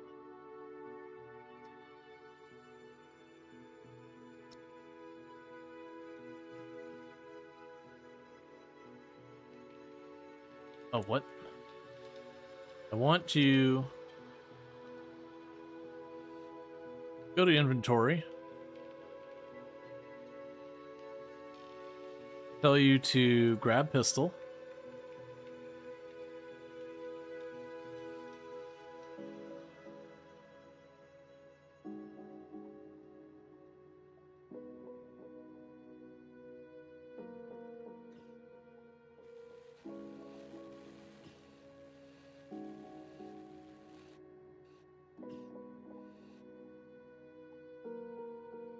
So we can expand the hull. Then you're going to be a mining one.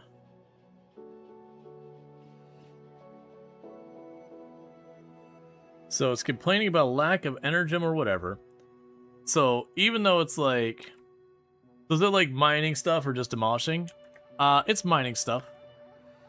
Like this will be tearing that down. All this will be ore we'll be mining.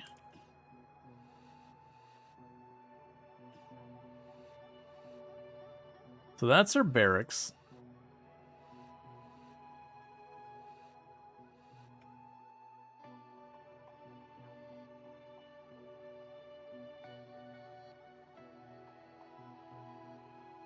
Yeah, I need to be careful to not pull up too much.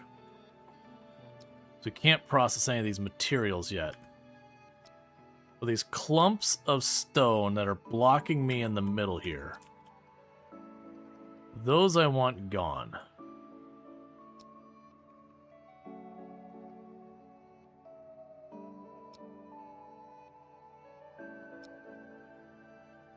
It's saying I won't be able to process them. Okay.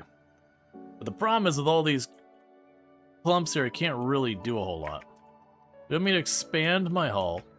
Sure. I will just add expanding the hull here in general. So you're satisfied that I've done it.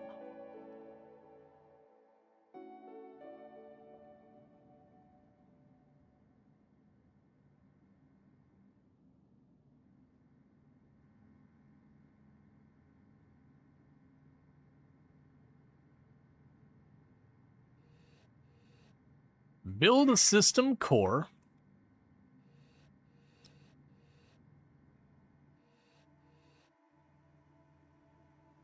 I don't know how I'm finding room to do that. What I actually want to do here...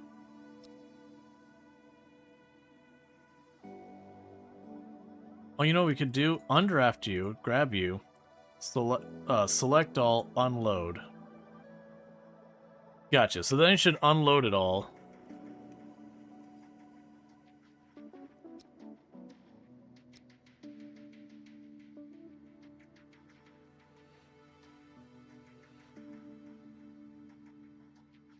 How's it going? Oh yeah, no, I usually stream 9 hours a night. It's going pretty good. Started a new run. Kept picking bigger and bigger fights until we couldn't win the fight. It's just trying to grab all the stuff out of this cargo ship for now. Part of it's so I can get a weapon. I can kill these two down here.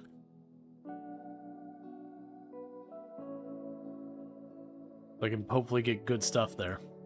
Looks like an addicting game? Yeah, no, it's good.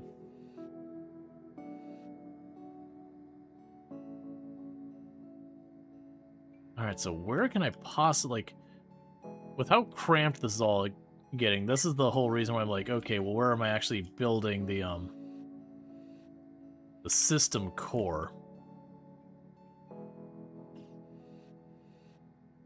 Have you connected with the characters? Not really.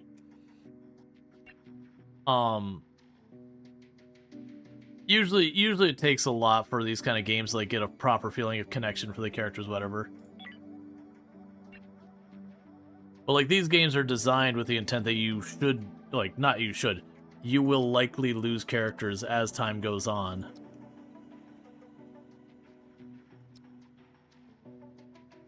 Unless you like save scum it up, which is totally fine. Like a lot of times the games are designed with the intent that you will lose the occasional character.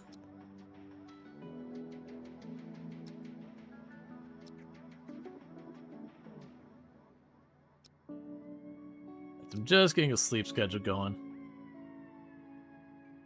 It's come. Yeah, no, absolutely. Like when I play games like RimWorld, I tend to not save scum, but definitely I could seize times for this. You felt so bad after you lost your guy, build mine in RimWorld after a 100-hour run.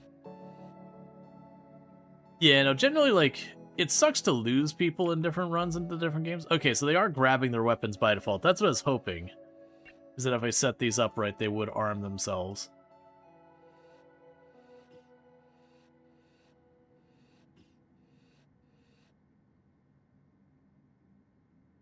Alright.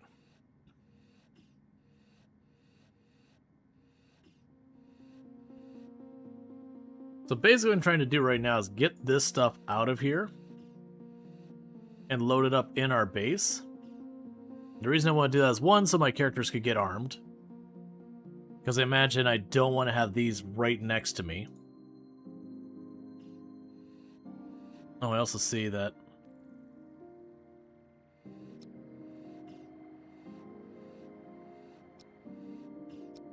There we go.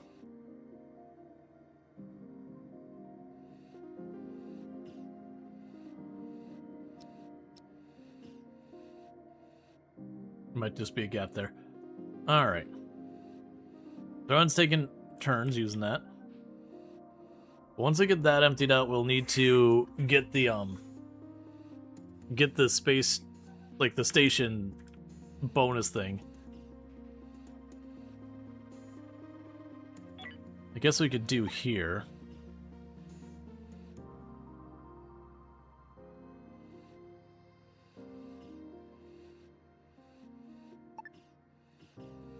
And I might be able to fit enough that I could put like the little spot in there as well.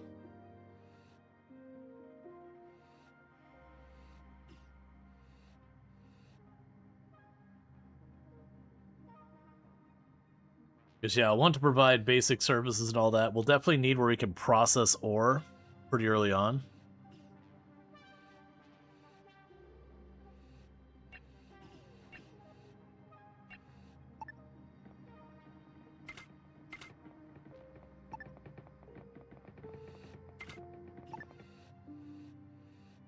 Okay.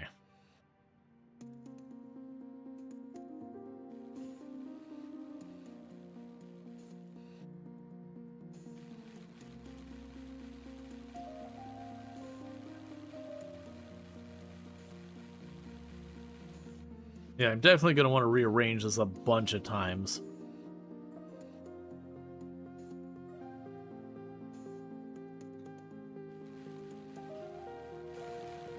Okay, and with that we need system.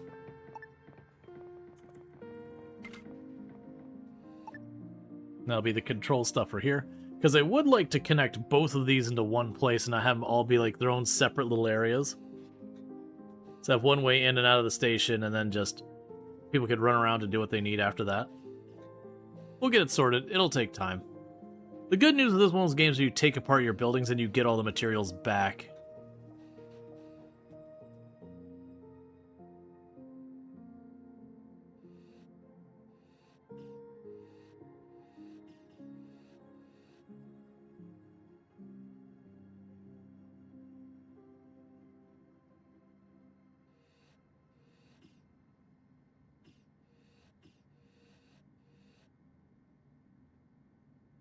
You have it not equipped, but it's there. Oh, so you don't get a full refund above normal? That's disappointing. It's mostly just disappointing because it's very easy to go to put something someplace and it doesn't quite fit in the right spot, and then you just have to lose all the material, like lose a bunch of materials. If materials were entirely renewable, that'd be good. Okay, so you need, it wants me to put the generator here somewhere.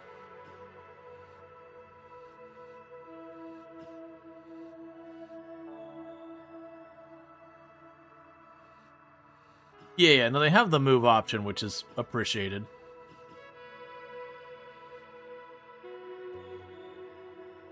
They're quickly getting that emptied.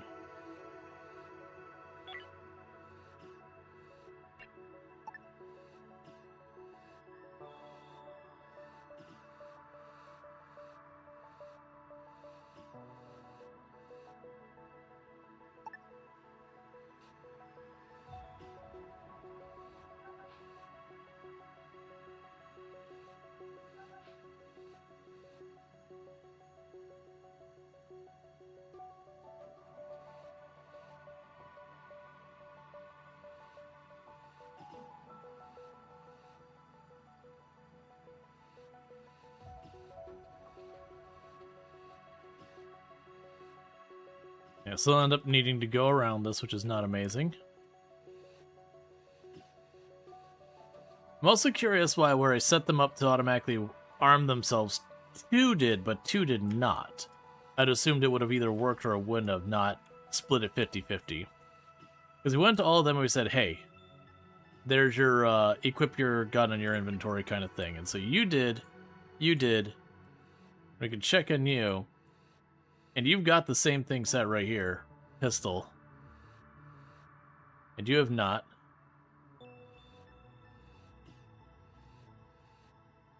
Same deal, pistol. And you have not. I don't really understand why.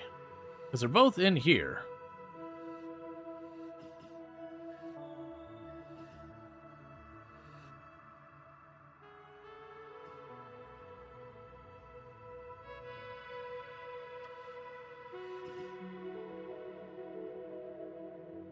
And I can't move airlocks, unfortunately. Alright, so now we're going to need to go in here. And go to power.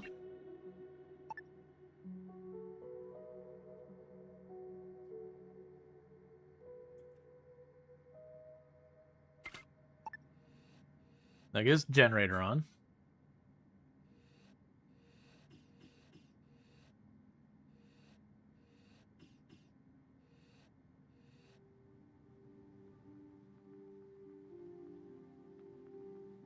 It'll be good when we get to the point where we can mine these away. That'll be one of our early purchases.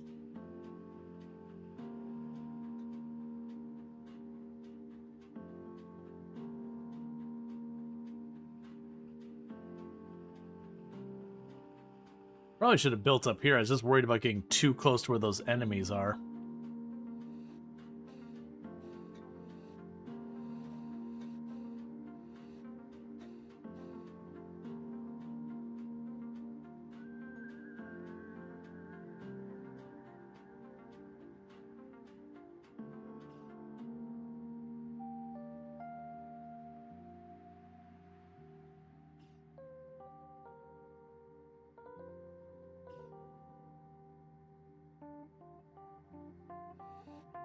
Yeah, I think one of my next intentions are fill in this area so that this is all one big area.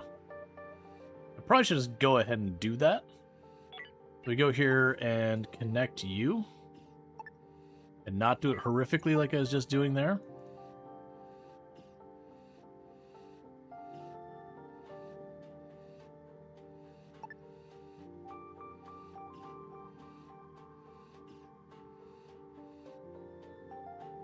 You cannot dismantle move ship station. Must have at least one functional airlock. Okay.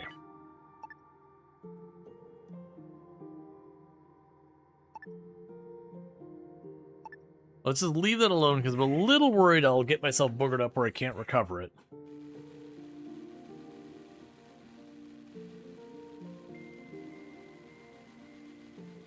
Yeah, so my plan is to try and attach those to make them into one space.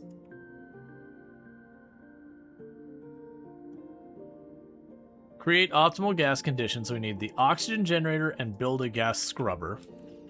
We have the oxygen generator down there and over here. So it just wants me to go here.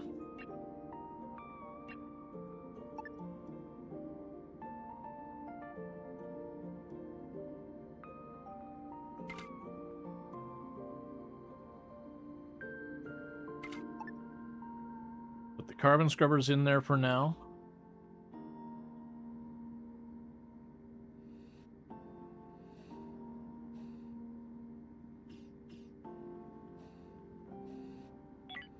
So if you go edit hull pieces,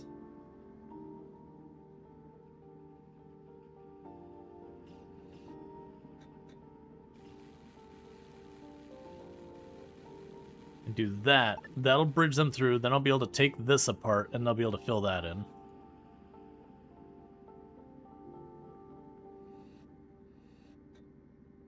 Lights and all that. Well, you're in a bad spot.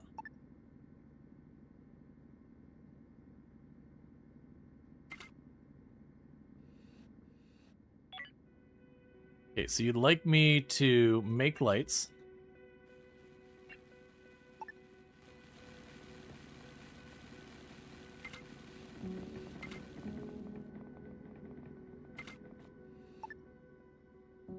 Okay.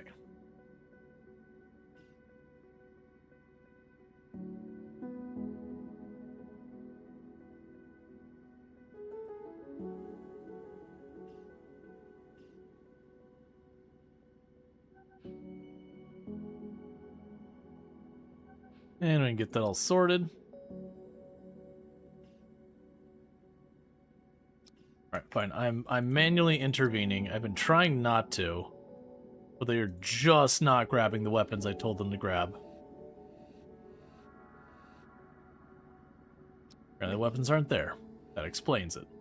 Because it's showing me I have the weapon up here, but it must still be in the cargo container. That's fine. That explains that.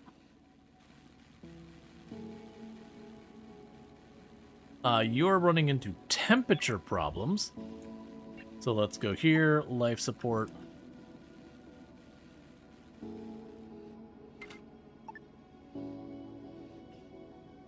Get that sorted out.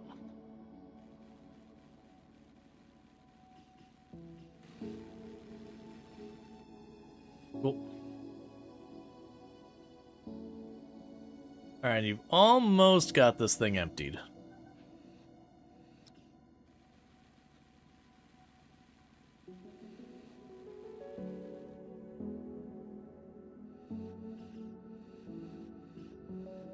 Okay, build a kitchen or an algae dispenser. If I open up this area, I'll have more room for it.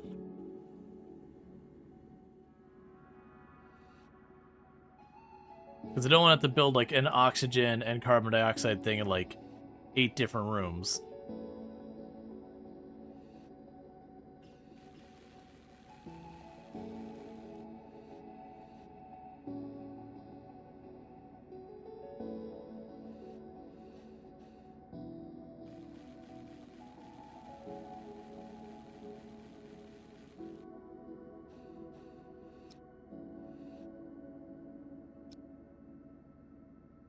All right.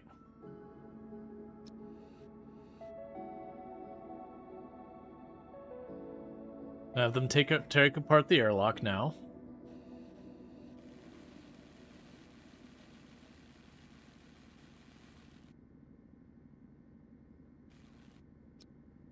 Okay, and with that we can go to edit, fill that gap in. That'll give me a little bit of room to put the kitchen stuff.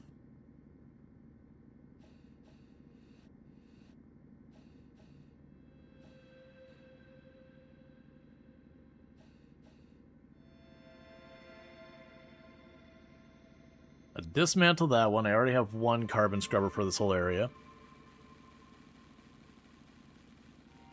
It's blocking one of the beds. Alright. So with that, let's go to objects, food.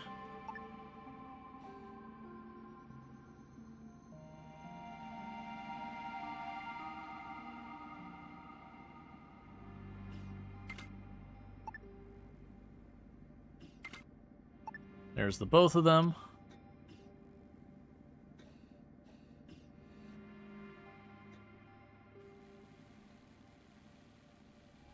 Incoming ships next turn.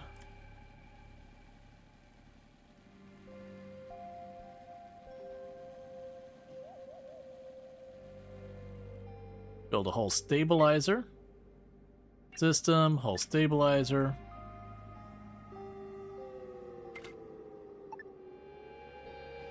Alright.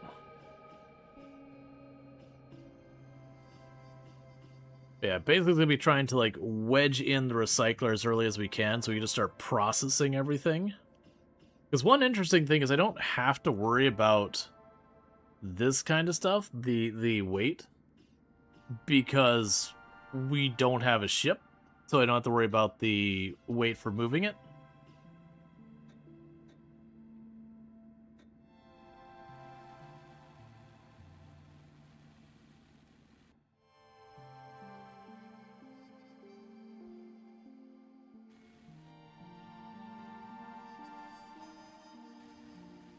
All right.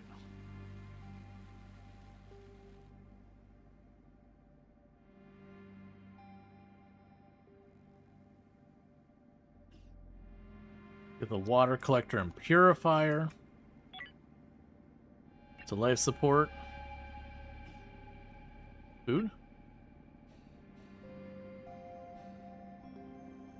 Ah, resource. Okay.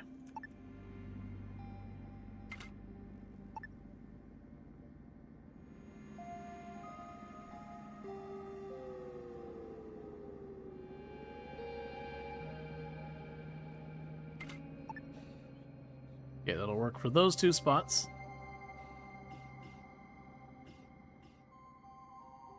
All right.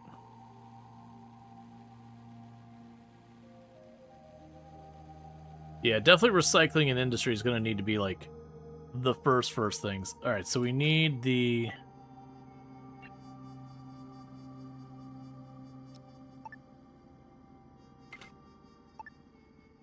grid, the high power grid. All right.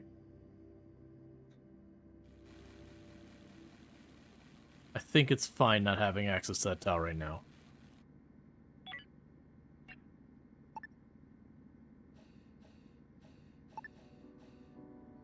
Okay, build a recycler.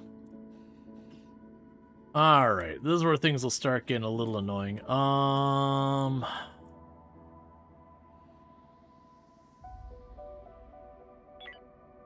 I guess for right now, for the recycler,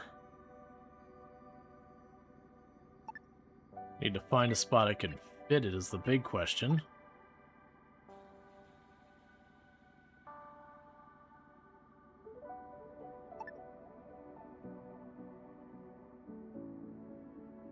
Okay, so we got a first ship here. Missions none, trade. Okay. Have a combat stimulant.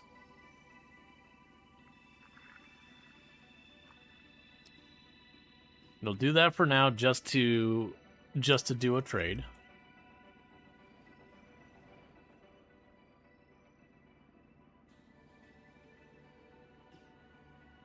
But yeah, so I'm gonna have to put in our airlock here.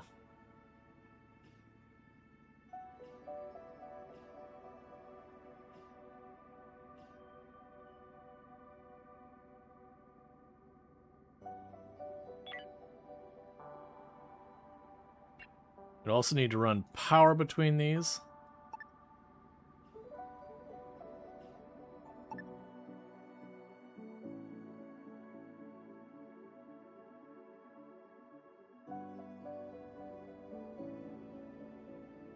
Okay, we got a call coming in.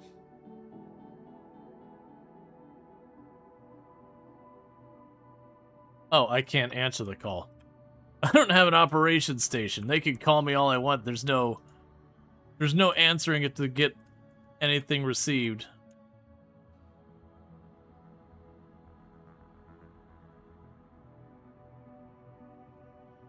Yeah, so I want to put the recycler in here.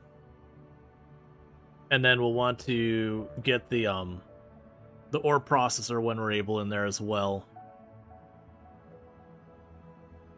Because we get the ore processor in there, then we can sit there and just start churning away all the stuff nearby to make it so I'm not trying to squeeze these things in between chunks of rock.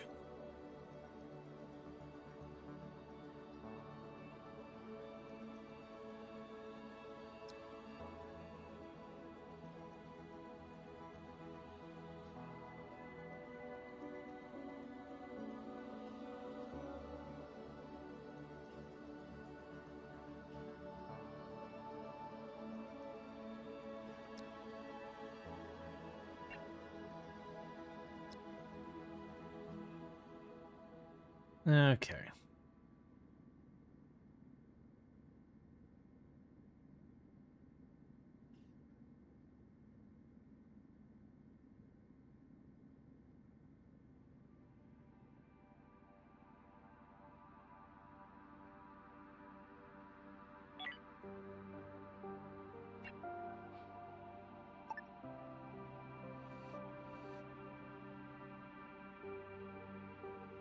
That's fine. We can make that work.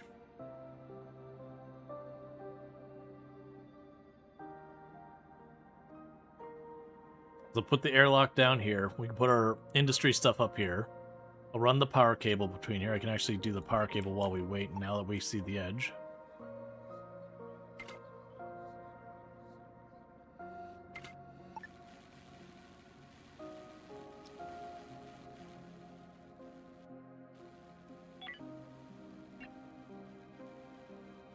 So life support.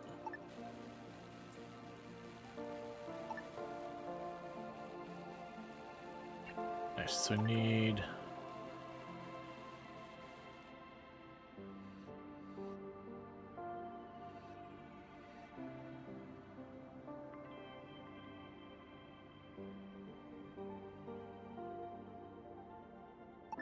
the spacesuit locker.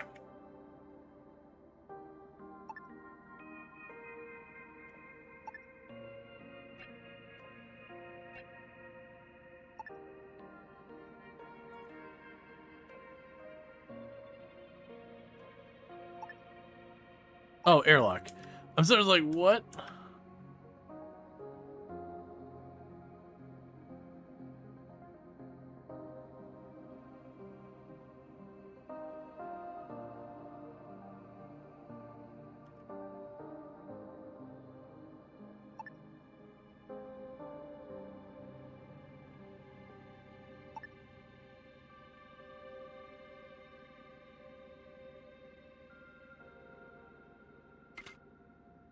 So get that put here. And then with that, we can go life support, heater, and gas scrubber.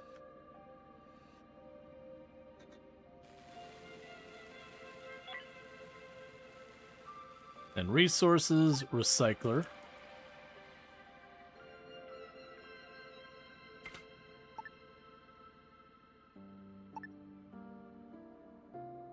And for the ore process, they need to be way out there.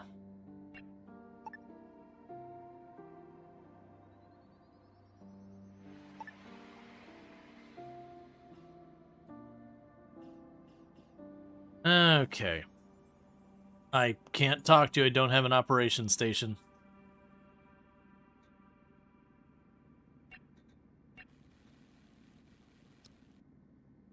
Yeah, for right now, I'll leave it alone. Basically, I just need to get the recycler up. Once we get that, we can do a lot of work.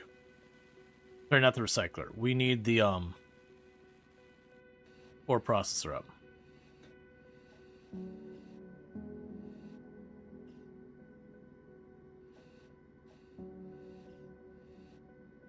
Are you not built?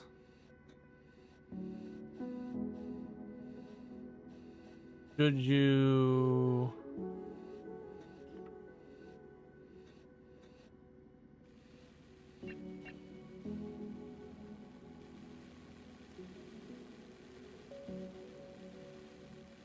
Not super sure about what's going on there. You got a temperature regulator.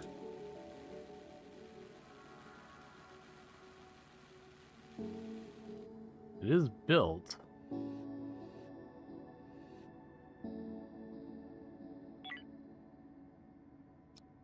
You want a medical cabinet? I could probably facilitate that really fast. Ba-ba-ba-bum.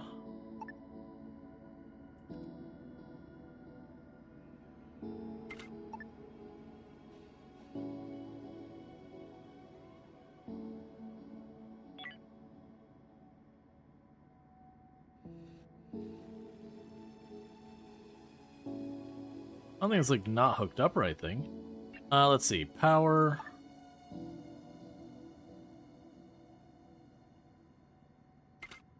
It should reach all that. Enable communications and all that. Well, that's gonna be a minute. I want to get this other thing done first.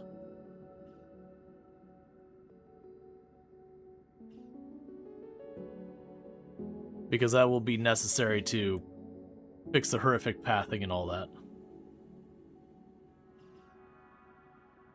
Then plus it starts giving materials where I can make more station pieces, infrastructure, yada yada.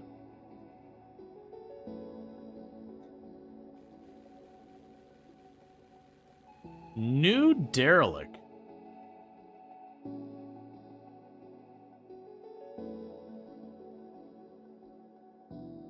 Okay.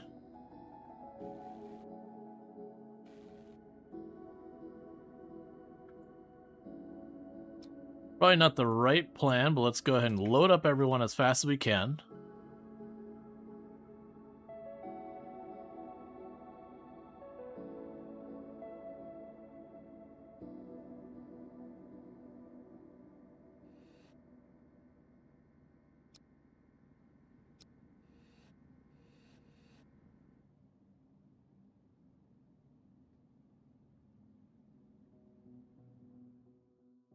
Because I can get over there and start ripping apart a ship. That's going to be great.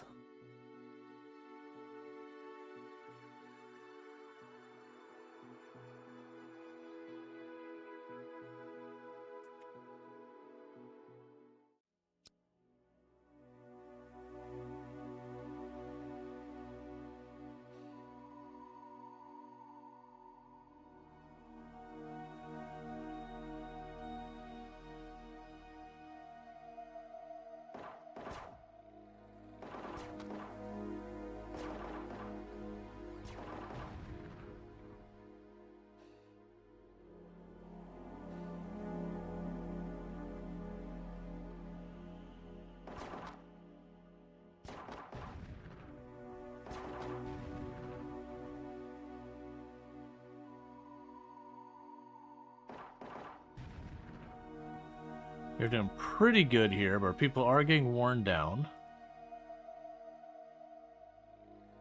But keep in mind, we had a couple of people with some decent combat skills in the last run.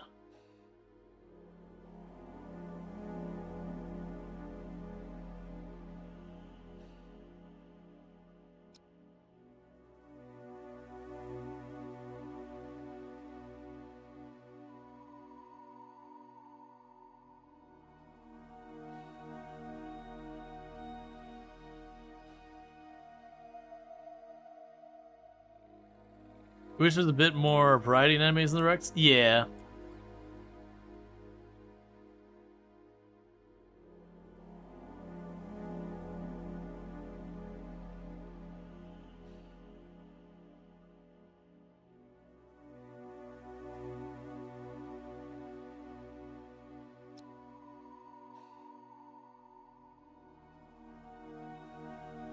Okay, you operate this.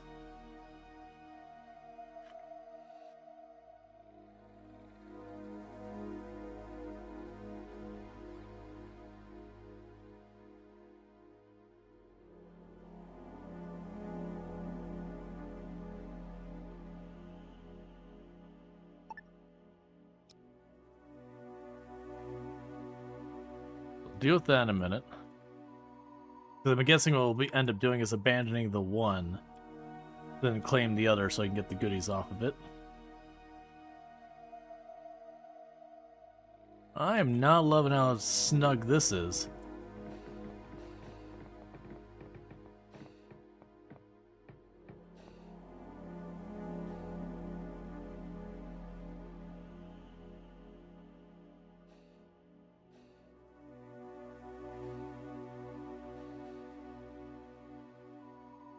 Got one room down there and one room over here from the looks of it.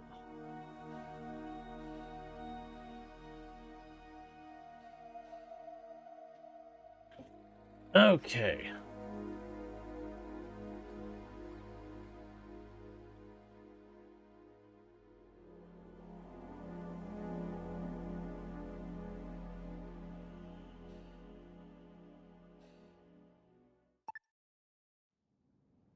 On draft. Okay, so we'll go here and tell you transfer, select all, get it out of here. Yeah, we kept picking worse fights, and then we eventually picked one we couldn't win. So let's abandon the shuttle. They don't seem to be able to choose an option to, like, make it go out here, so we'll abandon that.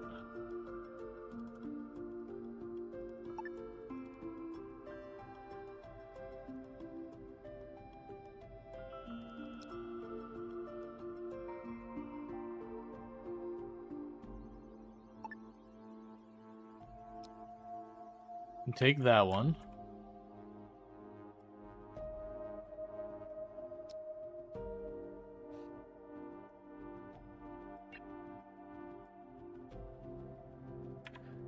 Alright, so we've already got ourselves a ship to claim the cargo from.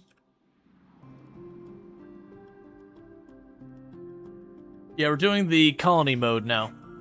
Giving this a go.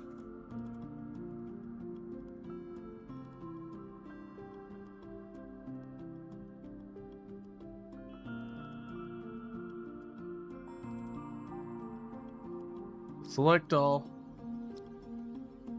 Unload.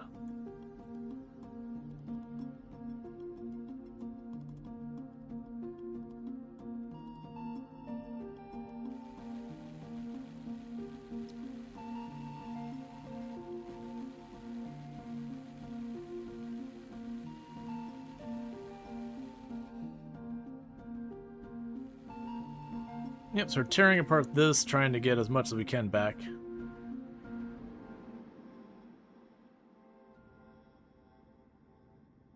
And then we're going to want to try and figure out what's going on here. I'm guessing this power wire isn't actually considered connected.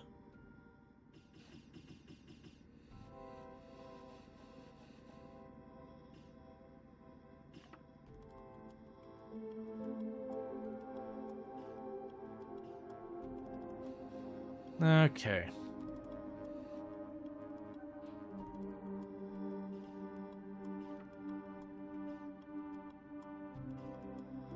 Definitely want to try and get the point defenses on all that out online when we can.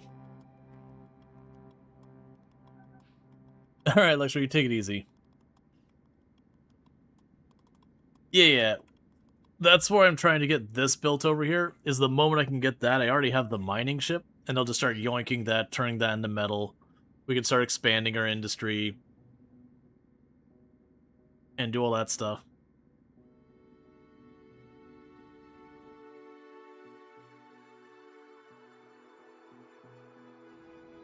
I like the idea of managing a space diner, and occasionally travelers would come and get money depending on where your canteen is medbay. Yeah, no, that's exactly what we kind of got going on here. It's like, all right, instead of just wandering around and scrapping ship after ship, which is fine. I've been enjoying that. But it was definitely getting to the point where it's like, you know, I'm ready for something else to happen.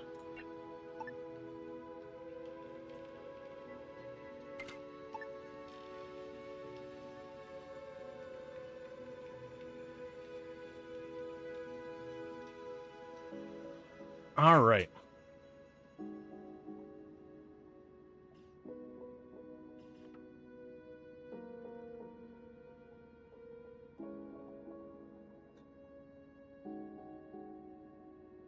Yep, so just need them to build things.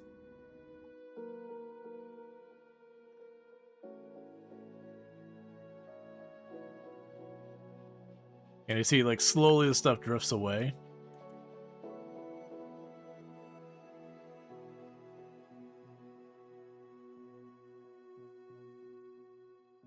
Yeah, and if you're in Colony 5, like, I did my first ship run that we've done on the stream so far as, like, Sense 1.0. We just concluded that earlier. And this is the asteroid start. I like the idea of stuff just kind of gradually working its way past you kind of thing. Not you have to, like, constantly jump seeking out the new thing, and, like, once you've been to a system, it's kind of meaningless after that. Okay, so it looks like that can't get up to temperature, so let's get life support. The second heater. And then we can go to furniture. There'll be a light.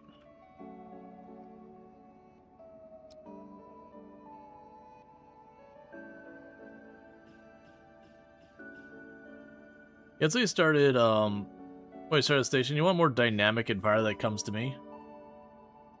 What's really neat is objects enter and leave the tile in accordance to the orbit of the star. Interesting.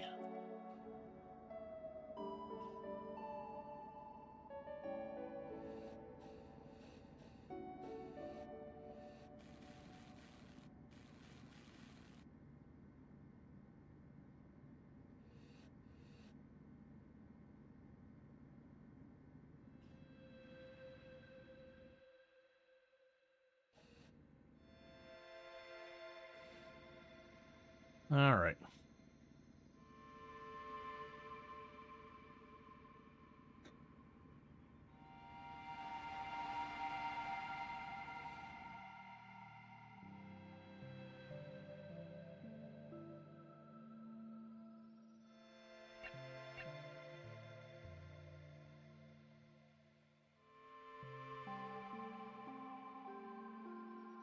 Yeah, and you can see this is actually slowly drifting off the map, just like that, slowly drifting off the map.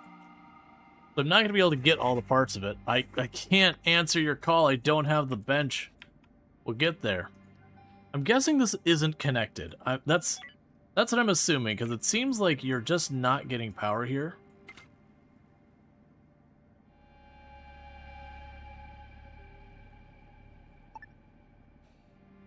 Let's see if we build that one cable if suddenly that turns on.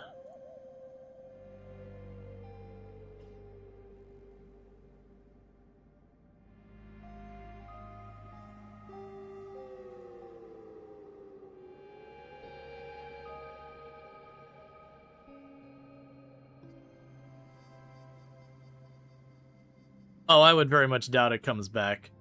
My assumption of how it mechanically works. Oh, hey, technically we got the drill going.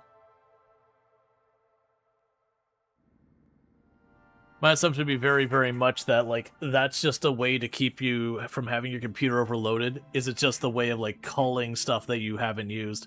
Because otherwise, eventually you get so much crap circling around, it would never go away.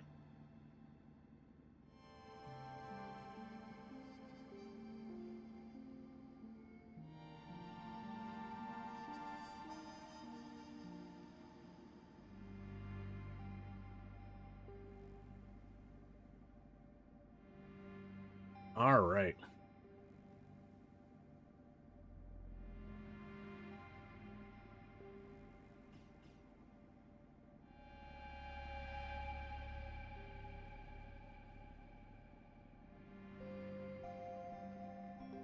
But little by little, they should get that all sorted out.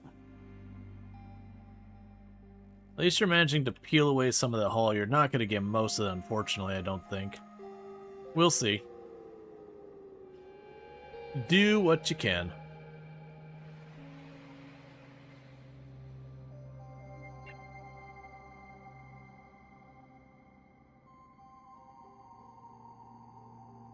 All right.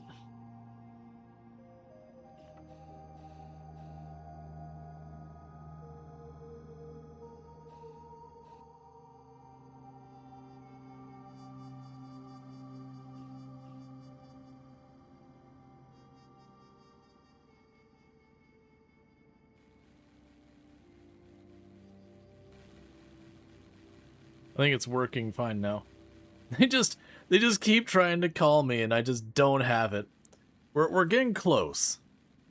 Oh, recycle. Continuous, continuous, continuous, continuous, continuous, continuous. All right.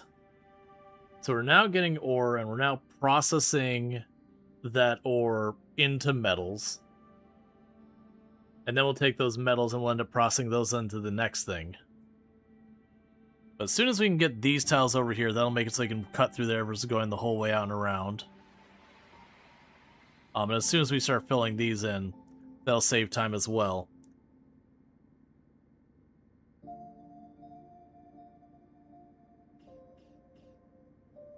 Because then the plan will be to slowly expand this out. We can just move stuff as we need to accommodate.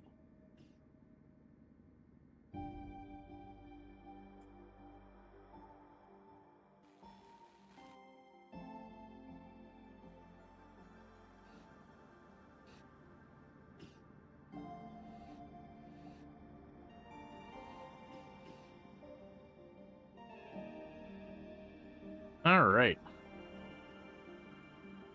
The good news is we're relatively stable.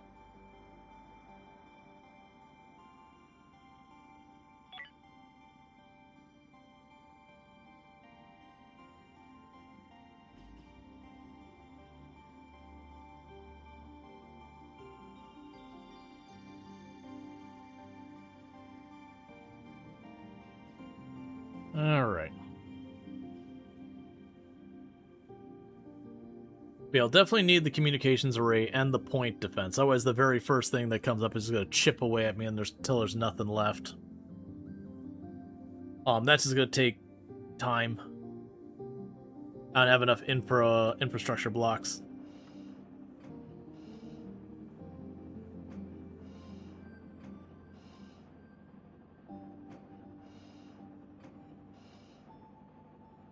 And eventually we're going to need a, like, actually places to stay where what I'll do is I'll have, like, you know, luxury rooms as many as we can fit them, a common area.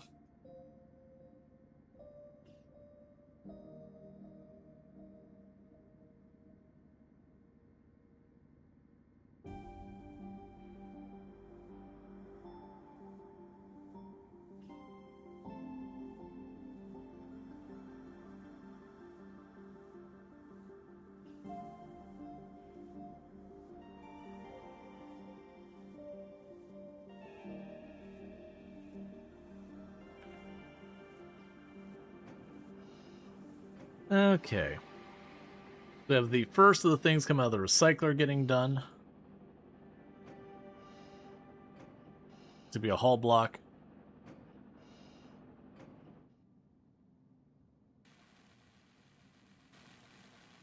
And Bassette's doing their best to take apart as much as they can from the...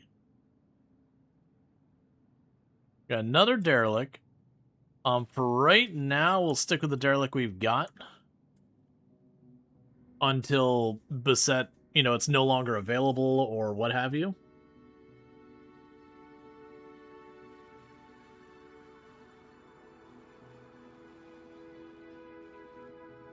Okay. That should keep us from running into problems with heat in there.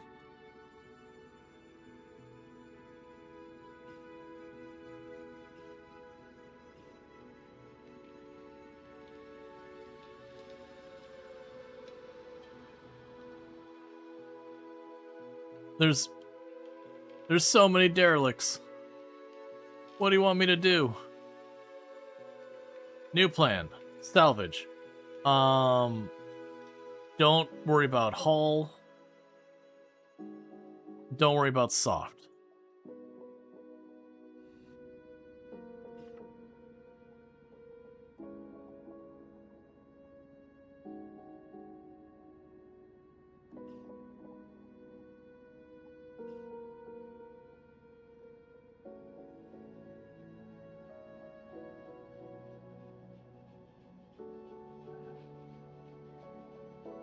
Okay.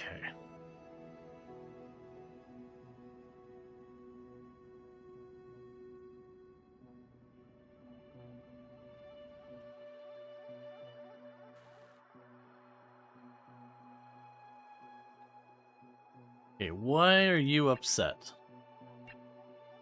Feeling extremely hungry, miner's discomfort, spacesuit, interrupted sleep, no privacy. Yeah, so it's just not being able to get any sleep or anything like that, which is going to be a problem. It's going to keep being a problem. We're working on drilling and all that stuff. I want to avoid trying to pick a new fight. I also just realized we're now having the asteroids coming by, where we didn't really have that before that I was noticing. Alright, so once you open that up, we now have the path cut through here, so we don't have to go quite as much around.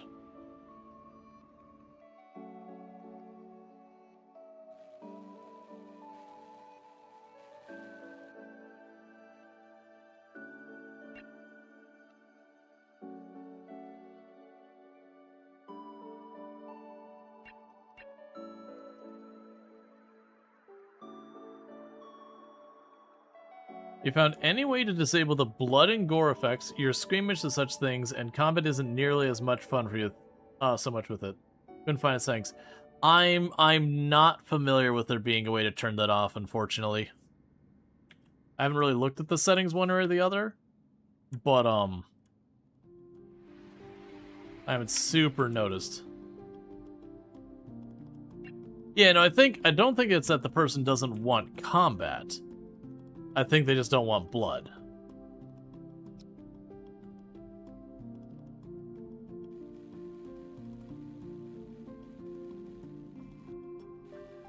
So if they want the fight, they just don't want, you know, they don't want the viscera.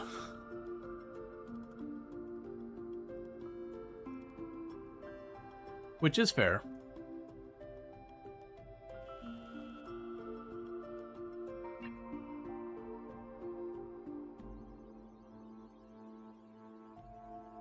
Looks like they're trying to do their best to keep things going. It does seem like getting the bedrooms will be probably one of the earlier things we want to get done, because with all the interrupted sleep, everyone's being tired half the time.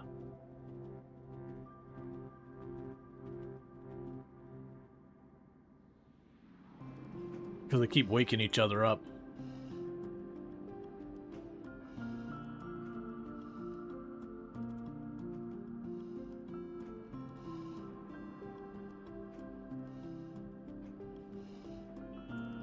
I have no idea how the modding scene of this game is or is going to be. It definitely feels like a game that modding would be pretty good for it. But, you know, that all gets into, like, what's it using for its code, how's it's laid out, all that kind of stuff. You can make some stuff that's really, really moddable, like, RimWorld's very moddable. Anything that has been made in XNA over the years is very moddable. A lot of Java stuff is very moddable. I have no idea what this is in at all. I haven't looked it up. But there are definitely other ones that are... It's not that they can't be modded, it's just a lot more effort to accomplish the same thing.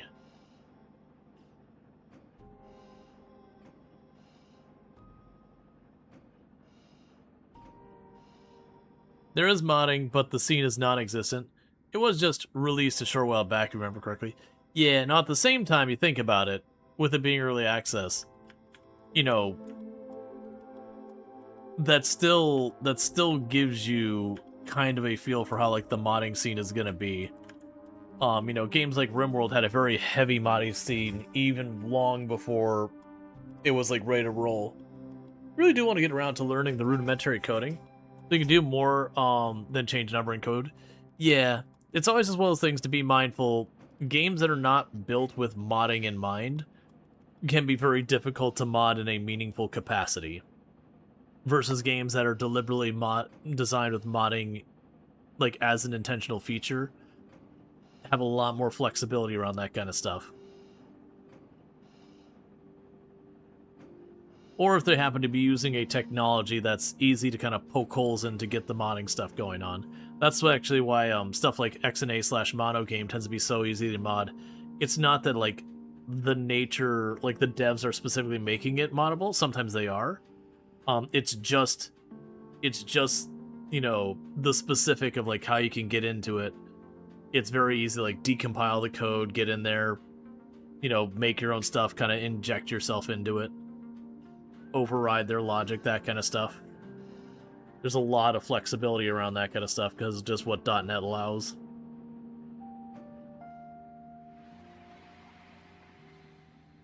Okay, did you already grab the goodies that we want off of here? No, you're still grabbing.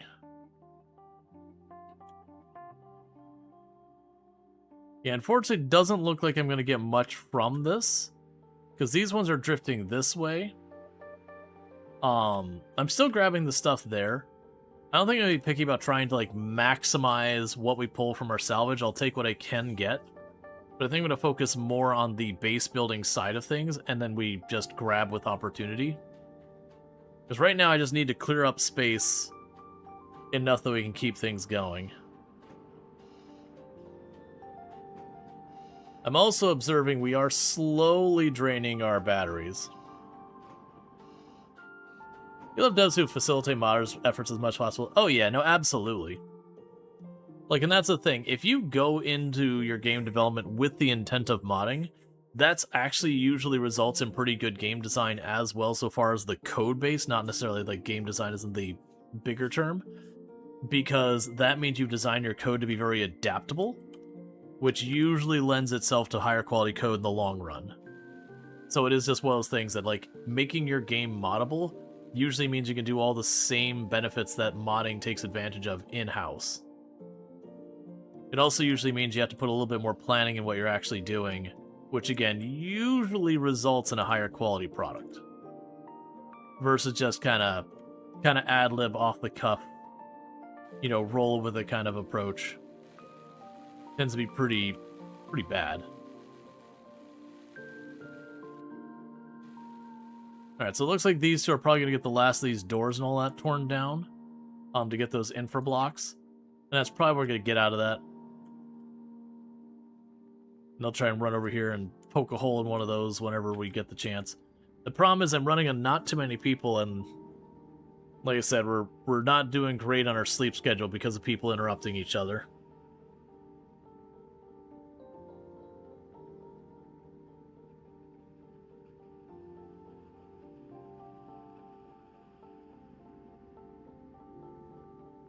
So once I get this over here, we'll start probably being able to expand this area to give ourselves a point defense, an operations console.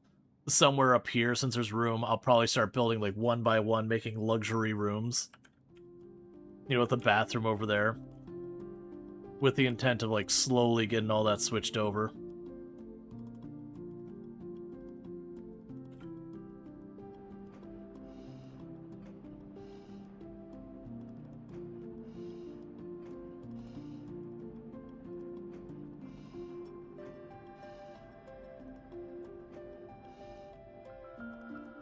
Alright, that said though, chat, we are going to be wrapping up here in a minute because it is at my time that I usually wrap up for the night, all that stuff. Let's see, though it seems like wild to you that you can decompile, but you presume that implies even object files from like Godot or XNA nowadays are built in the way to support decompilation? Not necessarily, but like a lot of language you can always decompile it. It will sometimes give you a very messy output, but that's usually enough to start piecing together how you can interact with it. But with that said, if you have enjoyed tonight's content, you're not already following the channel, don't forget to drop a file that we can find your way back here in the future. I do not know what we're streaming tomorrow, whether it's going to be more of this or something else. We'll figure it out when we get there. The only things I got coming up on the immediate calendar is on the 25th. We got a sponsored stream for Hope for the Day, which is around like destigmatizing discussions around mental health and all that kind of stuff, suicide prevention, that kind of thing. Really good organization. Have you ever heard the phrase, it's okay to not be okay? That's their thing. With that said, if you're watching over on the YouTube end, the stream is going to be dropping suddenly because I don't have a host ready over there, but thank you so much for tuning in. Don't forget to like and subscribe. And then for those over here on the Twitch end, I'm going to go ahead and put up my ending stream screen and see who I can find to drop a raid on tonight.